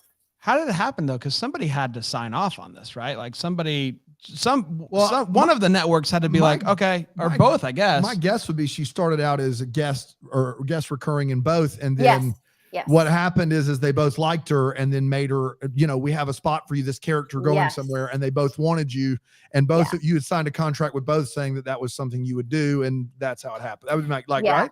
Yeah, it's a stroke of luck. This is not a common thing, but that's exactly what happened. I just sort of happened to fall into both shows at a similar time, and the characters leveled up in both situations. And it was always a fight for first position. Whatever show wanted to retain me in first position, they would book me first, and then my schedule would open up and the other show could take me. But then of course that doesn't always work perfectly, because what if the other show set their schedule first and they had me pinned on days, and then that show the first position show makes last minute changes, and then you're in trouble, and then you're trying to negotiate what to do. And that's crazy. Yeah, When Calls the Heart, there were often group scenes that I would just suddenly be missing from because it was really crazy. But When Calls the Heart's like 10 episodes, 8, 9, 10 episodes a year. Supergirl's like 20 something. Yes. So it's a much longer filming season. Yes. Right. So there would not be crossover all the time, but I can't imagine having both shows on the same day. That's wild. Yeah, and the panicked driving to luckily both of those, the studios were quite close to one another. They're both in Langley, BC. I would often hit traffic on the highway, but you could get from one to the other without traffic in maybe 16 minutes. That's unbelievable. So did you grow up in British Columbia, or are you from somewhere else in Canada? Born in Ontario, so other side of the country. Grew up mostly in British Columbia, a little bit in Alberta in the prairies. So kind of from all over. But I'll take your word for it. In my mind, Canada is all just north of New York. It's just all right. You go over Niagara Falls. And then that's where everybody lives, and then west of that is all land. All of them live right there, right on the other side of the falls. Right at the falls. And then after that, it's just land that hasn't been hasn't been discovered yet. Yeah, they're still working on it. You have the same thought though, huh? Yeah. In South, and I teach history, so I have no excuse. In South Carolina, that's pretty much our understanding. That's really funny. It is. We're doing the best we can down here with what we have. You probably know where South Carolina is, don't you? I do. Yeah. I've never been, but I do know. Just better than us. Yeah. In every way. When you got booked for Faith for When Calls the Heart, what did you know about the character and how she would evolve? Did they have a plan? Sometimes I'm not so sure that there's a plan in place in regards to certain characters and stuff. Did they have a plan? Did they have a hope for you when they hired you, or did it kind of develop as you developed and they saw what you could do? It definitely developed as we went along, 100%. Often they might actually have plans, but they don't always want to tell you either, because they don't want to set your expectations super high, or maybe they're unsure. I think quite often they'll bring in characters with an expectation, and then sometimes it doesn't work out. So it's just juggling. Television is just a juggling act. They're just trying to keep all the balls in the air at all times. They're always falling down. It can be a bit of a hot mess at times. But when I auditioned for Faith, I had previously auditioned for the roles of Clara and for one of Elizabeth's sisters in season 1. And I came really close actually to booking Julie. And I even remember getting a call about, will you dye your hair tomorrow? And I was like, what? I guess. And then that role went away. And then the Clara audition came up again. So I assumed that they remembered me and they were kind of like, oh, maybe we could fit Andrea in elsewhere, because that's very common when you audition for shows. They might think you have the right look for that series or the right vibe. I don't know. Auditioned for the next role, didn't get it. Then I was in LA at my friend's house. I got a call to audition for this role at the end of season 2. She was a nurse and I wasn't in town. And then my agent's like, oh, well, you auditioned before. I'm sure they have your other tapes. Do you mind throwing this on tape? This was a while back. This is before self-tapes were as popular as they are now. Of course, that's how we all audition in this virtual age. And I remember I was staying at my friend's apartment in LA. There were no lights because she only lived there part-time. She had no lighting. I only had my laptop. I didn't have a camera with me. Cell phones were atrocious at that time. And she went out to get her hair done. And I was like, okay, send me the sides. And I think I read the lines off my computer. I taped it on my Mac. So the image was inverted. Right. Oh my gosh. And I think I found one little light and I put the lamp next to the computer and I read the lines. And I remember thinking, oh, and I taped my voice on my phone and then played it. So very professional. Yeah. Class. I want to find this audition because I think the performance ultimately, I don't know, I guess it was good enough. I remember thinking I liked the writing a lot. I really loved time period. That was something I really, really, really wanted to do. Probably should have, I was in LA for goodness sakes. I probably could have gone to a studio and shot an awesome audition, but for whatever reason, I did not do that. I sent it to my agent, got a call the next day that I booked it and I had to fly home. Wow. That's unbelievable. Bill Abbott got the tape and he was like, I like it, but can we flip her somehow? Can we flip What? her? Is there any way? Can we shoot her in a mirror? Let me ask you this, Andrea. I don't like When Calls the Heart, but I watch it because it is part of my job. And you come on the scene, and I, much to the chagrin of most people that listen to our podcast, and I think was borderline sacrilegious when I said it out loud, I felt as though the chemistry with Jack and Faith was really, really good. And I was like, this is early on. This is before, Jack and Elizabeth are betrothed, right? This is like early. And I'm like, is this going to be a love triangle? Are we going to pursue this? Because I just thought it was there. Is that just you enlisting just sparks? Or is that me making it up? Or did you think there was a possibility that this is where the writers could take the show? Am I just crazy? No, I don't think you're crazy at all. That's what I'm talking about. The way that was written, there was a triangle aspect kind of at play. I have told this story recently. And also I loved working with Daniel. We just got along immediately. It's weird how that happens sometimes. Mm-hmm. Sometimes you show up and you're like, oh my goodness, we have to kiss and we've known each other for years and you're my star-crossed lover and hi, nice to meet you. My name is Andrea. Yeah. And sometimes that can go very well. And sometimes it can go poorly. Lissing is wonderful. We've had him on the show several times. He's great. Fantastic. Yeah, really good dude. Fantastic. And we just hit it off and sometimes it's performance style. Sometimes your style really jives with someone and sometimes it really doesn't. And there's no controlling that. And I think we just hit it off. And there was a scene written where we were out to dinner in season 2 and he was thanking me for taking such good care of his brother after the accident. And I was supposed to just rest my hand on his hand. It wasn't malicious. There wasn't ill intent in that hand placement, but it would have stirred the pot. And in hindsight, that would have been way too much for this show. Absolutely. Oh, man. And so while we were blocking out the scene, I remember distinctly, Dan was like, ooh, don't put your hand on my hand. And I was like, why not? That's what's written. And he went to the director. He's like, it's too much. They're not going to like it. And it doesn't. Yeah, you may as well just spend the night with him at the Mercantile. That's what you may as well do if you're going to do that. Pretty much pregnant. That's right. Yeah. Yeah. The Hardys would lose their mind.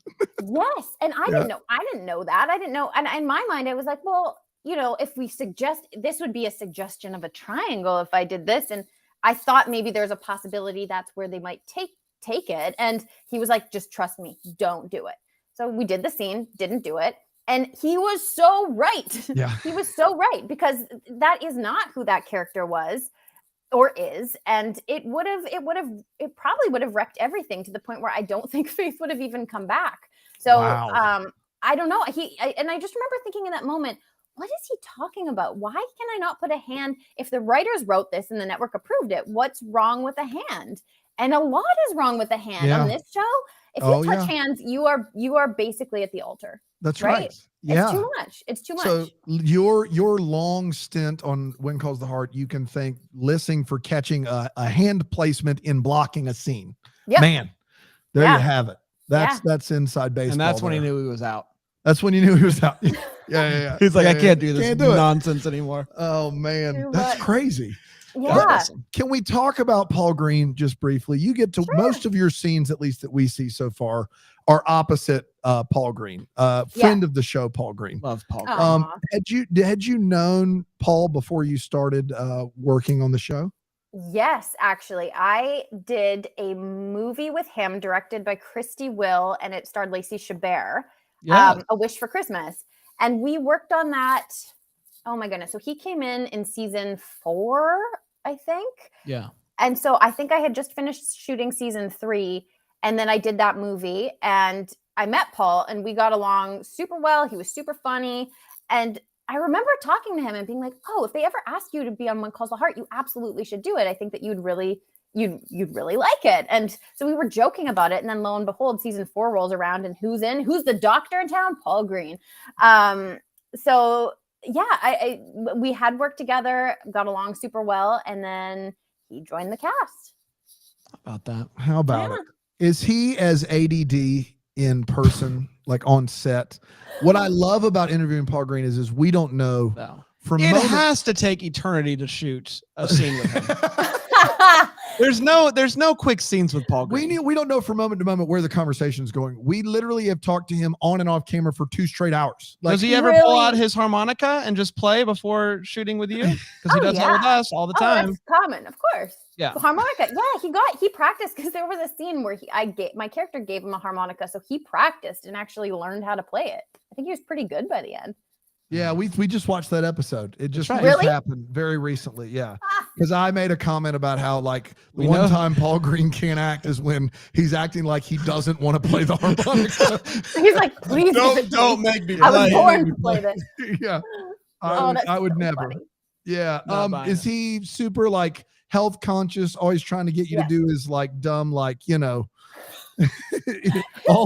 all the like, don't eat this, eat that instead, and only eat for 2 hours a day. And well, let's do this. Let's do some Paul Green myths. Does he actually wake up in the morning and run into the water first thing in the morning? I'm sure when he's in LA, I know he lives near the ocean, so I'm sure he does it there. I don't remember him showing up with sea breeze in his hair, at 5 a.m. on When Calls the Heart.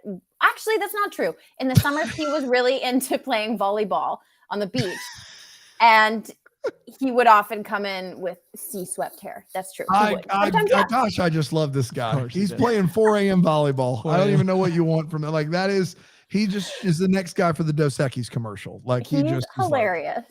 Just one of a kind. It's so fantastic. He would drink a lot of celery juice too. Yeah. Big breaking the juicer going. Breaking the fast with the bone broth, the whole bit. He let me ask you this. I there's so many people on When Calls the Heart. And I know a little bit about movie making magic just from we've been on a set or 2 in our life. And I know that all those people aren't on there, and that's how they keep the budget what it is we don't ever get a scene with everyone in the show in one scene. Like it happens so very rarely. So like you're on the show. Well, they would, but she's got to go shoot Supergirl. Yeah. like you're on the show and you're in typically in a 10 episode season, you'll be in most, if not all of those episodes.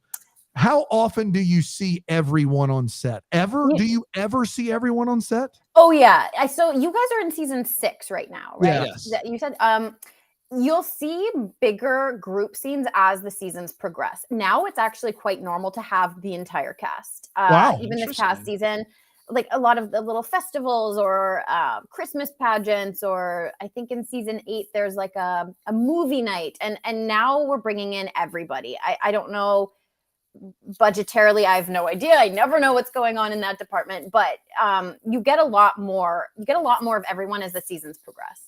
Okay, but early on, like, was it just a thing where everybody had their days of shooting? Because it just seems kind of awkward that it's like, if I know you and Paul are in a scene, Abigail and Bill aren't going to come crashing through the door. Like, Correct. You know what I mean? Yeah. Like, it's you're not going to have all 4 of those people in a scene, and it just feels like I'm watching 6 different like mini-sodes. You know what I mean?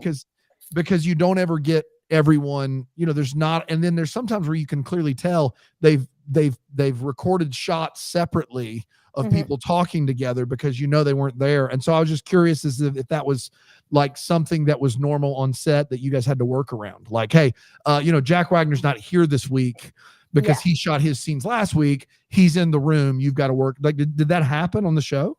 Yeah, especially when Lori was there, she would come in for I want to say it was a week at a time. So you only have her. We heard she got this great deal where she only shot like 10 days a season. Yes. Or something. Yes. Yeah. So she would have days, and everyone would have to kind of come in and shoot their scenes with her that week or for those days.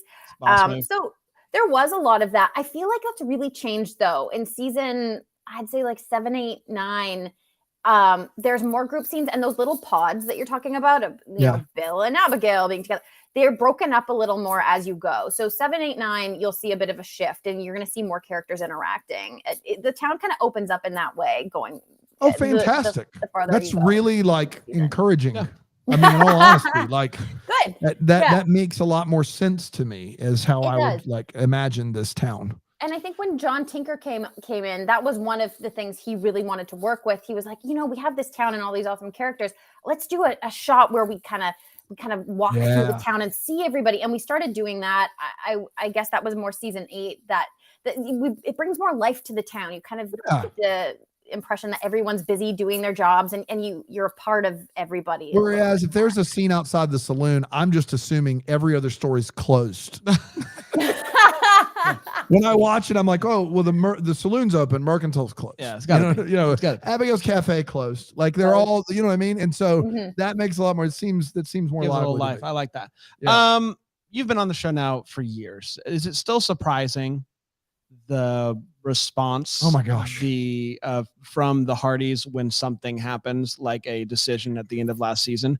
Is it still like, to me, as somebody who is only watching the show for the first time, but has followed the social media side of the show since the beginning, it's still, I still don't understand it fully. Like, I don't understand like the anger if one thing happens and this, like, it doesn't make sense to me. What is it like for you on the inside and you're watching these fans? Is it like, this is awesome? Or is it sometimes like, guys, it's just a TV show? It's just Hope Valley. Like, calm it down a little bit. Oof. Yeah, that's it's just one of the weird aspects of movie making. You do something, you try your best, maybe you get it right, maybe you don't, and then you have to wait, right? Like, we shoot it, and then there's a waiting period, and then it comes out 5 months later, and then you kind of relive it, and you're like, oh, I wonder what they're gonna think. I think I understand both sides. I think I understand people who are super passionate, who have found this show, and maybe this is a part of their identity, and I like to think it comes from a place of love. They're really invested. They like these characters. They like this show. And that's wonderful. And if things don't go their way, I kind of get it. You know, it's like if things go sideways in your mind and that's not what you were expecting, okay, and that's fair. Everyone is absolutely always entitled to their opinions, for sure.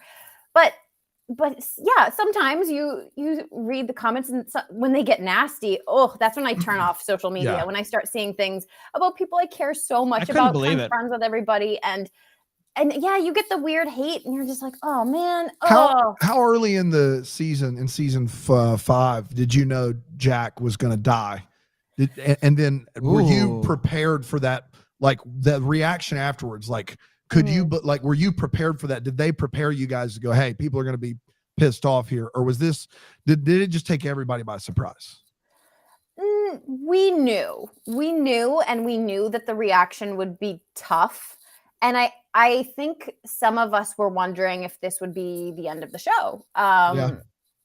So I remember shooting the funeral specifically of a lot of memories from that day, because it just sort of felt like this was the end of a chapter. And does the show continue from this point on? Are people going to hate us, or what are we doing? And of course, a death like that is not something that Hallmark typically showcases in their movies and in their series. And yeah, it was really, really hard, and it was quite genuinely ominous on set that day. There was a lot of fog, and it was just like, ooh, is it done? Is this train ride over? It's a weird episode of television for a show that is not. The tone is very different, and I think that was done deliberately because they wanted it to be very final. I don't think they wanted people thinking, oh, maybe he didn't die, maybe it was just miscommunication, or maybe he'll come back. I think they really just wanted to make that what it was, and it's a tough episode, and then they wanted to try to revive the show and go in another direction and see what happened.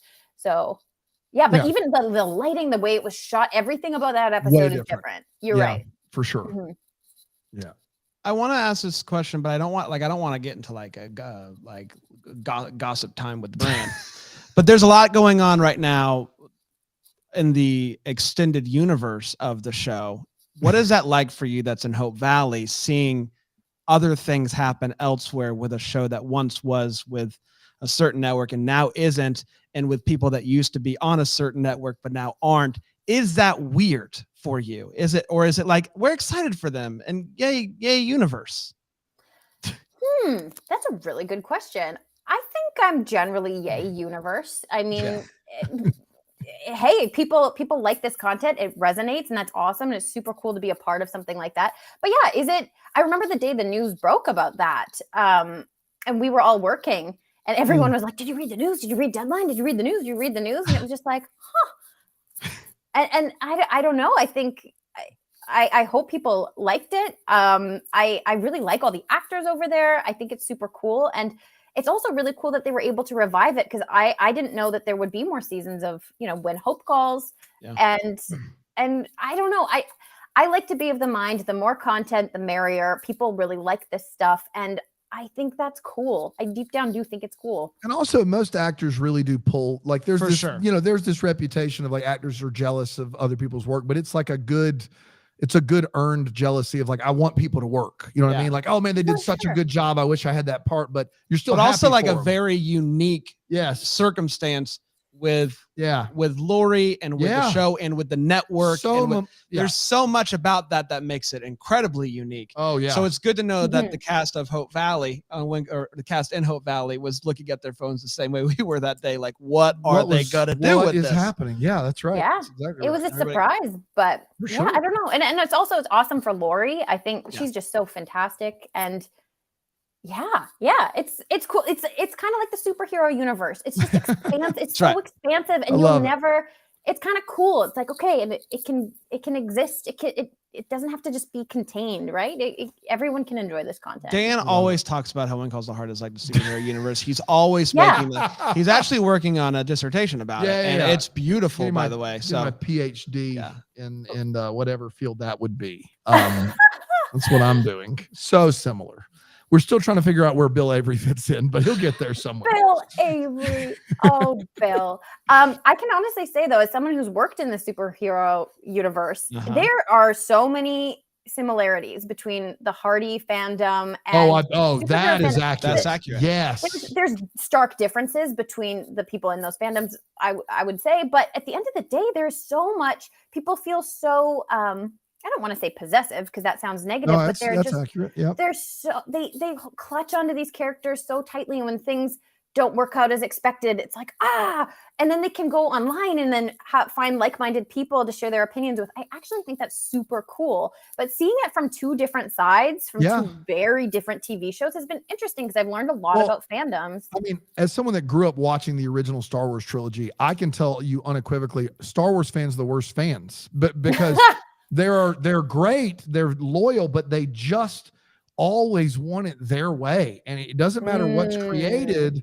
there is a group of them that's not happy. Either it adheres too much to this expanded universe or not enough or blah, blah, blah. And I'm just over here and I just loved like Han Solo and Princess Leia and Luke Skywalker as a kid. And I'm just like, why are we doing this? And so, but I think that's why it's so jarring with the Hardys, because there's that same, I want it that way, but of a show that is just about happiness and joy and hope. Yeah. And so it feels so like jarring to me as somebody who watched the show and then go on and people are but I see like the trashing Chris McNally and I'm just like, shove off. Yeah, like, Chris is a great guy. We love him. Relax. He's so great. I adore so Chris. great. Yeah, so great. And we've had, I mean, like everybody we've talked to from the show has been wonderful. Fantastic. Wonderful. Is it rapid fire? I think it's time? rapid fire time. I love it. You want to explain it, Dan? Yeah, it's a rapid fire segment, Andrea, where we each ask you 3 questions alternating and you have to answer. The rapid end is our end. You can take as long as you want to answer. Okay, good. They're not going to be pertaining probably to When Calls the Heart or any acting questions at all. It's whatever we'd like to ask. Brand, do you want to kick us off? Yeah, you know this, but Paul Green has an album. I have it right here. We have the CD right there. You know it. Yeah. Long Way Home, the CD. I have that CD too. Yeah. On it, he wrote for us, Trust the Flow. What's track number 4? Oh, I don't know. Best Friend. And I think it was written about you. Yeah. Best Friend is the name of the track. Yeah. Aww. My question is what's track 5? No, I'm just kidding. My friend, the best meal in Los Angeles that you've ever had. Ooh. Oh, whoa. Back in the day, it was all about Katsuya. There was a cool restaurant called Katsuya. And I think you've been. I think I liked the experience. I was in my early 20s and that was like the hot spot. We met Kristoffer Polaha at Katsuya when we flew out to do Home and Family. Yes. We met Kristoffer Polaha there. We all ate together at Katsuya. It was wonderful. Hated everything about it. He hates company. Sushi. I thought it was delicious. So I love sushi. The time, the people, wonderful. Every other part of that evening, it was so worst. Good. It's maybe the best sushi I've ever had. It was so great. Except there's the soda with the thing. You got soda pop. What's a place in the world that you haven't been that you it's on the bucket list? Oh, Greece. Ooh. Never been.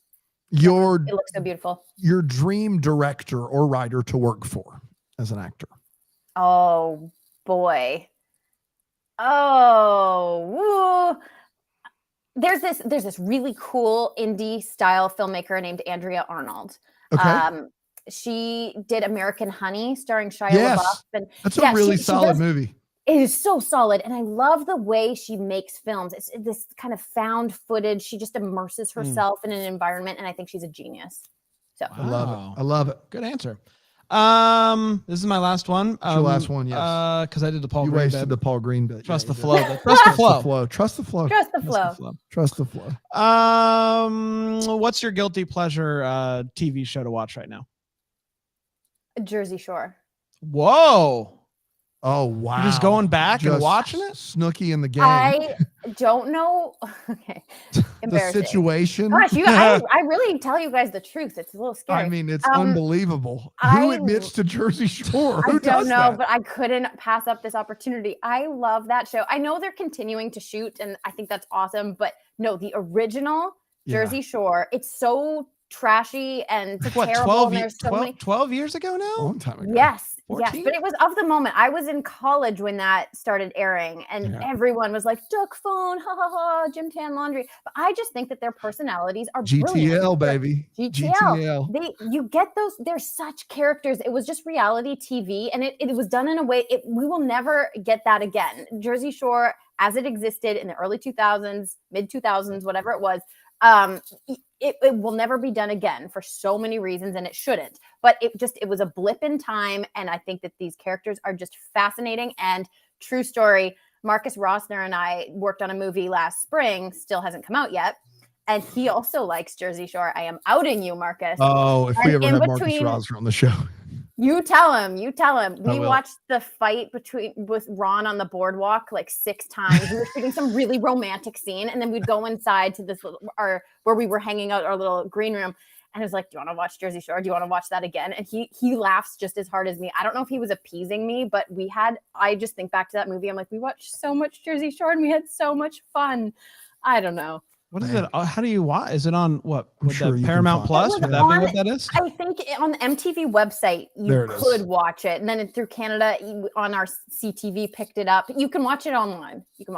Great. Love it. Good. Fantastic. Yeah, that's I'm gonna embarrassing. I'm going to put you on the spot. I want an answer. In your mind, how many seasons do you think When Calls the Heart should go? Wow. Should go or will go? Give me. I want to hear should, but I think will is a more fun question that doesn't get you in trouble. So let's do will. Like, how many seasons will it go? Because every year, Andrew, we do this bit where it's like Hardy's for season 9. We're all in for 10. Yes. Don't be stepping on 11. Like, what are we doing? Like, That's a great hashtag. I mean, they should steal that. I just like every year, and I feel like the network Go to hell if you cancel season 12. That's right. Like, keep going. Yeah. Like These are all year, good. The network draws it out. Like, we're not gonna. I don't know. It could be, but Who are we to say? So, like, when is the madness going to stop on either end? Like, how many will it go? Call it. Okay, I'll give you a number, and I have no idea why, but I'll say 13. 13. Okay. All right. I'm just gonna put my name on the board. 13. That's right. But right. I think I could see this.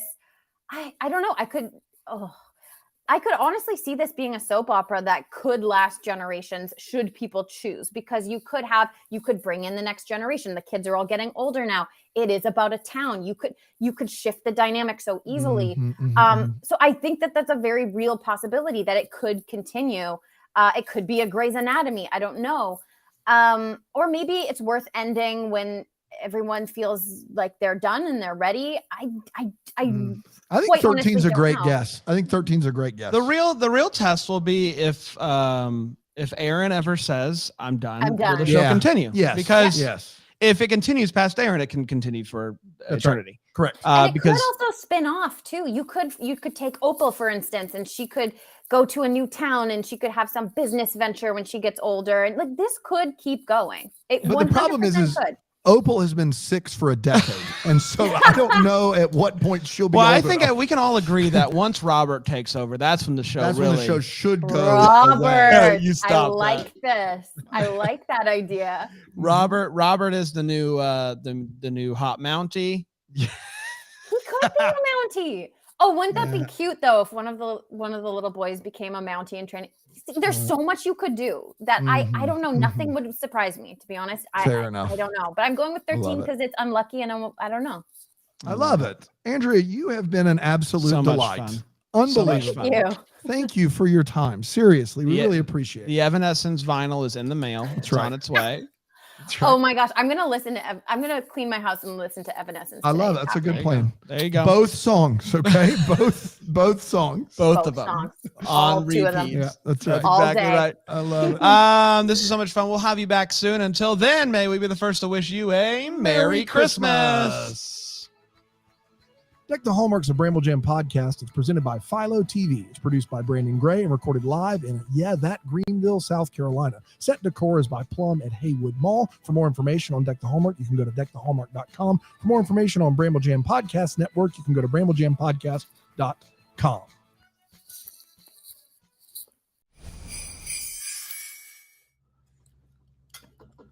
Hi, I'm Bran, and I love Tyler Hynes. You can't do this because now I have to say I'm Dan. Oh, And I you gotta do it. despise Tyler Hynes. You Settle said down it. The emails. You said it. Hynes. You said it.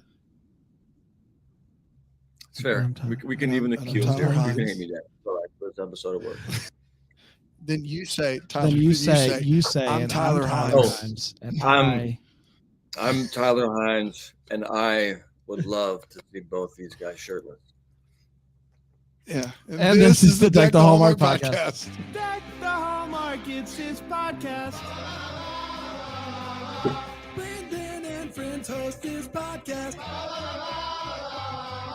We hope you like this jolly podcast. We're not doing it today, Tyler. We're not doing it. No, you're not going to sucker this guy a second time and me once into this. No, sir. And I'm not for those of getting you watching on Philo TV, philo.tv/DTH, you never know. Maybe we're lying on audio and we have done it. There's only one way to find out. Yeah, but we're all shirtless. Yeah, Tyler, you got your requisite 5 layers on, so you could you're good to go, man. If we played any sort of game, we would never keep up. We have somewhere to go here. I prepared so that I could take a few things off and still not be as naked. I do appreciate that. I will say from this looks like you are in some sort of, what are you in right now? What room is what's the background is this? I'm sitting in a cow, I think that's what that is. A cow. Cow chair. Yeah. But this is some sort of hotel. You're in a hotel right now. Yeah. That's my dog. Okay. Back here. I don't know if you can see him. Can you see Yeah, him? what's up, Rusty Rusty? came with you. Now this is nicer than the last hotel we saw you in. That's true. That's true. I don't see any cigarette stains anywhere, which is No. great. The last one was a motel, so in its Okay. defense, it was a different class experience. Are you working on something? Are you working on something else already, Tyler? Like for work, you mean? Yeah. I mean, why are you in the hotel? I'm not shooting, if that's what you mean. I'm not shooting something physically right now, but I am. There's always conversations and sort of things happening. But yeah, I'm in Los Angeles. That's why I'm in this thing. I got you. Los Angeles, California is where that is. Oh, it's California. It's California. Good. Tyler, welcome back to the show. It has been over a year since we last had you on the show, which has caused us to get messages. People thought you were mad at us. People think you're mad at us. That's not a joke. People Tyler. think that we're not okay. But this is to at least prove to those people that we do still like each other. Well, why would they jump to that conclusion, though? What would be the assumption? I don't know, Tyler. I don't know. There was a season where you came on a lot. You were on like every week for a while. You did like a co-host. You were basically a co-host, yeah. And then you weren't. It could be that. It could be Time for Him to Come Home for Christmas, the movie, which I did not like at all. And maybe they thought you were mad at me for me saying it wasn't a good movie. I don't know. Oh, is that right? Did you hate this movie? I just thought, Tyler, and I love you, but the misunderstanding that happens in the beginning of that movie remind me what it was, the misunderstanding exactly. I just know that we fast forward years, and then there's somebody who wrote down 2 phone numbers on a sheet of paper, and didn't put one. But it was a mess, in my opinion. The plot was an absolute mess in that movie, and I think people were like, "Man, they finally did it. They finally got Tyler angry, and he's not coming on the show." And I literally told people in person at Christmas Con, I was like, "No, like I love that guy. Like we're still good. We promise." So see, this is proof right here. Well, let's set the record straight here. Look, I give no fault to anybody feeling any type of way about any of my movies. Brand, I'm curious, did you like this movie or no? I did like this movie, a good bit, in fact. But who cares what I think? Who cares what I think? I had a lot of fun with it, and I don't. Who cares? Who writes numbers on pieces of paper? I don't, but I don't care if you do. That's fine with me. I think your bigger problem with it was the fact that you liked her, and then but you didn't say it, and then she. It basically causes death. It basically does cause destruction. death. It's like the same thing that happens in every Hallmark movie where the dude's around the corner of the staircase, the girl says something, and out of context, it sounds like she doesn't like him. And in most cases, that lasts 10 minutes. In your movie, it lasted 3 years and somebody died because you misunderstood the context of a situation. And I thought that was extreme, Tyler. I thought it was extreme personally. I don't think it's extreme enough. I think people should just be careful out there. Well, I'm interested. So the thing is you're never wrong, Dan. Like, I mean, don't say that, Tyler. No. I'm with this guy every day. He's wrong a lot. It's a point of view, right? And these are all true statements, things that I might perhaps have even noticed. But the problem with this is that, and it's not really a problem because this is your job here on the show, but if you go down that road with every movie, doesn't it always lead you to the same conclusion? Because let's be real, we have to suspend a certain amount of disbelief most of the time in these things. I'd be curious to hear your thoughts on the last movie that I did. There's 50 minutes of it if you want to check it out. Yeah. But what was the takeaway on that? Was it? That's a great. But can I do this first? That's a great point. And I will say, every single movie or TV show that's not a documentary requires the viewer's suspension of disbelief. The great movies and TV shows make it to where you never notice. That is my firm opinion. The more you notice, the more taken out of it that you are. I think that's accurate. I think the kiss in Time for Him to Come Home for Christmas covers a multitude of sins for people. You're becoming the go-to kisser on Hallmark. I mean, you're, among other things, Tyler, like your kisses have become legendary. And so I think the kiss at the end of that movie has kind of gotten the mileage out of that thing. Decky award-winning kiss. Decky award-winning kiss. Yes. That's right. Right. Which is a pretty big deal. It is a big deal. But hold on. I want to follow this through because I'm curious to know because again, you're not wrong. But these movies, there's always these things, and I find that my task in this and even other movies and television shows, this kind of a job of I think a lot of actors is to do exactly what you said, is to try to create the attention and intention somewhere else so that perhaps things that might be construed as unrealistic or perhaps a bit of a stretch, which again, life is pretty crazy. So that's usually somewhere where I start to at least justify it for myself. But if you go into, I mean, and again, like, you know, these movies are a certain kind of experience. This is obviously not what they're intended to do, is to sort of like make sure everything is all the T's are crossed and all the I's are dotted. But this movie in particular hung you up more than the average movie. Well, and I think that here's why is because the new movie, the picture movie, also has a ridiculous, like, if you just tell her I took the picture, the movie's done in 10 minutes. However, that takes place over 2 weeks. What happens in Time for Him to Come Home for Christmas is you're around the staircase, you hear something and you go, I'm running away. And then what happens is we have years later and the death of someone, and that finally brings you back by sheer coincidence. It just felt like that the tiny misunderstanding that happens in all of these movies led to just cataclysmic, catastrophic events in Time for Him to Come Home for Christmas. Whereas in most of them, it's really, really basic. It's like, I should have told you about this picture. I chickened out. I didn't want you to know that I was Shutterbot or whatever. And it's okay.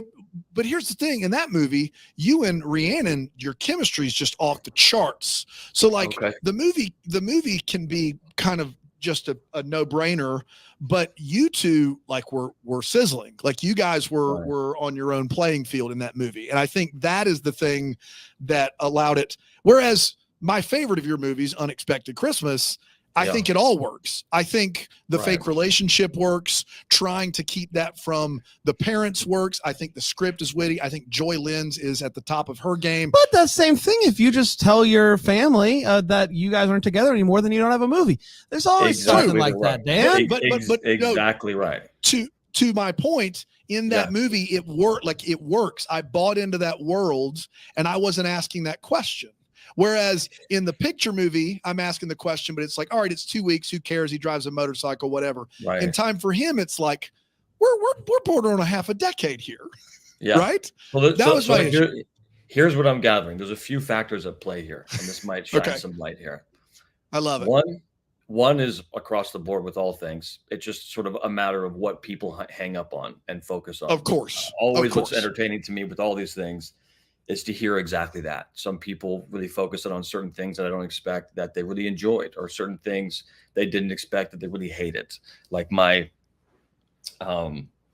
best friend's mother, who is kind of my second mother, who's passed, rest in peace, love her, Kathy. I remember she talked to me about one of the movies I did, and she just could not let me live down my hair. Just would not let it go. And I understand where she's coming from. This is what happens. I do the same thing when I watch TV. So anyways, so that's one factor. The second factor is the filmmaking side of this thing. Is, as filmmakers, how many avenues in which you're employing to tell this story are running so smoothly and being executed with just the right touch that exactly what you said takes place, where despite the fact that these things might exist in Unexpected Christmas or another one, you don't feel it as much because of what is taking place and how it's taking place, because it just moves and flows in a way that doesn't lose you along the way. And then the third thing is you're talking about stakes, talking about the fact that the stakes were high. in Correct. in a time for you to come home for Christmas. But again, one might argue that the stakes aren't high enough in these Hallmark movies, and they want a little more juice, a little more, a little more depth to try to tackle things.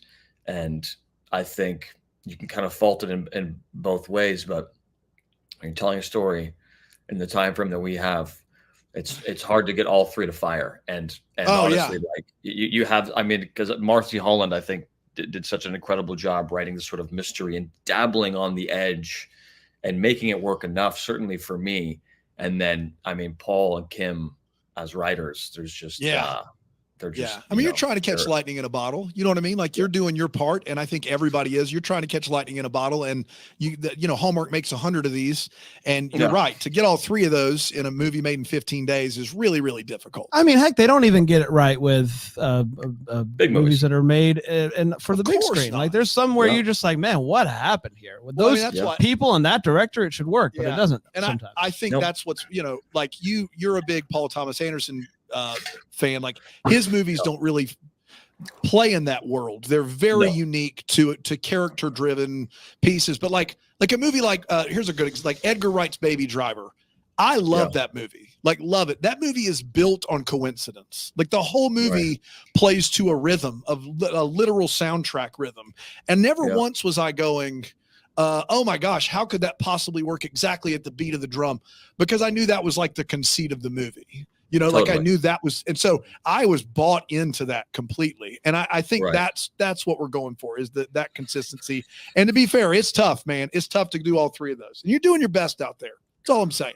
I feel no type of way about you having. I hear everybody's opinions about everything. Believe me, and it never ends. And I'm happy to hear it, because I'm just fascinated by how people interpret things and how they react to things, because it's always different. It's always kind of within the realm of what I expect.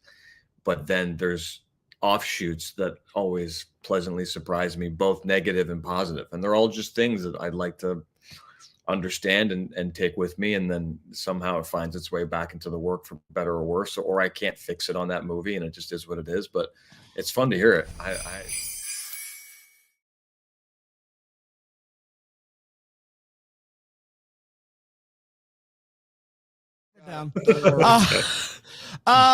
We haven't talked in this avenue since the Three Wise Men came out, and I want to know, we're now a few months removed from that. The response was wonderful. The ratings were great.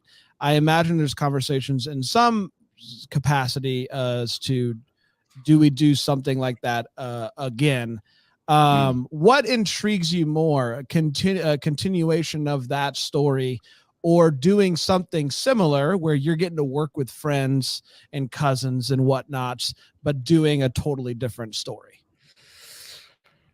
I think either has its positives, and it's kind of all positive, I think, in this certain circumstance, because, and I sort of expressed this to Paul when we were doing it, and Kim, because sometimes what can happen if you're making something and it turns out really well is you can kind of get like second season syndrome, where if something does well, people kind of don't understand what exactly happened and then try to chase themselves back to what it was in order to recreate the same thing that worked the first time. And I'm always very cognizant of what's happening while we're making these things. And what I was saying to Paul is like, dude, just whatever you do at the other end of this, I think I know where this is going to land. Just understand and take in this moment in time so that you don't get confused about what happened. This is just a few of us in a room figuring out these things moment by moment, after you and Kim did an absolutely wonderful job doing everything possible to set us up for a great movie. And I think it's kind of that simple. So whether it's us in some sort of new hijinks that evolves every movie, and every time you tune in, it's a new adventure, and we can play with that in ways that, other movies wouldn't be able to, or it's a sequel with the same characters. I think all of it's a win. And I think we can do it. We could do it all day. I think I don't think it would dry up too quickly. So yeah, I definitely love those guys. Kim and Paul were down here just recently doing a lot of meetings, and Paul went to Universal with his kid. I managed to sort of sort that out for him, and it's just so good to see those guys doing what they're doing and just getting the appreciation that they so heavily deserve. The moment I met Paul, the moment I read Unexpected Christmas, I was very clear to him how I feel about how talented he is, and to see it kind of evolving as it is just like one of the most rewarding things ever. That's all great. Are you in charge of Universal Studios? You said you managed to sort that out. You managed to sort that out. I didn't want to say it. They elected you president of Universal Studios. Yeah, I didn't want to say it, but yeah, since you bring it up, that's actually really awesome for you. Really good, man. I know things have been It's going a well lot. for you, but yeah, I've been busy, like I've been saying. It's only one man. This guy is unbelievable. I will say this, Tyler. Now I do have a question. I have two questions, sir. but one is, your world has exploded over the last year and a half. I like, if you just mark it by Christmas cons, like in what Christmas con looks like every year, and Rama Drama and these events where Bramblefest. Bramblefest, for instance, the lines are just like, but like, and you're such a great dude, and you would never say this because you're president of Universal Studios, but like I was at Christmas Con this year where people were in line and they were closing the doors, and it's like, Tyler's going to stay here till everybody gets the meet and greet they wanted. It's awesome. But I know you, and I've known you for going on 5 years now, and I know that you came from a place, just a small town boy in Canada who literally would respond to everyone's comments on every social media site ever when you started doing this job. And Lord knows that is not possible anymore. So my legitimate question is how are you doing? Like, how are you doing with this world of like that's just exploded? Like, you literally have to have a handler take you from A to B. And I know you just want to walk around and hang out with people. How are you doing with that? How's your heart? How's my heart? Yeah, thank you. Are we going to cry on this podcast? Let's go. Yeah, that's what we're about. Yeah.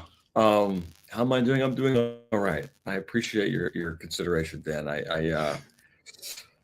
I'm not sure that it's as fancy or spectacular as you might describe, but there's been a bit of an evolution, and I'm trying to adjust to that as best I can. I know that, like you're saying, I do very much enjoy a simple, sincere interaction, whether it be on social media or in person. And like, even, it's hard. It becomes a little harder to be able to have that exact thing. But I think I'm trying to find new ways to evolve that relationship and that dynamic with all of these things and everybody that's sort of that I'm coming across. Like, even you guys, like, I love spending time with you guys. I want to spend time with you guys. I want to, come and do your show. And there's a lot of other podcasts that I would love to go do, but I'm trying to find a balance to be able to continue to focus where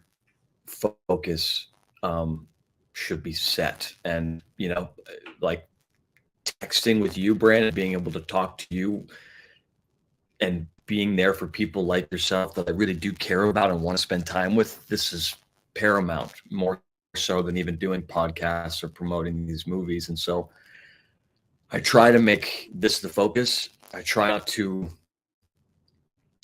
spend too much time talking about myself, which is why I haven't really done much of these, because I think at a certain point, nobody wants to hear me talk. And I can't assume that that's something that's desirable. Even the amount of movies that I'm making, at a certain point, maybe, you don't want to see my face this much. I know I get like this with certain artists. And so it's become a bit of a balance, and it's an evolution, to answer your question. It is a little tiring. I have been burning the candle in a lot of ends I didn't know even existed. I don't know how other people do it who are like, I'm very low on the totem pole, and so I'm just a guy who makes these nice movies that some people appreciate, and it seems to create a bit of a reaction. But other folks, I can imagine sort of what it is that they go through, and it's a very easy place to start behaving in ways that you don't want as a reaction to A, how other people are reacting to, and B, just the sheer logistics of how to navigate day to day. Am I breaking up? You're breaking up a little bit, Yeah. but I think that's also the internet just confirming your thoughts. Like, we don't want to hear you, and so it's like breaking up, and it's just I like think everyone unanimously would say that end they've it. just had too much Tyler Hynes in their life. They they've don't had too want much, yeah. him talking anymore or see him on the TV screens. Are you kidding me, Tyler? Get out of here with this. I mean, God love you, man. But like you're right now, I think if there was a Tyler Hynes movie of the week, people would be like, that's not enough Tyler Hynes. I was thinking this morning, I was like, and this even goes to the question that you're asking. Like, I want to make good stuff with you. You guys are so talented, and this whole vibe is so good, and what you do is so. It all comes crashing down when I start breaking up because of my. Here we go. You're loading again. Because of my. Like unbelievable. This morning, I was like, why didn't I? I'm in LA. There's probably 4 trillion podcast studios here that would like go, and they would probably have some perfect camera set up for us to sit there and do this and not have any of this sort of silliness. And you guys could get like a good quality image, not me sitting in my hotel room. And I'm like, why didn't I sort that out? And like, that's what I want to do. So you know what? We probably should have sorted that out. Yeah, I think that's offended. I'm something offended, we Tyler. should have done. I do. but- If it didn't come in clear earlier, Tyler, at this point, the idea that people that you think anyone thinks you're around too much is patently absurd. And I need to say that as much crap as I gave you about your last Christmas movie, I'm serious. Like people are loving them some Tyler Hynes. We have the opposite problem. We decided to go 5 days a week because we don't want people to don't want forget any more about of us. us. That may be accurate. But I will say the second parter of this, of what is, I've never seen someone, especially on the male leading side of things, as famous as you are in the Hallmark universe. And you can deny that all you want, but I think the numbers would bear that out. My question is that are you still just taking, when they call you, are you still just going, they're like, we got your next movie. And you're like, all right, where do I go? Or do you now get to choose the movie that you want to do next? Like, because I've heard we've had other people on this show who've said Hallmark's open to a lot of ideas now. They're letting us pitch things they never pitched before. That's how 3 Wise Men and a Baby got made. That's how a lot of these movies get made. Are you now kind of starting on the ground floor, if it's not with Paul and Kimberly or whomever, and going, I want to make X and then let's make it? Or are you still is Hallmark still calling you going, we got a movie about a photographer, and you're like, I'm in, let's do it? Like, what is it for you right now? As long as I get to ride my hog. on the line when I had that phone call, how do you know that it went down exactly like that? I know. The answer is, I think I could have always, had a say as to what I was doing, or maybe turned down movies and waited for a different one. I think that was always the case. There's a certain thing that this is, and what is the goal within that thing. And it's not quite like the old Hollywood system where you sit there and you wait for the perfect movie and the right project, and you go and make that thing, and then you can sit back and wait. Like there's a way that these guys used to do it, like Gosling, and that's great. That's not the world that we live in with these movies, and that's not really what's good about them. What's fun about them is seeing a sort of continuous variation of what's the same people in different circumstances. And I think the reality is, about the way these things go down, between the moment that I sign on to do a movie and it comes out on your TV, there is a million things that transpire that can make it good or make it less good. And if I were to sit here and just go like, this is a good script, I'm doing this, and this is why I should do this, I think I would be shortchanging certain experiences, certain challenges of my own. And it's just not, it's not quite how this machine works. And to answer your question, do I have those conversations? Yes. Has things evolved? Absolutely. Will things get better? I think so. And I think everybody's trying their best. And so I just try. I try to be a team player and try to identify where the value is, and also realize that the value can sometimes come in places that you don't expect. A picture of her, Rhiannon, was such a talent and was so good at what she does that we were able to sort of do things that may not have been the case otherwise, and we're able to find strengths and things, to what we're talking about earlier, to which you could focus on that would make this movie worthwhile on that merit. And maybe it has other shortcomings, and this can kind of go the same for all of the movies, but you just try to find the thing that's tasty about that thing. And you don't necessarily have to, I've learned that you don't necessarily have to have everything right from the jump for it to work out that way. There's too many things that happen in that process that can change the trajectory of it. But that being said, it's also abundantly clear to me that when you have all the boxes checked, it just leads to a much better movie. Andrew, Paul, Kim, our co-stars, Terry Ingham directing. And obviously like a really good script to begin with, our executives having faith in sort of what we're doing and letting us sort of get on with it, as well as helping shape and guide things.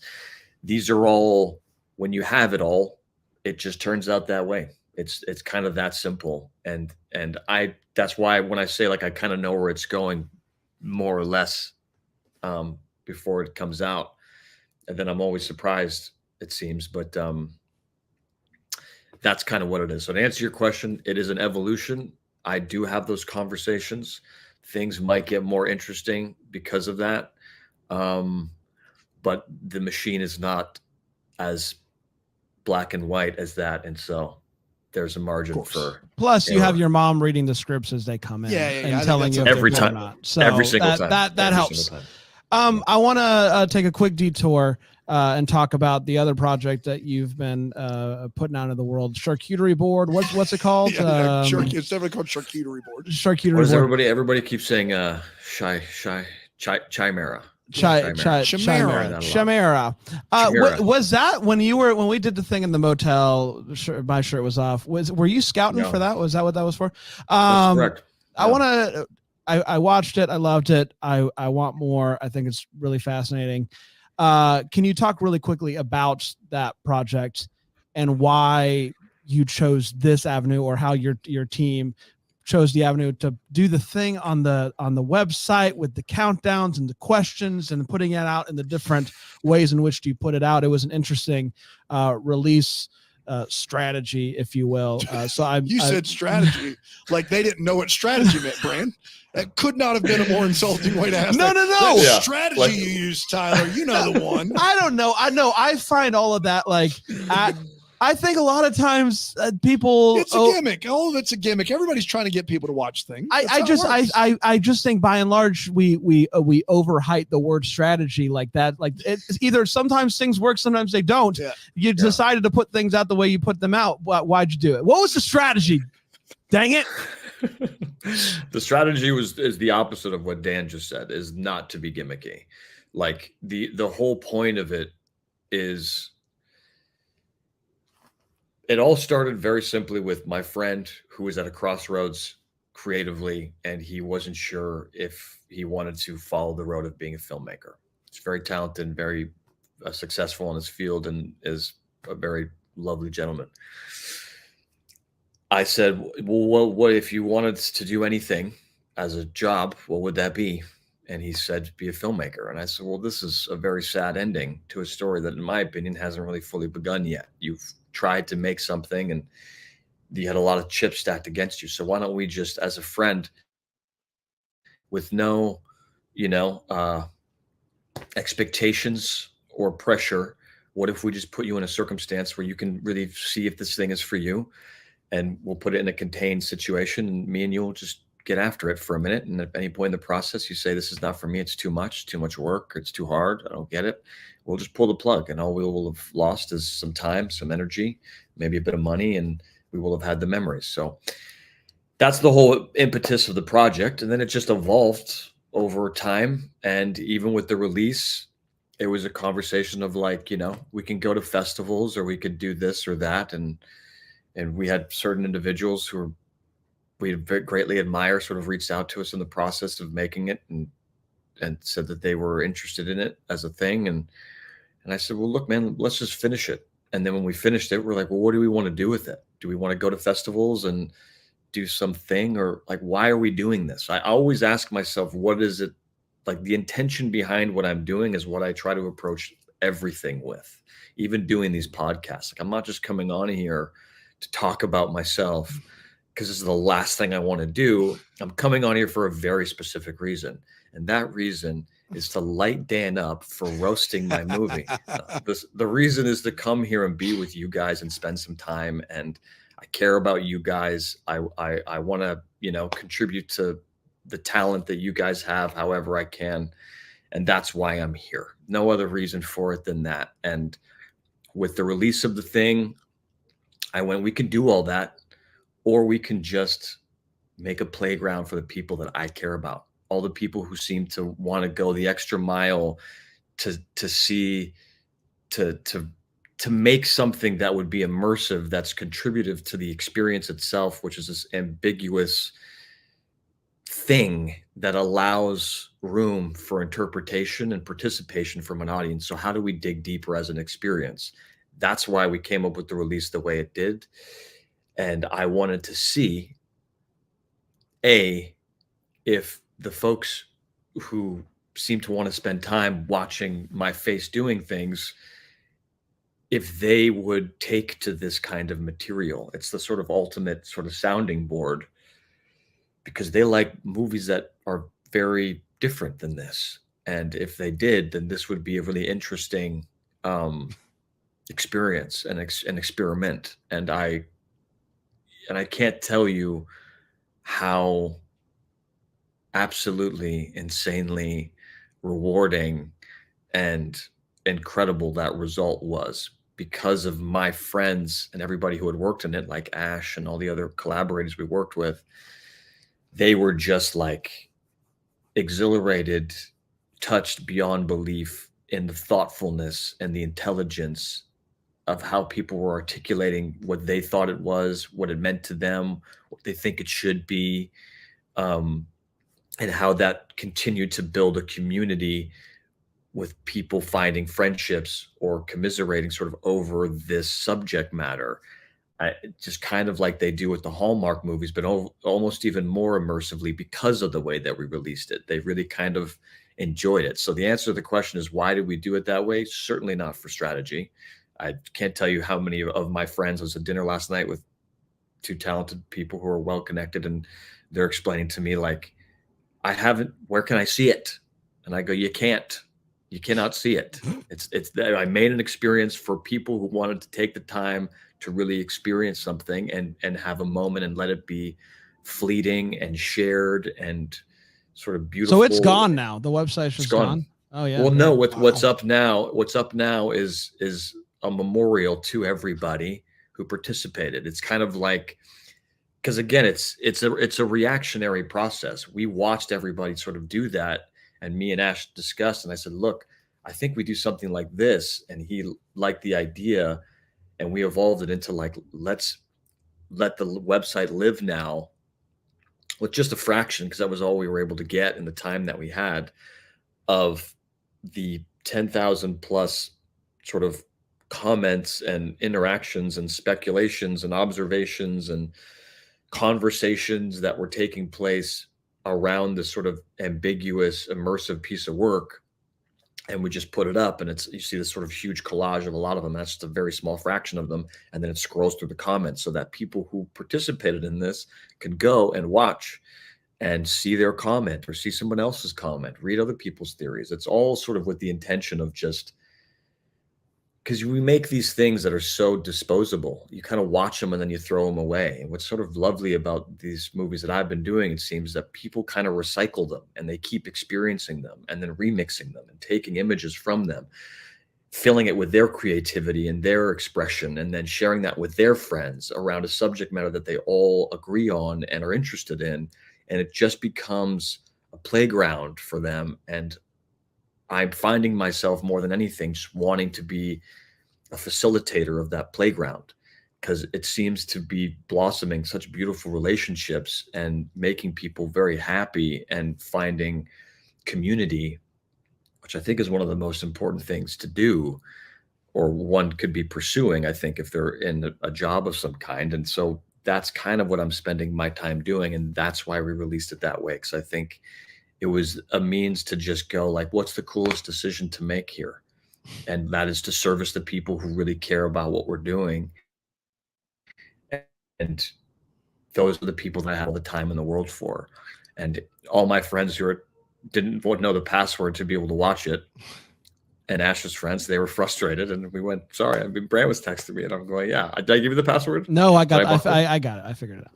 Oh, you got it? Okay. Yeah. Because I have buckled for a few individuals, but I it's like all these people were so and again, like where this goes from here, it may evolve. How we want to. There may be another opportunity to see it.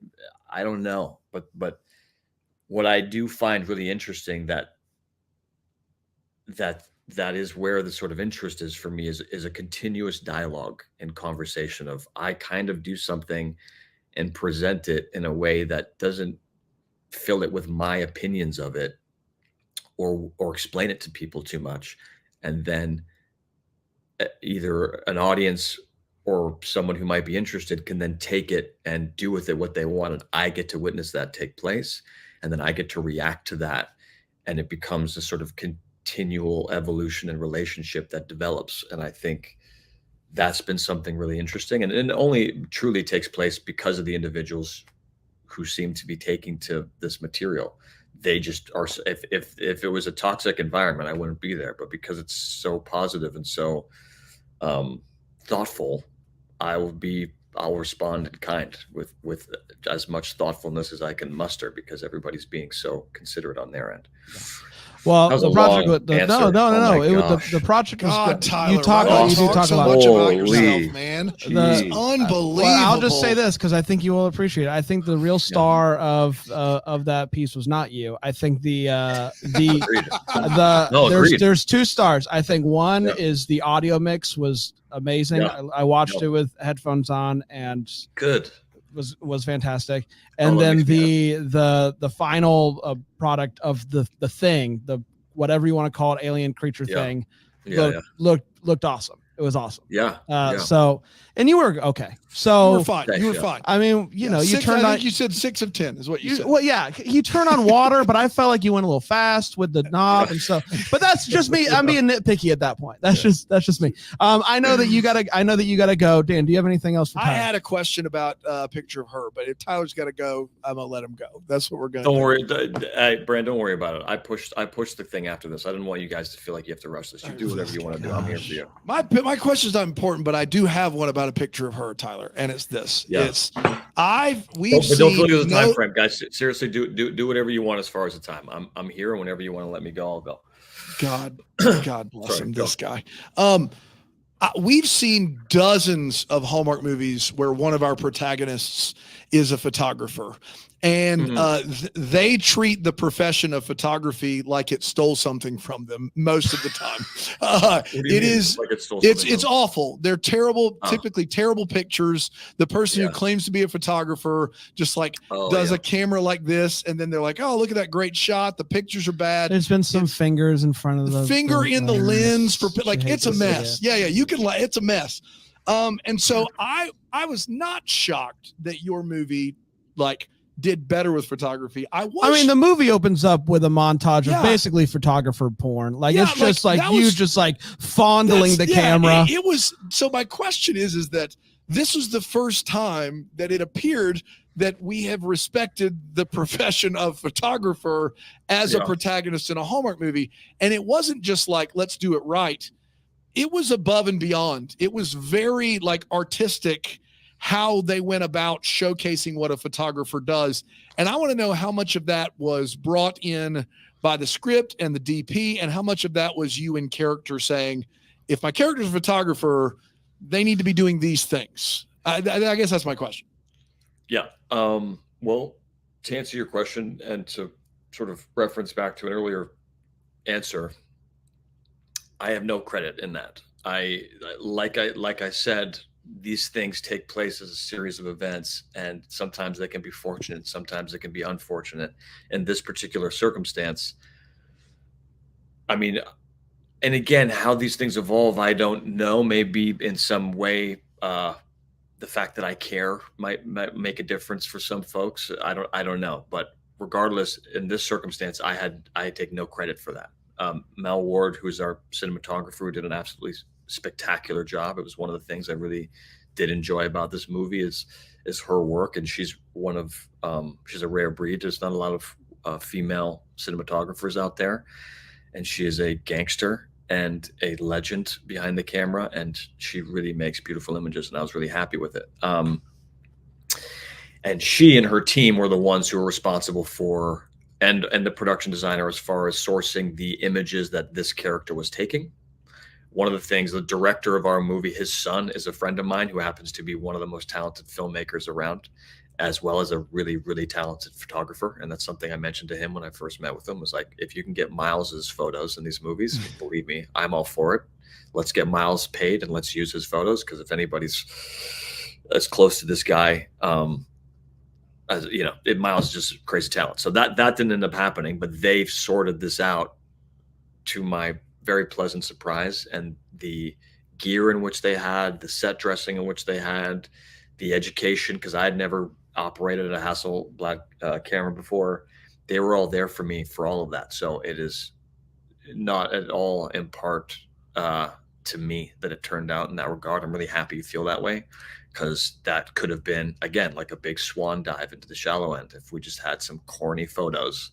Oh, that's every other movie. That's why I was clearly giving you too much credit here. I honestly thought you were like, if I'm going to do this, it's going to be done like correctly, because my character wouldn't be a bad photographer.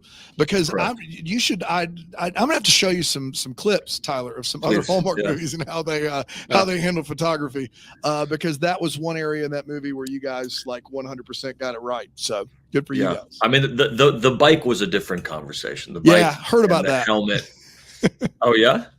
Yeah, we just heard from different sources that it was a little bit of a conversation of you getting to ride your own bike. We have a weekly lunch with Wanya, and we do. She gives us the the old rundown. I don't know. There was some article somewhere that said that originally you weren't. Maybe it was Jared, just Jared, not any of the other. He went to Jared. Did you? That was like they weren't going to let you for insurance, and then you were like, literally the only reason I'm here is to ride a bike. Like I'm not bringing anything else to the table. I just ride bikes. I wouldn't have taken this job if it wasn't for the bike. And I will say this: why stop at the bike though? Like you didn't get the toothpick. You didn't do toothpick. Yeah. Rusty, you had a perfect opportunity to get Rusty his first gig, and you didn't do it. So there is a toothpick in there. Okay, there is. Wow. Yes. But Rusty's not in it. Rusty, I don't know that he's ready for the big leagues. Okay.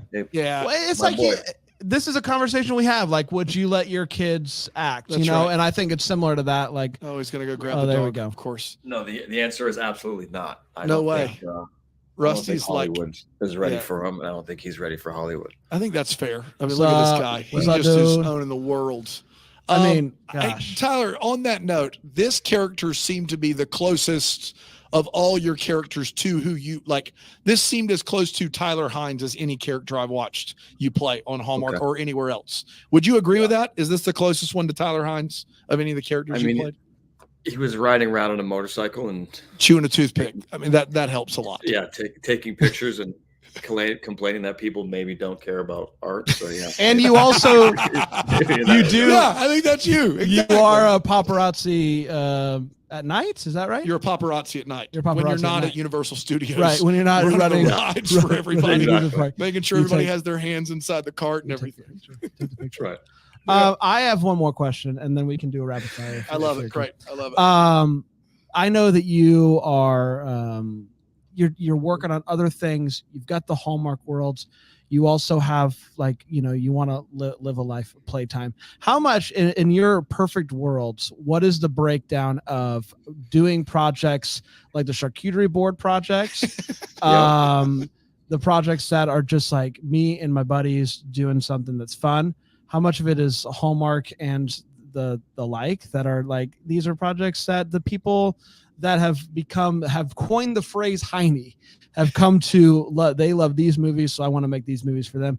And then how much of it is the like just other stuff? Like in your ideal world, what's the percentage makeup, or do you not give it that much thought? Well, what I'm trying to do is merge all those things together, because I'm realizing that compartmentalizing doesn't work. There's too much kind of to be done at this point. And so I'm trying to merge it all together without, and it's been a challenge. Like my brother helping me with the boot shot tradition, which you gentlemen partook in, and I was very happy to see that. Wonderful. Makes me so happy to see it. You have no idea. But my brother, my friends, we did that thing together, and there may be more of that, Paul and Kim and what we do behind the scenes, and some of the producers and friends that I now have on that side of the Hallmark side, that's evolving into a thing. And then the projects that I'm doing outside, I'm trying to, and then the audience seems to be participating in it all to some degree, charcuterie board and whatnot. And so I'm trying to merge it all together.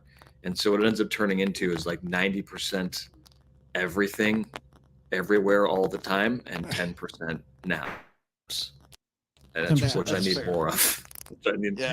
I need more naps. I'm start like rapid fire. My first one can be rapid fire. Oh, I'm sorry. I was talking to Brand. I'm sorry. You're good. I thought you broke up there for a second. Sorry. You want to do rapid fire? Yeah, let's do rapid fire. Well, we each get to ask you 3 questions, and then maybe we'll even let our producer Aaron ask a question. That's right. I know. And you have to answer them as honestly as but you don't have to do anything, Aaron. I was just throwing it. You go ahead. Are we getting close, Tyler, to you having to pull like an Andrew Walker and move part-time to Los Angeles? I don't know, man. I think about I'll consider that a yes. I want to go to Costa Rica. That's where I want to go to the island in Greece and just disappear is what I want to do. But yeah, I don't know. If I were to get a place here, I wouldn't be in it half the time or more anyways. Like I literally, for the rest of this year, I don't know how much I'm going to be home, if at all. We're going to find out. But yeah, I don't know. I really don't know. And that's a whole thing to figure out. So right now it's hotels like this. Well, it's a good thing you spent all that money like renovating that cabin in the woods. Yeah, the cabin in the woods is coming up huge right now. It's really paying off. It's really paying off. Which I actually have a call after this about that. It's getting there. It's getting there. It's getting there. If you could unlimited monies, the perfect hog for you to ride, what's your dream motorcycle? My motorcycle is just fine. I don't need a lot of things. As you can tell, I don't. I wear the same clothes every interview, different backgrounds, same outfits, same bike, same dog, same everything, same water bottle. I don't need a lot. My dream bike is my bike. I won't change it for anything. That's really nice. Wow, there you go. In this interview, Tyler, you've gone chewing gum and toothpick together. Have you ever dared to make the world stop and gone chewing gum, toothpick, and cigarette all at once? Yeah, the answer is yes. And, this is how we ante up, guys. It's just got to get bigger and bigger every time. That's right, sequelitis. Chewing tobacco, smoking a cigarette with a toothpick while drinking from my drink. That's right. Tune in next year for 10 wise men and a baby. I mean, one of my fondest memories is just rolling a cigarette with my friend Tyler and smoking it in New Jersey. Right? It's a great memory. Something about it. Cigarettes are awesome, guys. Yeah. I haven't been smoking. I haven't. Have you not? I go through periods. No, yeah, I go through periods. I always have where I don't smoke for long periods of time, and then pick it up here and there. There's something. I don't drink coffee. I don't drink a ton of alcohol. I don't do drugs. So this is the sort of one little escape for me. And there's something. I've realized I just love the 50s and the 60s, and there's a lot of smoking back then. And there you have it. That was part of life and the movies back then, for sure. That's exactly right. Yeah. Most recent movie that you saw, and what was your thoughts on it? Oh yeah, I watched the Black Dahlia recently. Oh wow, Brian De Palma, Black Dahlia. Brian De Palma. Yeah. speaking of the 50s, and exactly like I miss the days of bigger budgets for sprawling movies that maybe don't do what an audience might hope, but delivers in so many different ways. Kind of to your point, Dan, about where your focus is. Why are you watching this movie? What's the enjoyment in it? And so good. Josh Hartnett's so good looking. I like reintroduced a friend of mine to Josh Hartnett. They've never seen The Faculty, and I was like, The Faculty. And like, if you really think about it, remember his hair in The Faculty? Have you seen this movie? I know the poster of The Faculty, but I've not seen. Oh my the goodness! Go watch The Faculty. It's a classic. It was like teenage high school aliens, and Josh Hartnett had like my bowl cut and Always Amore, except the back went up. Everything went down and the back went up, and I was like, yeah, there's something to that. And the person I was with was like, that's the wackest haircut I've ever seen in my life. And I'm like, I love it. I love it all day. I want it. Tyler, what are you in because you're so busy, you're traveling around, you're doing all this stuff, you wish you were in Costa Rica. What are you listening to or watching to just unwind? Like when you have the 5 minutes where you're not napping or doing something. What's that right now? All I'm listening to is like old French music. Like, of course, that's what I told you earlier. We had a debate about this. I said it's old French music. You were like, no, it's not. I said movie scores like a moron. Yeah. Well, that too. It's a mix of, it's like this morning was movie scores and kind of spa type music. And then it'll be, if I'm feeling a little like playful, if I want to get on the hog, as you call it, around and go do something, it's been like Bridget Bardot, and it's like old French music. And I don't know what's happened to me. My mother's French, and I'm posting it on Instagram. She's like, what are you doing listening to this music? This is what I used to listen to. And you would probably make fun of me if I showed it to you, but you love it. Couldn't love it more. And then as far as what I'm watching, just finished Formula One.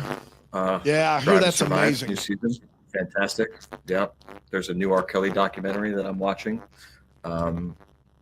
Lots of good fun stuff out there that is in the docu world, I find. I love it. Yep. And Succession. Succession's Succession's amazing. I rewatched the entire season. Dude, the last episode had me rolling. I loved it. The whole show's great. This week's I haven't watched it. I haven't watched this week's episode's fantastic. You got to check it out immediately. Really, really good. Good. Yeah. My last one is, are you excited about coming to Brimblefest this year? Yeah, thrilled. Super excited. I can't wait to be online and watch what you guys get up to. Oh my gosh, this guy. Listen, go ahead. When is it? What time of year is it? It's July. It's in July this year. 14th and 15th, Tyler. This is a tough time, boys. This is a tough time. We will see you. We will see you in Kansas City. Yeah, I think they announced that, right? Didn't they put something out? They announced it. Yes. Yeah. Yeah. We'll be there. Yeah. So I'll be there. We will be there. Go ahead. There you go. Oh. Well, in fact, we've not told anybody. We haven't told anybody. We can tell you though. We can tell you, but you don't tell any. You don't tell anybody. We're breaking news for you. Yeah, you don't say anything though. On the Thursday night before Christmas Con, we're going to do a little live show in Kansas City. We're going to be live at a bar in the area doing a little show, and I think it's going to be a lot of fun. It's going to be great. It's going to be a great time. And that's the Thursday meeting before the whole weekend. The day before Christmas Con starts. Yeah. Epic. Yeah. I love it, guys. Good hustle. And nobody knows this. They're going to find out when they watch this podcast. And breaking the I guess probably so. We'll have to announce it and like sell some tickets or something, I guess, to pay for the flight out there and what have you. But no one knows as of this moment. Correct. We're breaking news all the way. Aaron, do you have a question? Aaron Shea, producer Aaron. Question. Go ahead. Yeah, I have two actually. Okay, we said you could have one, Aaron. Go ahead. One's really quick. Instead of LA, how about moving part-time to Greenville and hosting a show with the guys? Wow. That's a good and question. That wasn't our idea. That wasn't our question, question, Tyler. And I'm just saying, the people are asking for it. You want to do what the people want. I don't know what to tell you.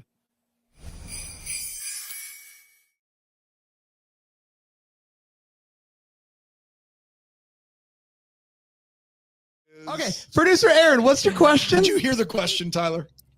I heard the question. I just thought Sorry, Aaron. This was no disrespect. You didn't hang up immediately after your question. Thank you for that question. Where is Erin? How come I can't see Erin? She's the producer, but we can try to get an Erin cam in here. I don't hate it, Erin cam. Yeah, I'm definitely on board for an Erin cam. Thank you for the question, Erin.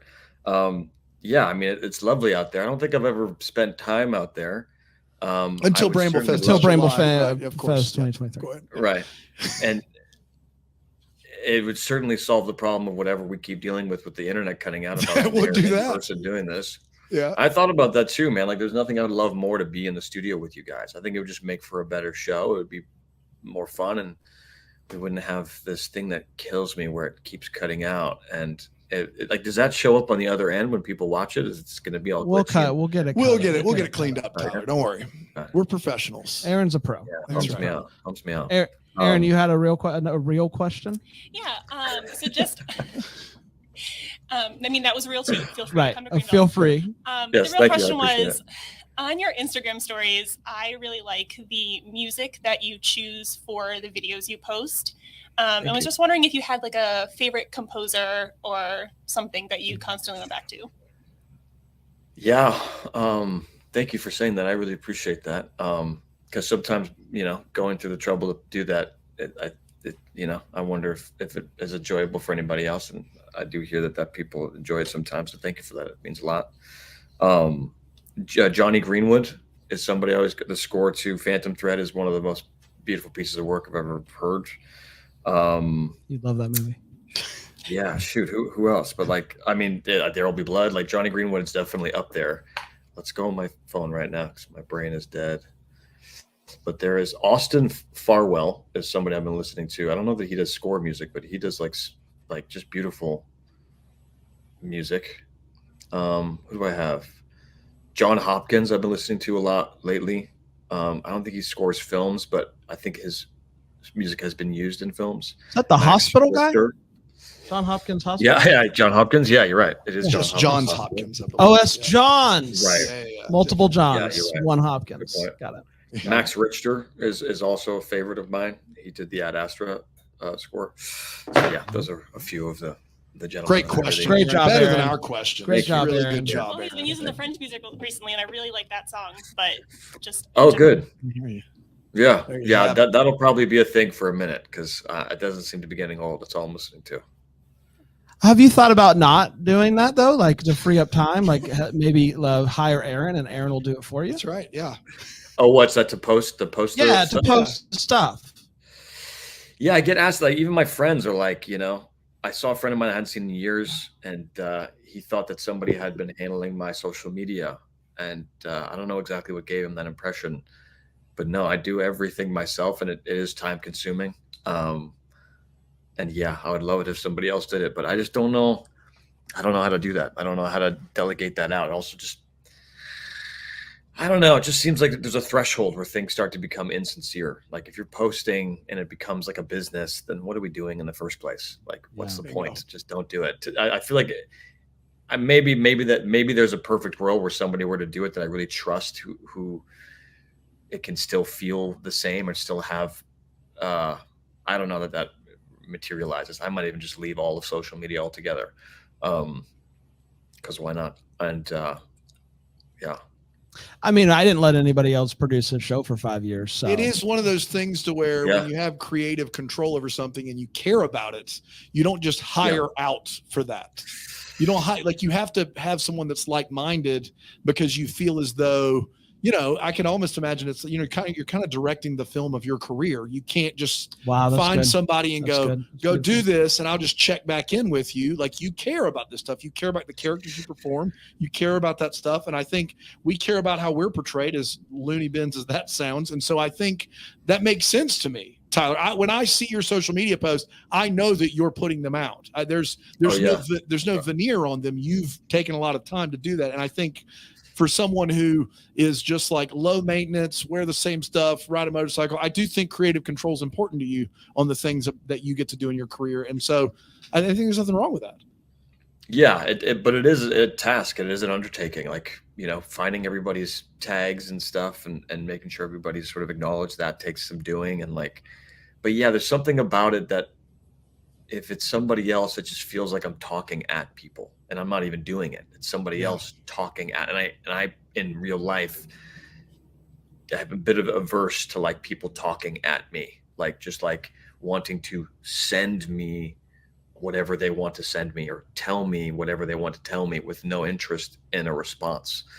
And I think if it becomes that way for me, I don't know how I'd want to participate. But I could be wrong. Like you said, like we were talking earlier, like there is a lot to be done. I am certainly trying to navigate everything as best I can and not lose myself in it and lose what I like about it. And that takes some doing, but maybe there's an evolution where, maybe I could have a collaborator in that regard that I really love. And we were able to, that would be fun. And maybe there's a way that exists. Aaron, you want a job? Yeah, there you go. Yeah. Well, Erin ran our stories, and she did nothing but Taylor Swift for I think 2 weeks. So it was 1 week. Not a bad choice. It was a great week, though. It was in Strong honor choice. of her opening tour. So. Yeah, which we talk about all the time too. Yeah, we're big. Yeah, nonstop over here. Tyler, we love you, buddy. Thanks for coming on. We look forward to hanging out with you at Bramble Fest this year. It's gonna be so much fun. Do you have anything else you want to tell the people? I want to tell them that I love you guys, and I'm so happy to see you guys doing what you're doing. I'm so grateful that I get to I know the encounters are brief at these things now, which again is I've been unfortunate, and I would love to come be a part of your live and stuff like that. And maybe there's a world where that happens, but I'm just really excited to see what you guys do. And I'm just so proud of what you guys do. And I think you guys are mega talents and good human beings. And Aaron, please make them better, because it's a sinking ship. Yeah. We are trying. God bless you, sir. I'm working on organizing them first. Yeah, that's the tough part. That's what we're trying to do. Yeah. Buddy, until next time, may we be the first to wish you a Merry Christmas. Deck the Hallmark is a Bramble Jam podcast. Is produced by Aaron Shea. For more information on Deck the Hallmark, you can go to deckthehallmark.com. For more information on the Deck the Hallmark family, you can go to bramblejamplus.com. Deck the Hallmark is presented by Philo TV. For a free trial of Philo, go to philo.tv/DTH.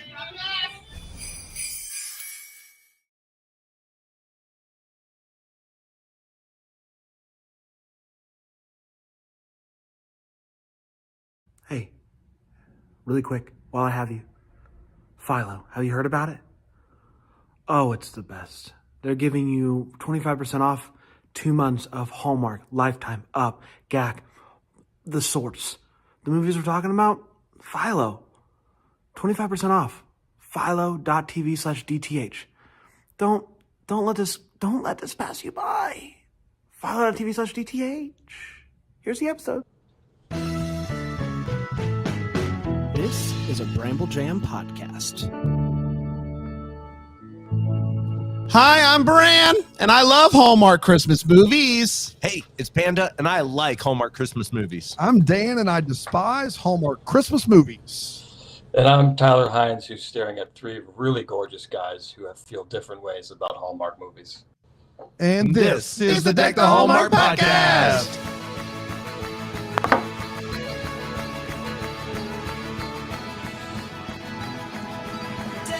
It's time, guys.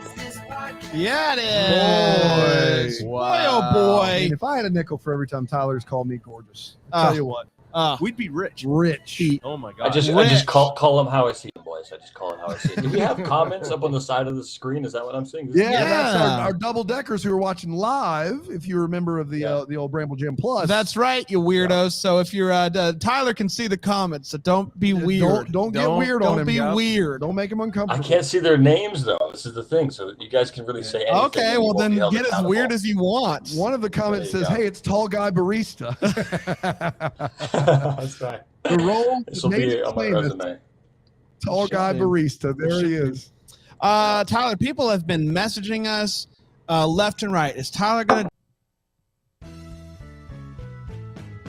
This is a Bramble Jam podcast. Hi, I'm Bran, and I love Hallmark Christmas movies. Hey, I'm Panda, and I like Hallmark Christmas movies. I'm Dan, and I despise Hallmark Christmas movies. Hey, I'm